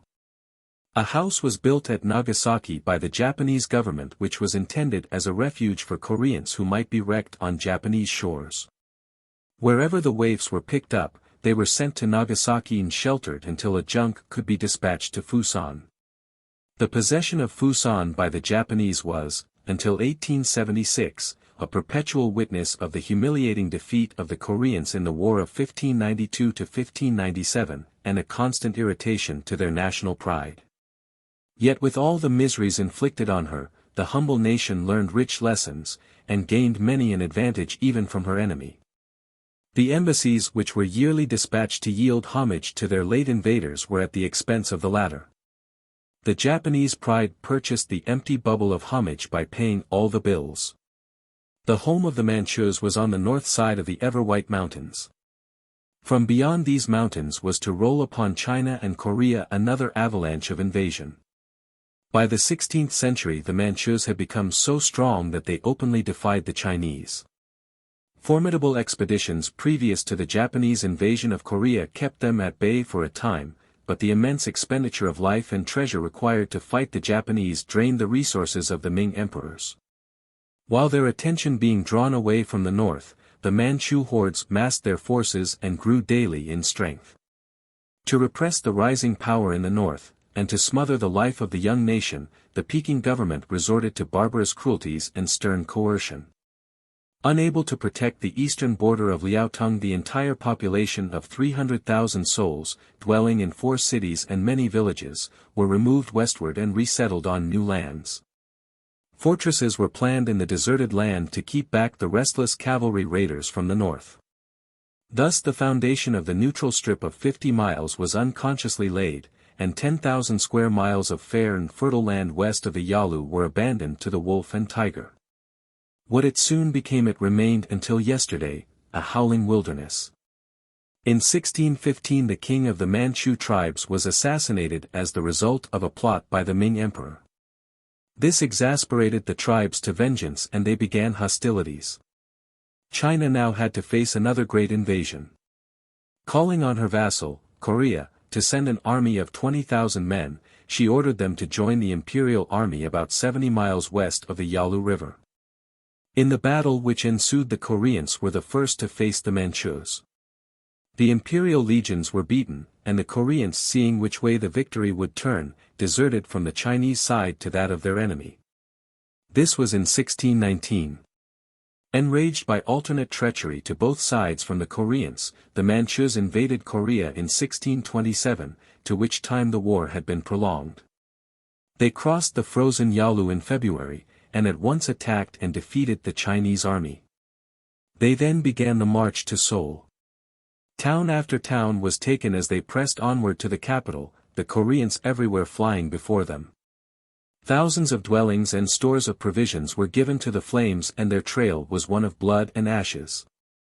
After the siege of Seoul began, the king sent tribute offerings to the invaders, and concluded a treaty of peace, by which Korea again exchanged masters, this time confessing subjection to the Manchu sovereign.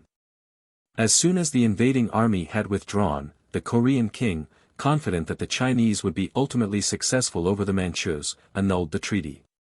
No sooner were the Manchus able to spare their forces for the purpose than they again marched into Korea and overran the peninsula. The king now came to terms, and in February, 1637, utterly renounced his allegiance to the Ming emperor, gave his two sons as hostages, and promised to send an annual embassy with tribute to the Manchu court. After the evacuation of Korea, the victors marched into China, where bloody civil war was raging. The Imperial Army of China had been beaten by the rebels. The Manchus joined their forces with the Imperialists and defeated the rebels, and then demanded the price of their victory. Entering Peking, they proclaimed the downfall of the House of Ming. The son of the late king was set upon the dragon throne, and as we have seen in a foregoing chapter, the royal house of China came to be a Manchu family. When, as it happened the very next year, the shogun of Japan demanded an increase of tribute to be paid in Yedo, the court of Seoul plead and excuse their wasted resources, consequent upon the war with the Manchus, and their heavy burdens newly laid upon them in the way of tribute to their conqueror. Their excuse was accepted. Twice within a single generation had the little peninsula been devastated by mighty invasion that laid waste the country. In 1650, a captive Korean maid, taken prisoner in their first invasion, became sixth lady in rank in the imperial Manchu household. Through her influence, her father, the ambassador, obtained a considerable reduction of the annual tribute that had been fixed by treaty. Other portions of the tribute had been remitted before, so that by this time the tax upon Korean loyalty became very slight, and the embassy became one of ceremony rather than a tribute-bringing. In the 17th century, some information about Korea began to reach Europe, first from the Jesuits in Peking, who sent home a map of the peninsula. There is also a map of Korea in a work by the Jesuit Martini, published in 1649 in Amsterdam. The Cossacks who overran northern Asia brought reports of Korea to Russia, and it was from Russian sources that Sir John Campbell obtained the substance of his history of Korea. In 1645, a party of Japanese crossed the peninsula, and one of them on his return wrote a book descriptive of their journey. In 1707, the Jesuits in Peking began their great geographical enterprise, the survey of the Chinese Empire, including the outlying vassal kingdoms. A map of Korea was obtained from the king's palace at Seoul and sent to Europe to be engraved and printed. From this original, most of the maps and supposed Korean names in books published since that time have been copied. The first known entrance of any number of Europeans into Korea was that of Hollanders belonging to the crew of the Dutch ship Hollandra, which was driven ashore in 1627. Coasting along the Korean shores, John Wettery and some companions went ashore to get water, and were captured by the natives. The magnates of Seoul probably desired to have a barbarian from the west, as useful to them as was the Englishman Will Adams to the Japanese in Yedo, where the Korean ambassadors had often seen him. This explains why Wettery was treated with kindness and comparative honor, though kept as a prisoner. When the Manchus invaded Korea in 1635, his two companions were killed in the war, and Wettery was left alone. Having no one with whom he could converse, he had almost forgotten his native speech, when after 27 years of exile, in the 59th year of his age, he met some of his fellow Hollanders, and acted as interpreter to the Koreans. In the summer of 1653, the Dutch ship Sparwer was cast on shore on Quelpart Island, off the southwest coast of Korea. The local magistrate did what he could for the 36 members of the crew who reached the shore alive, out of the 64 on board. On October 29 the survivors were brought by the officials to be examined by the interpreter Wederi. The latter was very rusty in his native language, but regained it in a month. Of course the first and last idea of the captives was how to escape. They made one effort to reach the sea shore, but were caught and severely punished, after which they were ordered to proceed to the capital. Wherever they went the Dutchmen were like wild beasts on exhibition. When they once reached the palace they were well treated, and were assigned to the bodyguard of the king as petty officers. Each time that the Manchu envoy made his visit to the capital the captives endeavored to enlist his sympathy and begged to be taken to Peking, but all such efforts resulted in failure and punishment. The suspicions of the government were aroused by the studies which the Dutchmen pursued, of the climate, the topography, and the products of the country, and by their attempts to escape. And in 1663 they were separated and put into 3 different towns. By this time 14 of the number were dead and 22 remained. Finally, early in September 1667, as their 14th year of captivity was drawing to a close, the Dutchmen escaped to the seacoast, bribed a Corean to give them his fishing craft, and steered out into the open water. A few days later, they reached the northwestern islands in the vicinity of Kyushu, Japan, and landed. The Japanese treated them kindly and sent them to Nagasaki, where they met their countrymen at Decima. The annual ship from Batavia was then just about to return, and in the nick of time the waifs got on board, reached Batavia, sailed for Holland, and in July, 1668, stepped ashore at home. Hendrik Hamel, the supercargo of the ship, wrote a book on his return recounting his adventures in a simple and straightforward style. It has been translated into English and is a model work of its sort.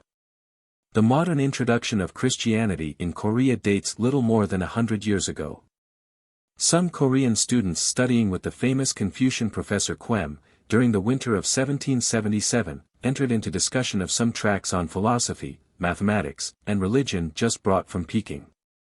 These were translations of the writings of the Jesuits in the imperial capital. Surprised and delighted, they resolved to attain if possible to a full understanding of the new doctrines. They sought all the information that they could from Peking. The leader in this movement was a student named Stonewall. As his information accumulated, he gave himself up to fresh reading and meditation, and then began to preach. Some of his friends in the capital, both nobles and commoners, embraced the new doctrines with cheering promptness and were baptized. Thus from small beginnings, but rapidly, were the Christian ideas spread. But soon the power of the law and the pen were invoked to crush out the exotic faith. The first victim was tried on the charge of destroying his ancestral tablets, tortured, and sent into exile, in which he soon after died. The scholars now took up weapons, and in April, 1784, the king's preceptor issued the first public document officially directed against Christianity. In it all parents and relatives were entreated to break off all relations with Christians. The names of the leaders were published, and the example of Thomas Kim, the first victim, was cited. Forthwith began a violent pressure upon the believers to renounce their faith. Then began an exhibition alike of steadfast faith and shameful apostasy, but though even Stonewall lapsed, the work went on. The next few years of Christianity were important ones. The leaders formed an organization and as nearly as they could on the lines of the Roman Catholic Church. Instructions were sent from Peking by the priests there, and the worship in Korea became quite in harmony with that of the Western Church. But the decision that the worship of ancestors must be abolished, was, in the eyes of the Korean public, a blow at the framework of society and state, and many feeble adherents began to fall away. December 8, 1791, Paul and Jacques Kim were decapitated for refusing to recant their Christian faith. Thus was shed the first blood for Korean Christianity.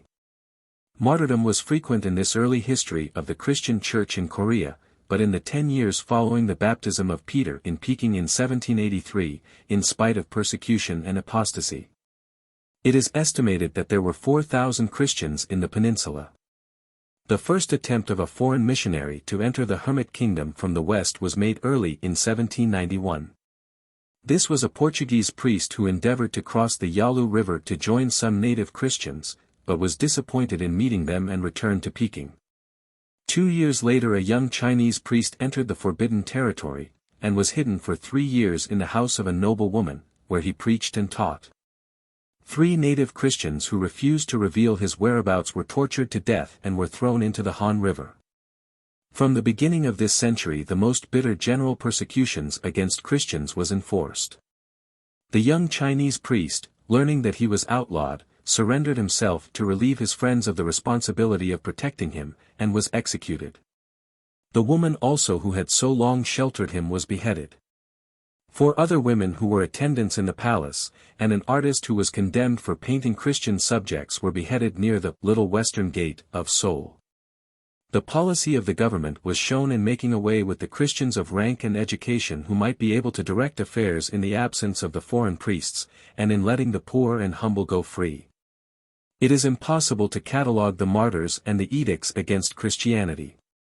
The condition of the Christians scattered in the mountains and forests, suffering poverty, hunger, and cold, was most deplorable. In 1811 the Korean converts addressed letters to the Pope begging aid in their distress. These however could not be answered in the way they desired, for the Pope himself was then a prisoner at Fontainebleau and the Roman propaganda was nearly at a standstill. In 1817 the king and court were terrified by the appearance off the west coast of the British vessels Alceste and Lyra, but beyond some surveys, purchases of provisions, and interviews with some local magistrates, the foreigners departed without opening communication with them.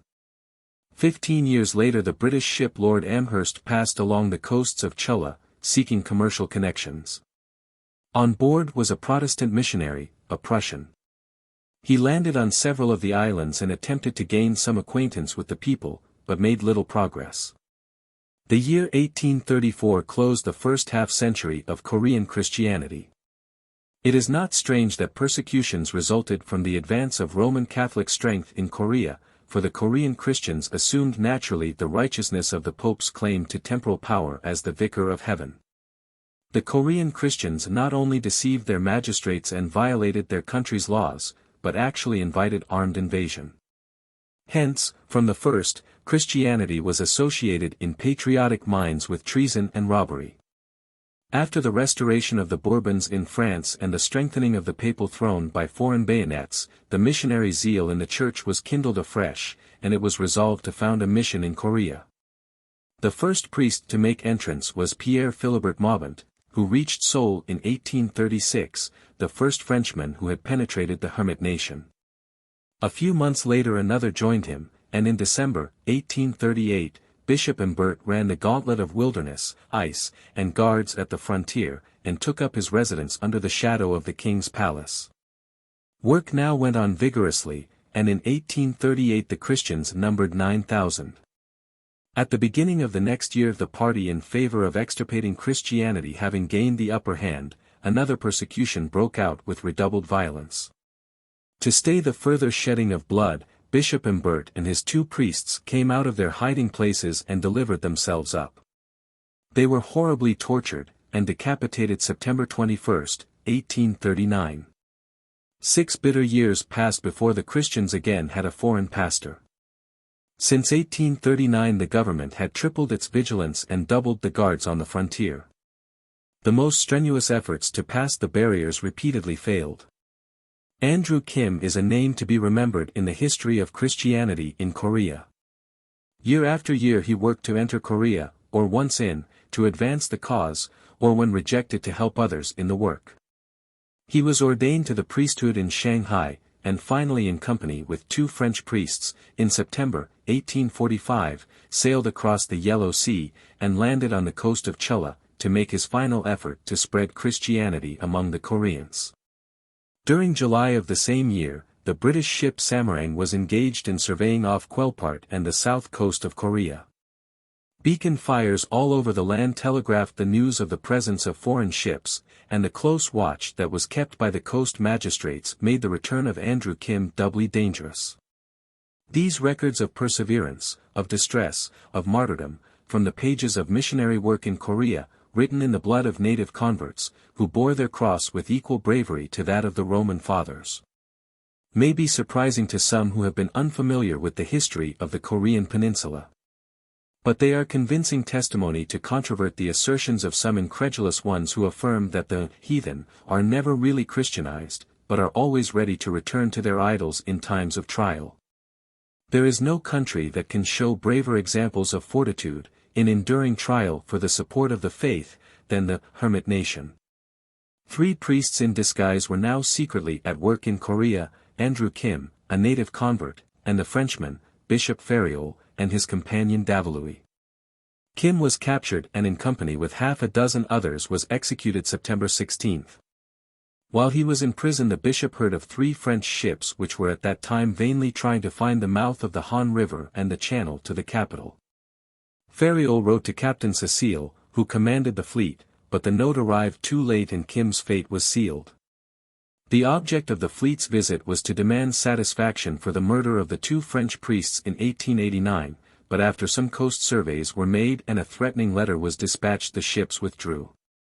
During the summer of 1845, 2 French frigates set sail for the Korean coast, and August 10 went aground, and both vessels became total wrecks. The 600 men made their camp at Kokan Island, where they were kindly treated and furnished with provisions, although rigidly secluded and guarded against all communication with the mainland. An English ship from Shanghai rescued the crews.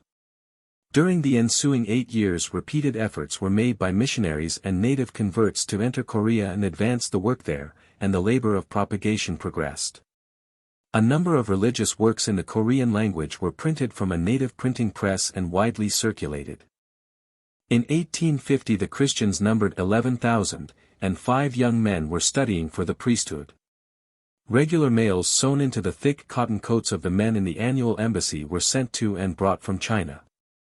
The Western nations were beginning to take an interest in the twin hermits of the East, Korea and Japan.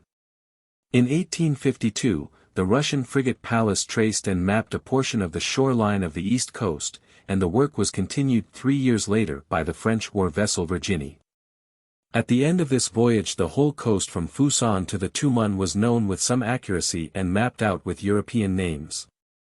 It was in the intervening years, 1853 and 1854, that Commodore Perry and the American squadron were in the waters of the Far East, driving the wedge of civilization into Japan.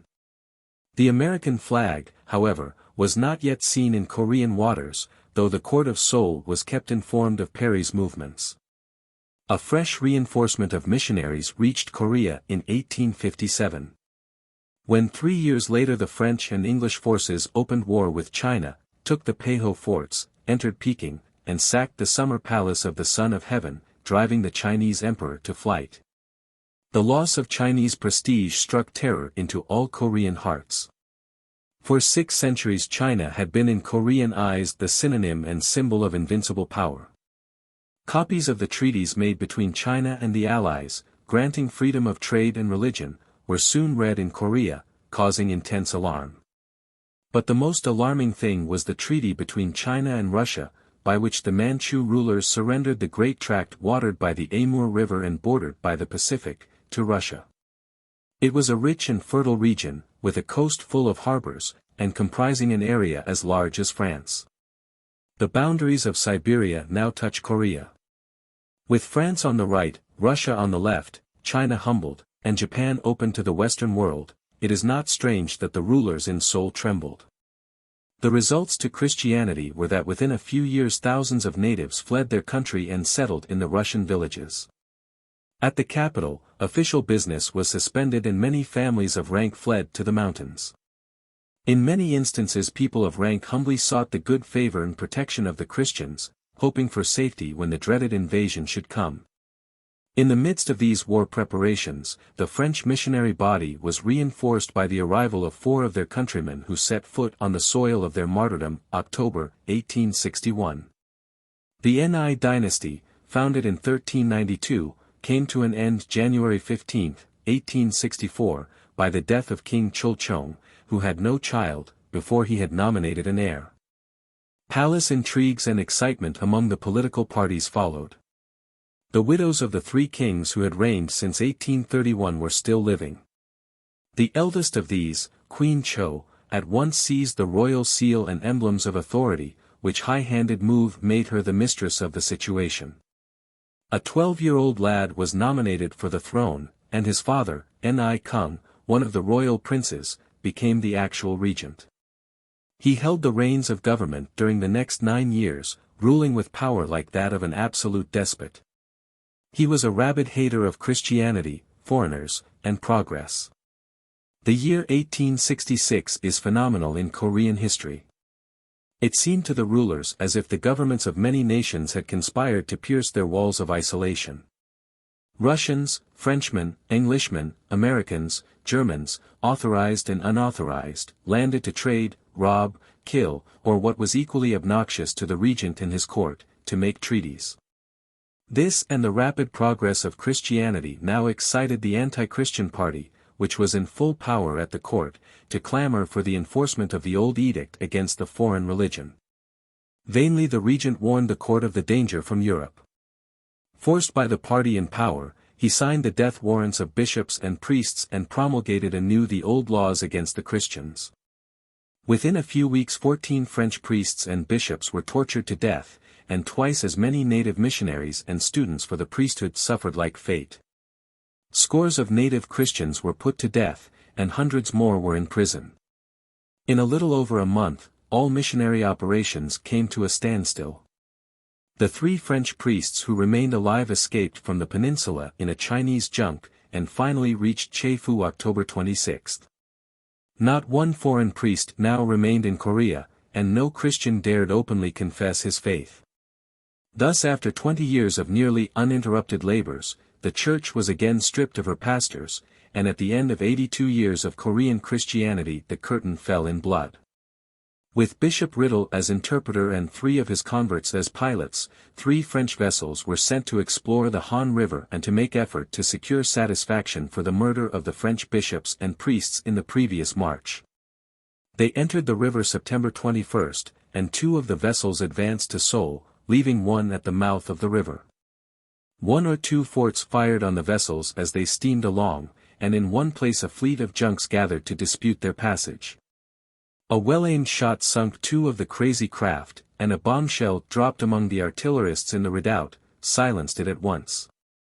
On the evening of the 25th, the 2 ships cast anchor and the flag of France floated in front of the Korean capital. The hills were white with gazing thousands, who for the first time saw a vessel moving under steam. The ships remained abreast of the city several days, the officers taking soundings and measurements, computing heights, and making plans. Bishop Riddle went on shore in hopes of finding a Christian and hearing some news, but none dared to approach him. While the French remained in the river, not a bag of rice nor a faggot of wood entered Seoul. 8 days of such terror, and a famine would have raged in the city. 7,000 houses were deserted by their occupants. When the ships returned to the mouth of the river, 2 converts came on board. They informed Riddle of the burning of a European vessel, the General Sherman, at Pyongyang, of the renewal of the persecution, and of the order that Christians should be put to death without waiting for instructions from Seoul. Sailing away, the ships arrived at Chefoo, October 3. The regent, now thoroughly alarmed, began to stir up the country to defense.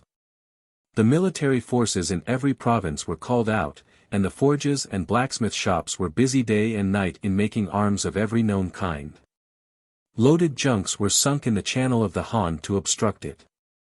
Word was sent to the Tycoon of Japan informing him of the trouble, and begging for assistance, but the Yedo government had quite all it could do at that time to take care of itself. Instead of help, 2 commissioners were appointed to go to Seoul and recommend that Korea open her ports to foreign commerce as Japan had done, and thus choose peace instead of war with foreigners. Before the envoys could leave Japan, the Tycoon had died, and the next year Japan was in the throes of civil war, the shogunate was abolished, and Korea was for the time utterly forgotten. Another fleet of French vessels sailed from China to Korea, consisting of 7 ships of various kinds, and with 600 soldiers. The force landed before the city of Konghua on the island of the same name, and captured the city without difficulty on the morning of October 16. Several engagements in the same vicinity followed, all of them successful to the French until they came to attack a fortified monastery on the island some 10 days later. Here they were repulsed with heavy loss to themselves and to the foe. The next morning, to the surprise of all and the anger of many, orders were given to embark. The troops in Konghua set fire to the city, which in a few hours burned to ashes. The departure of the invaders was so precipitate that Korean patriots to this day gloat over it as a disgraceful retreat. In the palace at Seoul the resolve was made to exterminate Christianity, root and branch. Women and even children were ordered to the death. Several Christian nobles were executed. One Christian who was betrayed in the capital by his pagan brother, and another fellow believer, were taken to the river side in front of the city, near the place where the two French vessels had anchored. At this historic spot, by an innovation unknown in the customs of Chosun, they were decapitated and their headless trunks held neck downward to spout out the hot life blood, that it might wash away the stain of foreign pollution. Upon the mind of the regent and court the effect was to swell their pride to the folly of extravagant conceit. Feeling themselves able almost to defy the world, they began soon after to hurl their defiance at Japan. The results of this expedition were disastrous all over the East. Happening at a time when relations between foreigners and Chinese were strained, the unexpected return of the fleet filled the minds of Europeans in China with alarm. The smothered embers of hostility to foreign influence steadily gathered vigor as the report spread through China that the hated Frenchmen had been driven away by the Koreans. The fires at length broke out in the Tientsin massacre of 1870. It was this same year, 1866, that witnessed the marriage of the young king, now but 14 years old, to Min, the daughter of one of the noble families. Popular report has always credited the young queen with abilities not inferior to those of her royal husband. The Min or Ming family is largely Chinese in blood and origin, and beside being preeminent among all the Korean nobility in social, political, and intellectual power, has been most strenuous in adherence to Chinese ideas and traditions with the purpose of keeping Korea unswerving in her vassalage and loyalty to China. American associations with Korea have been peculiarly interesting. The commerce carried on by American vessels with Chinese and Japanese ports made the navigation of Korean waters a necessity.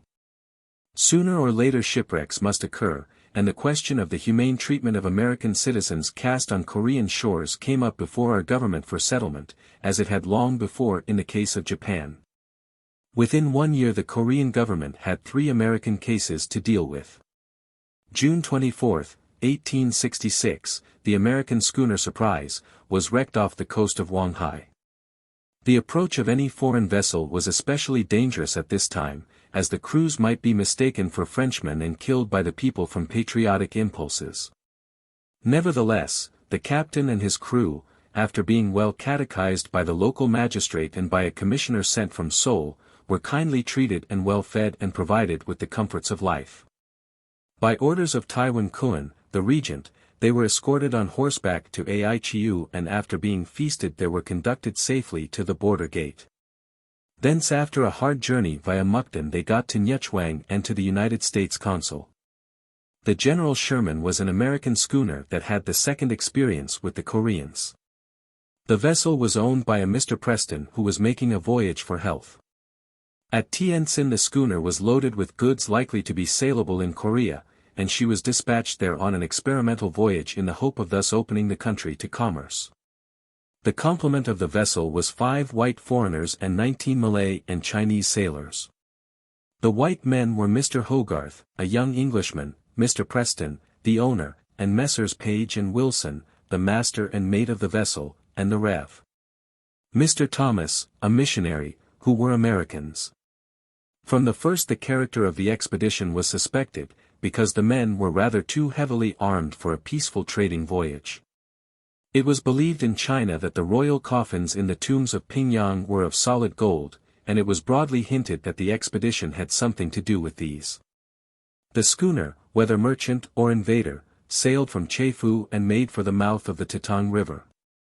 There they met the Chinese captain of a Chefoo junk who agreed to pilot them up the river. He stayed with the General Sherman for 2 days, then leaving her he returned to the river's mouth, and sailed back to Chefoo. No further direct intelligence was ever received from the unfortunate party.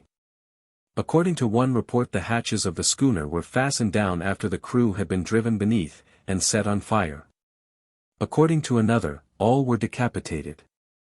The Koreans burned the woodwork for the iron and took the cannon for models. The United States steamship Wachusett, dispatched by Admiral Rowan to inquire into the matter, reached Chefoo January 14, 1867, and took on board the Chinese pilot of the General Sherman. Leaving Chefoo, they cast anchor 2 days later at the mouth of the large inlet next south of the Tetong River, thinking that they had reached their destination. A letter was dispatched to the capital of the province demanding that the murderers be produced on the deck of the vessel. 5 days elapsed before the answer arrived, during which the surveying boats were busy.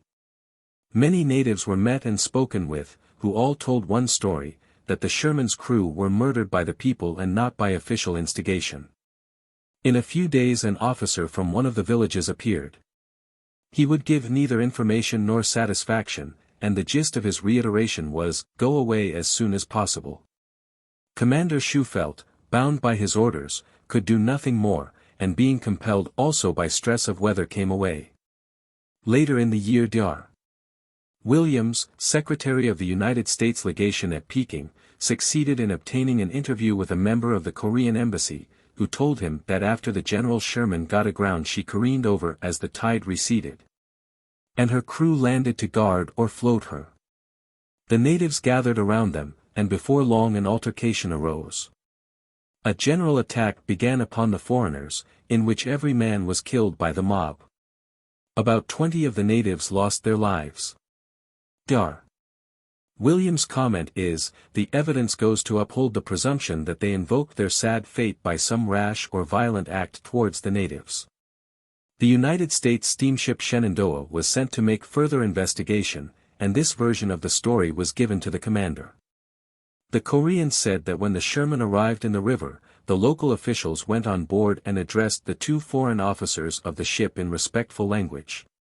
The latter grossly insulted the native dignitaries. The Koreans treated their visitors kindly, but warned them of their danger and the unlawfulness of penetrating into the country.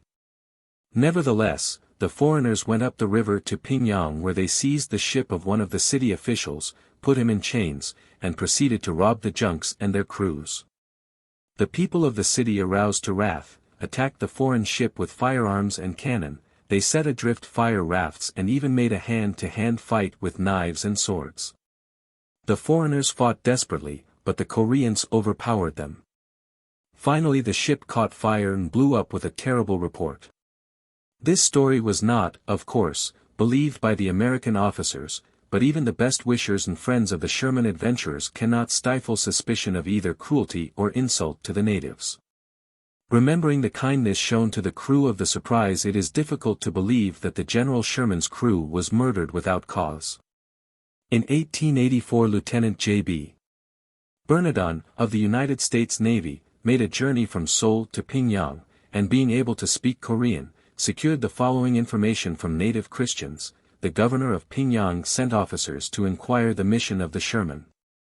To gratify their curiosity, large numbers of the common people set out also in boats which the Sherman's crew mistook for a hostile demonstration and fired guns in the air to warn them off. When the river fell, the Sherman grounded and careened over, which being seen from the city walls, a fleet of boats set out with hostile intent and were fired upon.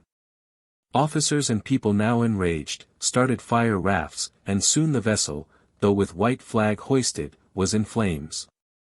Of those who leaped into the river, most were drowned. Of those picked up, one was the Reverend Mr. Thomas, who was able to talk Korean. He explained the meaning of the white flag, and begged to be surrendered to China. His prayer was in vain. In a few days all the prisoners were led out and publicly executed. In the spring of 1867 an expedition was organized by a French Jesuit priest who spoke Korean, having been a missionary in the country, a German Jew named Ernest Oppert. and the interpreter at the United States consulate in Shanghai, a man named Jenkins. These worthies, it is said, conceived a plan to steal the body of one of the dead Korean monarchs, and hold it for ransom. With 2 steam vessels and a crew of sailors, laborers, and coolies, the riffraff of humanity, such as swarm in every Chinese port, they left Shanghai the last day of April, steamed to Nagasaki, and then to the west coast of Korea, landing in the river which flows into Prince Jerome Gulf. The steam tender which accompanied the larger vessel took an armed crowd up the river as far as possible, and from this point the march across the open country to the tomb was begun. Their tools were so ineffective that they could not move the rocky slab which covered the sarcophagus, and they were compelled to give up their task. During their return march they were attacked by the exasperated Koreans, but were able to protect themselves without great difficulty. During the remainder of their buccaneering trip, which lasted 10 days, they had various skirmishes and 2 or 3 of their party were killed. On their return to Shanghai, the American of the party was arrested and tried before the United States consul, but it was impossible to prove the things with which Jenkins was charged, and he was dismissed. A few years later Oppert published a work in which he told the story of his different voyages to Korea, including this last one. In writing of the last he takes pains to gloss over the intentions of his journey and to explain the good motives behind it. The representations made to the Department of State at Washington by the United States Diplomatic Corps in China concerning these different attempts to enter Korea directed the attention of the United States government to the opening of Korea to American commerce. The State Department in 1870 resolved to undertake the enterprise. Frederick F. Lowe, Minister of the United States to Peking, and Rear Admiral John Rogers, Commander-in-Chief of the Asiatic Squadron, were entrusted with the delicate mission. The American squadron consisted of the flagship Colorado, the corvettes Alaska and Demisha, and the gunboats Monocacy and Palos. In spite of the formidable appearance of the Navy, the vessels were either of an antiquated type, or of too heavy a draft, with their armament defective. All the naval world in Chinese waters wondered why the Americans should be content with such old-fashioned ships unworthy of the gallant crews who manned them. The squadron anchored near the mouth of the Han River May 30, 1871. Approaching the squadron in a junk, some natives made signs of friendship and came on board without hesitation. They bore a missive acknowledging the receipt of the letter which the Americans had sent to Korea some months before, by a special courier from the Chinese court. This reply announced that 3 nobles had been appointed by the regent for a conference. The next day a delegation of 8 officers of the 3rd and 5th rank came on board, evidently with intent to see the minister and admiral to learn all they could and gain time.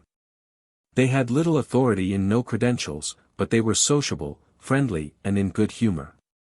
Neither of the envoys would see them, because they lacked rank and credentials and authority. The Korean envoys were informed that soundings would be taken in the river and the shores would be surveyed. The best judges of Eastern diplomacy think that this mission was very poorly managed. These envoys were sent ashore, and at noon on the 2nd of June the survey fleet moved up the river. The fleet consisted of 4 steam launches abreast, followed by the Palos and Monocacy. But a few minutes passed until from a fort on the shore a severe fire was opened on the moving boats. The Americans promptly returned the fire, with the result that the old Palos injured herself by the cannon kicking her sides out. The Monocacy also struck a rock and began to leak badly, but after hammering at the forts until they were all silenced, the squadron was able to return down the river and not greatly injured. Strange to say, only 1 American was wounded and none were killed. It was a strong evidence of the poor marksmanship of Korean gunners. 10 days were now allowed to pass before further action was taken, then the same force started up the river again, enlarged by 20 boats conveying a landing force of 650 men. These were arranged in 10 companies of infantry and 7 pieces of artillery. The squadron proceeded up the river on the morning of the 10th of June, and soon after noon, having demolished and emptied the first fort, the troops were landed. The next day they began the march and soon reached another fortification which was deserted. Here all of the artillery was tumbled into the river and the fort was named Monocacy. In another hour, another citadel was reached, attacked, and conquered by the united efforts of the troops on shore and the vessels in the stream. The final charge of the American troops up a steep incline met a terrible reception. The Koreans fought with furious courage in hand-to-hand conflict. Finally the enemy was completely routed, some 350 of them being killed. On the American side 3 were killed, and 10 wounded. Before the day was over 2 more forts were captured. The result of the 48 hours on shore, of which only 18 were spent in the field, was the capture of 5 forts, probably the strongest in the kingdom, 50 flags, and 481 pieces of artillery. The work of destruction was carried on and made as thorough as fire, axe and shovel could make it, and this was all on Sunday, June 11th. Early on Monday morning the whole force was re-embarked in perfect order, in spite of the furious tide. The fleet moved down the stream with the captured colors at the mastheads, and towing the boats laden with the trophies of victory. Later in the day the men slain in the fight were buried on Boise Island, and the first American graves rose on Korean soil. Admiral Rogers, having obeyed to the farthest limit the orders given him, and all hope of making a treaty being over, the fleet sailed for Jefu on the 3rd of July, after 35 days' stay in Korean waters. Our little war with the heathen, as the New York Herald styled it, attracted slight notice in the United States. In China the expedition was looked upon as a failure and a defeat.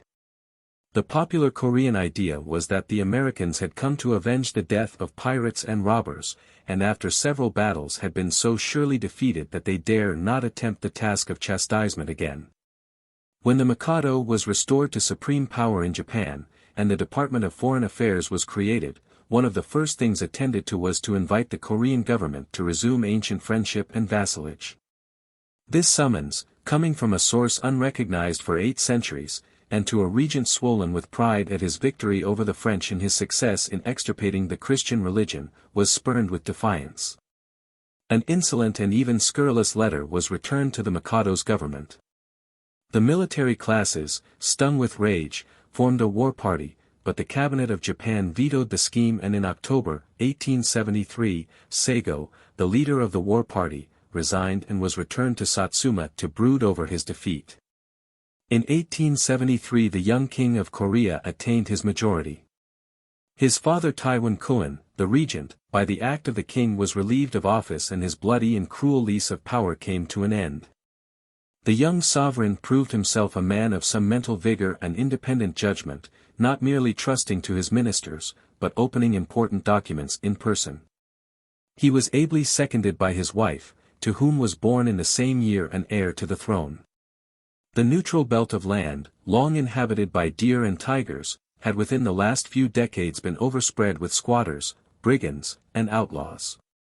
The depredations of these border ruffians had become intolerable both to China and Korea.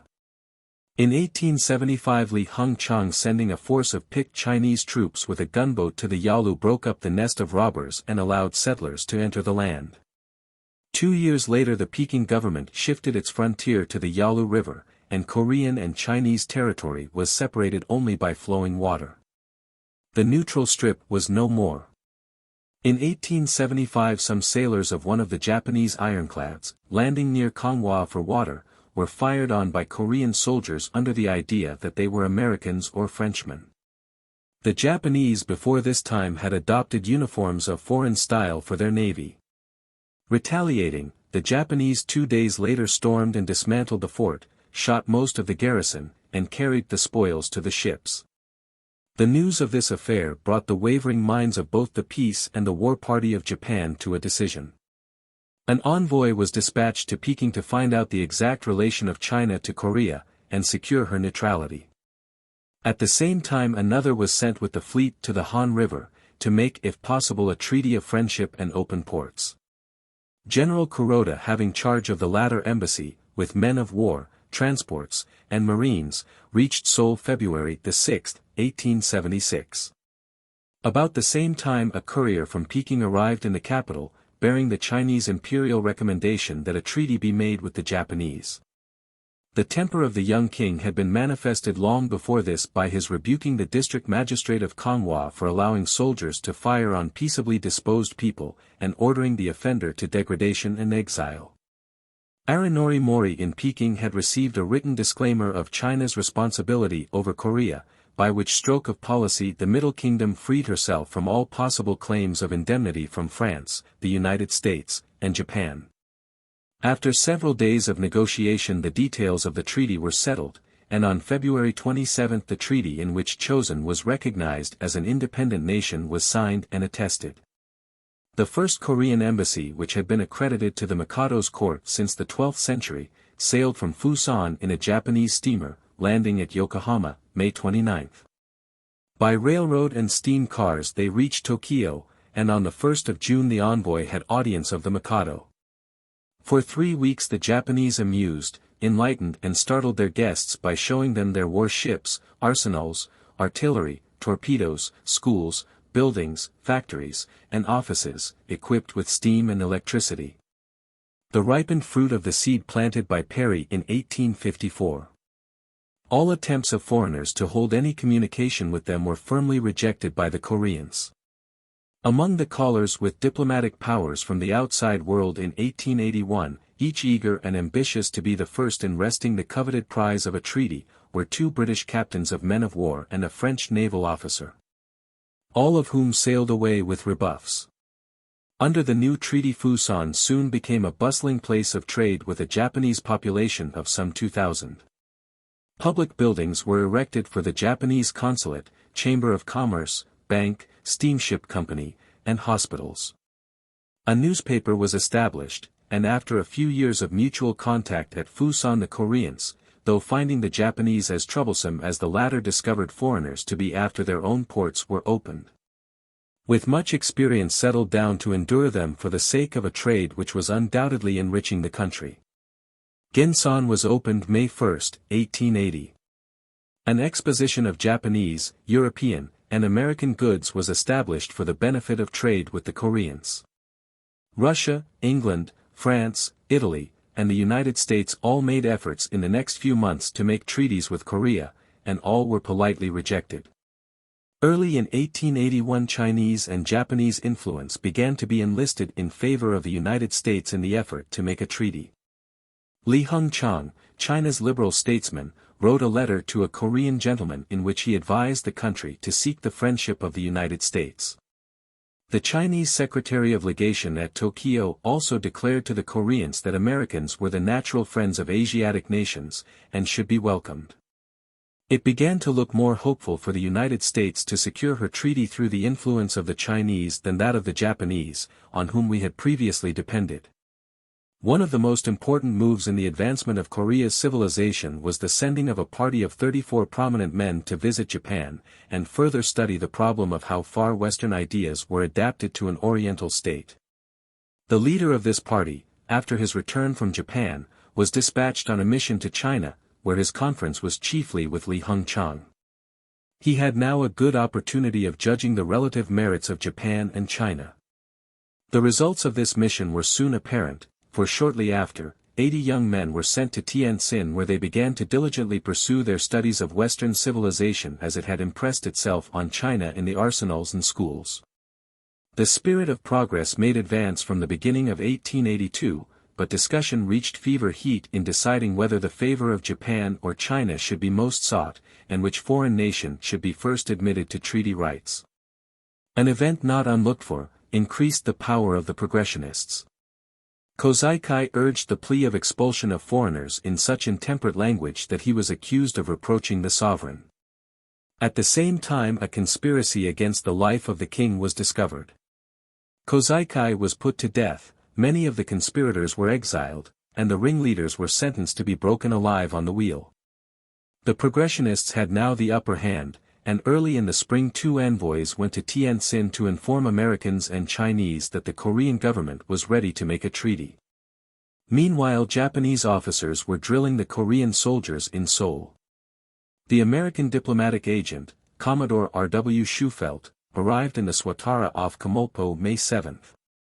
Accompanied by 3 officers, he went 6 miles into the interior, to the office of the Korean magistrate, to formulate the treaty. 2 days afterward the treaty document was signed, in a temporary pavilion on a point of land opposite the ship.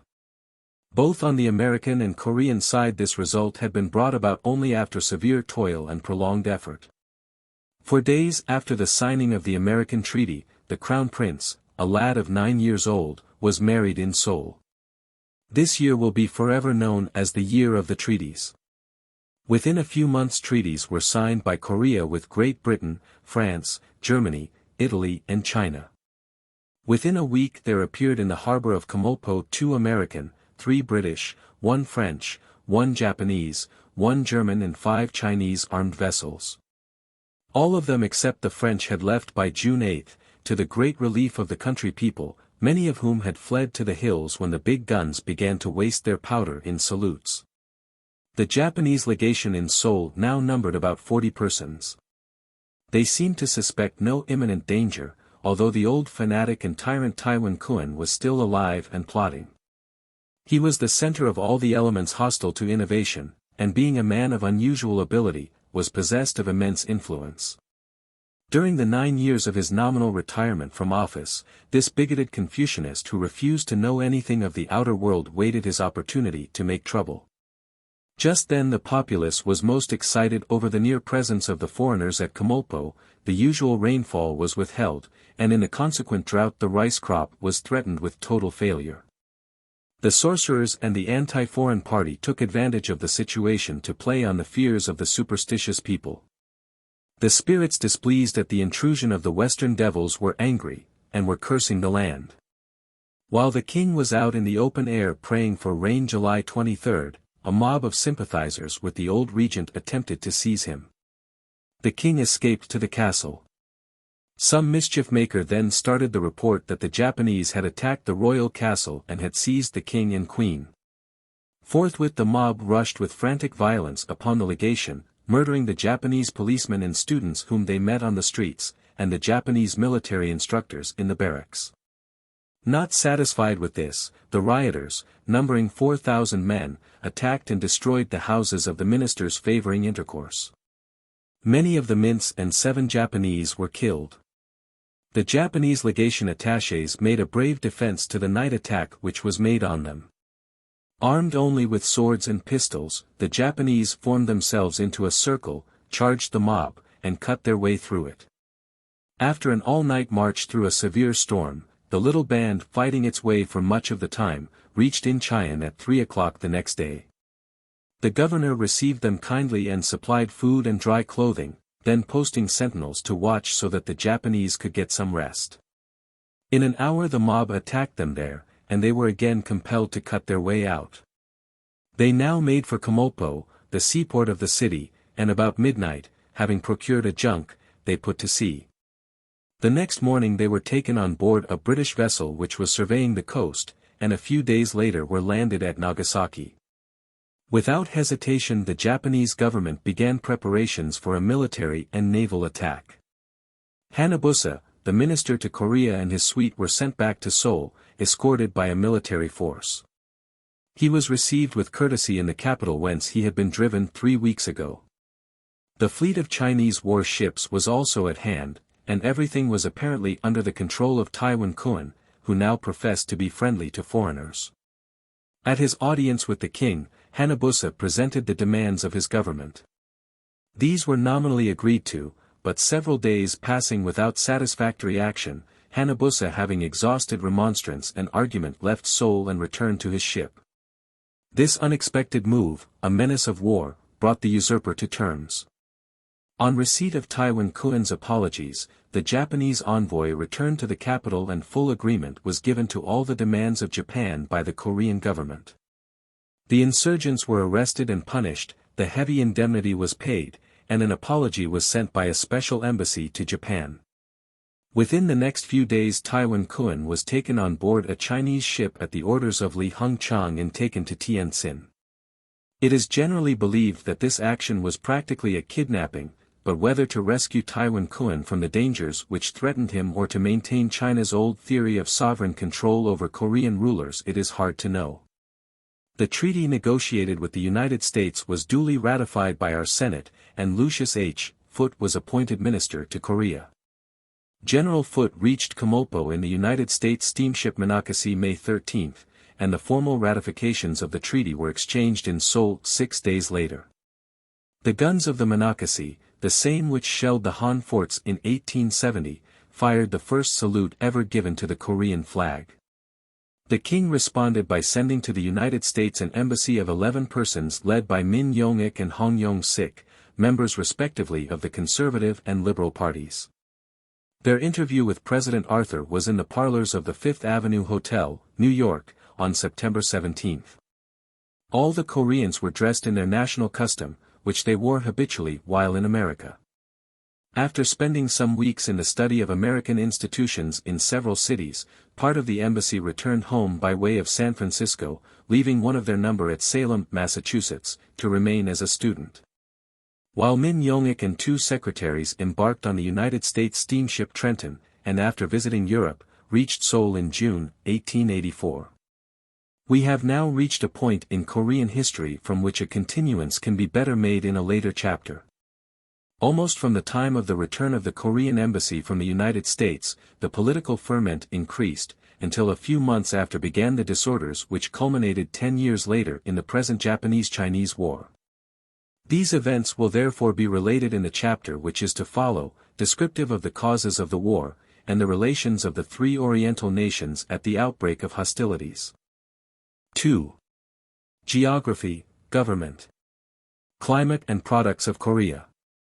Geographical limits of Korea, characteristics of the coastline, the surface configuration of the country, isolation made easy by the character of its boundaries, rivers of the peninsula, the climate, forests, plants and animals, products of the soil and of the mine, extent of foreign trade, the 8 provinces of Korea, their extent, cities and history, government of the Korean kingdom, the dignitaries and their duties, corruption in the administration of official duties, buying and selling office, the executive and the judiciary.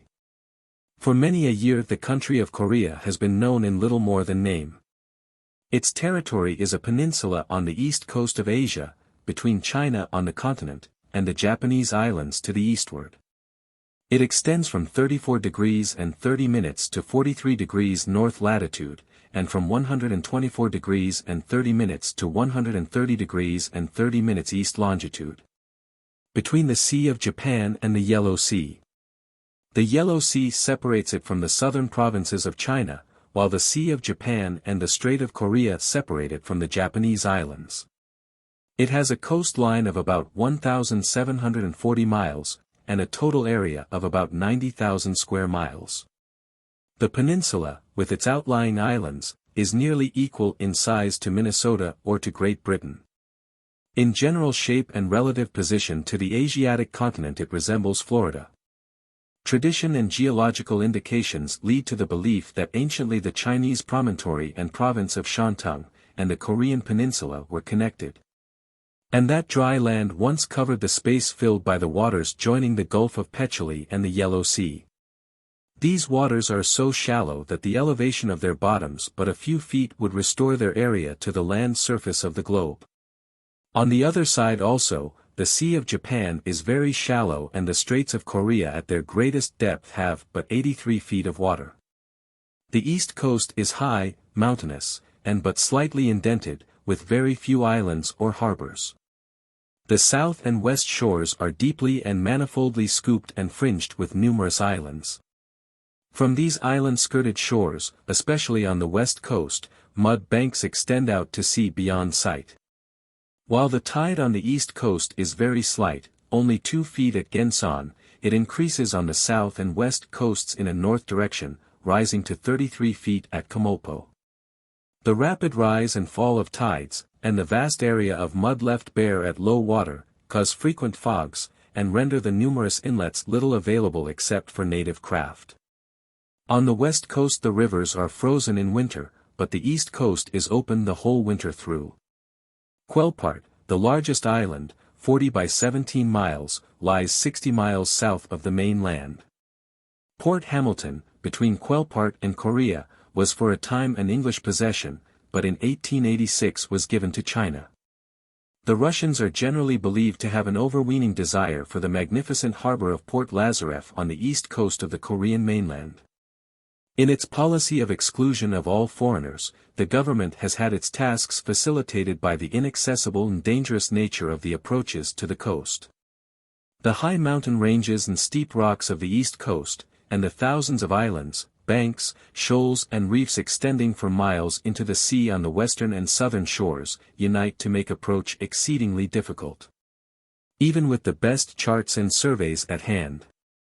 In the middle of the northern boundary of Korea, is the most notable natural feature of the peninsula. It is a great mountain, the colossal Paektu or Ever-White Mountain, as it is known from the snow that rests upon its summit. When the Manchuarians pushed the Koreans farther and farther back, they reached this mountain, which marked the natural barrier which they were able to make their permanent boundary line.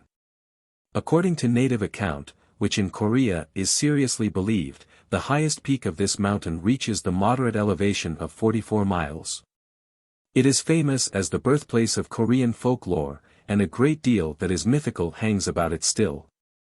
On the top of the peak is a lake 30 miles in circumference. From this lake flow two streams, one to the northeast, the Tumun, which enters the Sea of Japan, and the other to the southwest, the Yalu River, which flows into the Korean Bay at the head of the Yellow Sea. Korea is therefore in reality an island. These two rivers and the lake forming the northern boundary are about 460 miles from the ocean at the southern end of the peninsula.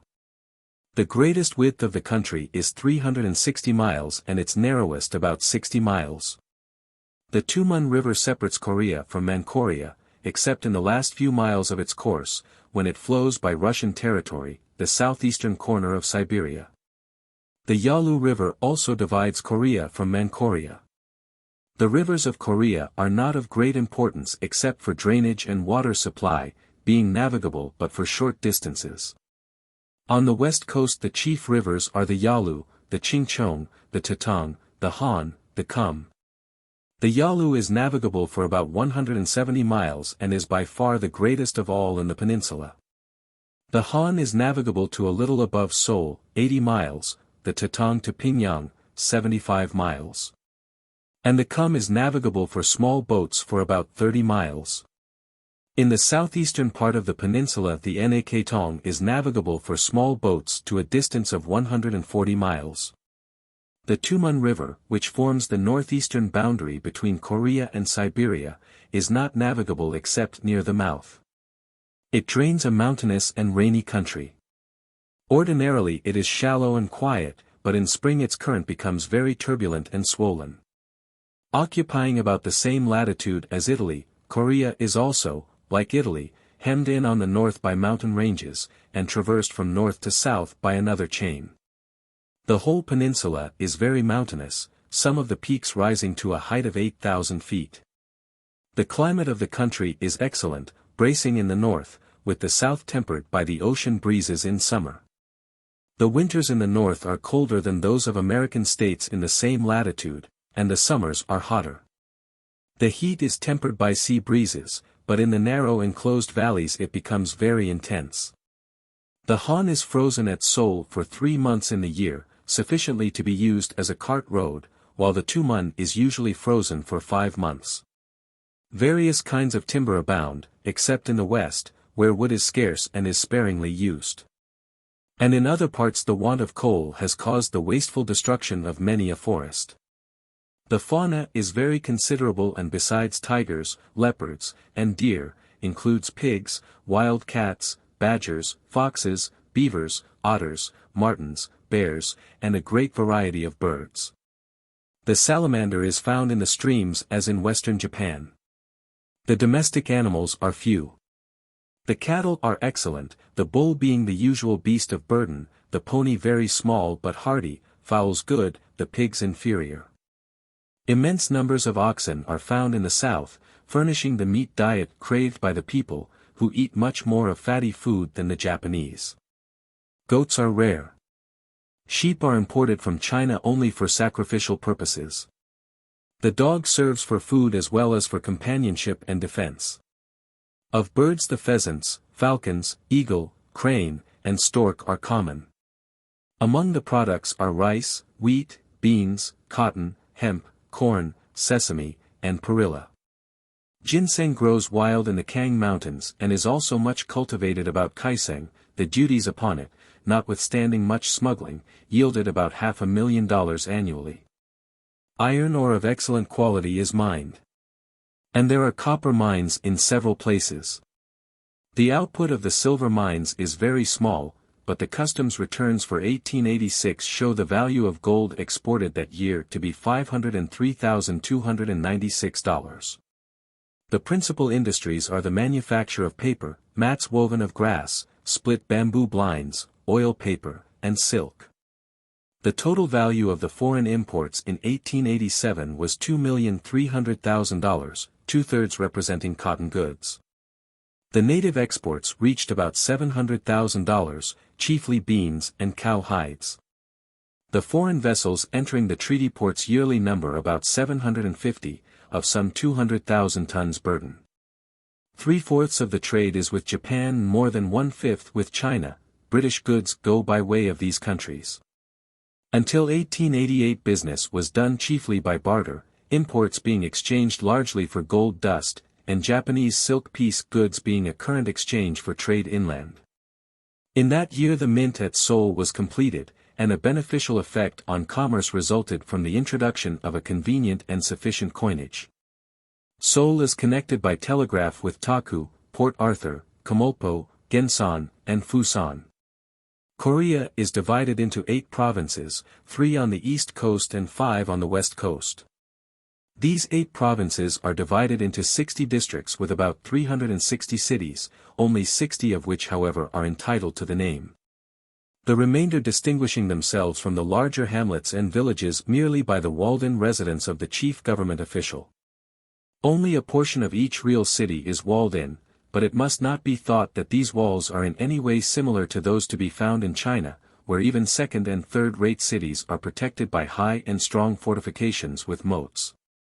Korean walls are usually about 6 feet high, miserably constructed, of irregular and uneven stone blocks, and nearly every one of them would tumble down at the first shock of a ball fired from a modern gun.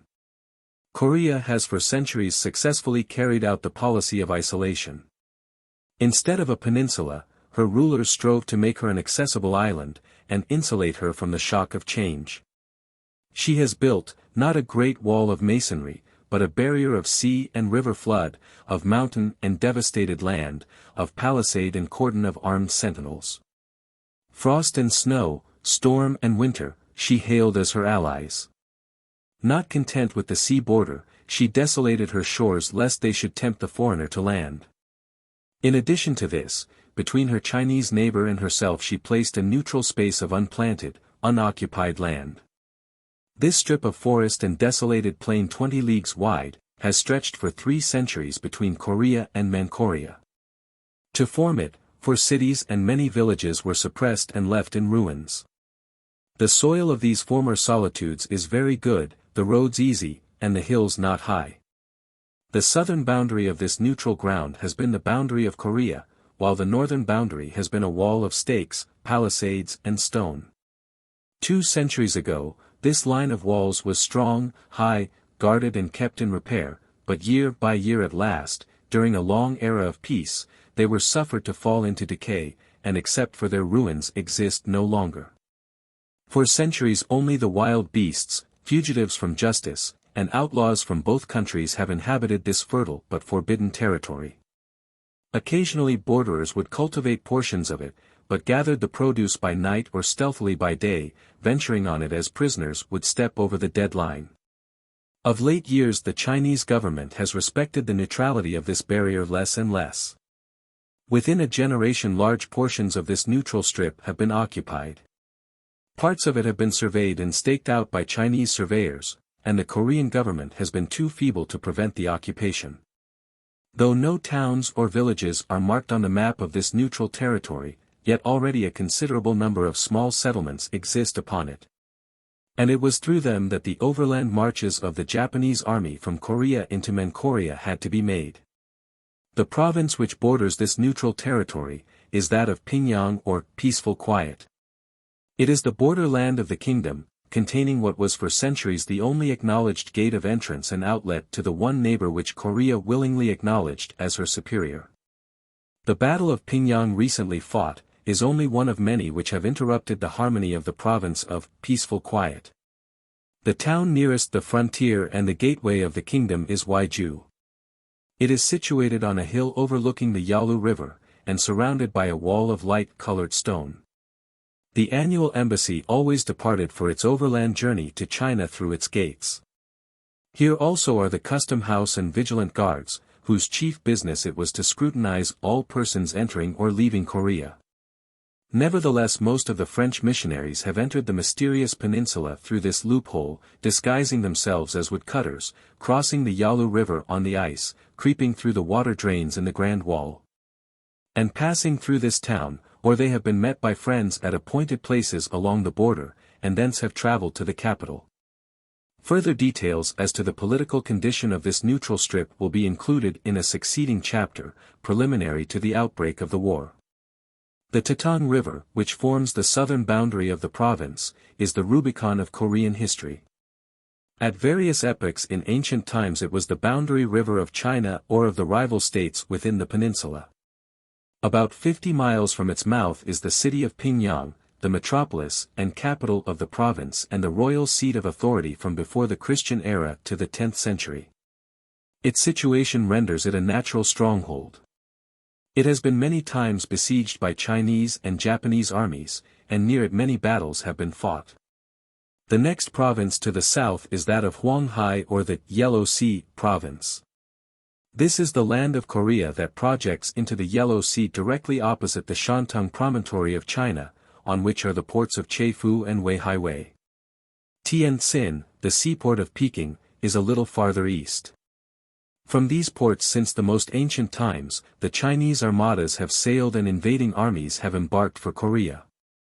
Over and over again has the river Tatung been crowded with fleets of junks, fluttering the dragon banners at their peaks. To guard against these invasions signal fires were lighted on the hilltops which formed a cordon of flame and sped the alarm from coast to capital in a few hours. This province has been the camping ground of the armies of many nations.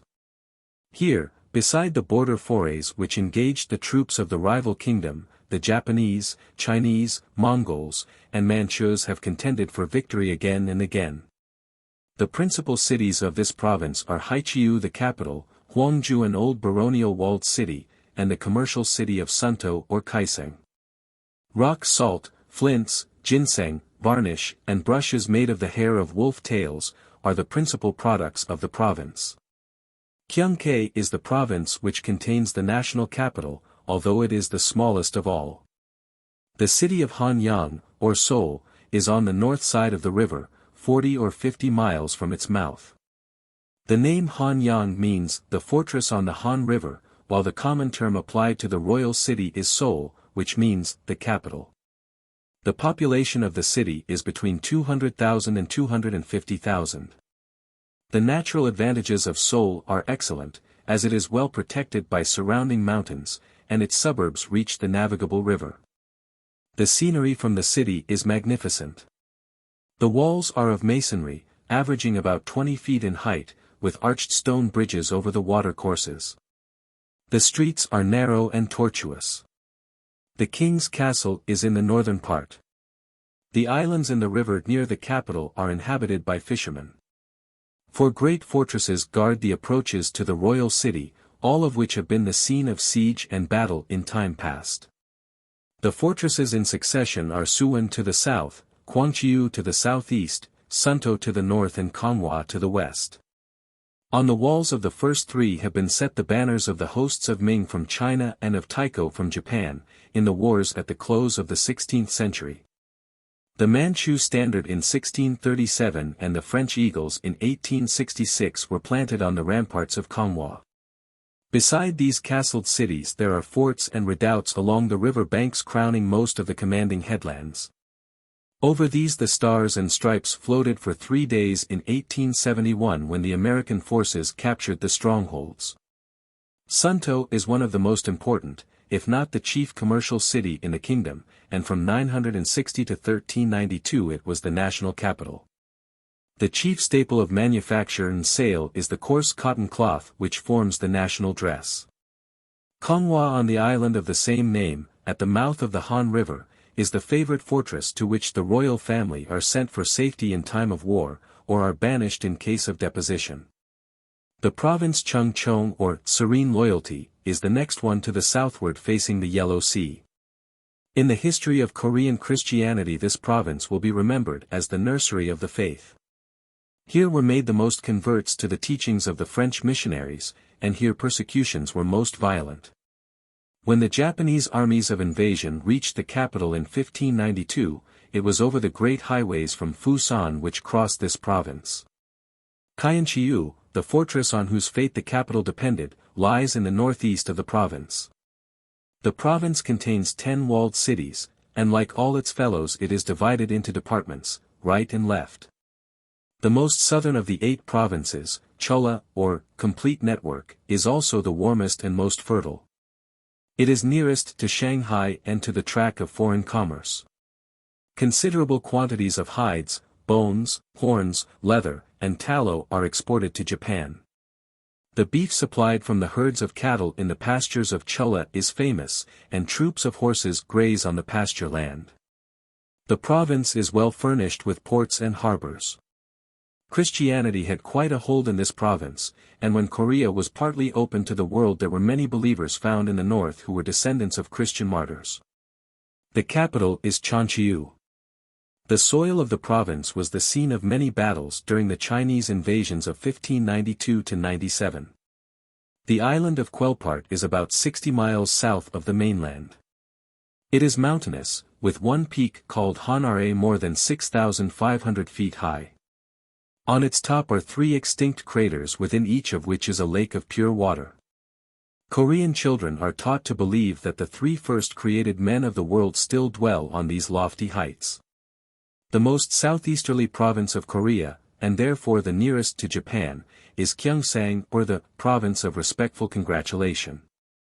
It is one of the richest of the 8 provinces as well as the most populous, and the seat of many historical associations with Japan. The city of Kyanchiu was the capital of the ancient kingdom of Shinra, and from here to Kyoto, from the 3rd to the 10th century, the relations of war and peace, letters and religion were continuous and fruitful. The province has always been the gateway of entrance and exit to the Japanese.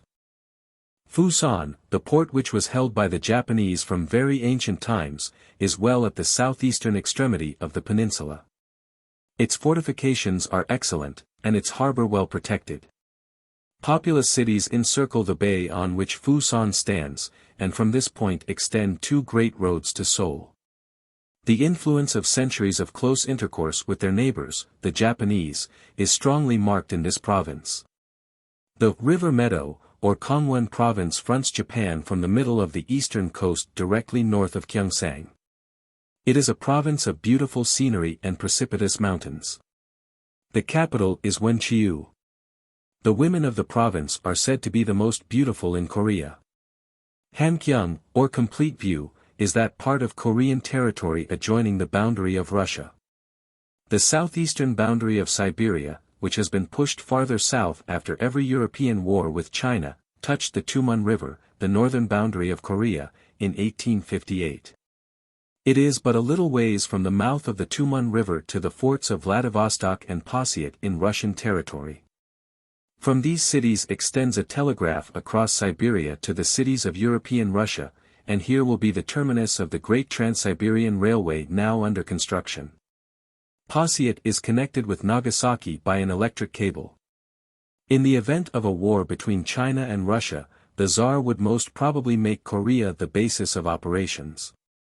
Thousands of Koreans have left their own country to dwell in the neighboring portions of Siberia, and most of them are from the province of Hamgyong. Persecuted Christians from all over the Korean peninsula have however escaped to Russia for protection for many years.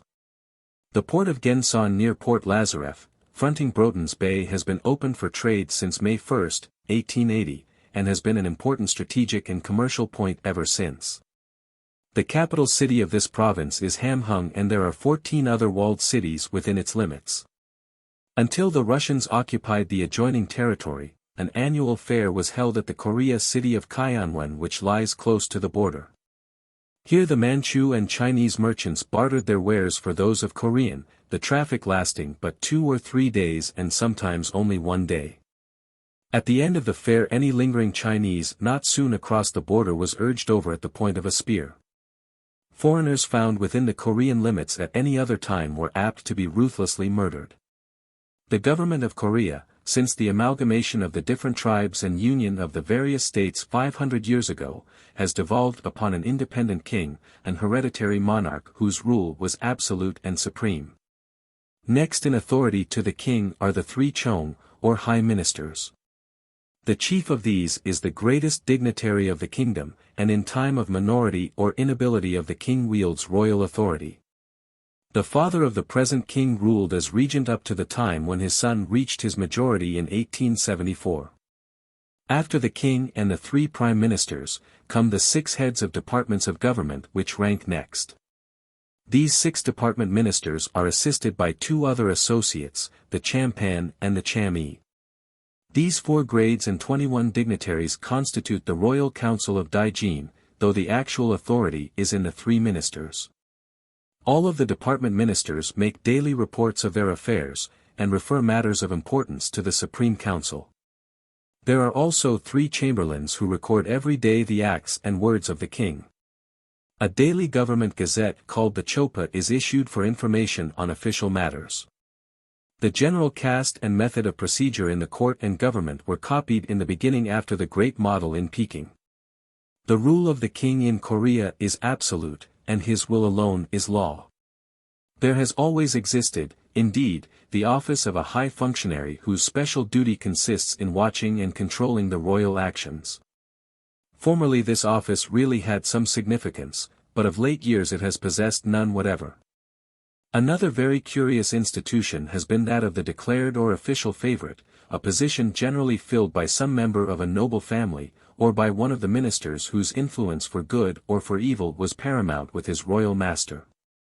The titles of the prime ministers are Chief of the Just Government, the Just Governor of the Left, and the Just Governor of the Right. The 6 department ministers are those of the Interior, or Office and Public Employ, Finance, War, Education, Punishments or Justice, and Public Works. The duties of the Minister of Foreign Affairs devolve on the Minister of Education. Each of the 8 provinces is under the direction of a kamsa or governor. The cities are divided into 6 classes, and are governed by officers of corresponding rank. Towns are given in charge of the petty magistrates, there being 12 ranks or dignities in the official class. In theory, any male Korean able to pass the government examination is eligible to office, but the greater number of the best positions are secured by the nobles and their friends. The terms of office in these posts, from that of provincial governorship down to the lowest, are only for 2 or 3 years. At the end of that time the incumbent pays purchase money and is removed to another place. The natural result of this system is that the officials take little interest in their offices except to extort as much profit as possible from the people whom they are governing. With offices and honors sold to the highest bidder, the high officers sell justice and plunder their subordinates, while these again try to indemnify themselves by further extortion. The magistrates lay great stress on the trifles of etiquette, and sumptuary laws exist referring to all sorts of the small things of life. The rule of the local authorities is very minute in all its ramifications. The system of making every 5 houses a social unit is universal. Every subject of the sovereign except nobles of rank must possess a passport testifying to his personality and must show his ticket on demand. Civil matters are decided by the ordinary civil magistrate, while criminal cases are tried by the military commandant. Very important cases are referred to the governor of the province, and thence appealed to the High Court in the capital. 3. Korean characteristics and manners of life.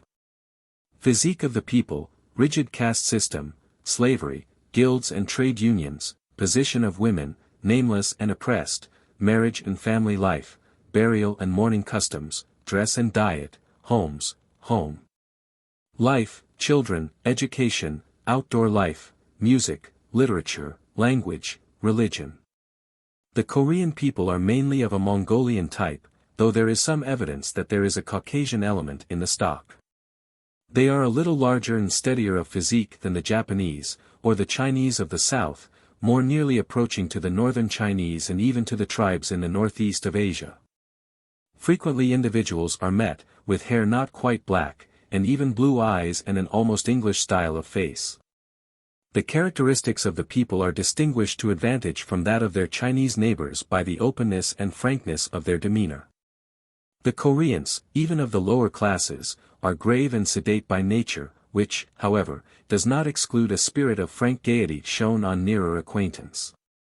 They are thoroughly honest, faithful and good-natured, and attach themselves with an almost childlike confidence even to strangers and foreigners, when once they begin to trust in their sincerity. Firm, sure, and quick in his walk, the Korean possesses greater ease and a freer motion than the Chinese, to whom they are superior in height and bodily strength. On the other hand, it cannot be denied that the Koreans rank considerably below the Chinese in cultivation of good manners, and they are wanting in that little polish which is not absent even among the lower classes of China and Japan. The peculiarity of the Korean race and the difference between the same and the neighboring nations, shows itself mainly in the strict and rigid division of the castes which part the various ranks of the population of the peninsula from each other. Showing some analogy to the caste institutions prevailing among the Hindus in India. There exists, however, this notable difference between the two, that while with the latter this separation is based upon religious principles and customs, no religious movement appears as its cause in Korea. Where its origin seems solely attributable to political reasons, which have been maintained and kept up to our times by the government for reasons of its own. The forms of Korean society to this day are derived from feudal ranks and divisions. The fruit and legacy of feudalism are seen in the serfdom or slavery which is Korea's peculiar domestic institution. Speaking in general terms, society has 4 grades, following the king. These are the nobles and the 3 classes which come after them, in the last of which are the 7 low callings. In detail the grades may be counted by the scores. In the lowest grade of the 4th class are the 7 vile callings, that is, the merchant, boatman, jailer, postal or male slave, monk, butcher, and sorcerer. The first and foremost rank, immediately after the king in the members of the royal family, who stand absolutely above and beyond these castes, is taken up by the so-called nobles, descendants of the old families of chieftains, who are again subdivided into 2 degrees, the civil and the military nobility. These 2 classes of nobles, in the course of time, had possessed themselves of the exclusive right of occupying public office. Following upon these we find the caste of the half-nobles, numerically a very weak class, which forms the transition from the nobility to the civic classes. These also enjoy the right to fill certain offices from their ranks, principally those of government secretaries and translators of Chinese. After these come the civic caste, which consists of the better and wealthier portion of the city inhabitants. This class counts amongst its numbers the merchants, manufacturers, and most kinds of artisans. Next follows the people's caste, which comprising the bulk of the people is naturally the most numerous of all and includes all villagers, farmers, shepherds, huntsmen, fishermen, and the like.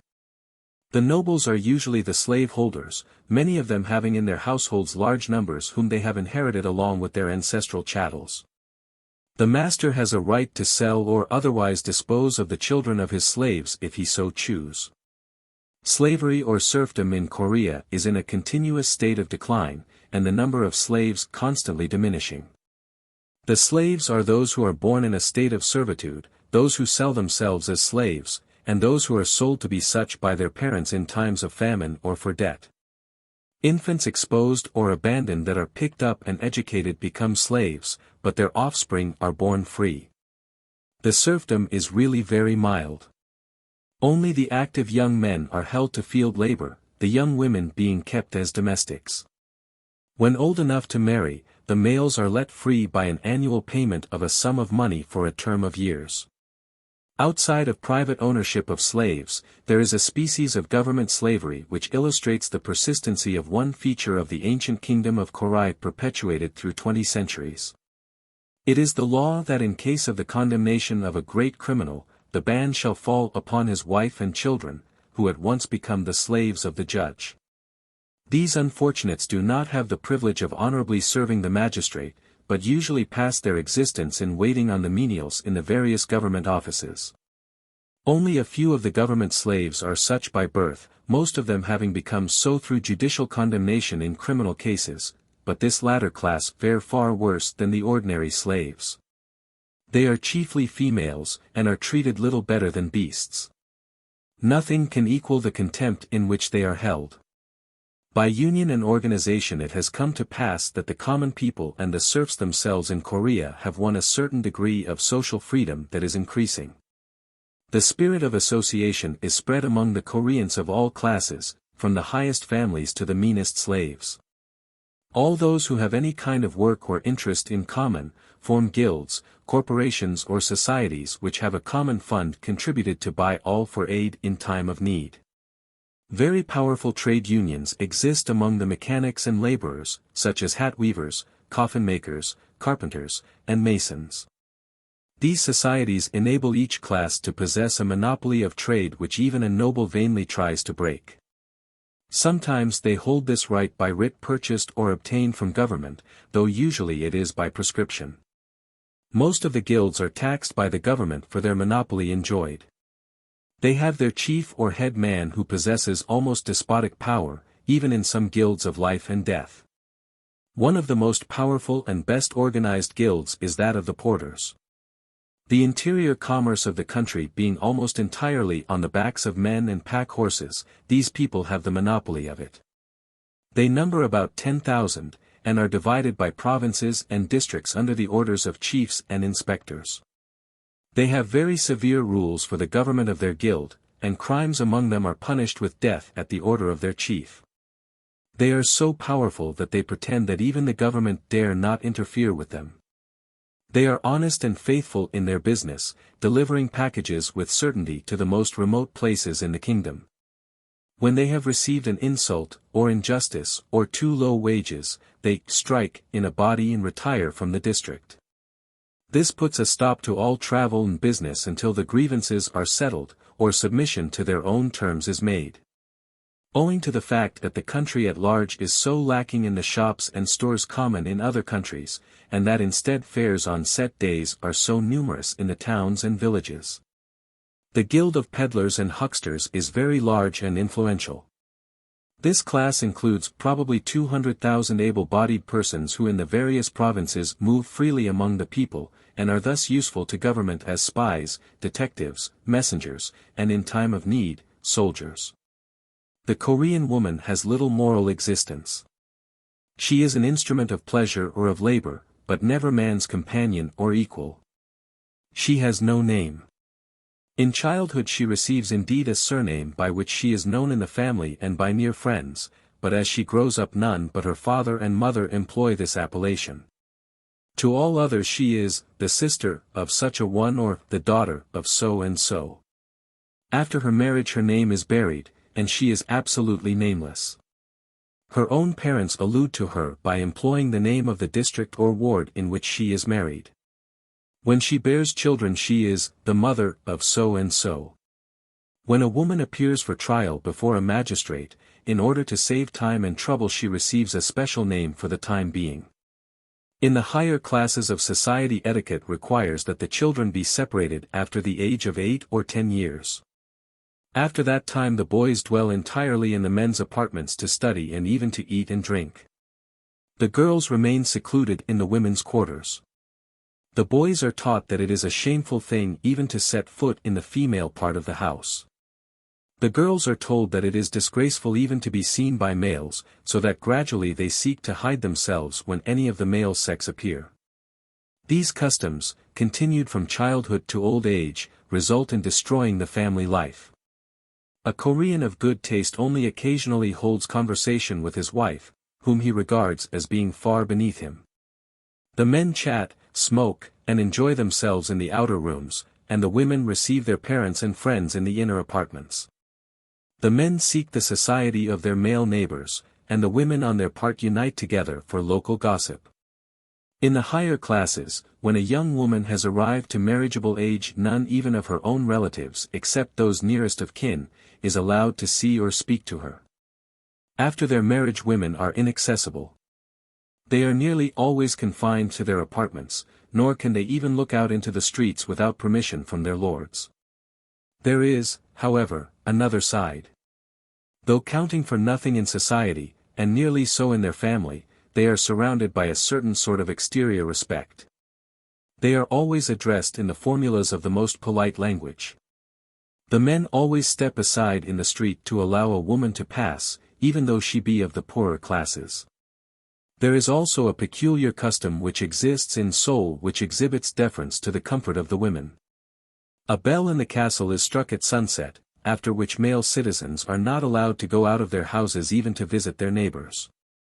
Women, on the contrary, are permitted the freedom of the streets after this time. Consequently, as they are assured of safety, from seeing men or being seen by them, they take their exercise and enjoy the outdoors most heartily and freely at night. Marriage in Korea is a thing with which a woman has little or nothing to do. The father of the young man communicates with the father of the girl he wishes his son to marry. This is often done without consulting the tastes or character of either, and usually through a middleman or go-between. The fathers settle the time of the wedding, and a favorable day is appointed by the astrologers.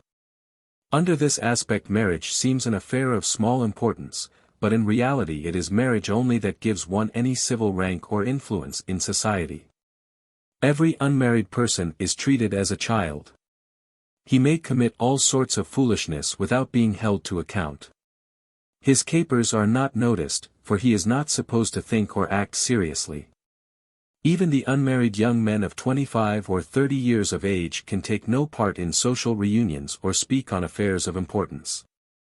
But marriage is emancipation. Even if mated at 12 or 13 years of age, the married are adults. The bride takes her place among the matrons, and the young man has a right to speak among the men and to wear a hat. The badge of single or married life is the hair. Before marriage, the young man who goes bareheaded wears a simple tress hanging down his back. In wedlock, the hair is bound up on the top of the head and is cultivated on all parts of the scalp. Young persons who insist on remaining single, or bachelors who have not yet found a wife, sometimes, however, secretly cut off their hair or get it done by fraud in order to pass for married folks and avoid being treated as children. Such a custom, however, is a gross violation of morals and etiquette. On the evening before the wedding, the young lady who is to be married invites one of her friends to change her virginal coiffure to that of a married woman. The bridegroom-to-be also invites one of his acquaintances to do up his hair in manly style. On the marriage day, in the house of the groom, a platform is set up and richly adorned with decorative cloths. Parents, friends, and acquaintances assemble in a crowd. The couple to be married, who may never have seen or spoken to each other, are brought in and take their places on the platform face to face. There they remain for a few minutes. They salute each other with profound obeisance but utter not a word.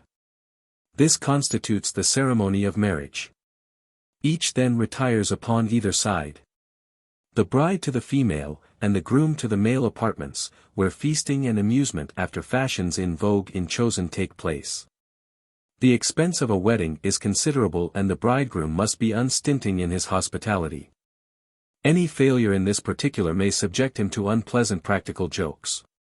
On her wedding day, the young bride must preserve absolute silence both on the marriage platform and in the nuptial chamber.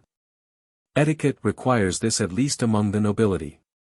Though overwhelmed with questions and compliments, silence is her duty.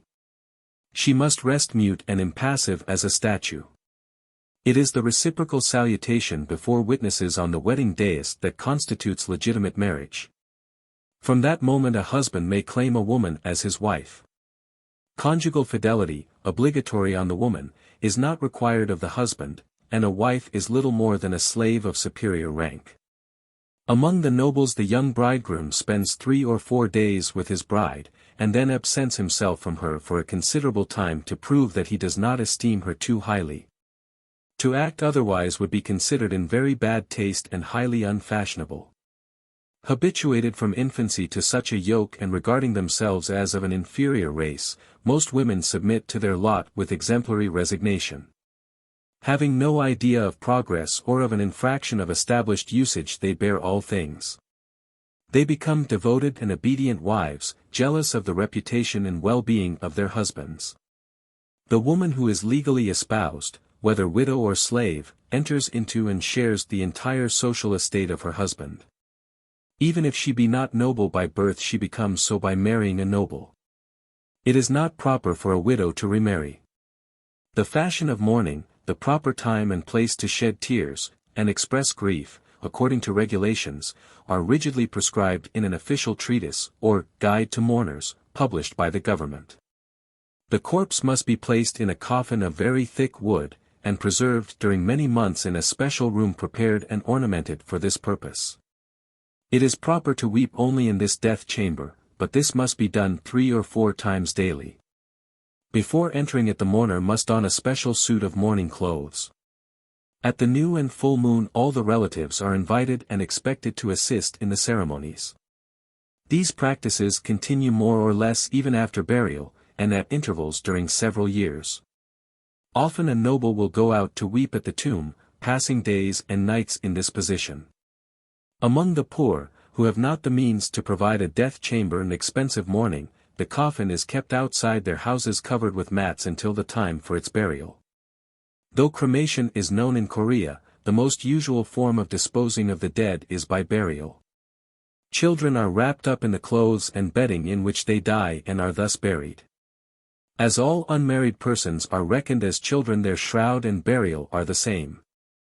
With the married the process is more costly, and more detailed and prolonged. The selection of a proper site for their tomb is a matter of profound solicitude, time, and money, for the geomancers must be consulted with a fee. The tombs of the poor consist only of a grave and a low mound of earth. With the richer class, monuments are of stone, sometimes neat or even imposing, sometimes grotesque. Mourning is of many degrees and lengths, and is betokened by dress, abstinence from food and business, visits to the tomb, offerings, tablets, and many visible indications detailed even to absurdity. Pure or nearly pure white is the mourning color, as a contrast to red, the color of rejoicing. When noblemen don the peaked hat which covers the face as well as the head, they are as dead to the world, not to be spoken to, molested, or even arrested, if charged with crime. This Korean mourning hat proved the helmet of salvation to Christians and explains the safety of the French missionaries who lived so long in disguise under its shelter, unharmed in a country where the police were ever on their track. The Jesuits were not slow to see the wonderful protection promised for them, and availed themselves of it at once and always, both while entering the well-guarded frontier and while residing in the country. Korean architecture is in a very primitive condition. The castles, fortifications, temples, monasteries, and public buildings cannot approach the magnificence of those of Japan or China. The dwellings are tiled or thatched houses, almost invariably 1 story high. In the smaller towns these are not arranged in regular streets but are scattered here and there. Even in the cities the streets are narrow and tortuous. In the rural parts the houses of the wealthy are surrounded by beautiful groves, with gardens circled by hedges or fences of rushes or split bamboo. The cities show a greater display of red-tiled roofs, as only the officials and nobles are allowed this honor. Shingles are not much used. The thatchings are rice or barley straw. A low wall of uncemented stone 5 or 6 feet high, surrounds the dwellings. The foundations are laid on stone set in the earth, and the floor of the humble is the ground itself. The people 1 grade above the poorest, cover the hard ground with sheets of oiled paper which serve as a carpet.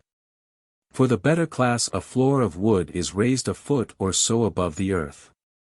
Bed clothes are of silk, wadded cotton, thick paper, and furs.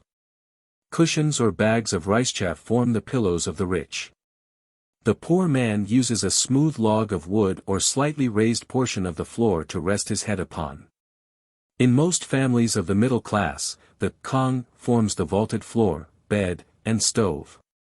It is as if we should make a bedstead of bricks and put foot stoves under it.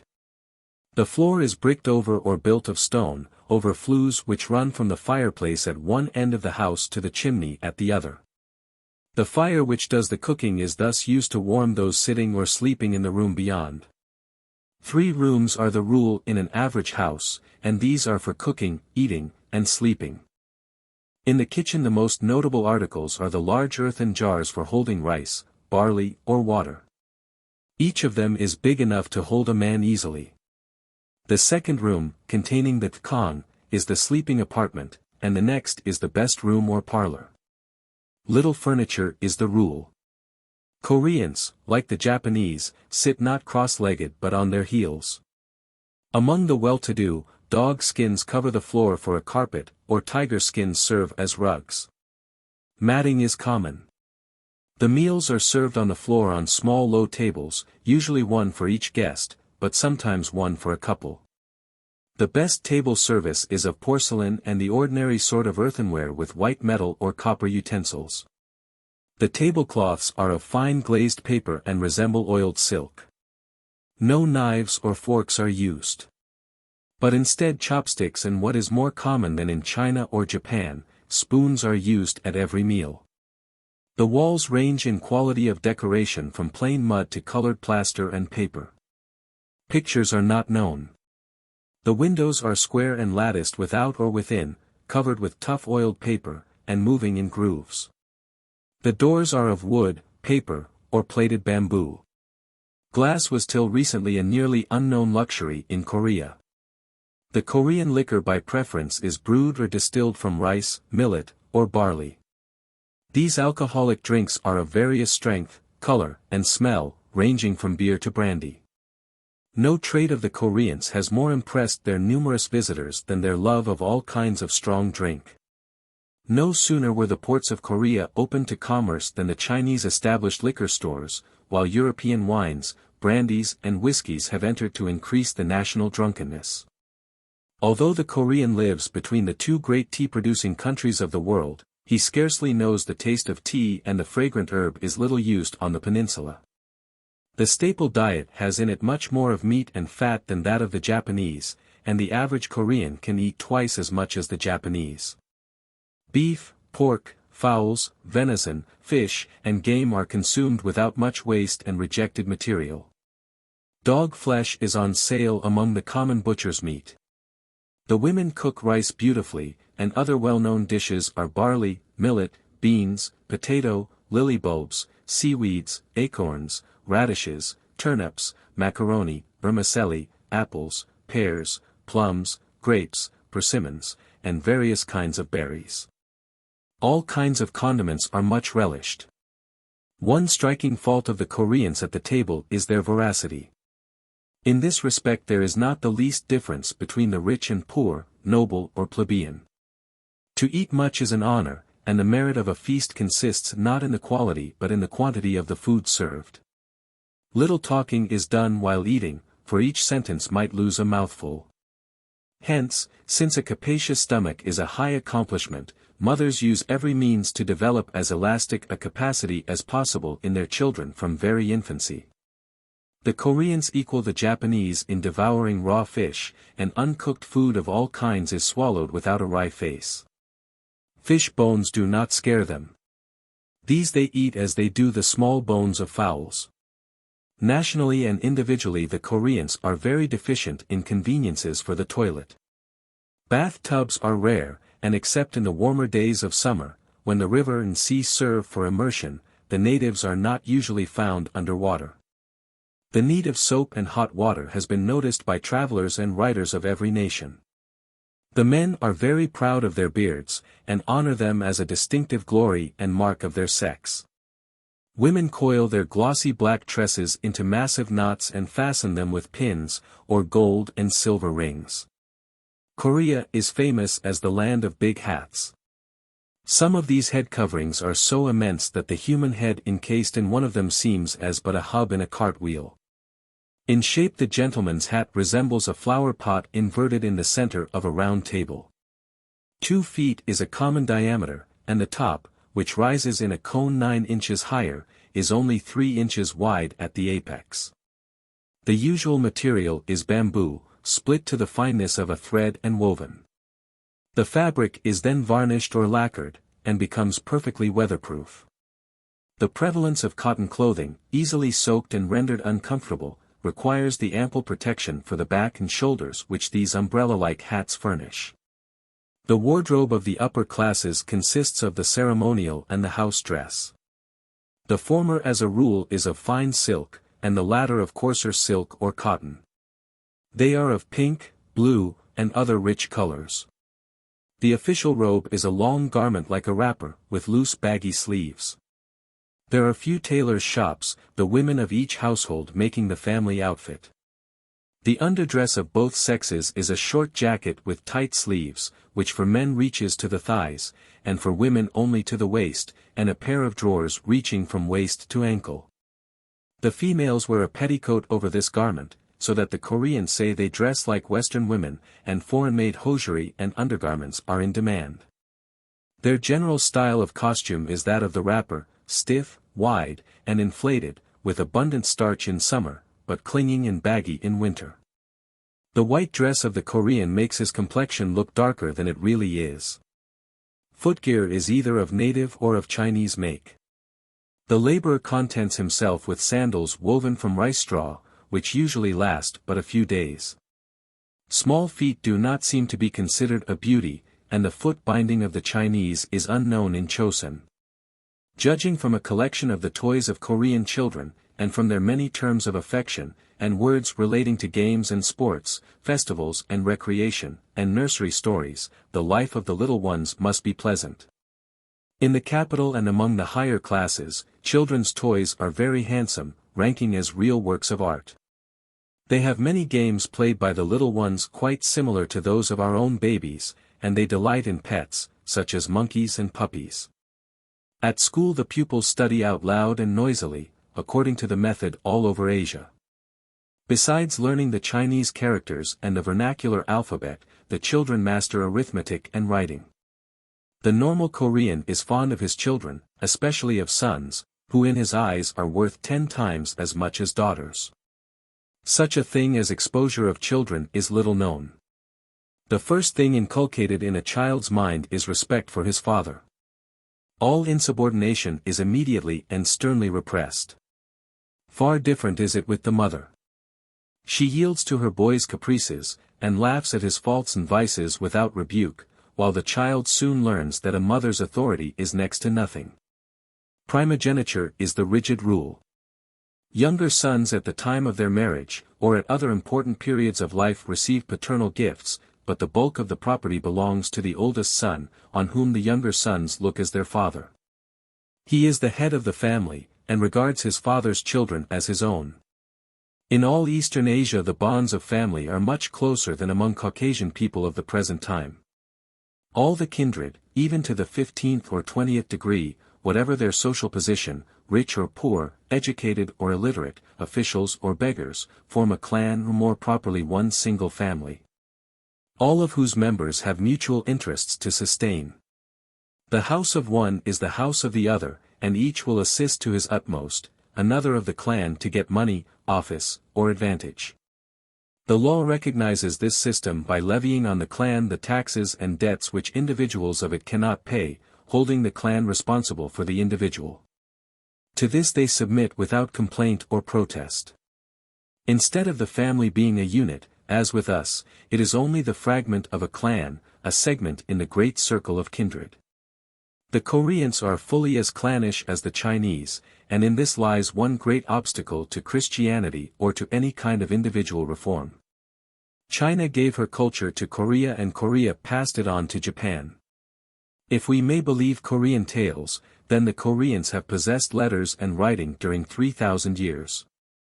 It is certain that since the opening of the Christian era the light of China's philosophy has shone steadily among Korean scholars. In spite of their national system of writing, the influence of the finished philosophy and culture of China has been so great that the hopelessness of producing a copy equal to the original became at once apparent to the Korean mind. The culture of their native tongue has been neglected by Korean scholars. The consequence is that after so many centuries of national life, Korea possesses no literature worthy of the name. At present, Korean literary men possess a highly critical knowledge of Chinese.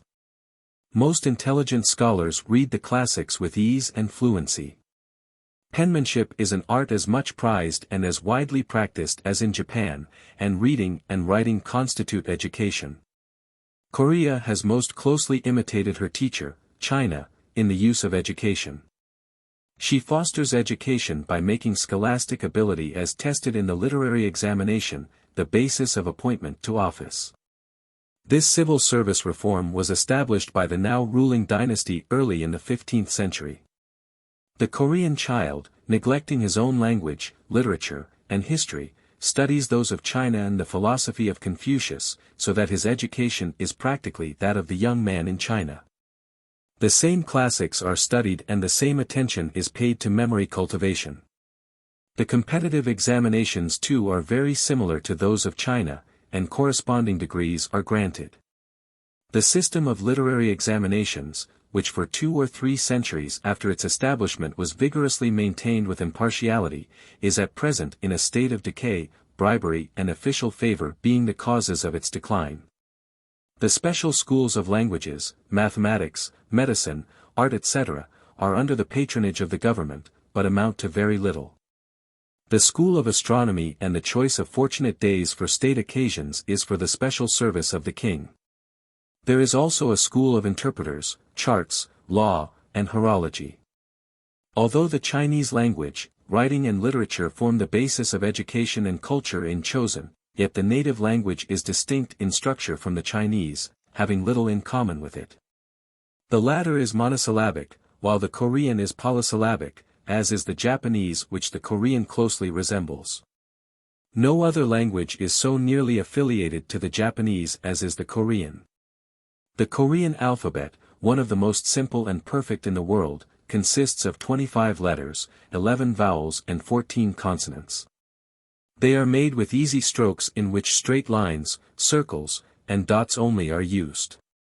As in Japan, so in Korea 3 styles of languages prevail, and are used as follows: pure Chinese without any admixture of Korean, in books and writings on science, history, and government, and in the theses of the students and literary men. In the books composed in the Korean language the vernacular syntax serves as the framework, but the vocabulary is largely Chinese, the Korean book style of composition which is written in the pure Korean language. Everyone in Korea speaks the vernacular and not Chinese.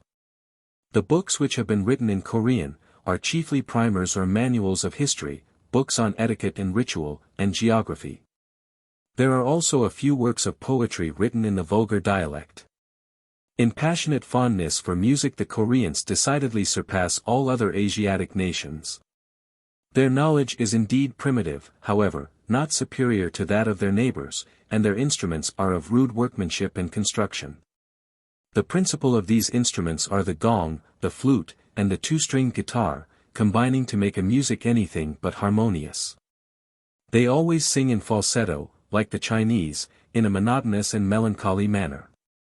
The Koreans however possess a musical ear, and they know how to appreciate and like to listen to foreign music very much, while the Chinese have not the slightest idea of harmony, and placing our music far below their own, look down upon our art with something like a feeling of pity. The fibers of Korean superstition, and the actual religion of the people of today, have not radically changed during 20 centuries in spite of Buddhism.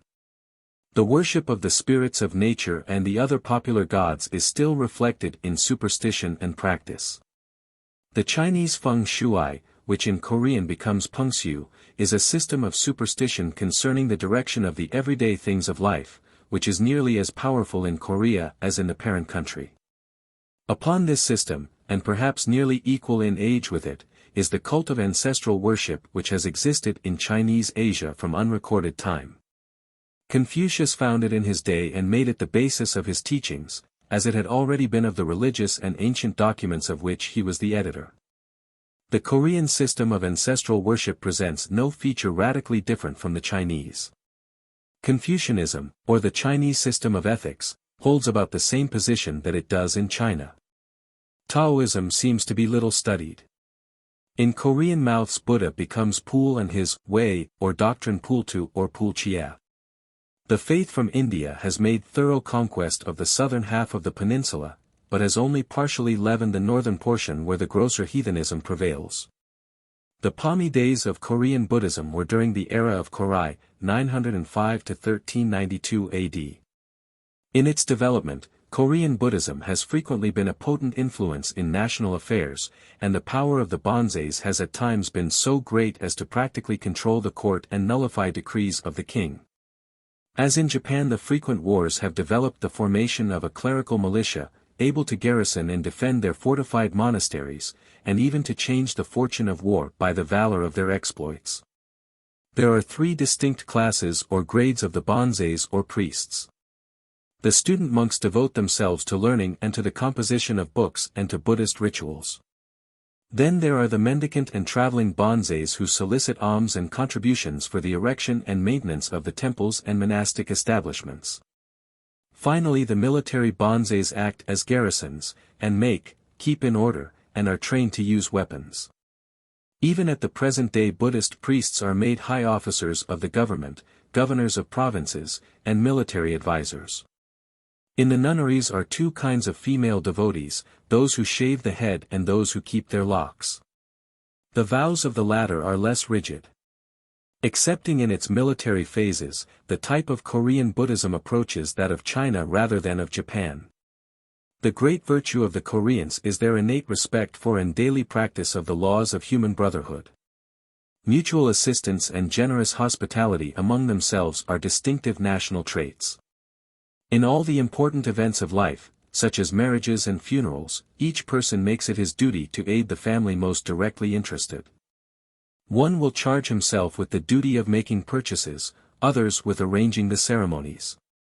The poor, who can give nothing, carry messages to friends and relatives in the near or remote villages, passing day and night on foot and giving their labors gratuitously. When fire, flood or other accident destroys the house of one of their number, neighbors make it a duty to lend a hand to rebuild. One brings stone, another wood, another straw. Each in addition to his gifts in material devotes 2 or 3 days' work gratuitously. A stranger coming into a village is always assisted to build a dwelling. Hospitality is considered as one of the most sacred duties. It would be a grave and shameful thing to refuse a portion of one's meal to any person, known or unknown, who presents himself at eating time.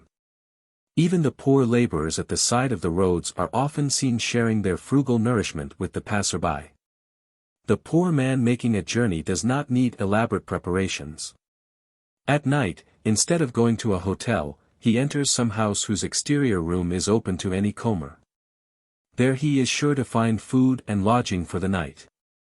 Rice will be shared with the stranger, and at bedtime a corner of the floor mat will serve for a bed, while he may rest his head on the long log of wood against the wall, which serves as a pillow. Even should he delay his journey for a day or two, little or nothing to his discredit will be harbored by his hosts. It is evident after this glance at the history, the conditions, and the customs of the Koreans, that they have many excellent qualities, which require but the leavening influence of Christianity and Western civilization to make them worthy members of the family of nations. It is quite possible that the influence of the Japanese-Chinese War, in its ultimate results, may reach this desirable consummation. Part 4. The War between Japan and China. 1. Causes of the war between Japan and China.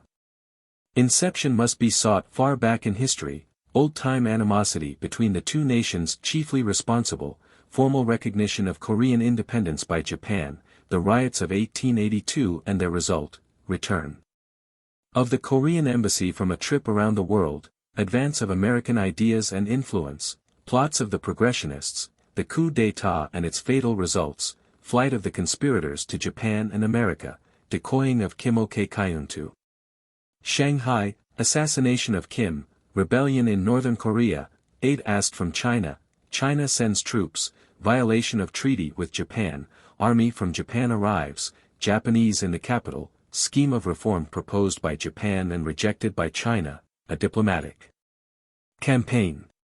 In its broadest sense, no war between nations can be ascribed to a single cause, defined by exact limits of time and place.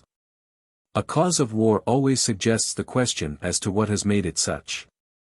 And so we find that for an intelligent understanding of the present war we have to go back, beyond the Korean rebellions of the early spring of 1894, and take in the whole range of the relations of China and Japan to Korea and to each other. An understanding of the history of the three nations is necessary to a proper understanding of the war.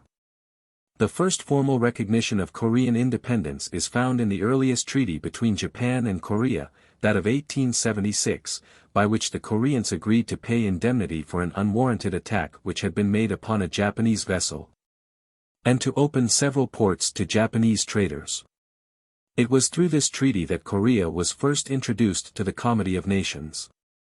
One of the professed objects of Japan during the war has, therefore, been to establish the independence of Korea, which she has recognized in her treaties, against the Chinese claim of suzerainty. Sooner or later a war between Japan and China was inevitable. The hereditary animosities between the two nations have been aggravated by the marked differences which have arisen of late years between their civilizations. By the impatience under which Japan has struggled against an anomalous position among the powers, forced upon her by foreign treaties, while she has beheld her medieval rival holding precedence and predominance. And by the jealousy and fanatic contempt with which the subjects of the Son of Heaven have watched the growing political aspirations of Japan, her conciliatory attitude towards foreigners, and her apostate abandonment of the manners and customs of Oriental life. For years, moreover, an excuse for a collision has been developing in the relations of the two states to Korea. In spite of the liberal sympathies of the Korean king himself, the ascendant force in the government has long been the Ming faction, to which family the queen belongs, which is pro-Chinese in its sympathies, foe to everything savoring of Western liberal progress.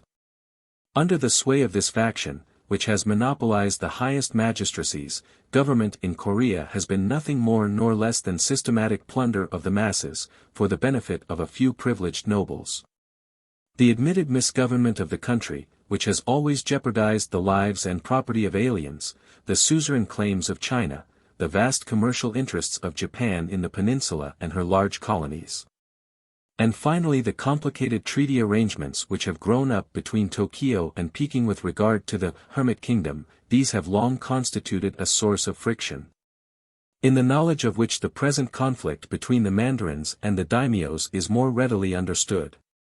It is significant that while China has never formally given up her claim to lordship over Korea, she has refused to stand by her vassal on certain occasions, and has encouraged the latter to conduct negotiations on her own account. This was indeed the action of China in 1876, when the treaty with Japan was made, and the latter seized the opportunity to recognize the King of Korea as an independent sovereign prince. The immediate cause of the war is centered around the disputed question of the right of both parties to keep troops on Korean soil, a right which both have exercised more than once. It is the origin of this right and the complications that have arisen from it, that we must now trace with reference to the outbreak of the war. Korea for ages has been the pupil of China, whence nearly everything that makes up civilization has been borrowed. Of patriotism in its highest sense, of pure love of country, of willingness to make sacrifices for native land, there have been little in the kingdom. Such things are new thoughts nourished by a few far-seeing patriots. But leavening the multitude of Confucian fanatics and time-servers of the men in power at Peking, there are also men who have drunk at other fountains of thought, entered new worlds of knowledge, and seen the light of modern science, of Christianity, and of Western civilization in other lands. The numbers of enlightened men are increasing who believe in national progress, though to their demands there has ever been the defiance of vigilant conservation. Even within the two broadly defined parties, there are factional and family differences. Against the craft of the Ming clan the other noble families, Ni, So, Kim, Hong, and others, have been able to make headway only by adroit combination. In 1875 the two noblemen Kimoke Kyun and So Kwang Pom secretly left Korea and went to Japan, being the first men of rank in recent times to travel in lands beyond China. On their return they sought the king and boldly told him what they had seen. Other noblemen followed their example, but the brother-in-law of the king, Pak Hong Hyo, was the first who at risk of reputation and life openly advocated the adoption of Western civilization. In 1882 Kim and So, in earnest consideration of the opening of their country to modern ideas, endeavored to persuade Min Yong-ik to join them and also win over his powerful Ming relatives to a liberal policy. When this came to the ears of the Taiwan Kun, the young men were forthwith charged with intent to introduce Christianity, and the two liberals narrowly escaped being put to death by the old regent who had already shed the blood of thousands.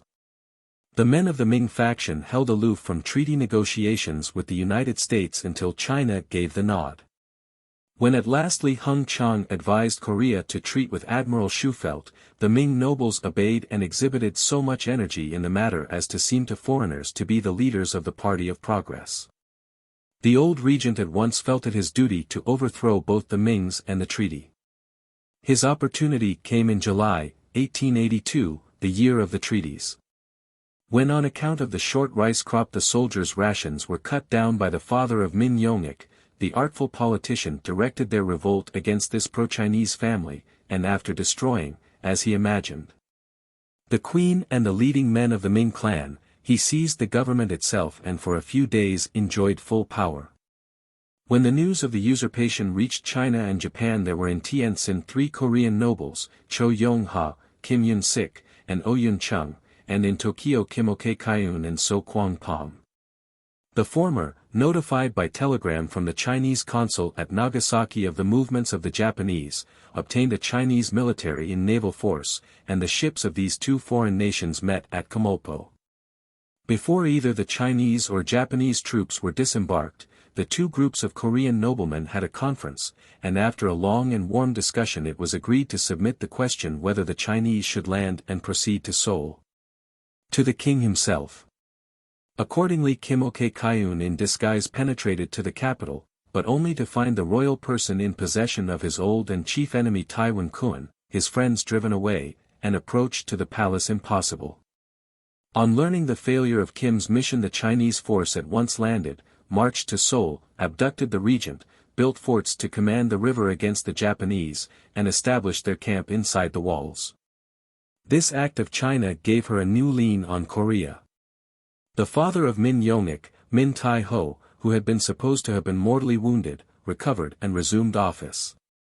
Min Yong-ik, who after fleeing to the mountains, shaved his head and in the disguise of a priest had fled to Japan, returned smiling after temporary defeat. The queen, for whom a palace maid had suffered vicarious death, re-entered the capital and palace, and the star of the Mings was again in the ascendant.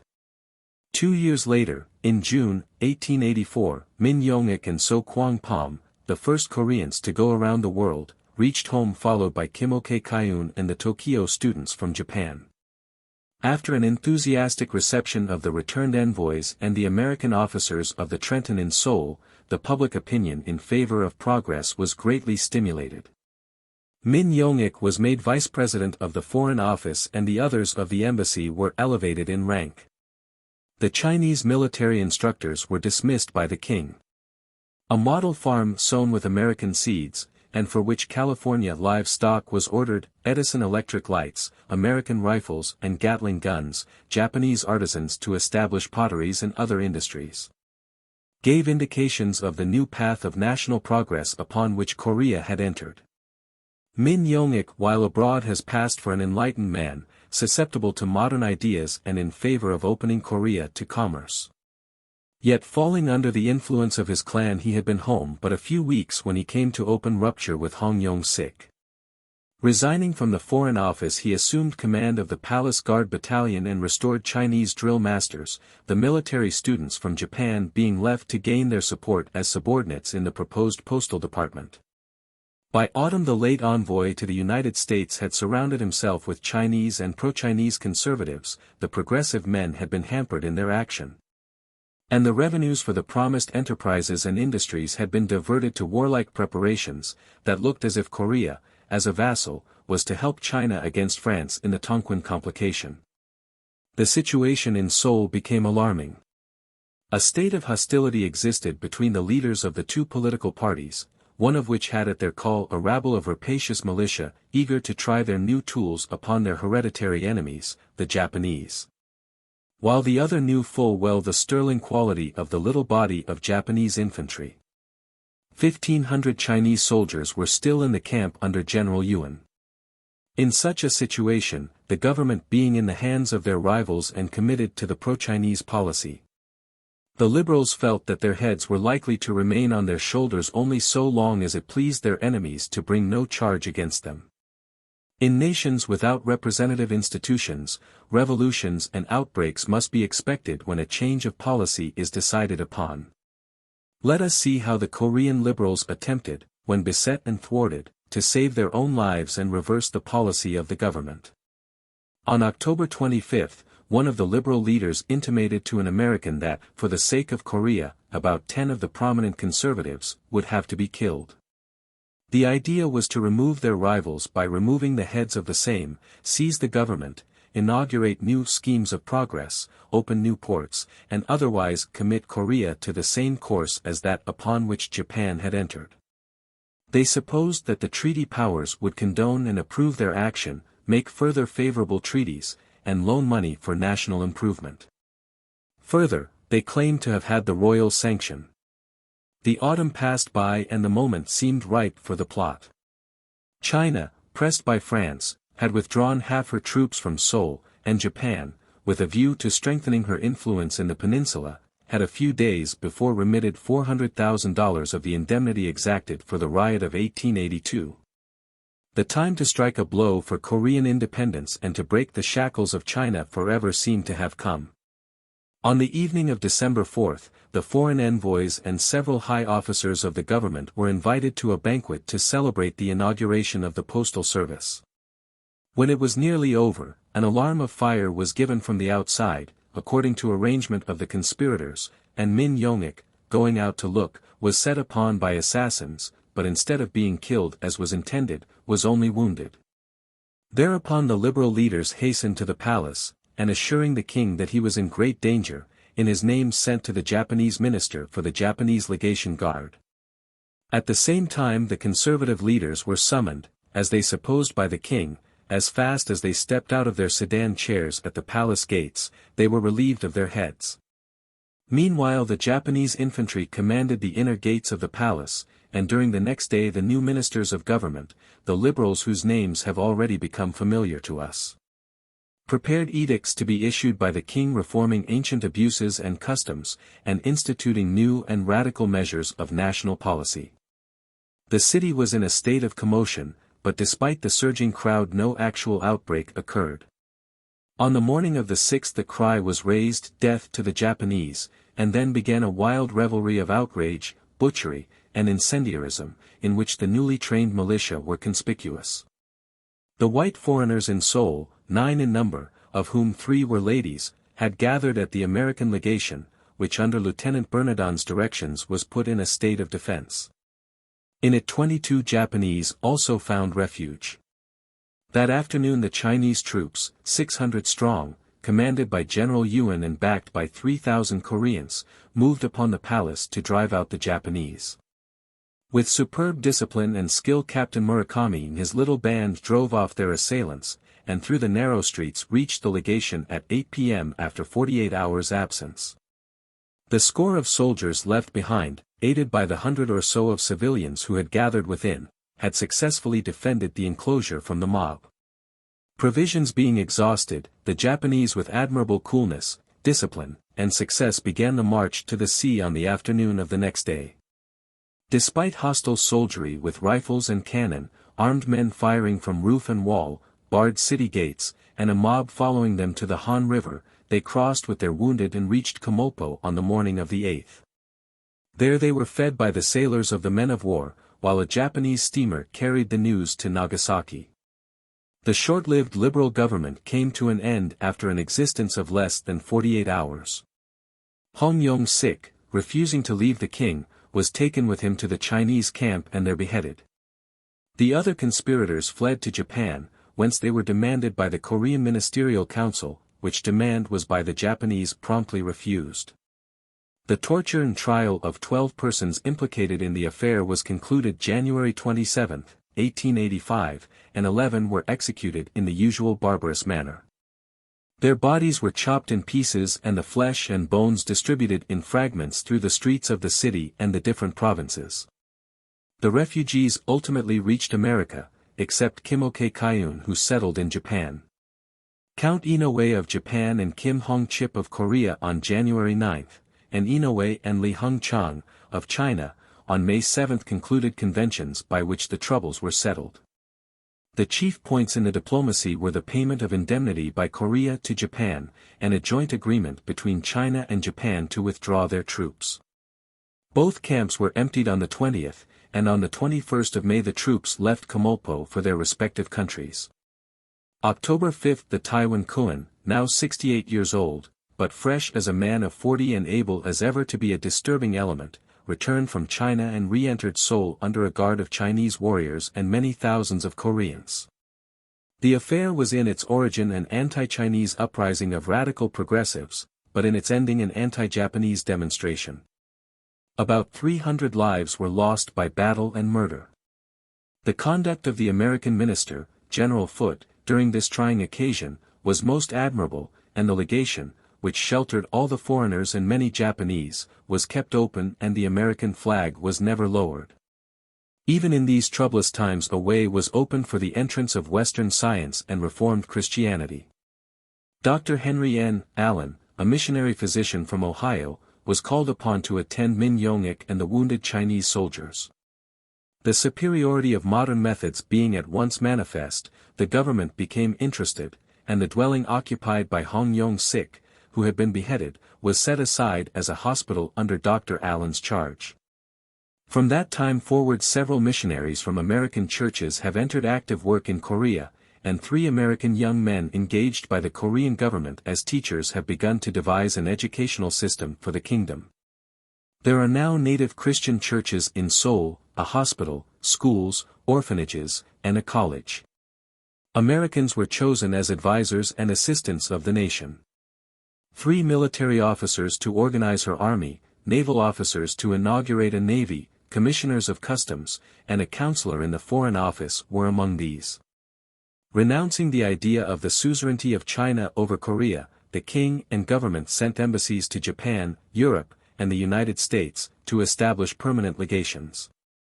This movement was opposed by the Chinese, and especially by the minister Yuan in an active, impudent, and even villainous manner.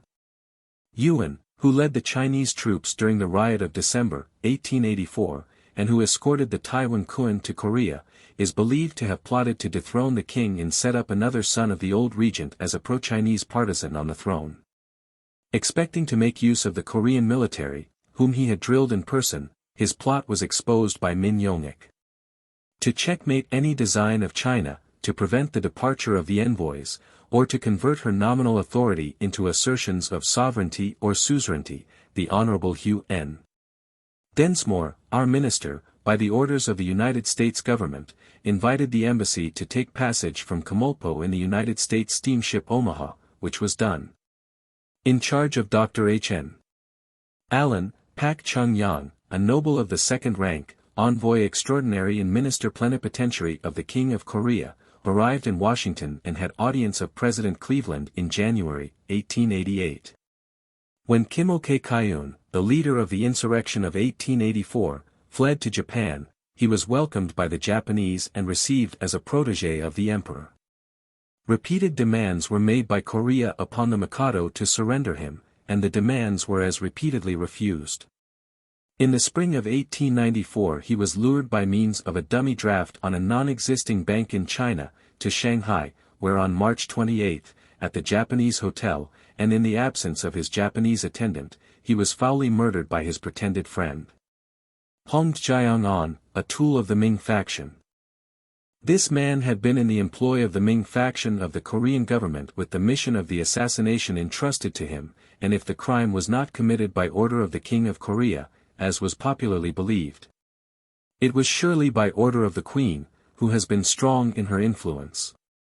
The murderer was arrested, but instead of being tried by the Chinese was handed over to a Korean official, who, with the assassin and the corpse, was sent to Korea. There, in spite of the protestations of foreign representatives, the body of Kim was horribly mutilated, parts of it being sent to the different provinces, while the murderer was rewarded with high official honor. This murder of a Korean by another Korean in a port under Chinese jurisdiction, though coupled with the subsequent brutalities at Seoul, could not be made a subject of diplomatic remonstrance. But it served in Japan to rouse the deepest public indignation and intense disgust. The Japanese government was not only outraged by the assassination of Kim, but by the conduct of Yu, the Korean minister at Tokyo. Two brothers named Ken, at the time of Kim's murder, attempted to bring the same fate upon Boku Eiko, Kim's fellow conspirator. Their plot having been discovered, they fled to Yu for protection. For 3 days he refused to give them up, but finally surrendered them and took a hasty and undignified departure from the country. The Japanese Foreign Office, having in vain sought an explanation of the motives of the King of Korea in connection with Kim's assassination, and of the precipitate and undiplomatic flight of the Korean representative, was glad to seize the first opportunity which arose before long, when other events occurred which gave Japan occasion to act. For some time past the Peninsular Kingdom has been in a disturbed condition, owing to the spread of rebellious confederacies among the people. There was now quite a general uprising of Koreans, caused by their want of sympathy with the government, and focused by their indignation at the horrible fate of Kim. In May, a formidable peasant uprising occurred in northern Korea, caused mainly by the official extortion practiced by tax gatherers, but having in it elements of remonstrance against the assassination of Kim. The government troops were defeated May 16 at Raysan, and on May 31 Zenshu fell into the hands of the insurgents. Later Cheongji was captured, and Seoul, the capital, was in a state of great commotion. The discovery of a plot to blow up the government building during the annual official meeting of the king and his ministers caused immense excitement. The plot was confessed by one of the conspirators, and warrants were issued for the arrest of 1,000 persons implicated or suspected. In alarm the government appealed to China for assistance, and early in June an armed Chinese force numbering about 2,000 was dispatched, from Chefu to Asan, a port lying a little southwest of Seoul, where it encamped. In the Treaty of Tientsin, both Japan and China agreed to withdraw their troops from the peninsula, neither power to send soldiers thither again, without giving to the other power preliminary notice of the intended action. In the present struggle, Japan has declared from the beginning that she intended to carry her action into Korea no further than the Treaty of 1885 allowed, and the necessity for restoring order and stability required her to do. When these troops were sent, the stipulated notification to Japan, it is declared, was delayed until after their departure. Actuated by distrust of Chinese motives, and looking to the protection of her commercial interests and the safety of the Japanese residents and traders in Korea, the authorities at Tokyo quickly followed by landing a force of 6,000 troops on the western coast. A strong force was soon stationed in Seoul, for the protection of the Japanese legation, and the approaches to the capital were securely occupied. Then began the diplomatic campaign, Japan seizing the opportunity offered to insist on a final understanding with both China and the Korean government, regarding the matters which had long been the source of friction and a constant menace to tranquility in the peninsula. On June 28 a communication passed between Mr. Otori, the Japanese minister, and the Korean Foreign Office, regarding the tributary relations between Korea and China. To this the Korean government returned an evasive reply. July 3, Mr. Otori laid before the Korean government in a courteously worded note, the draft of a scheme of reforms which Japan proposed, as a remedy for the disorders of the country, under the following 5 general heads. 1. The civil government in the capital and in the provinces to be thoroughly reformed, and the departments arranged on a new basis under proper responsible heads. 2. The resources of the country to be developed, mines opened, railways constructed, etc. 3. The laws of the country to be radically reformed. 4. The military establishments to be reorganized under competent instructors, so as to render the country secure alike from internal disorder and external attack. 5. Education to be thoroughly reformed on modern lines. Mr. Otori asked for the appointment of a commission to discuss details, and on July 10, unfolded before the 3 commissioners, in 25 proposals, the details of the contemplated reforms. They were of such a character as to weaken greatly the influence of the Queen and the dominant Ming party. Personages of too great influence were to be removed, the foreign customs establishment to be abolished. All foreign advisers to be dispensed with, the resources of the country to be developed, railways, telegraphs and a mint to be established. The legal and judicial systems to be radically reformed, and a school system to be adopted, beginning with primary schools and culminating in universities, with provisions for sending pupils abroad. These reforms were declared to be as essential to the true welfare of Korea and China, as to the interests of Japan. It being impossible, however, for the Koreans to effect them themselves, Japan proposed joint action on the part of herself and China with a view to the desired object. This proposal, however, China curtly refused even to discuss, so long as any Japanese troops remained in Korea.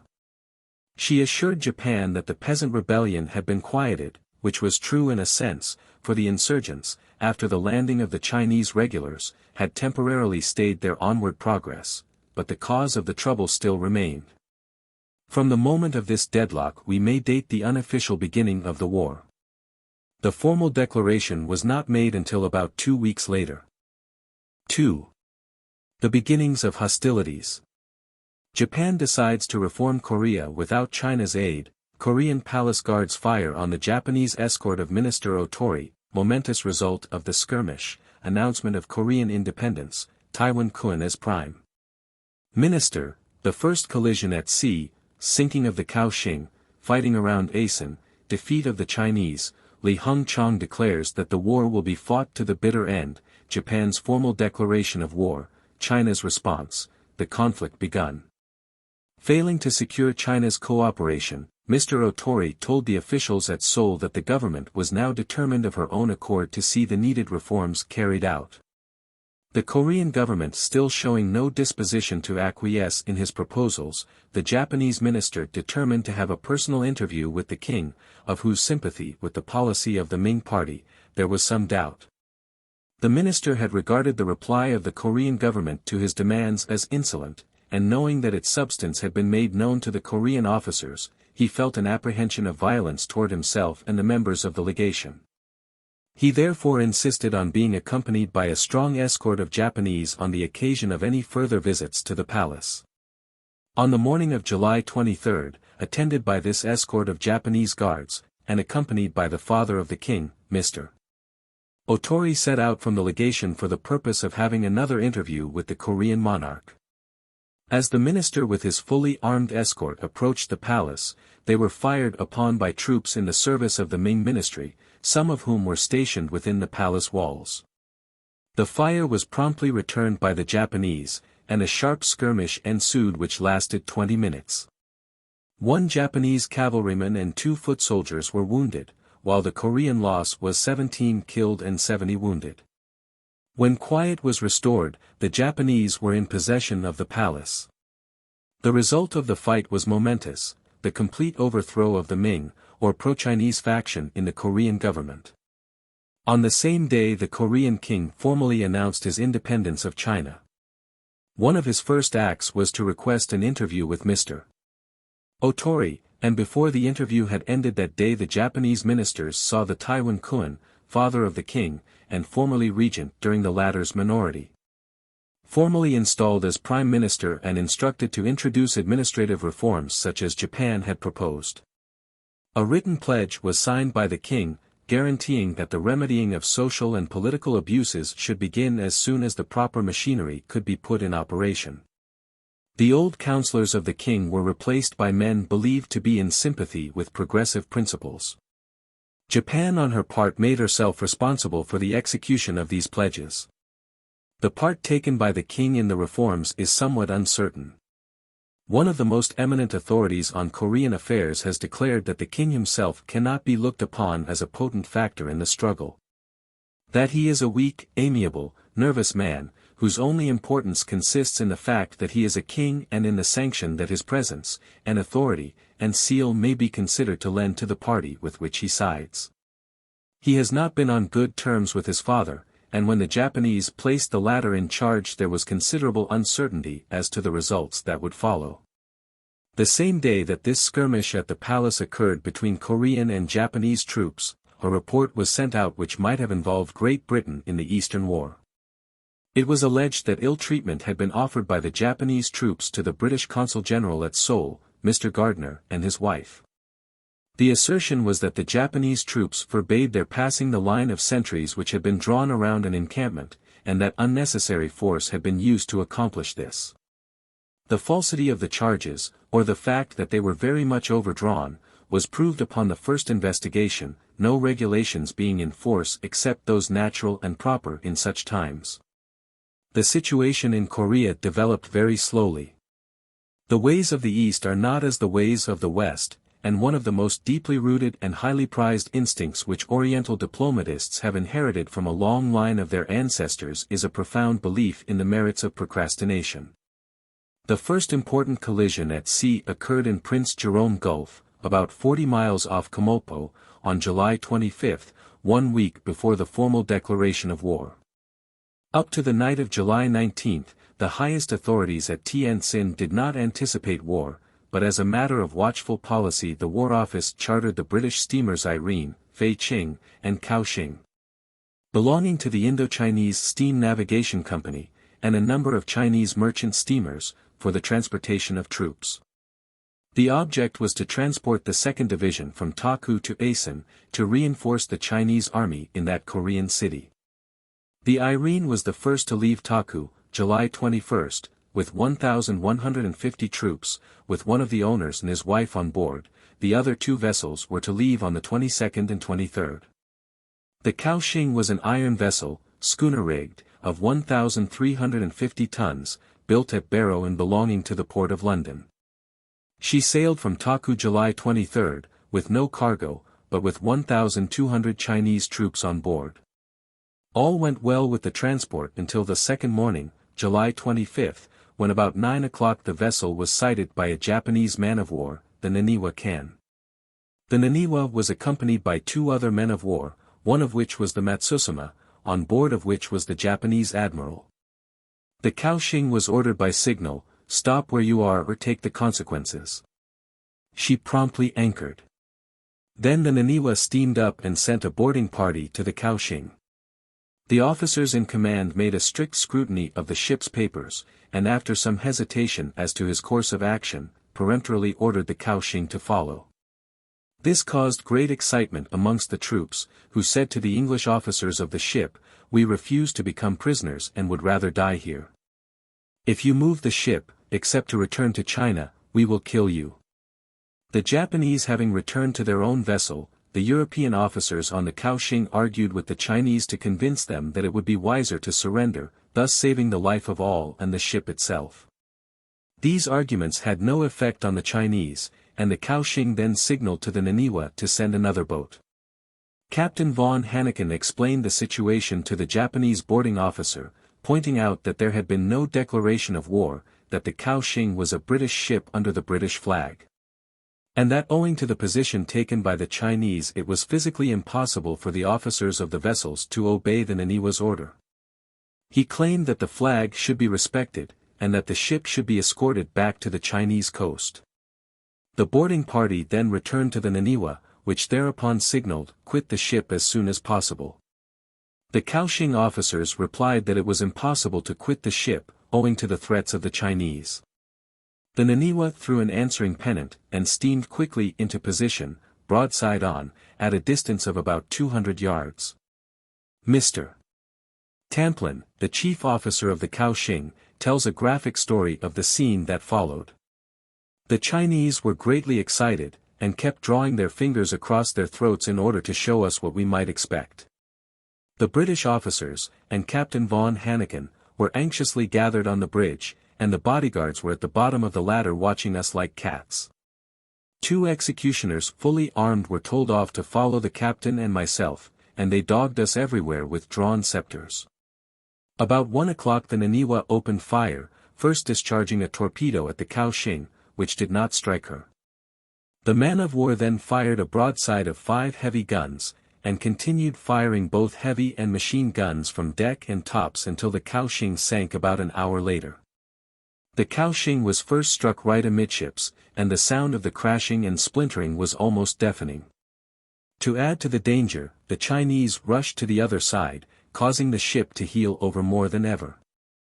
As soon as the Kaohsiung was struck the soldiers made a rush. I rushed from the bridge, got a lifebelt and jumped overboard forward. While in the wheelhouse selecting a lifebelt I passed another European, but I had no time to see who it was. It was a regular sauve caput. Mr. Wake, our third officer, said it was no use for him to take to the water, as he could not swim, and he went down with the ship. After jumping into the water I came foul of the chain, down which the Chinese were swarming. As I came to the surface the boiler exploded with terrific noise. I looked up and saw Captain von Hanneken striking out vigorously. Captain Galsworthy, the master of the vessel, was also close by, his face perfectly black from the explosion. All of us went in the direction of the island of Shotayo, which was about 1.5 miles to the northeast, swimming through the swarm of dead and dying Chinamen. Bullets began to strike the water on every side, and turning to see whence they came, I saw that the Chinese herding around the only part of the Kaohsiung that was then out of water, were firing at us. I was slightly hit on the shoulder, and in order to protect my head covered it with the lifebelt until I got clear of the sinking vessel. When I succeeded in doing this, and got away from the swarms of Chinamen, I swam straight for the Naniwa. I had been in the water nearly an hour when I was picked up by one of the Naniwa's boats. While in the water I passed 2 Chinese warriors clinging to a sheep which was swimming vigorously. As soon as I was on board the Naniwa's boat, I told the officer in which direction the captain had gone, and he said that he had already sent another boat to pick him up. By this time only the Kaohsiung's masts were visible. The water was however covered with Chinese, and there were 2 lifeboats from the Kaohsiung crowded with soldiers. The Japanese officer informed me that he had been ordered by signal from the Naniwa to sink these boats. I remonstrated, but he fired 2 volleys from the cutter, turned back, and steamed for the Naniwa. No attempt was made to rescue the Chinese. The Naniwa steamed about until 8 o'clock in the evening, but did not pick up any other Europeans. The Irene, which had been the first vessel to leave Taku, herself had a narrow escape from an attack. She sighted a war vessel at 11 o'clock on the night of July 23, but by at once putting out all her lights was enabled to escape, and reached Asan early the next morning. The Chinese cruisers Chi Yuan and Quang Kai, and the training ship Wei Yuan were at anchor. The troops were at once disembarked, and about 9 o'clock the same morning the Irene left for Chefoo, arriving at 4 o'clock the afternoon of the 25th. Being under orders to proceed to Kamulpo to bring back refugees, she sailed at noon the next day in company with the British ship Archer. When some distance from Chefoo, the Irene was hailed by the Fei Ching, and informed that the troop ship Kaohsiung had been sunk by Japanese war vessels. It was decided to take the Irene into Wei-hai-wei and confer with Admiral Ting as to the advisability of her going to Kamulpo. He advised her return to Chefoo. The same morning, July 26, the cruiser Chi Yuan arrived at Wei-hai-wei from Asan, and reported that shortly after leaving that port, the new Japanese cruiser Yoshino fired on her and her consort, the Quang Kai, unexpectedly, and a shell, piercing the bow turret, exploded, killing the entire crew serving 1 gun, and disabling the turret. As soon as the Chi Yuan got a little sea-room, her steering gear having been disabled, she maneuvered and fought with her stern gun, 1 shell from which swept away the entire bridge of her opponent. A second shell striking the same place, the Japanese ceased firing and hoisted a white flag over a Chinese ensign, but Captain Hong, of the Chi Yuan, having his bow guns and his steering gear disabled, and other Japanese coming up, decided to make for Wei-hai-wei and report to the admiral. The first lieutenant of the Chi Yuan was speaking through the tube, directing the men, when a shot struck him and he fell dead. 12 of the crew were killed and 30 wounded. The Japanese vessel suffering somewhat less. The Kaohsiung affair caused a complete change in the attitude of the Chinese government and in the foreign mind. The viceroy, Li Hung-chang, declared in an interview that if war was once provoked, China would fight to the bitter end. Japan was attacked in the European press for having sent a British ship to the bottom, even though it were loaded with Chinese soldiers, inasmuch as war had not been declared. The Japanese government at once instructed the minister in London to apologize to Great Britain for firing on the British flag, which was floating over the Kaohsiung. And it was talked in every quarter that a heavy indemnity would be required from Japan. As further details became known, however, European and American sentiment began to shift. A British consular court of inquiry called to investigate the matter, decided that inasmuch as the two nations were virtually in a state of war at the time, though no formal declaration had been made, the Japanese commander was justified in his action on the ground that the Kaohsiung was violating neutrality. The demand for an indemnity was practically abandoned on account of a clause contained in the ship's charter to the effect that in the event of an outbreak of hostilities between China and Japan, the Kaohsiung should be considered Chinese property. The case was therefore ended, so far as the action of nations outside of China and Japan was concerned. Less than 200 were saved, out of nearly 1,200 souls who were on board the vessel. French, German, and Italian gunboats which were cruising near, brought to Chefoo the few Chinese survivors, and several of the European officers were saved by the Japanese. Captain von Hanneken was rescued by a fisherman's boat, and made his way back to China. Immediately following the date of these sea battles, hard fighting began at and around Asan, where the body of Chinese troops was entrenched. Early on the morning of July 29 the Chinese troops, who had left their fortifications at Asan, were attacked by General Oshima, the commander of Japanese armies in Korea, at Saikwon. The Japanese gained a decisive victory. After a hard-fought battle in which 100 Chinese were killed and 500 wounded, out of 2,800 troops engaged, while the Japanese lost less than 100, the Chinese were forced back towards Asan, their entrenchment at Chanhan having been captured. During the night the Chinese evacuated Asan, abandoning large quantities of ammunition and some guns, and fled in the direction of Koshu. When the Japanese reached Asan early in the morning of the 30th they found the trenches deserted. Many flags, 4 cannon, and a quantity of other munitions of war were captured, and the victorious troops took possession of the enemy's headquarters. Elated by the results of the actions which had occurred, Japan was now hurrying troops into the field. Thousands of soldiers were shipped in transports and stationed in Kamolpo, in Seoul, along the Great Northern Road in Fusan, and finally around Asan, 60 miles south of Kamolpo, out of which the Chinese had just been driven. 3 attempts at mediation had been made with a desire to avert war by diplomatic interference, first by Russia, then by England, and lastly by England supported by all the powers. But Japan was ready and anxious to prove her prowess over her ancient enemy, and to show to Western nations the strength that she had acquired. While there were ample and strong reasons which appeared to the Japanese worthy ones why they should wage war upon China, they asserted that the best interests of civilization and humanity demanded this action and the time had come to begin. Belligerent acts had multiplied and formal action became necessary, without further delay. August 3 was the important date which marked the formal beginning of warlike operations. The announcements to the world that an Oriental war was actually to be waged, were in every way characteristic of the people and the habits of the two belligerent nations. Each one took pains to declare its power and the age of the reigning dynasty. Japan however took its greatest pride, very evidently, in the advance of its civilization, and the introduction of Western methods in diplomacy as well as elsewhere. China, on the other hand, was more verbose, and at the same time very scornful of the fighting strength of the ancient rival. Each of course took pains to justify her own actions and cast all the odium of the war on the other. Japan's formal declaration of war appeared in the official gazette, and in substance was as follows. We, by the grace of heaven, Emperor of Japan, seated on a throne occupied by the same dynasty from time immemorial, do hereby make proclamation to all our loyal and brave subjects as follows.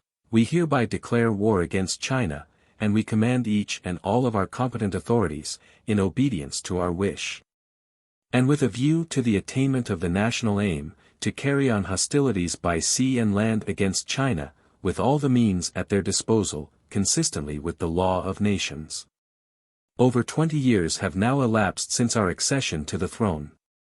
During this time we have consistently pursued a policy of peace, being deeply impressed with a sense of the undesirability of being in strained relations with other nations, and have always directed our officials diligently to endeavor to promote friendship with all the treaty powers.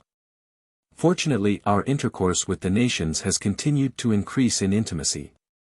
We were therefore unprepared for such a conspicuous want of amity and of good faith, as has been manifested by China in her conduct towards this country in connection with the Korean affairs.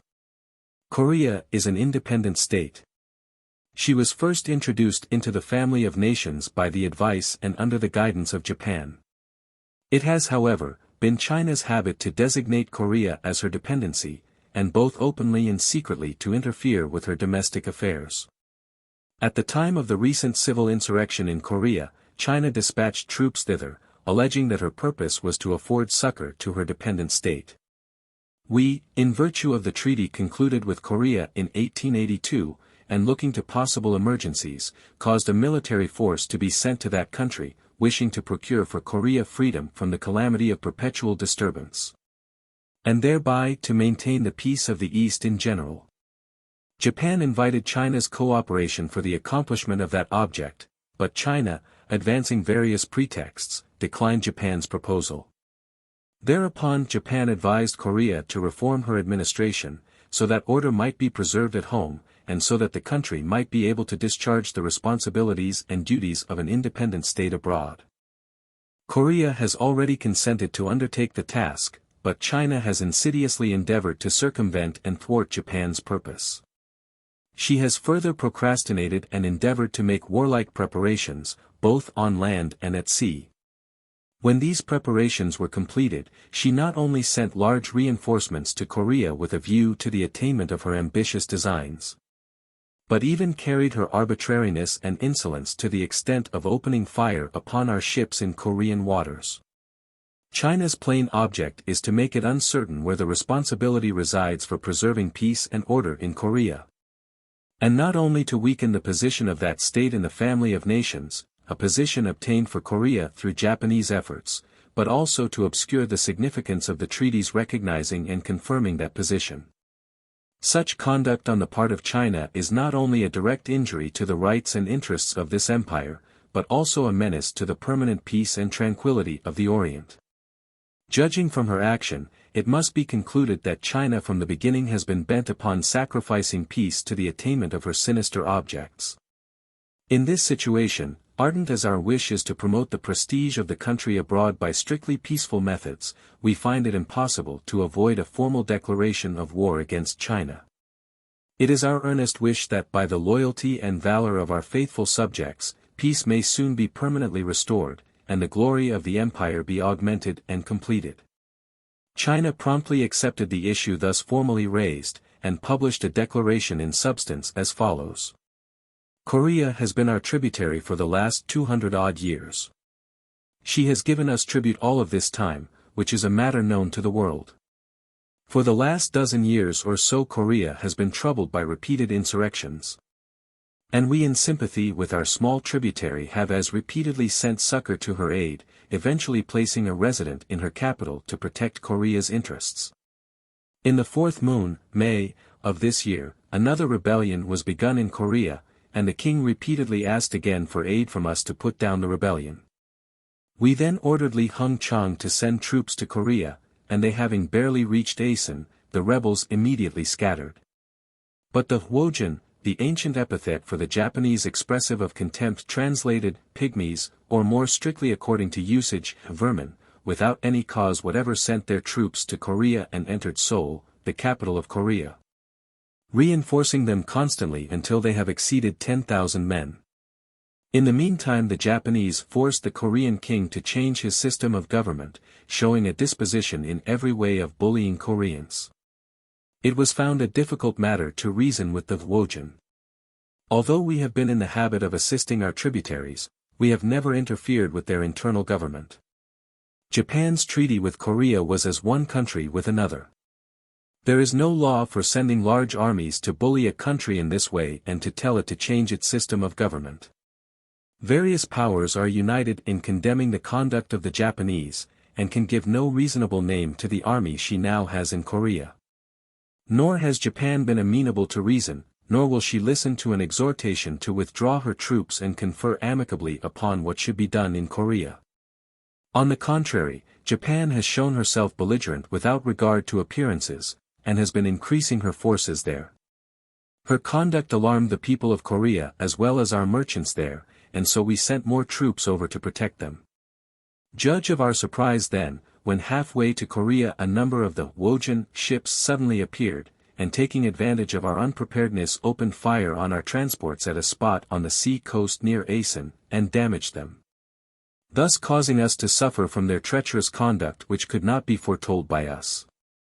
As Japan has violated the treaties and not observed the international laws, and is now running rampant with her false and treacherous actions, beginning hostilities herself, and laying herself open to condemnation by the various powers at large, we, therefore, desire to make it known to the world that we have always followed the paths of philanthropy and perfect justice throughout the whole complications. While the Wojin and others have broken all the laws of nations and treaties which it passed our patience to bear with. Hence we command Li Hung Chang to give strict orders to our various armies to hasten with all speed to root the Wojin out of their lairs. He is to send successive armies of valiant men to Korea, in order to have the Koreans freed from bondage. We also command Manchu generals, viceroys, and governors of the maritime provinces, as well as the commanders-in-chief of the various armies to prepare for war and to make every effort to fire on the Wojin ships if they come into our ports, and utterly destroy them. We exhort our generals to refrain from the least laxity in obeying our commands, in order to avoid severe punishment at our hands. Let all know this edict as if addressed to themselves individually. Immediately following China's declaration of war, the Chinese Imperial Foreign Office addressed an important circular letter to the ministers of the various European countries, and of the United States, to be forwarded to their respective governments. The message began abruptly with the announcement that some time ago a rebellion broke out in the district of Chung in Korea, and the king of that country sent a written application for Chinese assistance through Li Hung Chang, Viceroy of the North. Our Imperial Majesty, the message continued, considering that on previous occasions rebellion in Korea had been suppressed by our assistance, dispatched troops, which did not however enter Seoul, but went direct to the scene, with a view to exterminating the rebellion. At the first rumor of their approach the rebels dispersed, and our army, having brought merciful relief to the distressed people, meditated a victorious retirement. To our astonishment Japan also dispatched troops to Korea, pretending that it was for the purpose of assisting to quell the rebellion, but their real object being to occupy Seoul, which they did, posting themselves at all the important passes. They continued to reinforce themselves, until the number of their troops rose to upwards of 10,000, when they demanded that Korea should repudiate her allegiance to China, and declare herself independent. Japan further drew up many rules and regulations for the alteration of the Korean government, which they required the king to conform to in every detail. That Korea has been a dependency of China from time immemorial is known to all the world, and therefore when your different respective governments established treaties with that nation, such treaties were approved and recorded by ourselves. For Japan to ignore this in so high-handed a manner, is an offense against the dignity and authority of China, and a grave breach of the pre-existing harmonious relations. The message comments upon the doubtful right of any country to interfere with the internal administration of the affairs of the neighboring states, and adds that while friendly counsel and exhortation may sometimes be permissible, the enforcement of suggestions of reform by direct and strenuous coercion and armed invasion cannot be tolerated. It is impossible, the message declares, for China to submit to such ignominious treatment, which would be equally intolerable to any of the respective governments to which the message is addressed. Reference is next made to the efforts of the British and Russian governments through their representatives to induce Japan to withdraw her forces from Seoul, thus making possible the peaceful negotiation of Korean affairs. This, says the circular, was an extremely fair and just proposal, but Japan stubbornly refused to take it into consideration, and on the contrary strengthened her forces to such an extent that the people of Korea and resident Chinese merchants there became daily more alarmed and disturbed. China, out of consideration for the commendable efforts of the different governments to effect a peaceful solution of the Korean question, rigidly abstained from any act of bloodshed, which would have led to great suffering and serious injury to commerce, and though it became necessary to send further forces for the protection of the country, we placed them at a careful distance from Seoul, studiously avoiding a collision with the Japanese troops, which would have occasioned the commencement of hostilities. Notwithstanding all this, and by a most unexpected and treacherous scheme, the Japanese on July 25 collected a number of their war vessels outside the port of Asan, and began hostilities by firing on our transports and attacking and sinking the British steamer Kaohsiung, flying the English flag.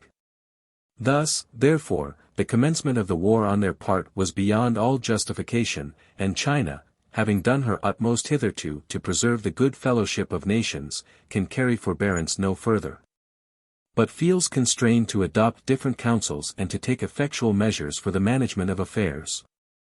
We anticipate, says the message in conclusion, that the various governments of the world will hear of these extraordinary proceedings with wonder and surprise, but they will know where to lay the entire blame attaching to them. This full statement of the circumstances under which Japan has iniquitously and unlawfully commenced war, is presented to Your Excellency for communication to your respected government for its inspection. The two great nations of the Orient were now at war, one with 40 millions of inhabitants, the other with 400 millions, fighting on the soil of their helpless neighbor. A nation which was to act as little more than a buffer for the shock of war from either side to strike. 3. From Asan to Pyongyang. Preparations for war in the two nations, activity to provide defense for southern China, Chinese arsenals, war spirit among the Japanese, armies of China. Their organization and administration, burdens upon Li Hung-chang, manner of campaign followed by Chinese armies, seeking a commander for the Chinese troops in Korea, complications with European and American interests, trade relations, the Chungking affair, arrest of Japanese students in Shanghai, efforts of American representatives to save their lives, delivered to the Chinese by order from Washington, tortured to death, operations in Korea, the masterly retreat from Asan, engagements in the north, the lines of the Japanese drawing around Pyongyang. As soon as the formal declaration of war was made public in the rival nations, the preparations for aggression and defense which had been in progress in China for a few weeks, and in Japan for several months, began to be multiplied with unceasing activity. The conditions which existed in the two nations were very different, and required different treatment. Immediately following the outbreak of hostilities, the viceroy at Canton, Li Hung-chang, brother of Li Hung-chang, began to make great efforts to put the southern part of the empire in something like an efficient state of defense. The first definite word of warning that reached him, through an official channel, was a cipher telegram from Peking informing him of the sinking of the Kaohsiung and the other engagements on sea and land, immediately prior to July 30. Li Hung-chang was mainly responsible for the series of indignities which led to the resignation of the last British officers remaining in the Chinese naval service in 1891, so that China's defeat at sea was to a certain extent his fault. For this reason he was placed in a position to be peculiarly anxious to make a good showing now. It was incumbent upon him to send forces to Formosa, the favorite point of attack in every important war that has been waged against China, and also to guard practically the whole southern coast. of which Canton with the naval station and arsenal at Whampoa, forms the principal point. In times of peace the defenses of Canton consist of the southern squadron, the river forts, and the Manchu or Tartar garrison, supposed to number 4,000, but really of very indefinite strength. The squadron at this time, however, was in the north, except about a dozen river gunboats, belonging to the Navy in various revenue offices. The forts were in fairly satisfactory state, although insufficiently supplied for war, and the army sought recruits to increase its numbers as rapidly as possible.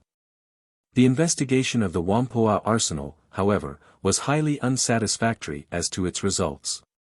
When orders were given to the various arsenals to get to work building ships and making guns, the Shanghai and Nanking stations were found in readiness, and the Foochow arsenal, the largest and only one that had ever done any shipbuilding on a serious scale, was also in reasonably good condition.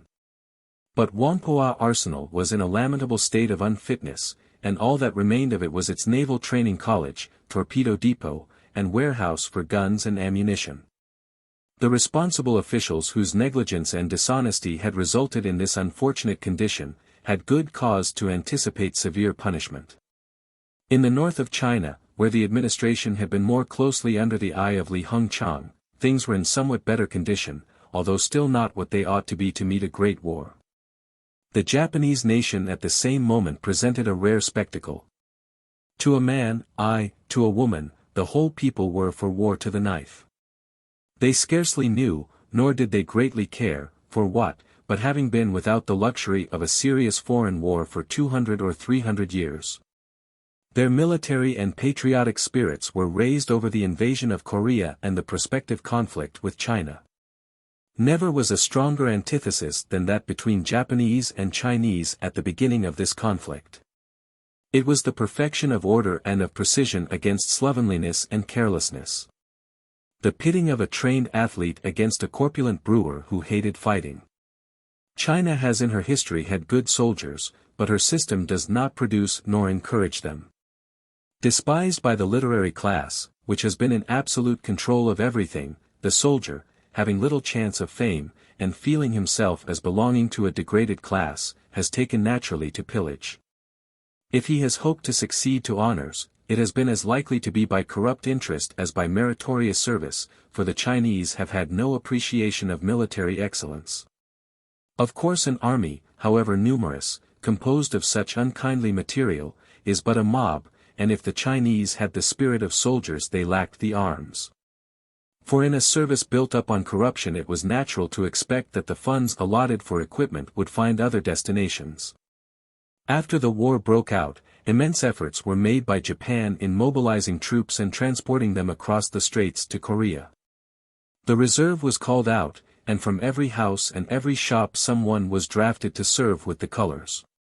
So perfect, however, was the machine, that all this was accomplished without the least visible disturbance to the internal business of the country, and with such secrecy that it was only through reports of trains full of troops passing at night, and occasional train loads of war material, that any inkling was obtained of what was going on.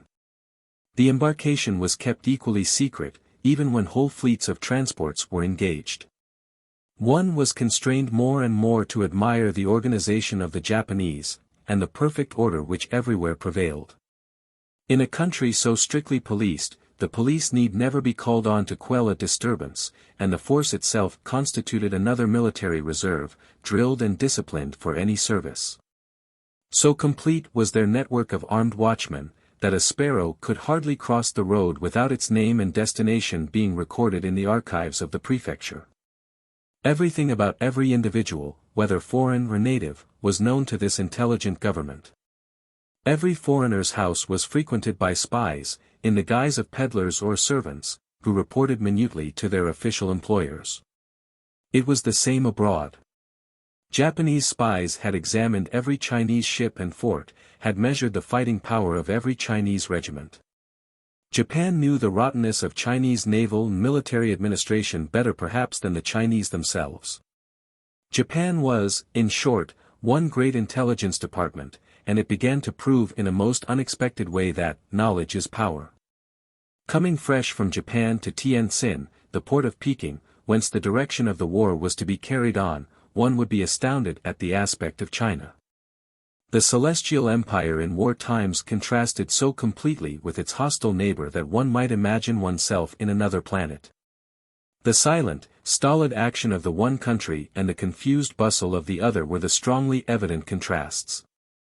Coming from war ministries, marine ministries, finance ministries, an executive as elaborate and perfect as the machinery of a gun factory, every individual knowing and doing his duty without hurry and without friction. Into China, where there were none of these things at all, one would be puzzled to conceive how any war could be carried on between these countries except one of ultimate subjugation. China was in a sense full of troops, mostly disbanded without pay, but in such loose fashion as to enable them even to carry off the honors of war, in the shape of their rifles and accoutrements. Some of these had sought and found an honest living, but many had gone to swell the ranks of brigandage. The troops in active service belonged to the great system of sham in which China reveled. The levies on paper and on pay rolls bore no direct correspondence with either the men or the arms. Neither the army nor the navy was a fighting service, but a means of living. And while generals, colonels and captains practically absorbed the naval and military expenditure, the custom of the country permitted the ranks to be robbed and starved, while those officials grew rich. Vast as were the numbers of the fighting men of China on paper, they were but a very small proportion to the huge population of that empire. The old Chinese army in its 3 divisions of Manchu, Mongol, and native Chinese did not exceed the nominal strength of 1 million. And all the efforts of military reformers have been devoted to increasing the efficiency and not the size of that force. The Green Flag, or Luing Corps, still represented the bulk of the army, furnishing on paper a total of 650,000 men scattered through the 19 provinces, excluding the new province of Manchuria. It has been controlled by the local viceroys and governors who may in some instances have attempted to improve its efficiency, but as a general rule the force has had little or no military value. When the Taiping Rebellion was finally crushed, the ever-victorious army was disbanded, and the viceroy Li Hengchang took into his pay a considerable number of these disciplined and experienced soldiers who had taken their part in a succession of remarkable achievements. When he was transferred to Pechili he took with him these men as a sort of personal bodyguard, and with the avowed intention of organizing an army that would bear comparison with European troops. He was engaged on this task for nearly 25 years. At the commencement this force numbered about 18,000 men. In 1872 the viceroy took into his service several German officers, who devoted themselves with untiring energy to the conversion of what was not unpromising material into a regular army of the highest standard.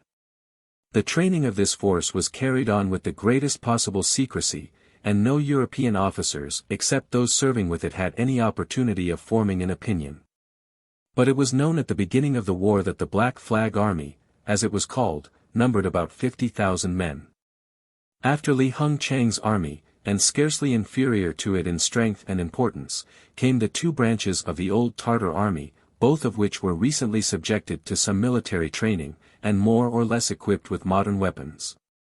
These were the old Banner Army, and the Army of Manchuria, the total strength of the former being some 300,000.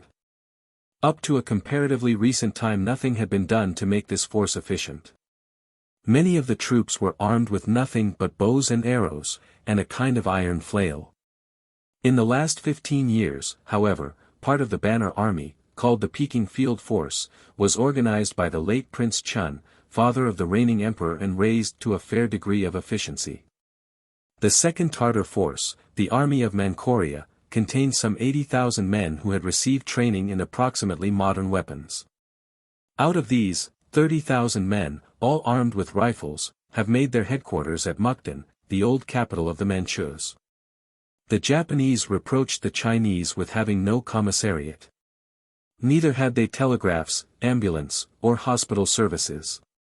Their habit was to live on the country in which they happened to be, and make it a desert.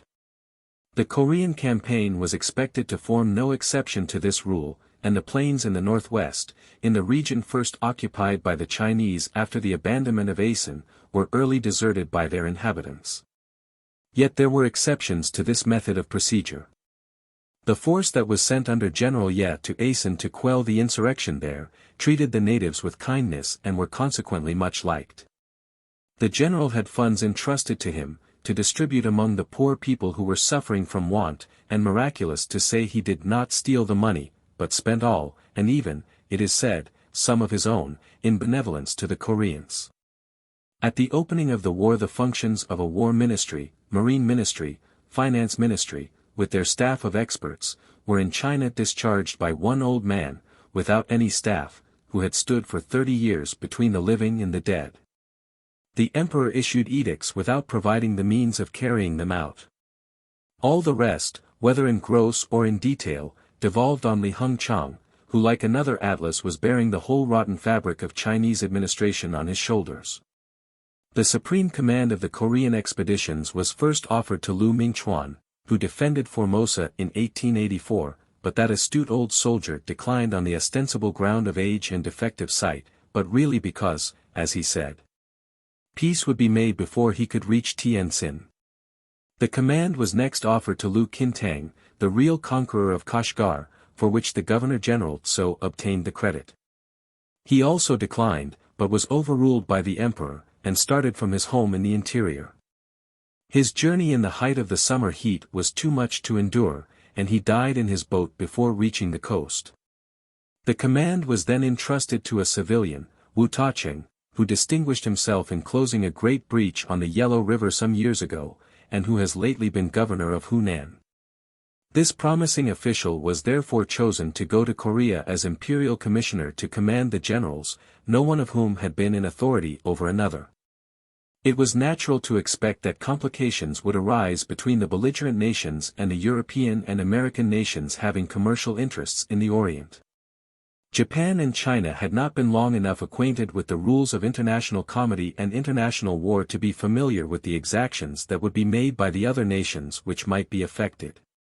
The diplomatic representatives from the West lost no time in stipulating the neutrality of the more important treaty ports where foreigners were settled, and in arranging that certain branches of commerce should not be interfered with. Trade, however, was seriously affected and the price of coal doubled at one leap. China prohibited the export of rice from its own ports whence large quantities are usually shipped to Japan. Chinese lighthouses were darkened, and pilots were specifically warned not to assist Japanese vessels. The term contraband was found to apply to many articles the transport of which in time of peace gave employment to many steamers, mainly coal, rice, and materials for building and repairing ships. The British government published a declaration that rice would not be recognized as contraband, and the prices of grain and rates for freight and insurance ruled high. The whole trade was, therefore, dislocated, for the Yangtze is the chief granary for the Far East. The British steamer Chungking suffered an aggression from the Chinese that drew upon them a severe rebuke and punishment. The vessel was at anchor in the harbor of Tongku, and among its passengers were 60 Japanese, many of them women and children, who were leaving China to return to Japan for safety during the impending troubles. While the vessel lay in the harbor a large number of Chinese soldiers forced their way on board with hostile intent. They began chasing the Japanese with threats of punishment, and the women and children fled to hide themselves. Many were found and were dragged from their places of concealment with violence. When they were found, their feet were tightly fastened together and their hands were tied behind their backs. They were then thrown upon the wharf, where they lay helpless, and several of them fainted under the severe treatment. As soon as the report of the outrage reached the superior officer commanding the district, he commanded the release of the victims, and the ship moved on to Shanghai where it arrived August 7. Viceroy Li Hung Chang tendered a most humble apology to the British consul for the aggression. The soldiers who committed the outrage were severely punished, and the officers who were responsible for it were degraded and sent into the interior.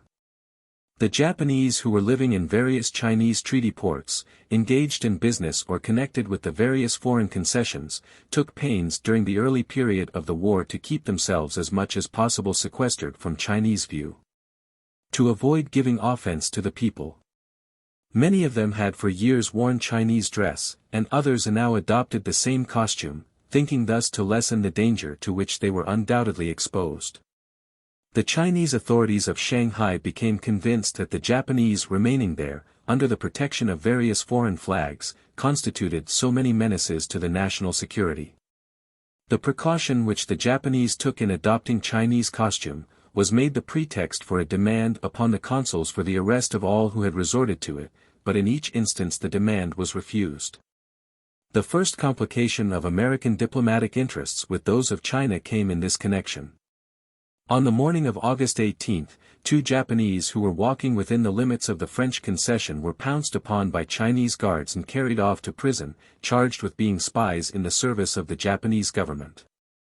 The accused were young men of good position and repute, and it seemed without the opportunity of spying, even if they were prepared to take the risk. They were placed in prison, however, pending, it was explained, the appointment of a proper tribunal to try them, and it was alleged by the Chinese authorities that there were found concealed about their clothes plans of Chinese fortifications and cipher notes on Chinese movements. The following day the Japanese residing in Shanghai moved from the Chinese quarters into the American concession, where they placed themselves formally under the protection of the United States. The 2 who were arrested were immediately handed over to the American Consul General at his demand, he agreeing to keep them until charges should be formulated and presented. After a careful examination of the merits of the case, the consul, Mr. Jernigan, and the United States Minister to China, Mr. Denby, became convinced that the charges were groundless, and that the young men were innocent of any guilt or evil intent. They were mere boys, students at the schools maintained in the American and French concessions, where they had resided for many years. The fact that they were dressed in Chinese costume proved nothing, inasmuch as they had worn that costume for many years. The charges that plans and notes had been found upon them, were also discredited by the American representatives. Americans in private life in Shanghai, as well as Europeans, both in official and private position, united to sustain the position taken by the American representatives. These representations were submitted to the State Department at Washington, where Secretary Gresham gave them careful and painstaking review. He lost no time in deciding that the opinions of the diplomatic representatives of the United States, who were on the ground and able to make a personal investigation of the merits of the case, were worthless. And that the allegations of the Chinese officials were those which were to be accepted in their entirety. The result was that the United States Consul General at Shanghai was commanded by the State Department at Washington to surrender to the Chinese officials these students, without delay. He did, however, delay sufficiently to make a strenuous protest against this action, offering further explanations why it should not be done, and in all he was sustained by the other diplomats in Shanghai. He declared that the surrender of these young men to China would be the signal for the torture, and that the only true wisdom and kindness would be to send them back to Japan. His protests were unavailing, and he was again instructed to deliver them at once, only exacted from the Chinese a promise that they should have fair trial and kind treatment. To the distress of every friend of civilization in China, these 2 students were therefore surrendered to the Chinese, and 2 days later, after a trial which would be considered a mockery among ourselves. Without the semblance of judicial fairness, they were condemned to death. The sentence was executed by means of the most shocking tortures which Chinese fiendish barbarity has been able to devise, to the horror of all foreigners living in that dark empire. The blot thus placed on American statecraft as exemplified in its first test during this war, can never be eradicated from the minds of those familiar with the circumstances of the sad case. The surrender of the 2 Japanese to the Chinese officials, by the United States Consul General, threw the Japanese of Shanghai into a state of the greatest consternation. As they had hitherto believed themselves to be perfectly secure under the protection of the American government. Their dismay was doubled a month later, when on October 8, the 2 students were tortured to death, in spite of the promise which had been made to Secretary Gresham by the Chinese minister at Washington, that they should be properly treated. The pledge given by the Chinese government was that these students should be treated as prisoners of war, and tried by a competent court, after the manner of civilized countries. And that their trial would be postponed until Colonel Denby, the United States minister, could be present. Information furnished to the American State Department at Washington, its representative in China, the American minister and the American consul general at Shanghai, was to the effect that the young men were not spies, but were students in a commercial school established in Tokyo with a branch at Shanghai, the chief object of which was to impart a knowledge of the commerce of China and Japan, and promote the trade relations between the two countries. Under date of September 1, Colonel Denby wrote to the Secretary of State as follows. To give up these boys unconditionally is generally believed to be to give them up to death. The Viceroy of Nanking has, I am informed, already demanded of the Taotai of Shanghai why the heads of the two spies have not been sent to him. They are judged and condemned in advance. The governor of Formosa has posted a proclamation offering prizes for Japanese heads. In a country where such a thing is possible, it is needless to inquire what chance a Japanese accused as a spy would have for his life. This case has attracted much attention in Japan. The American minister at Tokyo telegraphed this legation that these men were innocent. Should any harm befall them, retaliation is inevitable. These young men have the fullest sympathy of all foreigners in China, and the advice of the high officials of all nationalities has been not to give them up without conditions. Mr. Jernigan, the United States Consul General at Shanghai, wrote as follows. Had it been known to the Chinese authorities that the limits of my power as a protector of Japanese interests extended only to an inquiry after arrest, all the students 50 would have been summarily arrested, and it is believed here, as summarily dealt with as were their two fellow students. I do not hesitate to conclude that the delay caused by the course of this consulate general in the case of the two Japanese students, prevented the arrest of as many as 200 Japanese upon mere suspicion, and has probably saved many from being executed and others from being held for ransom.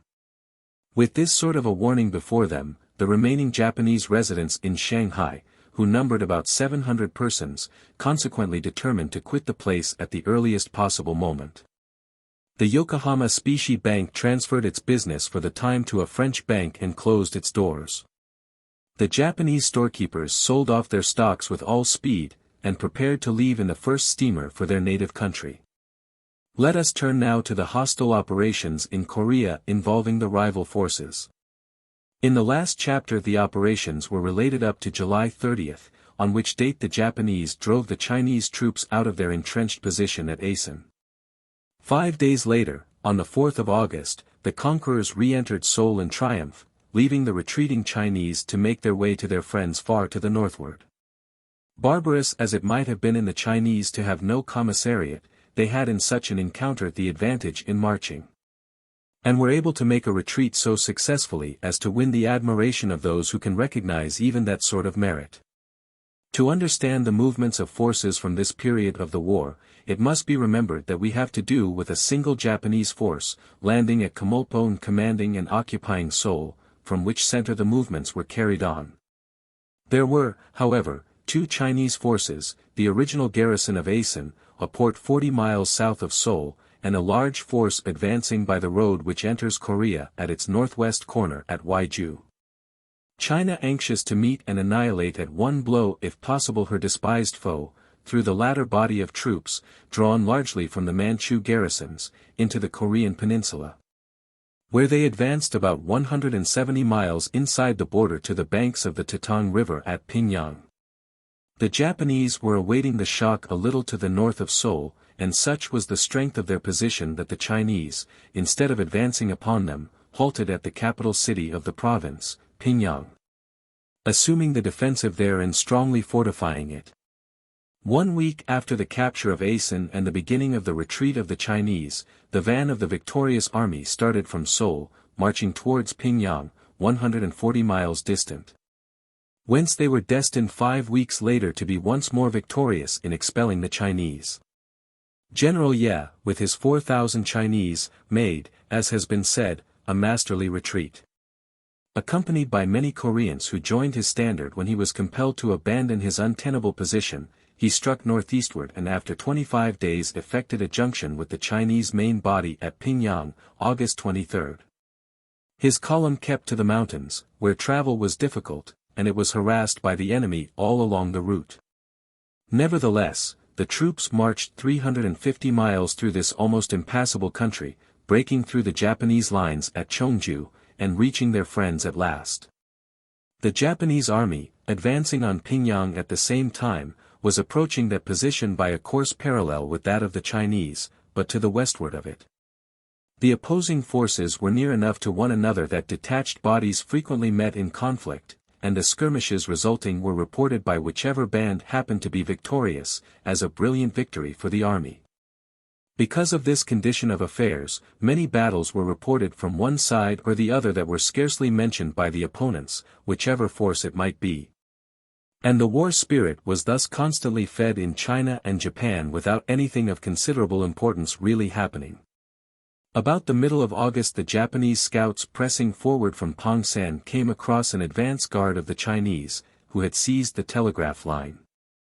A brisk skirmish ensued and the scouts fell back. A few days later the Chinese advance guard, numbering 5,000 men, encountered the Japanese troops guarding the Pingyang passes, and drove them out. 2 days later an advance was made on the Japanese skirmish lines, and the Japanese were again defeated, this time being turned back as far as Chunghwa, some 20 miles south of Pingyang. When the Japanese troops started from Kamolpo and Seoul to advance on Pingyang, a force of 13 transports, protected by a strong convoy of war vessels, also started for Pingyang. Carrying some 6,000 troops who were intended to cooperate with the forces advancing by land. On the 18th of August these troops were landed in Pingyang Inlet, and they immediately began their march up the cultivated valley of the Tatung River in the direction of the city.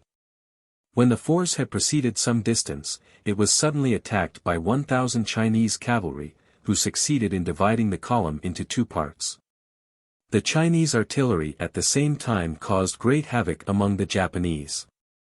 The latter were thrown into complete disorder, and considerably reduced in numbers they fled to the seashore, pursued by the cavalry who cut down many of the fugitives. As they reached the coast the Japanese came within the shelter of the guns of their war vessels, and the Chinese were consequently compelled to desist from further pursuit. The land skirmishes of which mention has been made, involved none except the extreme van of the Japanese forces and the outposts of the Chinese. The main body of the Japanese troops, some 15,000 strong, found that the daily rate of progress northward did not exceed 6 miles, so broken was the road by mountains and streams, the passage of which presented great obstacles. This being the rate of advance, the army had pushed some 90 miles from Seoul, when it was decided that a change of military plan must be made. The Chinese assembling in such great force at Pingyang, by the union of the 2 armies, threatened Gensan, on the east coast of Korea. At Gensan there was an important Japanese colony, and from there a trunk road led southward to Seoul. The destruction of the colony, a flanking movement against the Japanese army, and an eruption of Chinese troops into the Korean capital, might have been the result of not including Gensan in the Japanese program of operations. A force of 10,000 men was accordingly transported to Gensan by sea, with instructions to move westward against Pingyang, timing its advance and attack with those of the army from Seoul, whose progress northward was suspended to allow time for the passage and disembarkation of this column, and of the column which had been sent from Kamolpo into the Pingyang Inlet. While these land operations were going on, there were also some naval movements underway, but the latter brought no very definite results. A fleet of Japanese vessels, including a few ironclads and some merchant steamships transformed into cruisers, made a reconnaissance of Wei-hai-wei and Port Arthur about the 10th of August. A few shots were exchanged at long range between the vessels and the forts at each of these places, and the fleet then withdrew. The operations were of little more importance than a mere ruse to draw fire and ascertain the position and strength of the enemy's guns. No submarine mines were exploded, or torpedoes launched. At the request of the British Admiral, Sir Edmund Fremantle, the Japanese promised not to renew the attack upon Wei-hai-wei or to bombard Chefoo without giving 48 hours' notice to him, so that measures might be taken to protect the lives of foreign residents. The Emperor of China, taking personal interest in affairs to greater extent than had been his custom, insisted on a full daily report of the warlike operations and plans. He studied special official reports of the naval attack, and then wanted to know why his commanders allowed the enemy's vessels to escape. All this time the Japanese fleet was patrolling the China Sea, the Gulf of Petchouli and the Korean Bay, trying to reach a conflict with the enemy, and to prevent the tribute of rice from going north. Torpedoes were placed in the entrance to Tokyo Bay and Nagasaki Harbor, to guard against an attack by Chinese war vessels. The war spirit in Japan lost none of its warmth. The detachment sent across the straits into Korea in August numbered nearly 50,000 men, and early in September the total number of Japanese troops available for activity in the peninsula was nearly 100,000. A war loan of $50 million was desired by the government, and so anxious were Japanese capitalists to subscribe for it that foreign subscriptions were refused and more than $80 million were offered. Chinese efforts continued also in great degree, but the results were scarcely as happy. Troops to the same number could not be sent into Korea. A very long land march was required before the forces could reach the seat of war by way of Manchuria, and it was useless to attempt transporting them by water, so carefully did the Japanese cruisers patrol the sea routes.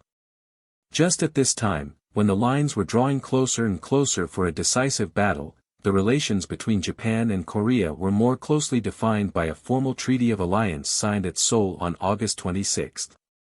The preamble of the treaty declared it to be the desire of the Emperor of Japan and the King of Korea to determine definitely the mutual relations of Japan and Korea, and to elucidate the relations between Japan and China with respect to the peninsula. The body of the treaty consisted of 3 articles.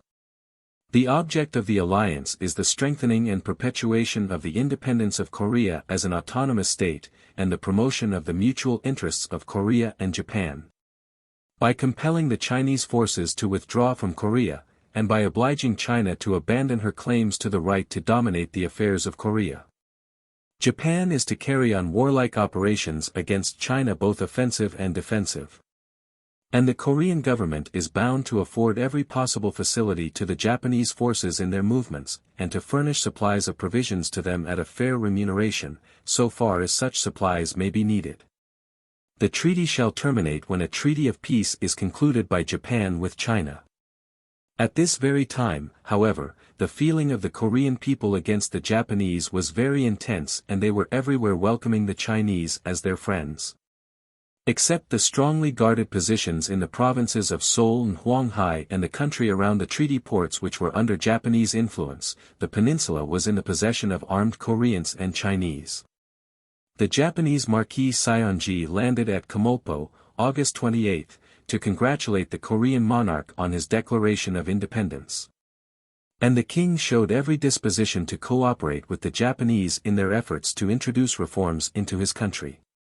His Majesty appointed a commissioner to visit Japan and thanked the Mikado for his promises to restore peace, and to establish a stable government in Korea. He further issued a decree introducing several reforms, including religious freedom, the establishment of a diplomatic service, the abolition of slavery, economies in the public service, the abrogation of the law whereby the whole family of a criminal is punished, and the granting of permission to widows to marry again.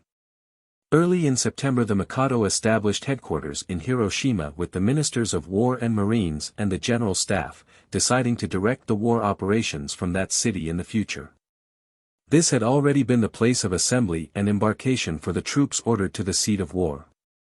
At the same time Field Marshal Count Yamagata left for Korea to assume sole command of the Japanese army, which had now been augmented till its numbers were approximately 100,000. Lines were drawing about the Chinese forces nearer and nearer. The indecisive battle which they had fought with the Japanese on August 16 had availed them nothing, and all their available troops were now massed together in Hwangju and Singchen. As the 3 advancing columns of Japanese drew nearer to the lines of the enemy, engagements multiplied and scarcely a day passed without some sort of a skirmish. The 3 divisions struck the Chinese simultaneously on September 5 and 6. The troops from Kumulpo struck the Chinese center at Changhua, those from Gensan came up with their enemies at Singchen, where the left flank of the Chinese was strongly entrenched. And the detachment from the mouth of the Tatung struck the right flank of the Chinese at Hwangju. The results from all of these engagements were favorable to the Japanese, and the Chinese were forced back in confusion upon Pingyang, where they united to give final battle. In the retreat, the column advancing from the Tatang again caught up with the Chinese on the 7th, and another stubborn engagement was fought. The Chinese did not give way until they were in danger of being surrounded, when they fled in redoubled haste towards Pingyang. With the Chinese forces in Korea thus surrounded by the Japanese, after the sharp campaign, and the Chinese fleet of warships in perfect fighting trim collected at Wei-hai-wei, the time was now at hand for the two important conflicts, one on land and one at sea, which resulted in mid-September in the entire victory of the Japanese.